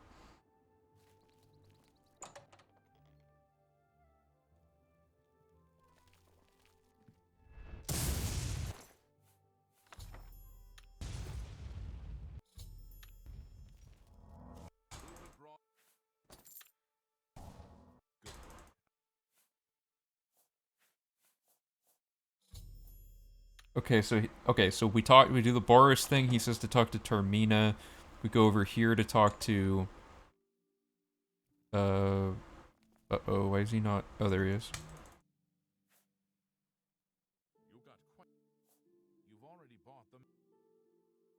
Oh no. We're supposed to talk to Wilbur for this. What's the fastest way to do this? Forgot about that. So, in case you forgot, like I did, this quest requires going to talk to Wilbur, and then he redirects you.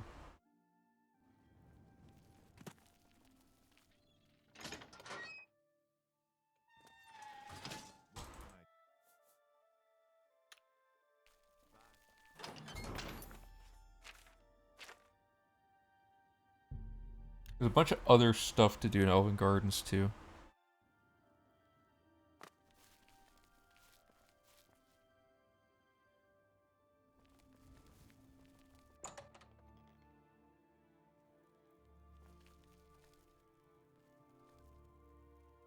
And then he's just not here?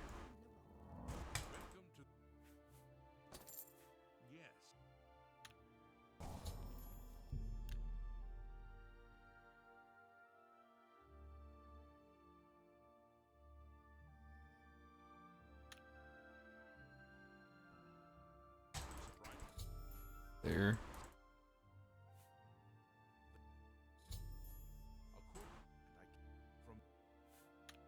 Okay. Let's look. So, we need somewhere in this route logic here where it's appropriate to go back to the thing, the inn with Wilbur. We got a Morvain rat problem, Arbor Watch, house with Wilbur, so that's the first one. Then we talked to Gogan, Panaris, house, Panaris, lions, Panaris, main gate, finish the rat problem normally, dead drop, leaf rot,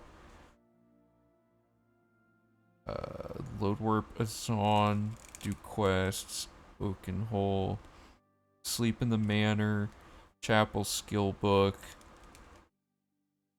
No, we should, okay, we should go back. We should just load warp back to the manor. Or to, sorry, load warp to Wilbur. Okay. It's simple enough. We probably want... That's good. So main quest, okay.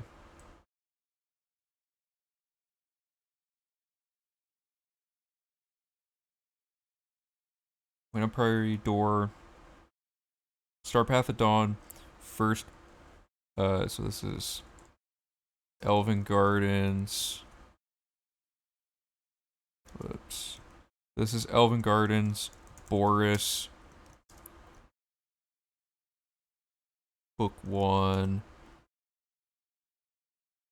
King Queen Tavern. Belwyn to talk to him about the manor. So that gets those checked off. So let's see what else is in Elven Gardens. Okay, there's only a few things. We can find Jin Wolm to start armor. Or no, wait, we don't want to talk to Jin Wolm yet because we don't have the Armorer's Challenge book. Irene Metric, we already got the recommendation for her thing, so we can get her thing checked off. It's just killing her really quick. Guardhouse has a book. Dovin Arin has a book. And Othrilos's house. Okay. I'm gonna see if I can find a way to replace Mandil, because Othrilos we can find via when he force spawns there during the Thieves Guild. So that should be fine. Yeah, okay, so it's gonna go Irene, Guardhouse, Boris. Okay. Hey, it's Jin Wolm. Okay, so you start here. That's not Irene. Basically, you go in here to kill Irene to get the blunt training quest squared away. Like that. And then you go to the guard house and do something. Book, I think. Yeah.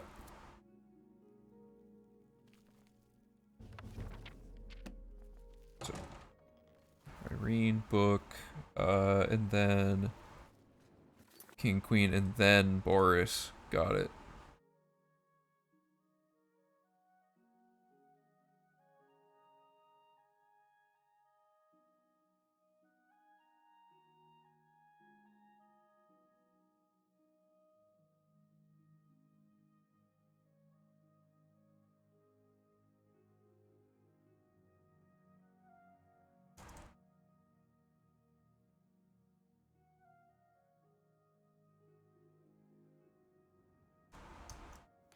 Whether or not we actually do anything with Mandil and Othrilos, yet to be determined.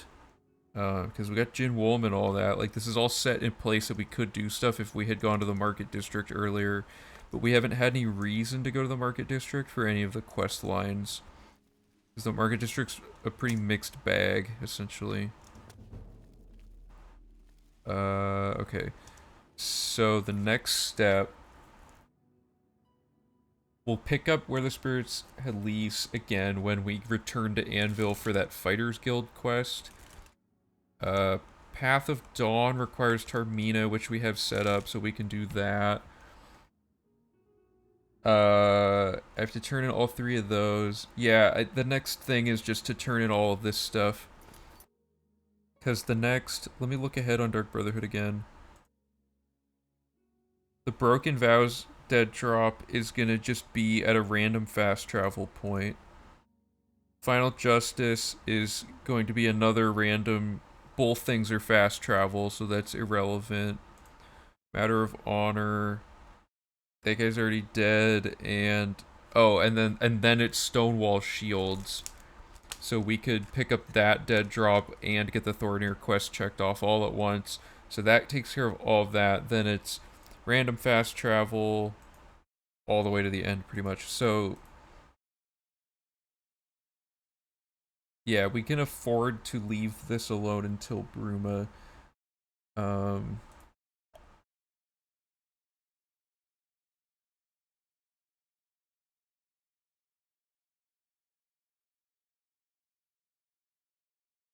Okay.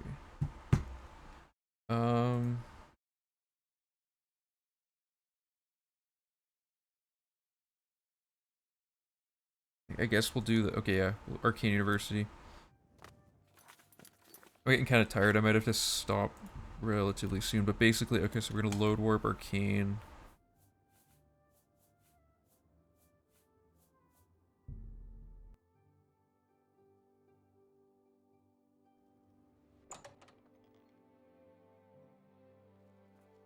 And we're going to do this dialogue thing.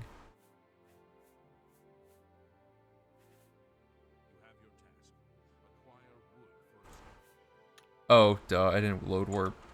It's always terrifying. Because you always... The game makes you not trust it over time.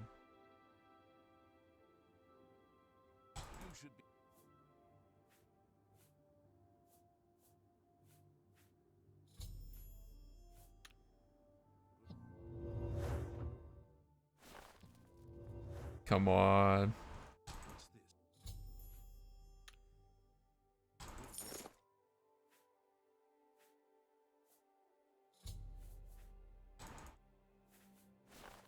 Okay, so we've now set this up. Let me make a hard save because we've checked some stuff off. We turned in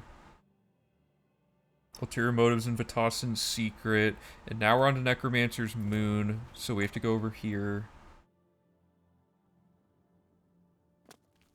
And I don't think we could have started illusion training. Oh no, that's not even in this room. Okay, so you pick up this book, and you talk to her, and you do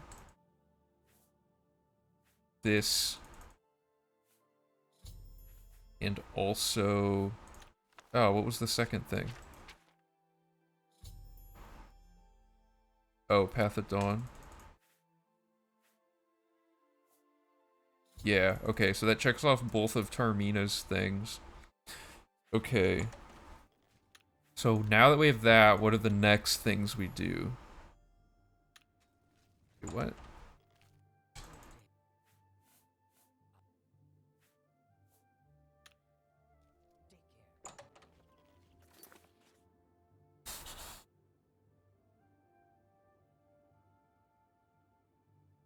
So now we go to Fintius.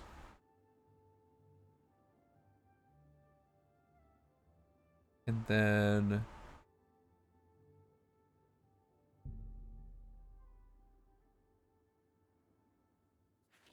Did this not... What happened here? Something went wrong.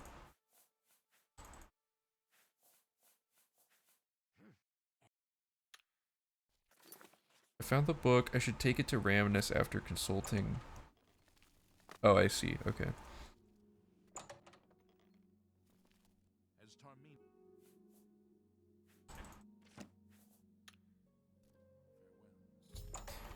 Then we gotta talk to this lady. No. You.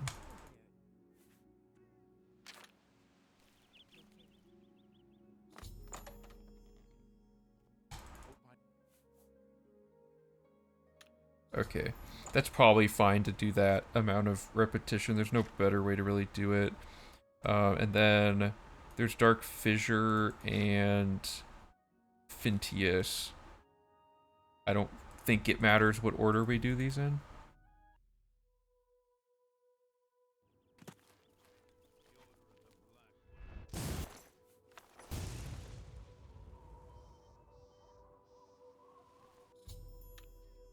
Okay, and let's go get the Fintius. Oh god, this opens up a can of worms.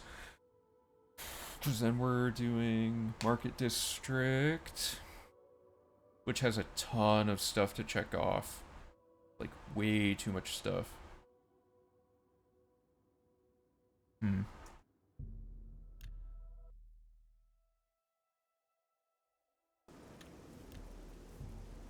Let me examine where we're at here.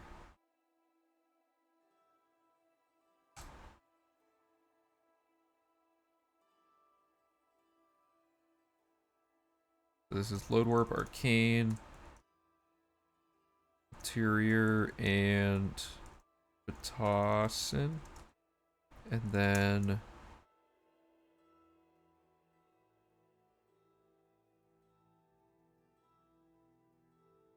What did we do? We did Ulterior and Batassin. We did Tarmina for both quests. And then we did Raminus, Othiel, Raminus, and then Dark Fissure Note, and now we're gonna go Market District. Okay, so we're getting through it pretty good. We got a lot of progress done today. I'm just too fatigued to really make this much more efficient. Like, at this point, I'm just, like, too tired to think super clearly about everything. But, you know, we got map exploration stuff pretty much completely solved already, which is great.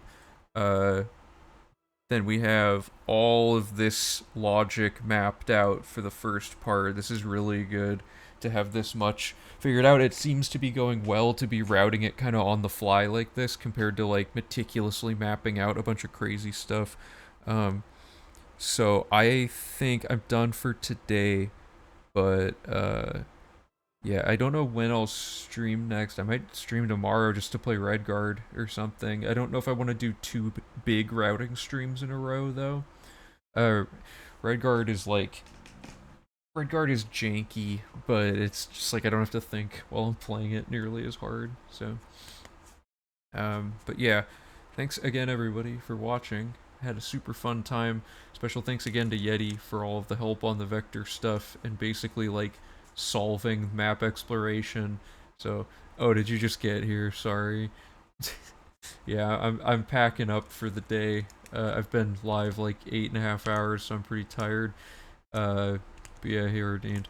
So, yeah, thanks again everybody for watching. Thanks again to, I forgot to thank Han again yesterday for the donation. Thanks again, Han, yesterday for the donation, and Mordred today for the donation. Appreciate it, both of you guys. So, yeah, see you all maybe tomorrow. Not sure yet. Bye.